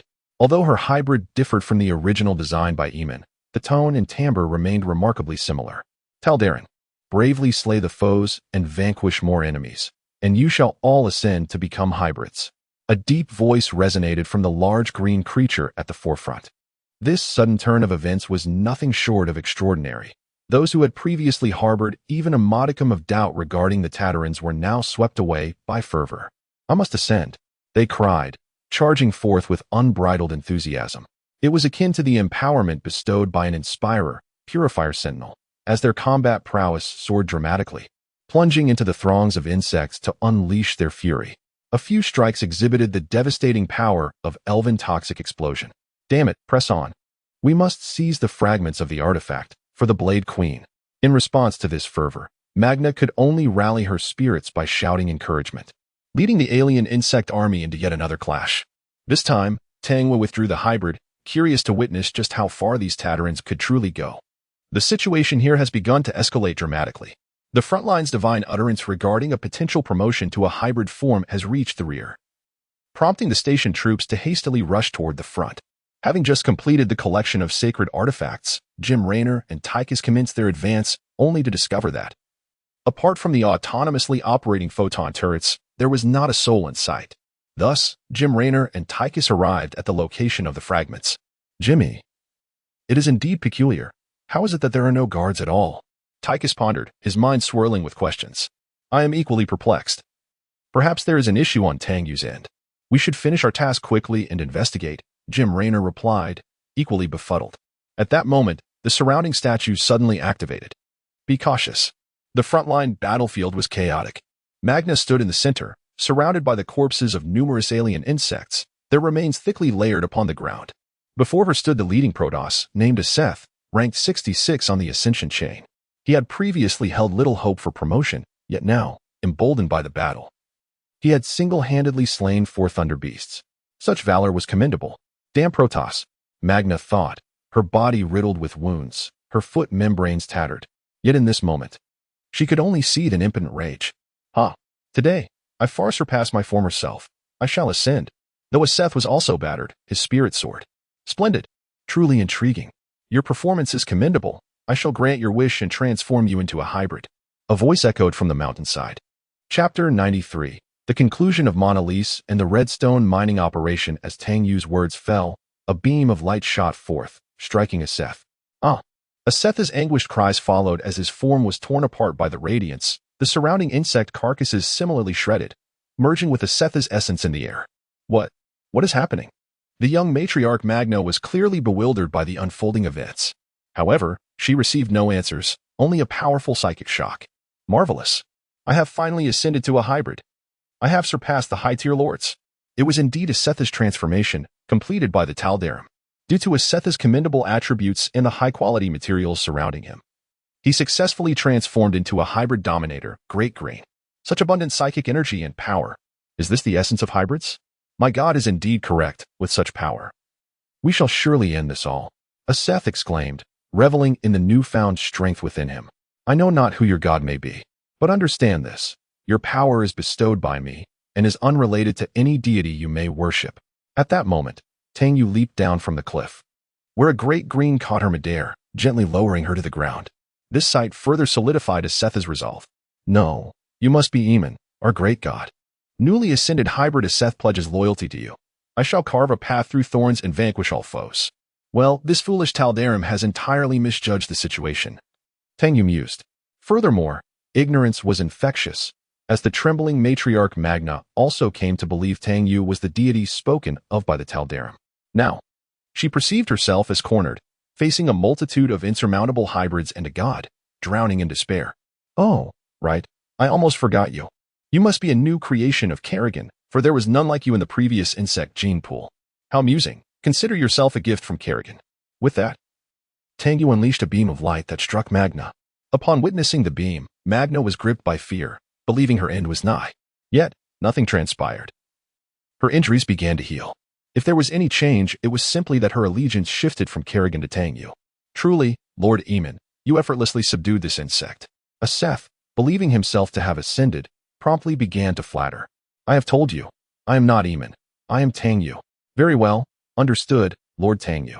I comprehend. Aseth replied with a smile, though it was hard to discern. What do you understand? Tang Yu sighed, exasperated by Aseth's foolishness. Lord Tang Yu, my warriors have fought valiantly. Might they have the honor of ascending? Aseth, now imagining himself as a leader, sought to secure benefits for his subordinates. Well, it depends on whether they are willing. I have no preference. Glancing at the corpses of the aliens around them, Tang Yu deemed there would be enough material for the remaining Taldaram to transform, and replied nonchalantly. Servants, the great god has granted you an opportunity to ascend into hybrids. Come forth to accept the grace, or perish in disgrace. Excellent, truly reminiscent of Taldaram. Oh, ascend, ascend. As expected, the Taldaram present were fervent, and the prospect of achieving their ultimate goal of becoming hybrids excited them immensely. Very well. Observing the peculiar Taldaram before her, Tang Yu fulfilled their desires. A radiant barrier enveloped the remaining 100 or so individuals, who erupted into ecstatic cries. However, due to material shortages and variances in qualifications, many transformed into hybrid destroyers, small white, and hybrid raiders, small black, with no higher-tier units emerging. As Tang Yu's primordial trials did not guarantee the desired outcome. Thus, when Jim Raynor and Tychus arrived with artifacts for reinforcement, they witnessed the 100 or so hybrids bowing to Tang Yu under the leadership of a distinct hybrid alongside a colossal alien insect. "Hey, Tang Yu. What is the situation here?" Jim Raynor inquired quietly as he approached her. "I have no idea. This bunch of Taldarim are quite dim-witted, claiming I am their god and pledging loyalty to me. As for that alien insect, it is my trophy. I plan to modify it into a super soldier." Jim Raynor, well-versed in the extraordinary, acknowledged that the current scenario was indeed unprecedented, and thus, the matters concerning Mona Lisa concluded in this peculiar manner. To accommodate Seth and his 100 hybrids, Tang Yu, before departing, utilized all remaining resources and structures from the Protoss base to construct an executor, serving as the new base for Seth's hybrids. This scene further solidified Asset's conviction that Tang Yu was indeed their deity, as even the other Tatalan hybrids, who had previously been indifferent, wholly acknowledged this truth and exhibited an unwavering loyalty towards her, which was rather extraordinary. Meanwhile, Magna was brought back to the laboratory of the Huberian, where she began her experiments. Due to the focus on the research of alien insects, Swan and Stedman were not afforded the opportunity to participate this time. As time passed, Matt received a mission notification to mine on Redstone. The generous rewards enticed Jim Reno, who was financially strained, to promptly agree to the venture. Thus, the Huberians set sail towards Redstone. Upon arrival, Jim Reno was disheartened by the sight of the insect-infested volcanic planet, which evoked unpleasant memories of Char. However, the lucrative rewards of the task were too compelling to ignore. Just as Jim Reno and Tychus prepared to disembark for mining, Tang Yu emerged from the laboratory and called out to them, "Wait, for this mission, you shall remain here, and let Magna come down instead. It is the perfect opportunity to test my modifications." Chapter 94. The true method of mining. Due to Tang Yu's unexpected intervention, the mining operation on Redstone was temporarily halted. Shifting focus to a combat test for Magna. "Hey, my friend, why the change of plans? We had agreed that you would assist me in collecting the ethereal gold. Hadn't we?" Jim Reno was easily placated, but the mission initiator, Tosh, was growing restless. "What happened to the agreement to help me mine?" "Oh, do not concern yourself. It is merely mining, a trivial matter. Allow me to complete my tests, and I assure you that I will assist you with the mining task, perfectly executed." Faced with Tosh's anxiety, Tang Yu made a promise to soothe his worries, though she subsequently paid him little mind. Clearly, the priority was to assess her latest research findings. "All right, our task is to clear an area for landing, after which Tang Yu will dispatch Magna. Our responsibility will then be to follow Magna and gather data." On the transport vessel, Jim Reno issued instructions to Tychus and another crew member. "Understood. This is well within my capabilities," Tychus replied while polishing his prized gun. Soon, the transport vessel landed in a low-lying terrain, not far from a small alien insect nest. "Hurry. The surface here is exceedingly unstable. We must act swiftly to eliminate that base." With that, Jim Reno raised his joyful sniper rifle and targeted the insect stronghold. As he activated the scope, a cacophony of bullets echoed, accompanied by explosions from the distant hive. "Hey, Jimmy, you cannot be so selfish. Leave some for me," Tychus exclaimed as he charged forward with his weapon. The remaining Marines, witnessing the unfolding scene, also advanced. With the aid of Tang Yu's advanced technology, the group effortlessly eradicated the nest. After clearing the vicinity, Jim Reno contacted Tang Yu. "Tang Yu, we have cleared an area for landing. You may proceed." "All right, Jimmy. I will dispatch Magna immediately." As Tang Yu's voice faded, a beam of light descended from above. When the light dissipated, a mother insect, larger and more formidable than the usual variants, materialized before them, radiating a luminous aura that resembled intricate patterns, Zagara's bridle. This passage describes the transformed Magna, enhanced by Tang Yu. The current Magna is distinct from its former self. The radiant patterns on its body signify the overflow of spiritual energy. Under Tang Yu's modifications, Magna can automatically draw spiritual energy from the void, restoring itself at an astonishing speed. Additionally, Magna can heal its wounds by inflicting damage on enemies or harnessing spiritual energy. However, these features are merely foundational, The true strength lies in its offensive capabilities. Tang Yu has revamped Magna's cranial cavity, enabling its brain to develop deeply, allowing it to unleash spiritual storms and feedback. Moreover, the strength of the spiritual link has been significantly amplified, granting it the ability to exert mental control and induce confusion in foes. Beyond the development of psychic abilities, Tang Yu has enhanced Magna's spiny organ, enabling it to launch incredibly sharp spines that can pierce through any armor, imbued with spiritual energy that detonates upon entering an enemy's body. As the mother of insects, Magna's capacity for spawning has also been augmented by Tang Yu. Magna can rapidly hatch a type of shield insect, tailored from jump insects, possessing remarkable vitality and a plasma shield, making them excellent for drawing enemy fire, albeit at the cost of reduced offensive capabilities. Identifying herself as the mother of insects, Magna declares her mission to eradicate the insect nests on this planet by Tang Yu's command. Without delay, she begins her task, first hatching 50 shield insects, and then proceeding to the first nest. Under the protection of the shield insects, Magna unleashes her skills with abandon, swiftly clearing out a hive before heading to the next location. Meanwhile, Jim Reno and his companions arrive at the scene, only to be confronted by a few reapers descending from a nearby cliff. Did Tosh send you? Finish your business here and leave this cursed place. Jim Reno, unaware of the situation, hastily contacts Tosh, inquiring if he has personnel in the vicinity who need rescuing. Tosh expresses gratitude for the assistance, revealing that some of his team have gone missing. Wait, Commander, I've detected a powerful signal nearby. It seems to be a savage beast. If you can assist me in acquiring some samples, our research will achieve a breakthrough. Stedman interjects into the communication channel. Jim, we cannot juggle so many tasks at once, Taiki's remarks, clearly finding the multitude of obligations cumbersome. Do not fret, my friend. As Magna advances, we can simultaneously gather information and assist Tosh's team. As for the savage beasts, we can enlist Magna's help. After all, they too are aberrations, fitting within her mission scope. Jim Reno calmly proposes. Excellent idea, Jim. This way, we can accomplish all tasks directly. Let us act swiftly. Taikis agrees, rallying a contingent to follow Magna's lead. As Magna clears the second nest, Jim Reno brings up the issue of the savage beasts. In the realm of aberrations, the concepts are rather straightforward. Since the savage beasts also belong to this planet's aberrations, it is only natural for her to eradicate them. Thus, with the formidable power bestowed upon her by Tang Yu, Magna effortlessly completes her mission, leaving Tang Yu thoroughly satisfied with the experimental results. Respectful Tang Yu, now that you have completed the test, may I request the fulfillment of my commission? Tosh seems eager for his precious dark gold. Of course, let me demonstrate the true method of mining, Tang Yu replies. As soon as she finishes speaking, a massive beam of light shoots down from deep space, striking the already dilapidated redstone star, which is instantly obliterated into fragments. Following this, an energy net sweeps across the remnants, extracting all the dark gold within. All the ore is captured in that net. Now this is the true essence of mining. Chapter 95. The Great Fire of Egria. Since Tang Yu's destruction of Redstone Star, some time has passed.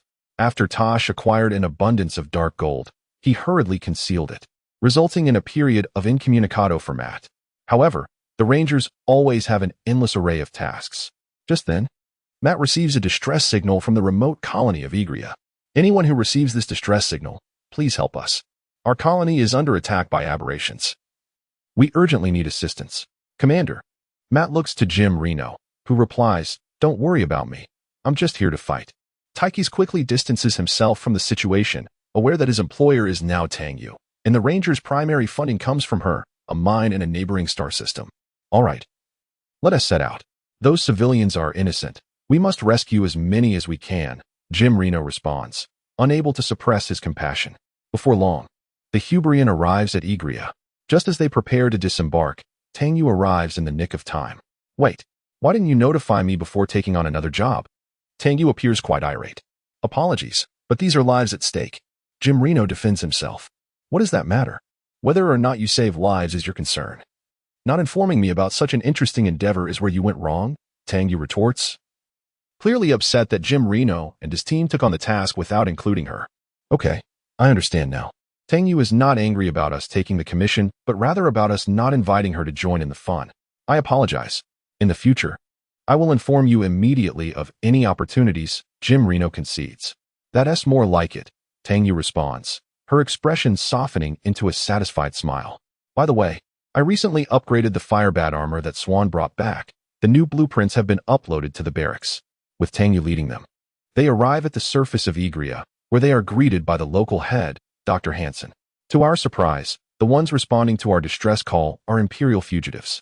Indeed, but it seems you have no choice but to accept our assistance, Jim Reno quips, unfazed. I will transfer control of the base to you. Please help us evacuate this planet, Hansen states directly, noting that Jim Reno does not appear to be the ruthless criminal depicted in the wanted poster. Very well. We will ensure the safe passage of your people to the main starport. Jim Reno agrees readily. Soon, the new firebat is unveiled. However, Jim Reno and Taikis are surprised to find that it appears unchanged. Tangyu, is this really an upgrade? Jim Reno inquires, confused. Oh, you mean this? How is my optimization? I've installed a Void Fireline launcher without changing much. The flames can instantly melt steel and shoot high into the sky to take down aircraft. Isn't that cool? Tangyu proudly describes her enhancements to the firebat. Yet, she seems unaware of the implications of a flamethrower capable of instantaneously melting steel while having the range to target aircraft. It is indeed absurd. Yet drawing from previous experiences, it remains somewhat tolerable. On the main road, a contingent led by Jim Reno and Taikis provided escort. Their presence underscored by the hundreds of meters of flames leaping high, a testament to their power. Meanwhile, Tangyu embarked on an exploration of Agria. Remarkably, since her arrival in this world, Tangyu had scarcely engaged in hands-on activities. After spending a considerable time conducting research aboard the ship, she decided it was time to relieve some stress. Come forth, Willie. Tangyu raised her right hand, and as her words echoed, the long-absent Willie materialized from the void. Oh, young lady, you have finally remembered me. It has been so long that I have been confined in slumber. Willie lamented upon his emergence. Ha. Did you not lose yourself in play? Tangyu responded lightheartedly. All right, Willie. I have recently developed a new technique. Let us hasten to try it out. Fortunately, there are a few insect nests here. As she spoke, Tangyu manipulated Willie to undergo a transformation. His mouth, originally positioned at a 90-degree angle to the spear shaft, rotated outward to become the end of a staff. Roar. Willie, breathe fire. Let them taste my newly researched super void flame. Tangyu exclaimed with excitement. As her words fell, Willie unleashed a jet of black flame, aimed directly at the distant insect nest. The moment the flame struck their target, the entire nest ignited. And with Tangyu's gestures, the fire rapidly engulfed the entire colony, reducing everything it touched to ashes. Simultaneously, the scattered embers ignited nearby trees, causing the blaze to spread swiftly. Remarkably, these black flames did not extinguish after incinerating their targets. They continued to burn. It turned out that the flames were fueled by void energy, and unless the energy linking this space to the void was entirely consumed, they would never be extinguished. Coupled with the automatic replenishment of energy from the void, it would require Tangyu herself to extinguish the flames. Otherwise, they might burn for thousands of years. Tangyu excitedly set fire to one nest after another, while on the other side, Matt was burning with anxiety. Commander, we've detected an exceptionally strong energy response on the other side of the planet. An unprecedented inferno is sweeping across Agria. You must act swiftly. Through his calculations, Matt determined that the settlers could evacuate before the blaze reached them, but time was of the essence. Thank you for your intel, Matt. We will take heed. Jim Raynor replied, hastening his pace.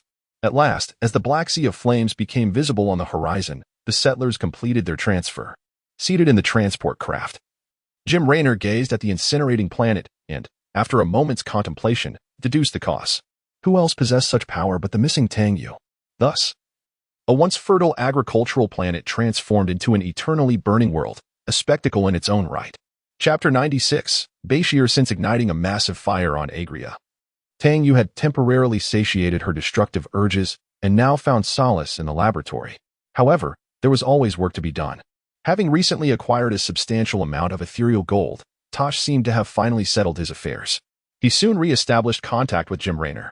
Hey, the last collaboration is still fresh in my memory. I have a new job. Are you interested? Tosh's enthusiasm was palpable, as the previous partnership had yielded far beyond expectations. Much to his delight. Let's hear it, Jim Raynor replied cautiously. I need your assistance in collecting a rare gas, dihydrazine, from Bashir, Tosh stated directly. It can't be that simple. There won't be any bugs involved. Will there? Jim Raynor's recollection of the previous treacherous environment lingered. Of course not. But there is a group of star spirits, specifically the fanatic Taldarans. They believe dihydrazine is the breath of the creator, Tosh bluntly explained. Well, it seems we are once again at odds with the Taldarans. The last time, we hardly fought them due to Tang Yu's influence. She simply took them under her wing. And now, what is the matter, brother? Are you facing difficulties? Tosh asked, noticing Jim Raynor's peculiar expression, concern etching his features. It's a complicated situation, but we'll take the job. Though it feels odd, the compensation is substantial, Jim Raynor ultimately agreed. However, recalling Tang Yu's previous warnings, he wasted no time in informing her of their acceptance. You mean to say we will be raiding a Taldaran-occupied planet for their precious resources? Tang Yu replied while engrossed in her research. Well, that is not entirely inaccurate. We mainly need the gas and will leave once we acquire it, Jim Raynor remarked, sensing something amiss in Tang Yu's response. All right, this task is now mine. You all stay on board and keep an eye on things. With that, Tang Yu casually tossed a vial of reagent aside, preparing to depart. Jim Raynor, in a flurry, scrambled to catch it. What is this? Why are you carelessly throwing it around? He exclaimed. Tang Yu rummaged through a nearby cabinet, responding, this is a highly concentrated liquid essence, useful for replenishing energy. If a regular person drinks it, they will explode. Hearing this, Jim Raynor hastily placed the vial on the reagent rack, dissuaded from his earlier curiosity. Soon after, Tang Yu exited, teleporting directly to the executor she had entrusted to Seth and the others. Hey, your turn to take the stage. We are heading to Beiana to collect some dihydrazine, Tang Yu announced upon arrival. Honorable Lady Tang Yu, we will set off immediately. We are well acquainted with Beiana. It is our nearest supply point for dihydrazine. Shall we illuminate our compatriots in Beiana with the glory of promotion? Seth assumed a seasoned demeanor, having arranged everything. Before long, the executor reached the high orbit of Beiana. Let us go down. With that prompt, Tang Yu led the descent to the planet's surface. Upon landing, she waved her hand toward an optimal base establishment point, and a rift in the void opened above, followed by 3 void shards descending from the sky, one of which landed in a mining area. Upon arrival, energy tendrils spread out, linking to the mineral clusters and beginning to extract resources. The other 2 shards, one positioned centrally, unfolded to reveal the silhouette of a hybrid, evidently a barracks. The last shard, located at the front line, radiated a shimmering light, serving as an artillery emplacement. This represents Tang Yu's recent research achievements. Her creation, a versatile artifact condensed from void energy, can mine resources, produce soldiers, and function as a turret. When necessary, it can even self-detonate like a nuclear bomb. It is simply flawless. At this moment, Asset also led his troops down to the surface. Shall we engage with our fellow compatriots now, my lord? No, they have already arrived. Just as Tang Yu's words concluded, a squadron of Taldaran troops charged forth. This formidable Taldaran force boasts an impressive array of units, including the Destroyer, the Vanguard, and the Judicator. Invaders. Behold the terrifying might of the Taldaran. Without uttering a word, the Taldarans charged forward recklessly. The foremost void shard unleashed a barrage of concentrated projectiles, swiftly annihilating the Taldaran's ranks. This wave of assault left the leader, Taldaran, utterly bewildered. What is happening? Who am I? Where am I? What am I meant to do? What has transpired? At this moment, Asset could no longer tolerate the scene unfolding before him. These impudent compatriots dared to challenge the divine presence. How audacious of the subordinate warriors to affront the majesty of the deity. Without hesitation, Asset rushed forward and unleashed a flurry of blows upon the offending Taldarans. The beaten Taldarans were left in a state of bewilderment, questioning why the divine apostle had appeared in their midst and subjected them to such violence. Truly a conundrum beyond comprehension. Esteemed messenger, I beseech your forgiveness for my rudeness, the chastised Taldarans implored, having regained their senses. My fellow compatriots, the divine blessing has been bestowed upon us. I have ascended from a Taldarans to a hybrid being. Today, our God has descended upon this planet to acquire the precious Gezin. Those who perform well shall have the opportunity for elevation. Asset began to deliver an impassioned address. The revelation that Asset had been promoted from a Taldarans to a hybrid ignited a fervor among the Taldarans. Heavens! This individual had achieved promotion, and the divine favor had arrived. Upon hearing about the Gezin, the leader of Beiana immediately mobilized efforts to collect it, displaying remarkable efficiency. Thus, just as Tang Yu had completed the establishment of the base and had only just spawned a wave of hybrid troops, a substantial number of Taldarans arrived, dragging carts laden with Gezin as tribute. Upon learning the full context, Tang Yu felt compelled to retract the newly created hybrid units.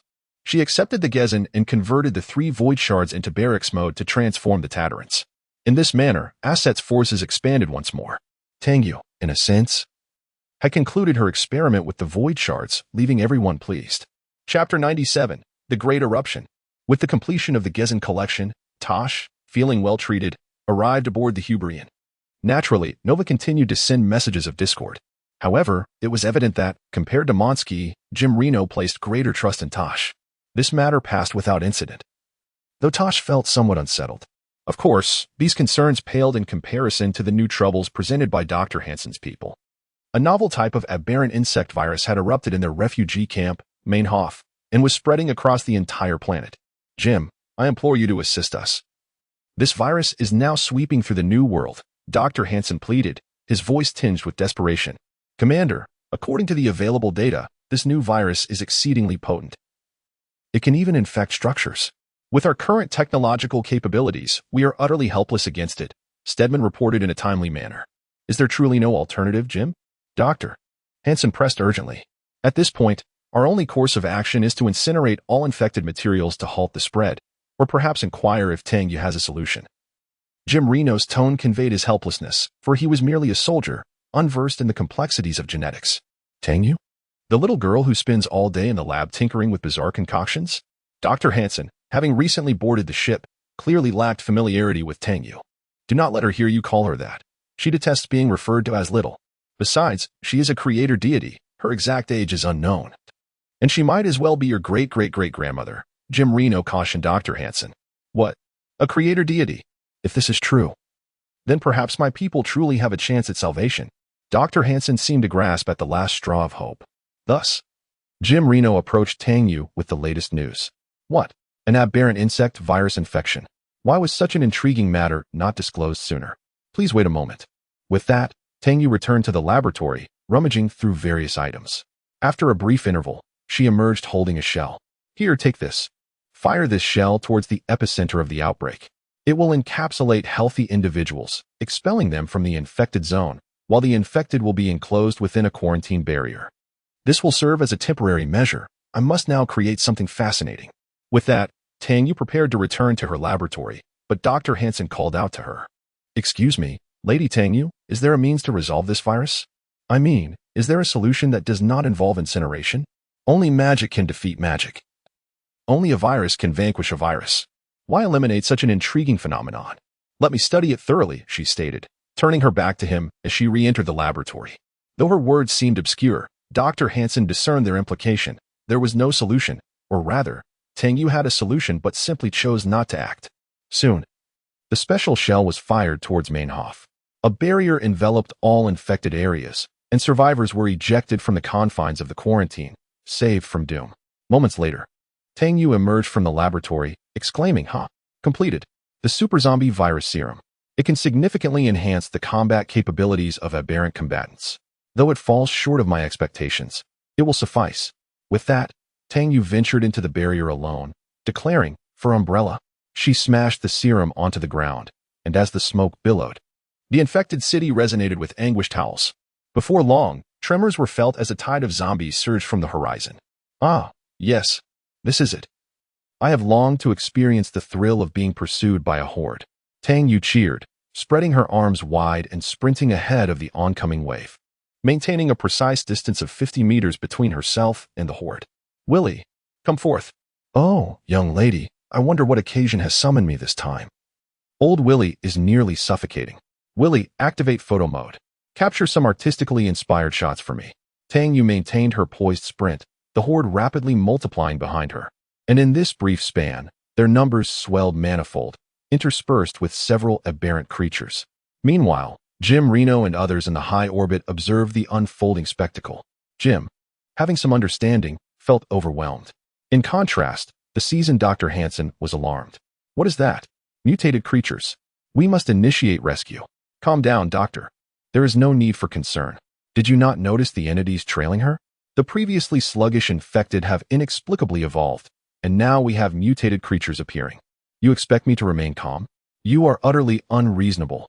Dr. Hansen's extensive knowledge fueled his fury. Dr. Hansen, you must trust that Tangyu is merely playing. She will resolve it. Our task now is to observe and wait until she tires of her game, Jim Reno asserted. Indeed, just as Jim had predicted. Tang Yu had been frolicking with the horde, making several laps around the city. Clearly, she had enjoyed herself to the fullest. Willie, how are the photos coming along? Young lady, they are all complete. I assure you, you will be satisfied. Very well, Willie. It is time to address the remaining issues. With that, Tang Yu seized Willie. Let us unleash a long-forgotten dance of the blazing dragon. Saying this, the Willie in Tang Yu's grasp transformed, empowered to become a colossal blade of blazing dragon, stretching hundreds of kilometers long. As Tang Wei waved her hand, the infected buildings and entities throughout the city were instantaneously obliterated. Dr. Hansen, observing from the high-altitude track, was convinced of Tang Yue's divine identity upon witnessing this scene.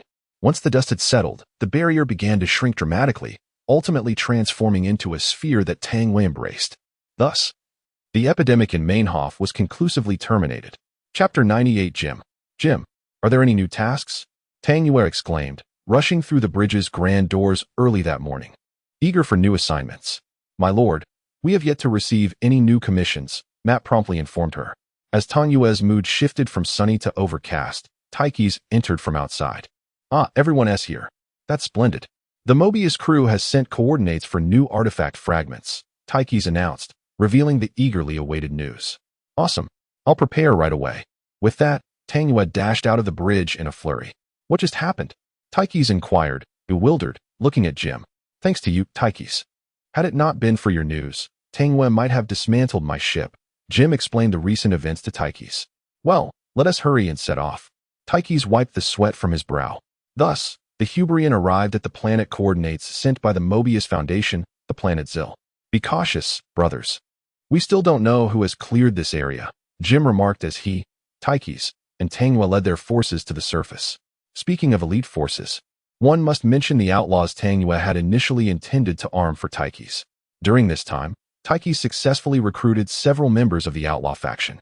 Old Hand, Sam, equipped with Tang Yue's specially crafted Super Reaper armor, capable of scaling cliffs and short-term aerial flight, while also featuring advanced stealth capabilities during engagements. He can perform rapid self-healing when withdrawing from battle. He wields a penetrating handgun that can bypass all obstacles, straight-line penetrating attacks, and an Annihilation C4 bomb that can instantly vaporize any unit or structure, manually detonated. Kevin Viper West, clad in Tang Yue's specially designed Super Raider armor, equipped with a robust shield and stimulants, healing. His dual-barrel explosive grenade launcher can inflict devastating damage on both heavy and light units. He also carries a recovery matrix production line, capable of deploying a recovery matrix or activating one directly. This matrix significantly reduces damage from ranged attacks and heals allies within its vicinity. Lieutenant Rainer Nikera, donning Tang Yue's specially crafted super medic armor, which can deploy a healing barrier that entirely blocks incoming ranged attacks. Allies passing through the barrier will have their wounds healed. His core, the primordial light matrix, periodically erupts to heal nearby allies. He wields a decaying handgun and a healing beam. The decaying handgun inflicts substantial slow effects on targets while weakening their armor, reducing speed by 75 and armor by 5 points. The healing beam provides continuous healing to all allies, reducing damage taken by 25. Although with only 4 members including Taikis, this quartet could rival an army, 200 personnel. With Jim and Tang Yue, a total of 6 ventured into this perilous land. Eliminate these invaders. Suddenly, a horde of Protoss surged forward, recognizing the distinctive red paint. The group realized they were once again facing the Tal'Darim. Ironically, due to the Tal'Darim's hierarchical structure, the various factions across different planets rarely communicated. After Tang Yue absorbed the Tal'Darim from Monlais and Bashir, other tribes assumed those two were merely weaklings cast aside. At least we now know how the investigation team met their demise, Jim remarked helplessly. Just then, Sam detonated 2 C4 explosives that obliterated the nearby Protoss. Pressing forward, they encountered a group of photon cannons. Wait, photon cannons. Tang Wei, what about those new inventions? Haha, just watch. Tang Wei replied. Swan, bring them over. Eager at the prospect of showcasing her new invention, Tang Wei perked up. Certainly. Swan responded, and soon a transport vehicle delivered 2 siege tanks. Behold, this is my latest masterpiece. The phase bombardment siege tank, designed for both aerial and ground assaults, with an exceptionally long range, the ultimate dream of a tank. As Tang Wei introduced it, the siege tank transformed into bombardment mode, commencing machine gun-style shelling from a distance. Thanks to modifications, the barrel had been altered into a phase collapse cannon, allowing for continuous fire without cooling down, as long as the operator's speed was swift enough, surpassing even a machine gun was within reach. Soon, the photon cannons were reduced to rubble. Onward, Tang Wei charged ahead. By the way, she wielded 2 specially crafted revolvers, Starbreaker grade. Let us go. Along the way, numerous reapers and killers surged forth, yet all were vanquished by Tang Wei's rapidly firing revolvers. Before long, they arrived at the previous exploration team's base. I'm gaining access to the Mobius base now. I've transferred control of the base to you. Additionally, I've linked to the sensing network left by Mobius. This should aid you, Matt announced, and with his assistance, the base began to operate once more. Draken laser drill. Concentrate the sun's power into your fingertips and bore through that door. Taikis activated the laser drill, continuing the excavation towards the temple. We need to deploy defensive forces around the base to protect the laser drill. Jim began organizing defenses. All right, you all hold this position. Taikis, take your team. We're going to raid the Tal'Darim base. Tang Wei called out to Taikis and the outlaw squad, intending to launch a direct assault. The raid unfolded effortlessly. Tang Yue's dual Starbreaker revolvers unleashed a relentless barrage, while Lieutenant Raynor Nikera deployed his barrier, providing astonishing healing as they pushed through the Tal'Darim base under a hail of fire. Inside the base, Jim observed the information on the sensing network in disbelief, slowly making his way to the door to pilfer some artifacts. Chapter 99. Tang Wei successfully acquired the 3rd artifact fragment, and the test of the outlaw's super equipment proved exceptionally successful. The new phase siege tank also performed admirably. With all things considered, joy abounded, yet the Tal'Darim of Zil were incensed, deeming the intruders a band of lunatics. Just 5 individuals had effortlessly decimated their vast base. Tang Wei and her companions departed brazenly, leaving a scene of devastation in their wake. The Tal'Darim tribe was furious, planning a severe reprisal, believing that Jim's crew were mere subordinates of Tang Wei. However, all of this was of little concern to Tang Wei and Jim. Recently, Matt had gathered sufficient resources alongside Tang Yue's advanced technology, plotting for an uprising. Commander, we've discovered that the Empire has recently restarted the old railway system of Tarsanis. Excavating something there. As usual, Matt reported intelligence regarding the Tyrant Empire to Jim Reno. However, this time the information was evidently laden with significance. How intriguing. Since the Empire cherishes the treasures unearthed from that location, we shall embark on a mission to hijack a train. Taikias and Tang Yu are bound to be ecstatic. After a moment's contemplation, Jim Reno resolutely decided to head to Tasani's for the train heist. What? A train robbery? This is utterly thrilling. Upon hearing the news, Tang Yu was naturally overjoyed. Over time, Tang Yu had mastered his powers and began exploring fascinating external artifacts. Such an opportunity to experiment and research was incredibly precious. Cool. Since we are to hijack a train, it is high time to unveil my latest modifications. Tang Yu, with a hint of youthful exuberance, proclaimed the debut of his new gadget. Before long, the Hubrian arrived at the excavation site on the outskirts of Tasani's, swiftly establishing a forward base under the enhanced Super Command Center capsule, which Tang Yu had modified once again. Clear the way, everyone. The descent is imminent. As Taikias and Jim Reno busily attended to matters at the base, Tang Yu's voice rang out. Soon, a space was cleared, revealing Tang Yu descending gracefully from a towering container, suspended by an enormous parachute. As the container landed, a cloud of dust was stirred up by the force of the landing. When the dust settled, a magnificent and colossal laser drill emerged, radiating dazzling beams of light in the sunlight, with Tang Yu standing atop it, pointing ahead. The true, ultimate Draken laser drill, personally modified by Tang Yu, could achieve hyperspeed locking and energy gathering. It possessed phase-ripping rays that inflicted continuous damage on all enemies within the target area, slowing them down. It could fire converging rays and pulse cannons. Under Tang Yu's command, it could deliver purification strikes that penetrated the crust. Wow, you actually brought it along. I searched high and low for the laser drill when we departed from Seal and could find no trace of it. Turns out you had taken it. Jim Reno was somewhat taken aback by the appearance of the laser drill. After Tang Yu and Taikias had flattened Tatalin, Jim Reno, adhering to his frugal principles, intended to pack up the remaining items. Yet, he could never locate the laser drill. It seemed Tang Yu had casually taken it when he boarded the Hubrian. Of course, when I first arrived at the excavation site in Seal, I immediately set my sights on that laser drill. It was undeniably a promising toy, and it certainly appears to be quite impressive now, Tang Yu replied proudly.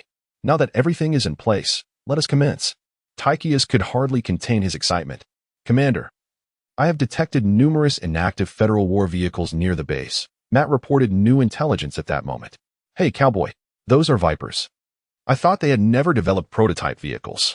These treasures can move and attack simultaneously, making them particularly useful against trains. I will upload the schematics to the heavy factory. Swan also promptly provided valuable information.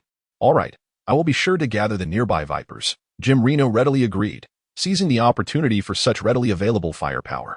Look. The first train is approaching. Watch the prowess of my drill. With that, Tang Yu activated the laser drill. After a brief period of locking and energy gathering, a beam shot forth, striking the train. Under Tang Yu's modifications, the drill's power had significantly increased, swiftly dissolving the structure of the train.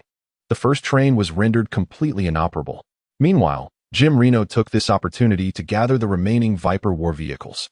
It appears these are all the Vipers in the vicinity. With them, dealing with the trains will be much easier, Jim Reno remarked. Commander, I have intercepted communications from the Empire. They intend to assault our base, Matt relayed. Let them come. The more, the merrier. At this moment, Tang Yu was already deploying radar at the Empire's military base.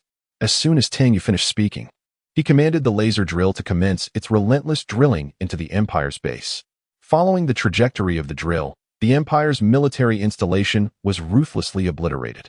Commander, the Empire has now canceled their planned assault on our base. They are currently preoccupied with damage control, Matt reported, delivering good news. Well then, that is Tang Yu's style. Our task now is to secure the trains. I trust Tang Yu will handle the rest. Jim Reno, accustomed to such scenarios, felt at ease continuing his destruction of the trains. Thus, as Tang Yu dismantled the Empire's military base outside the excavation site, 5 trains were intercepted. Once the area was cleared, Tang Yu led his forces to construct a cluster of bunkers at the departure point, effectively halting all trains. In no time, all trains were intercepted, and Jim Reno managed to acquire an old federal officer among the spoils. Chapter 100, The New Furslan Prison Heist. After successfully robbing the trains, Tang Yu and Tycheus expressed their satisfaction and temporarily settled down. Jim Reno also found time to tinker with ZLTH's icon crystals. Ever since Tang Yu activated the Rizal Temple alongside ZLTH and Seguras, ZLTH had set off to further explore the Xel'Naga prophecies. This exploration proved fruitful as ZLTH, the old mystic, discovered a Xel'Naga shuttle, the Void Seeker. This contraption was remarkably swift, effortlessly traversing the galaxy in search of prey. Without Tang Yu's presence, otherwise, it might have been commandeered by him. With the acquisition of the Void Seeker, ZLTH flourished, roaming freely throughout the star zone, occasionally venturing beyond to seek clues. Having previously experimented with hybrids on Ire, Tang Yu's absence allowed ZLTH to engage in a skirmish with Kerrigan and Elan before heading to Zakul in search of protectors. Naturally, he encountered Maiar, but this time he remained remarkably calm, dismissing him as merely a novice, not even worthy of comparison to the formidable Zerg. During his time in Seguras, Tang Yu had completed his research on advanced hybrids, merging Nihilism and Kareth, resulting in the formation of Darlam.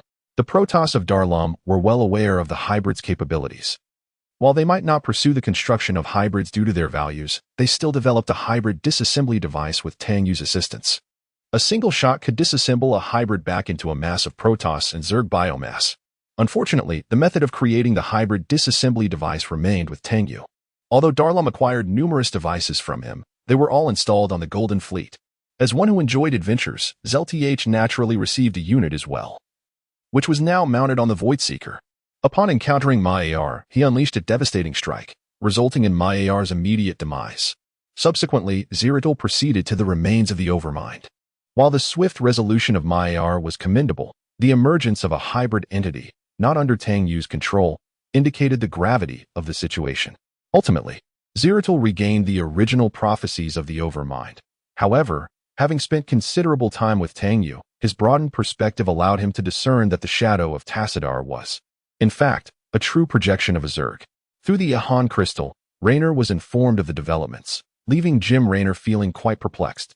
According to the trajectory of events, annihilation seemed inevitable, yet the advent of Tang Yu, with her unconventional abilities, altered the course of their lives. The presence of the hybrid disintegration device raised questions about their potential defeat. In truth, Zeradul's visit to the crystal was merely for amusement, to share intriguing revelations. Once he found himself at leisure again, Jim Raynor intended to address the concerns surrounding the new passenger on board. Tosh, let us discuss your matters. What is it that you truly desire? Jim Raynor summoned Tosh to the bridge, alongside Matt, to deliberate on Tosh's predicament. Before Tosh could utter a word, the communicator chimed with a request for contact. Matt exchanged a glance with Jim Raynor, who nodded in acquiescence to open the channel. This is Nova. I have reached out to you before. Tosh and his Spectre are unhinged. Their excessive psionic growth risks madness. Assist me in resolving the Spectre's dilemma. Brother. Having endured so much, I wish not to elaborate further. Reflect on it yourself. Tosh now appeared quite resolute. Compared to the Empire's executioners, we have traversed many trials together. And I hope my choice remains unerring. Jim Raynor unmistakably opted for Tosh. Good brother, I knew I could rely on you. I shall make preparations to assault New Folsom and rescue my kin. Tosh departed with palpable excitement, readying himself. This shall be a calamity for us both. Nova remarked ominously before severing the connection. Just as Jim Raynor and Tosh prepared to disembark, the airlock opened, revealing a smaller figure wielding a spear, none other than Tang Yu. Jimmy, I recall stating that you should inform me of any significant developments. Are you considering abandoning me for your own amusement? Had it not been for Tychus retrieving new equipment, I would have remained oblivious. Tang Yu's back was turned to them, her tone foreboding. Isn't that why I sent Tychus to inform you whilst he collected the gear? Jim Raynor wiped his brow, speaking cautiously. Is that so? Tang Yu turned, her gaze piercing Jim Raynor with an air of danger. Why yes, he stammered, trembling. Consider this a reprieve. Should there be a next time, you shall face dire consequences. She warned, her finger pointed menacingly at him. Consequences? Jim Raynor echoed, clearly bewildered. Ah, are you intrigued? I have concocted a special mixed juice from exotic fruits gathered on various planets. Would you care to sample it? Tang Yu's expression morphed into a comical visage, though her eyes radiated danger. And no, thank you. I think I shall pass. Jim Raynor hastily declined. The thought of mixed juices from alien fruits was enough to terrify him.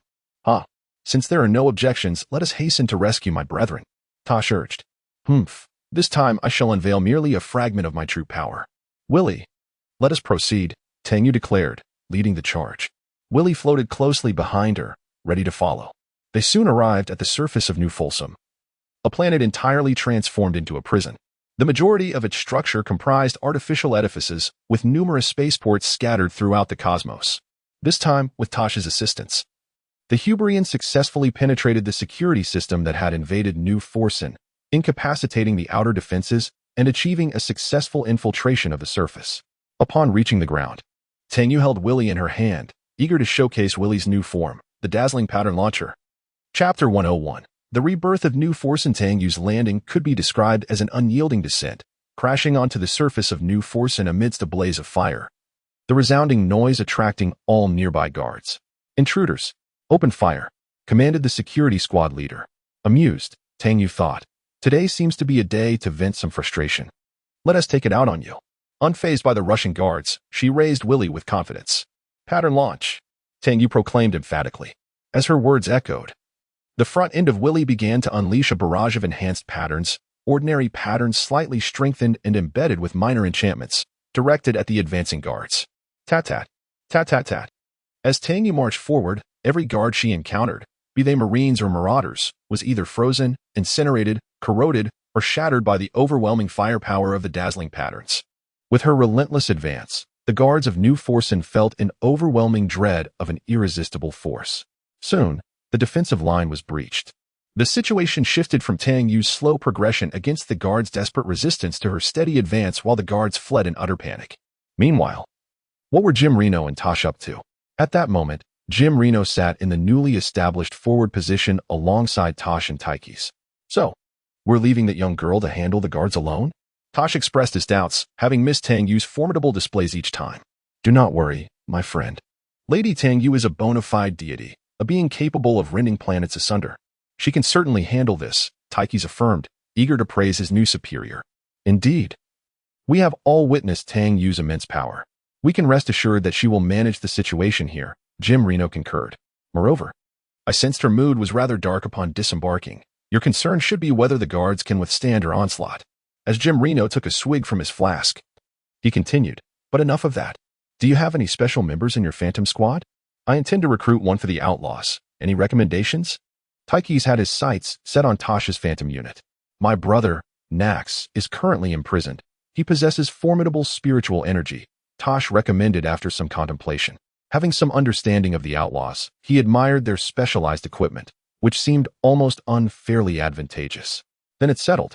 Nax it is, a dream candidate for the Outlaws, Tyke's exclaimed, taking another hearty gulp from his drink. In the camp nearby, a group of individuals reveled in camaraderie, sharing laughter and libations. Conversely, on the battlefield, Willie switched to high-speed mode. Upon Tang Yu's command, Willie transformed into its serpentine broom form. Tang Yu mounted atop, while the broom's front continued to unleash dazzling streaks. The rate of fire significantly amplified. Perched on Willie's staff, Tang Yu deftly maneuvered through the throngs of soldiers ahead. The defenders, much like participants in a lottery, faced varying fates. Those fortunate enough encountered mere ordinary streaks, while the unfortunate were met with the devastating blast of the extreme ice feast, which felled numerous foes in an instant. Thus, Tang Yu pressed forward relentlessly, swiftly nearing the central prison. At this moment, the satiated Jim Reno, accompanied by Tosh and Takes, along with a small contingent, commenced their sweep along Tang Yu's advance route. Commander, you are nearing the first military cell. Care to make some new acquaintances? Matt's timely suggestion emerged. Intriguingly, the guards within this cell were all crayfish. Despite the considerable commotion outside instigated by Tang Yu, they remained unperturbed. Truly fortuitous. Nevertheless, we have arrived. Jim Reno could not suppress his urge to jest. All right, Jimmy, let us expedite their liberation, Takes declared, taking the lead and launching a grenade without hesitation. As Jim Reno and his companions leisurely began to cleanse the battlefield, Tang Yu had already arrived at the main prison area. Let you scoundrels witness true terror, Tang Yu declared, charging into the heart of the stronghold. Star Pattern Meteor. After many years, Tang Yu unleashed the Star Pattern Meteor once more. A colossal star pattern, far surpassing any previous manifestation, coalesced, and with the ensuing explosion, the floor of the core prison area was plowed down by 3 to 4 meters, causing the ceilings of the lower cells to melt away. In the distance, Jim Reno and his companions were also struck by the brilliance emanating from this spectacle. What is this? I can sense a power stronger than that of a fusion strike. Tosh, witnessing such might for the first time, was understandably astounded. I don't know, but this must be the work of Tang Yu. Let's finish our tasks quickly. Tang Yu should be done by now, Jim Reno remarked. Indeed, as Jim Reno had predicted, upon completing their cleanup and arriving at the main prison area, they found not a single living guard remaining. Jimmy, you're here. Hurry and transfer what you need. I have my sights set on this planet, Tang Yu exclaimed, a smile gracing her face, clearly in a much better mood after her cathartic display. Soon, Jim Reno and Tosh efficiently initiated the selection and transportation of prisoners. Many political dissidents opposed to monks were aboard the Hubrian, destined for distant lands. In a short while, Jim Reno, Tosh, and Takes congregated on the bridge to witness Tang Yu's transformation of New Forsen. At this moment, Tang Yu activated her divine presence, standing tall in outer space, directing the god-empowered Willie towards New Forsen. Before their eyes, New Forsen began its metamorphosis, enveloped in a golden power. Tang Yu crafted a core consciousness for this new planet, naming it Kintasha. After infusing her energy into the planet, she opened a world passage and cast it within, intending to revisit someday, allowing it to develop freely in the meantime. Chapter 102. The Fall of Haven. The rescue operation at New Forsen proceeded remarkably well, and Tosh returned to the Hubrian in high spirits. Takes had also successfully recruited Nax into the ranks of the Outlaws. Furthermore, due to Take's recent activities, the membership of the Outlaws had notably increased. Alongside Nax, recently extricated from New Forsen, there were Miles Blazer, an experienced firebat, Rob Warhead Boswell, a volatile miner clad in specialized mining armor, and Vega, a wild ghost operative endowed with potent psychic abilities. Naturally, as a new member of the Outlaws, Tang Yu's subordinate received a thoughtful gift from her. Blazer, super firebat armor, equipped with a void fuel tank, allowing flames to propagate through space. The enhanced nozzle significantly increases attack range, capable of igniting aerial vehicles. The concentrated flames can instantaneously melt any armor. It is also equipped with incendiary bombs, igniting target locations and adhering to all enemy units within range. Warhead, Superlek armor, featuring phase steel cables that allow for dynamic terrain manipulation akin to three-dimensional maneuvering, enabling oneself or a target to be pulled to another location.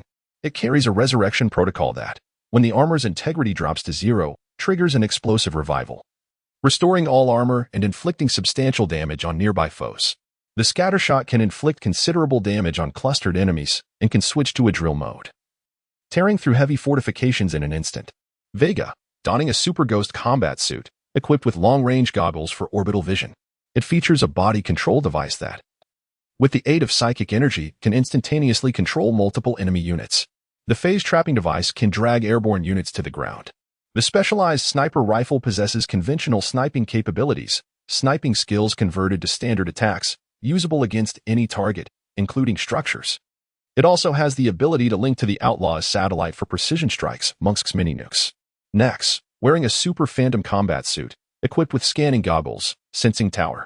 It features a psychic amplifier, specially crafted by Tang Yu, which releases a larger, more potent ultrasonic pulse with prolonged effects, allowing Nax to control the pulse's location freely. The specialized grenade launcher has a rapid fire rate, effective against both aerial and ground targets, inflicting localized area damage. It also possesses the ability to connect to the Outlaw's satellite for precision strikes, amongst many nukes. The significant increase in their ranks greatly elevated Take's spirits. However, fortune does not always come alone, and misfortune often follows. The precarious migration of Agria finally found refuge on a planet called Haven, only for the alien insects to invade again, this time accompanied by parasitic entities and virus sprayers. The result was a direct infection affecting several gathering spots of the migrants. The news abruptly distressed Dr. Hansen. Lord Tangyue, I implore you, assist my people. They are innocent. Since the incident with Mainhof, Dr. Hansen had been diligently researching the Zerg virus, yet his efforts had yielded no results as the virus mutated at an alarming rate, rendering the development of an antidote nearly impossible. Before Dr. Hansen could prepare himself, another outbreak erupted on Haven. Let us head to the bridge, he sighed. Tangwei, equally troubled, led Dr. Hansen to the bridge. Why are you here, Tangwei? And Dr. Hansen is with you? We were just about to inform you. Jim Raynor expressed his surprise upon seeing them. What is the matter, Jimmy? Our sensors have detected another Protoss fleet entering Haven's orbit. I thought it necessary for you to be present. Matt stepped in to elaborate. Since everyone is here, let us open communications, Jim Raynor commanded. Entaro Tassadar, James Raynor. It is a pleasure to see you here. And, of course, the esteemed Lord Tangyue. It has been quite some time since our last meeting after Sagulath. I never expected to find you aboard James Raynor's ship. As the communication was established, the figure of Ziradul appeared before them. Ah, it has been a while, Ziradul. I presume Artanis has been rather busy since his appointment as High Archon? Has Rosagal retired? And what of Vorzan? Tangwei bombarded him with questions. They are all well, my lady. However, I come bearing grave news. Our sensors have detected signs of Zerg infestation on this planet. These infected must be purified. Ziradul responded succinctly before getting to the point. Jim, Tangwei, these are innocent civilians. Grant me more time, Dr. Hansen desperately urged, but as he spoke, his words faltered. Given that this is a human matter, should you wish to resolve it on your own, we are willing to cede this responsibility to you. Ziradul, out of respect for Tangwei and camaraderie with Jim Raynor, intended to relinquish control of the operation. Jim Raynor glanced at Hansen and then at Tangwei. What are you looking at me for? If you want my input, you should first eliminate the Zerg base below. I will address the other matters later. Tangwei directed firmly at Jim Raynor. Turning to Ziradul, she added, leave this to us. With my presence, there will be no issues. Please convey my regards to Artanis. Given your assurance, we will respect your wishes. I shall relay your message. Farewell, Lord Tangwei. With that, Ziradul closed the communication. Commander, the Protoss fleet has retreated. Now we should. Matt began to report to Jim Raynor. Of course, we need to clear the Zerg, Jim Raynor interjected. Yes. You should first eliminate the Zerg and prevent the spread of infection. I will handle the rest. With that, Tangwei returned to the laboratory, left in a state of uncertainty. Dr. Hansen seemed to have resolved something within himself and rushed to the laboratory. Chapter 103.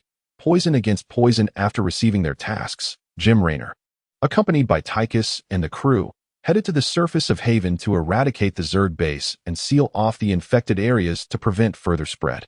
Meanwhile, Tangwei began crafting a solution in the laboratory. Despite the orderly progress, the anxious Dr. Hansen felt otherwise. On the surface of Haven, after Jim Raynor cleared a portion of the Zerg base, he received a message from Matt. Commander, Dr. Hansen has locked herself in the laboratory. I fear she may do something reckless. Matt's tone was filled with concern. The laboratory was locked from the inside, and it would take time to unlock it. All right, Matt. Do your best to unlock the laboratory. And inform Tangway as well, Jim Raynor said, feeling helpless in this situation. The ground battle was proceeding smoothly, bolstered by the addition of new outlaws, facilitating rapid advancement. Naxx's ultrasonic blasts decimated entire swathes of Zerg, while Blaze's aerial fire rained down, igniting clusters of nests. Before long, the infection on Haven was brought under control. Jim Raynor, along with Tychus and the outlaw squad, returned to the Hyperion. At that moment, Tangway emerged from the laboratory. Jimmy, have the issues below been resolved? You've acted swiftly.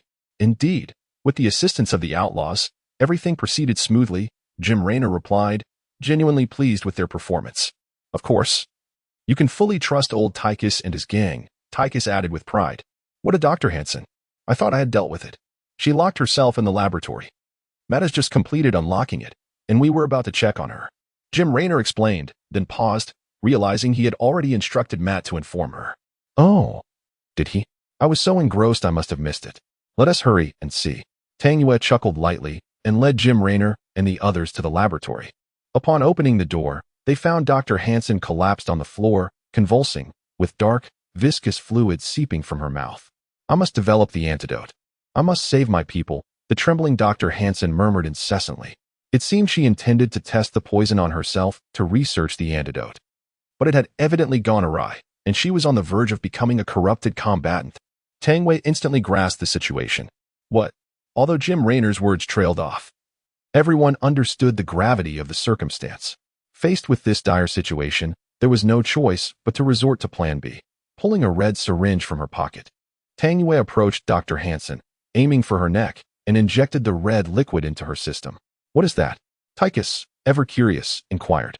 It is a new virus I have developed, designed to merge with the host's will and soul, replacing all cells with a powerful evolutionary ability. It is a modification of the Zerg virus, enhanced by the fundamental genetic traits of the Zerg. When severely damaged, it can directly absorb organic matter to repair itself. Interestingly, it can generate seeds from the mother body to develop offspring. Tangway elaborated on her creation. As Tangway spoke, numerous black and red tendrils resembling genetic strands began to emerge from Dr. Hansen's body, enveloping her entirely, while dark and red liquid seeped onto the floor. What is happening?